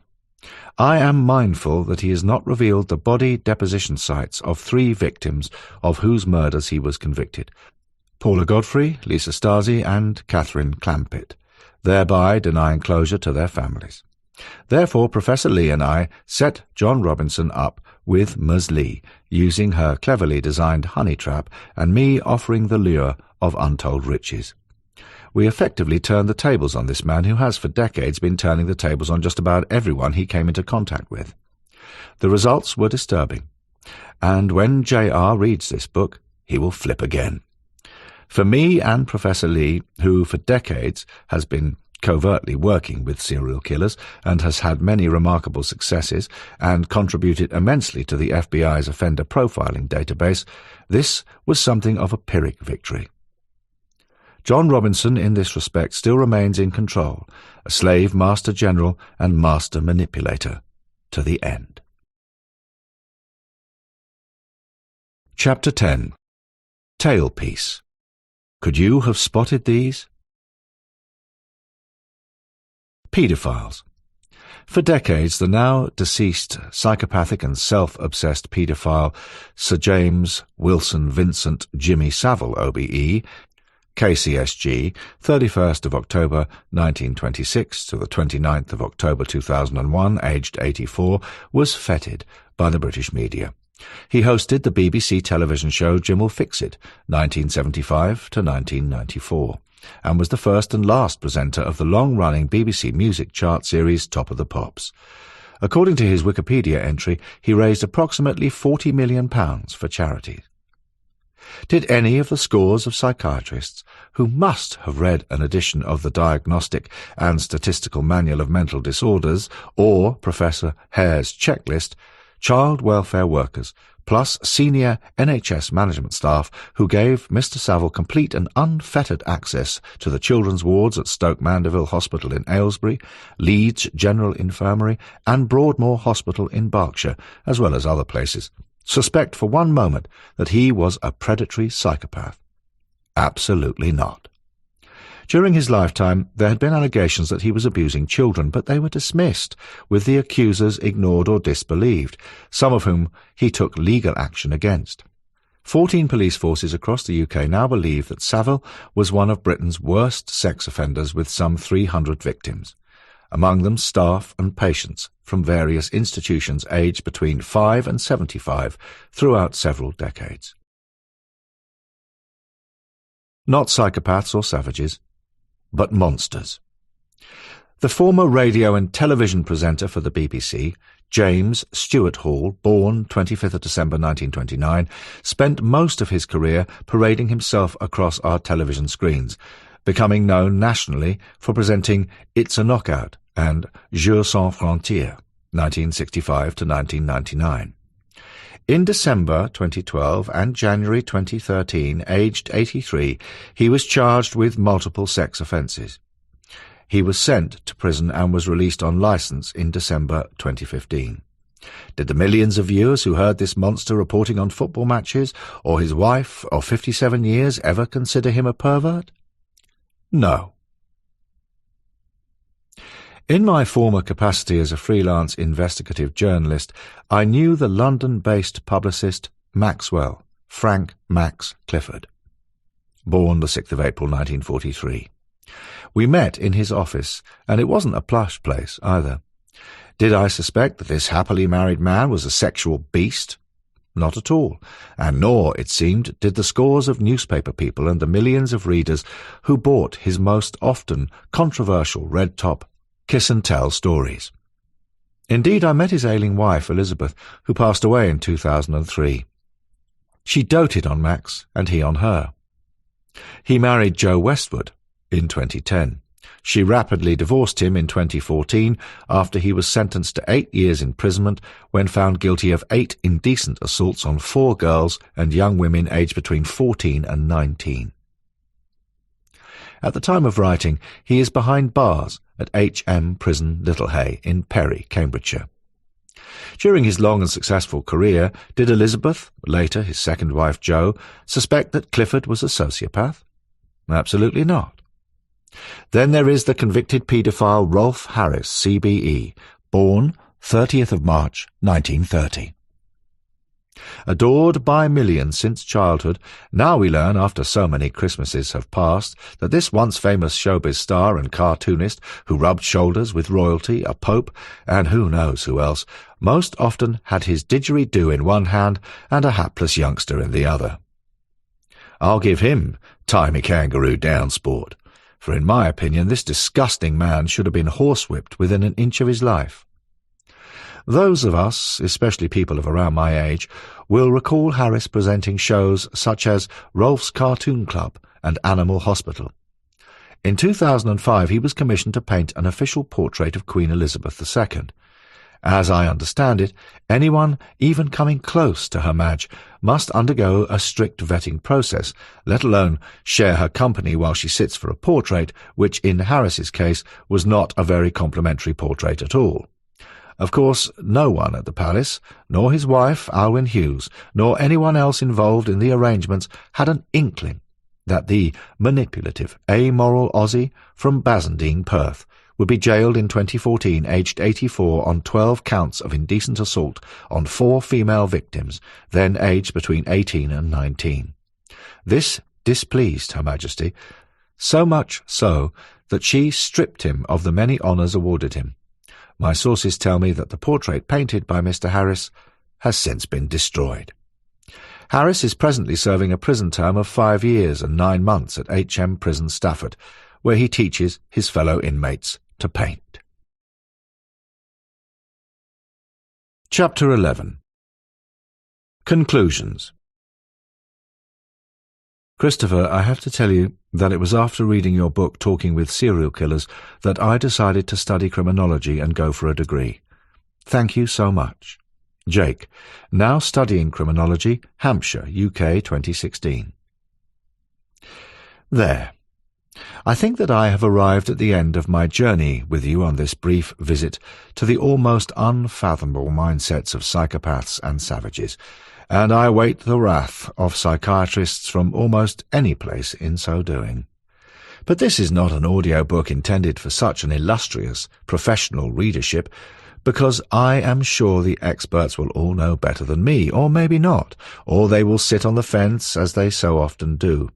Yet this is my book, so I am up for criticism if it comes my way. While I am full of admiration for those who do concern themselves with trying to unravel the psychopathic mind, after reading through Professor Hare's world-recognized PCL-R checklist, which writer John Ronson alludes to in the Psychopath test, I conclude that it is designed for people such as psychiatrists, prison officers, welfare workers, and the like. I would imagine that a qualified psychiatrist, who ought to have studied DSM-IVTR,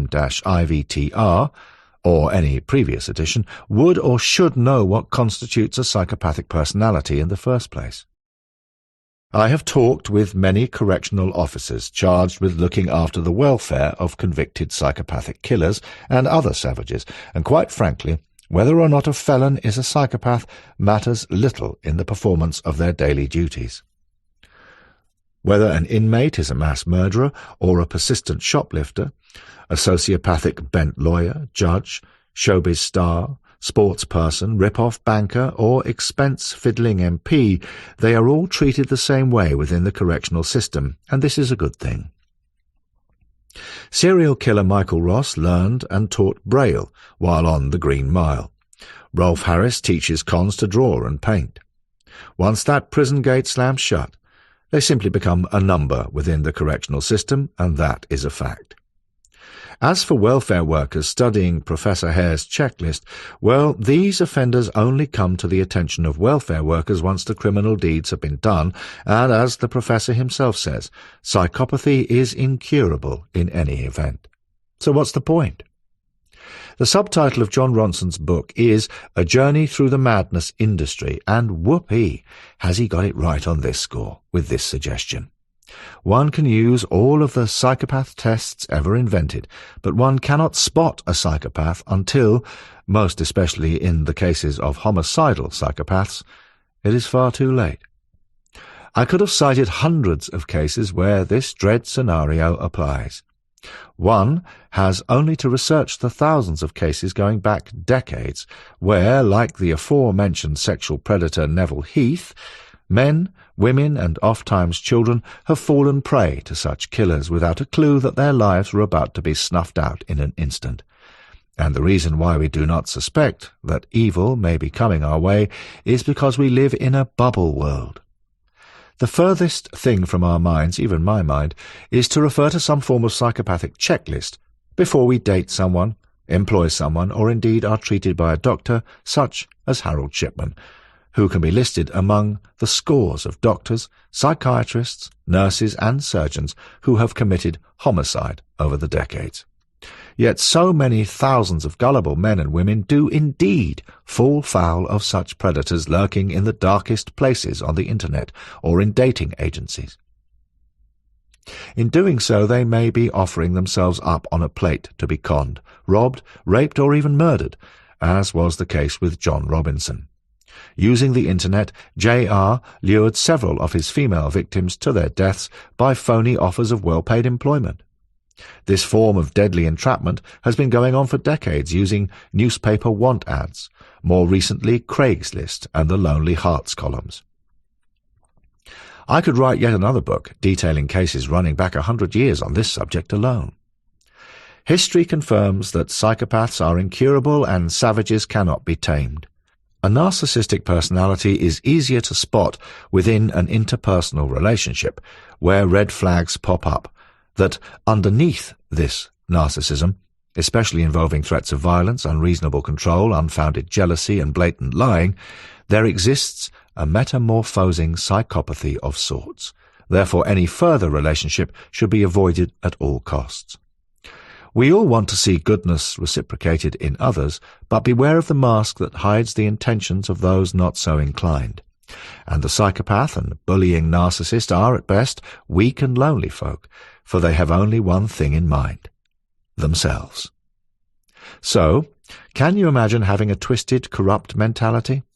One that offers only glibness and superficial charm, a grandiose sense of self-worth, a need for stimulation, and that you are constantly prone to boredom. Being a pathological liar, cunning and manipulative with no feelings of remorse or guilt, can you picture yourself as one who is shallow, harbouring a callous lack of empathy, living from day to day a parasite upon your fellow man, unable to control your behaviour or to form a meaningful relationship with a partner, colleagues, and real friends, of which you'll have none, all topped by a complete lack of realistic, long-term goals? Remember, this is the world that the psychopath inhabits. And beware, for savages lurk everywhere.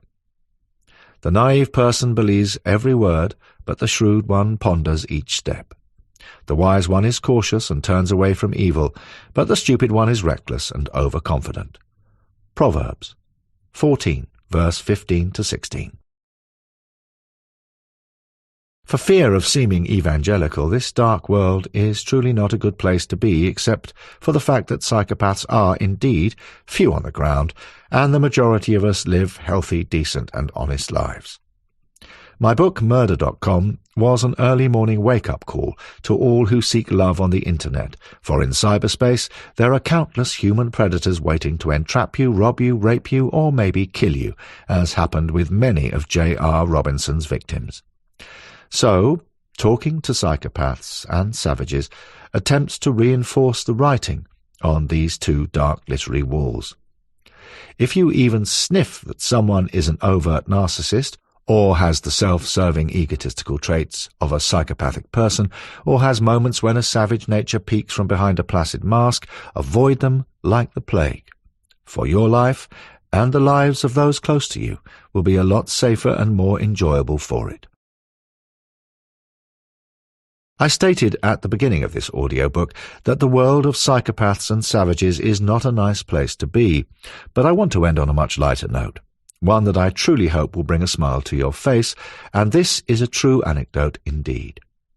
Quite recently, I had cause to visit a friend who had suffered a breakdown and been placed under Section 3 of the Mental Health Act in St. James's Hospital, Portsmouth. Upon leaving, I was confronted by a doctor. What follows is our somewhat disturbing conversation. Doctor: Where are you going? CBD. Home. Doctor: What's your name? CBD. Chris Berry-Dee. I'm a true crime writer and TV documentary maker. Doctor: Oh, really? CBD. Yes. I'm visiting a patient. I've been chatting to a psychiatrist. Doctor: Everyone in here talks to a psychiatrist. You are not going anywhere. By now I was not only getting annoyed but becoming somewhat concerned, with echoes of the 1975 movie One Flew Over the Cuckoo's Nest rapidly creeping into my mind. CBD. Look, don't mess me about. I'm not in the mood for it. I consult for law enforcement agencies on serial homicide. I'm not Napoleon. Doctor: I can see that, because you are not wearing his hat. I am not going back. Sweet dreams. That was Talking with Psychopaths, A Journey into the Evil Mind, written by Christopher Berry-Dee and read by Colin Mace. A Journey into the Evil Mind is published by John Blake, an imprint of Bonnier Books UK. Text copyright 2017 by Christopher Berry-Dee. Production copyright 2025 by Bonnier Books UK.